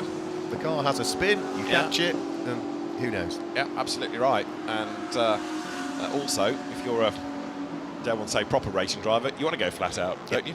You don't want to just go around at 80% on a sort of fuel conservation run. But if you can go flat out, that's why you're here. Well, what was Mark Radcliffe saying earlier on to Alan Hyde is that, you know, it is a beautiful circuit with a beautiful backdrop, but you don't really look at it when you're racing. That's true. It's true enough. Chris. Yeah, I was just in the pit garage here for Mercedes-AMG Team Group M. Of course, Michael and Luca sitting comfortably, just watching their co-driver, Mario Engel, essentially trying to challenge here for the victory and keep Team WIT at bay. They did say that they are closely monitoring it, and the Team WIT are getting quicker as we get closer and closer here to the end of the Lenovo Golf 12 Hours. So it certainly looks like they're not confident enough that they're 100% going to get this victory, but they're keeping a very close eye out on what's going to happen. Now, what I want to do is I want to go on to the other side of the garage and ask the same question to the 46 team and see what their answer is. So the gap is 13.3 seconds, and last time the BMW was 0.2 of a second quicker. So you're right, it's a shade faster, but it needs to be a bigger gain than that. And as I've been saying, I still think that if he needs to, Mauro could just turn the wick up if he really felt that BMW was getting too close for comfort. Yeah, we were saying earlier on, we think that Mara's probably got a little bit in reserve. We know they've all pitted at similar times. If anything, Dries Vanthoor pitted a lap earlier than the 99 last time through. He was the first in, wasn't he, of the lead three. So you could argue, subject to the tyres that they put on, or certainly fuel-wise, he might have a tiny bit less in that car. But yeah, I mean, the rate of close, if you're going to chip away at 0.2 of a second, you're never going to get anywhere near it, are you? With maybe another 22, 23, 24 laps to go in this one, so we should be hovering around 350 laps by the end of this one. Pretty there or much, thereabouts, yeah. In fact, Vanthoor's only 20 seconds ahead in terms of a stint, because they came in pretty much at the same time. Right. There's not that much to choose between them. And in terms of drivers playing it cool and saying, oh, you know, we're not sure, you know, we're not looking confident. I can't remember a time ever in a race with, if you like, 45 minutes to go, where drivers said, yeah, we've got this, we've popped it up. It's in the bag. Yeah, they always sort of try and play it down, however confident they might feel. You know, there's always that, well, we don't want to speak too soon kind of attitude, isn't there? Well, the problem is also, you know, we can only tell on what's going on from the outside of the car. They're never going to tell us what's going on inside the car. You know, if Ian Logging hadn't have mentioned about the rubber pickup on his boot and how that was affecting him, we wouldn't have known. We'd seen the car had lost a couple of places, but couldn't really tell that it was a problem that had affected him for the whole stint. Out of all the problems to have. Yeah. And the way that Nick Yaleli was driving, you know, was he losing that much time with the problem that he had with the seating position? No, nothing obvious from outside the car. No, exactly. Right, over the timing line then goes Ferrari number 11. So Scott Andrews, with his chance to shine now, pressing on. But the next target for him, as Mark said, Philip Ellis, who is another lap up the road. So he needs Phil to have a problem, and his last lap was a 53.2, and Scott Andrews is not as quick anyway. No, not at all. So for Scott Andrews at the wheel of the Kessel Racing Ferrari, the car that runs third in Pro-Am. The next car that he's caught is the car that runs third in the AM category overall. So both of these cars, the Porsche and the Ferrari, potentially heading towards the podium once the race finishes. But back down in the pit lane is Chris with some more news. Yeah, speaking of podiums, I just had a quick chat with Nick from Team 46 there for Team WRT. Same question, different answer. They're saying, yeah, we can do it because, of course, Dries Vanthoor, while he has 13 seconds between himself and the race leader, he's got that time back in previous stints. So it seems to be Nick and the team are not too worried about this, and we're looking at a possible fight all the way to the very end of the Lenovo Golf 12 Hours here. And what a way to end today's race that will be. Could we, for the first time, see BMW on top? It's possible because he's taken another 2/10 out, but with 42 minutes to go and still 12.6 seconds. Yeah, he's chipping away, he's going the right way about it. Even if he catches Mauro Engel, he's still got to find a way past, so it's not going to be easy. Yes, you can understand why the BMW team are optimistic, because there's always that potential, there's always that chance, and right now, fractionally faster is the BMW, but he's not hacking into the gap, is he?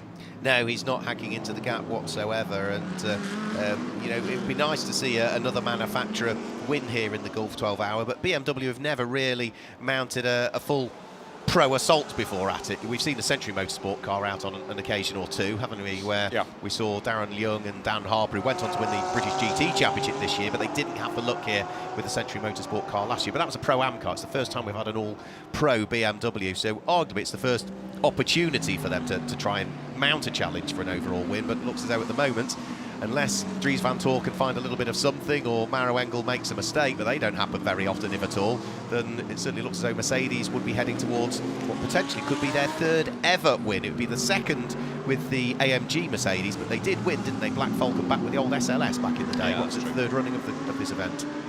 Gosh, that dates things, doesn't it? It's a car you barely see, but they were very, very impressive bits of kit when they first came out, almost looking sort of futuristic with the gull-wing doors.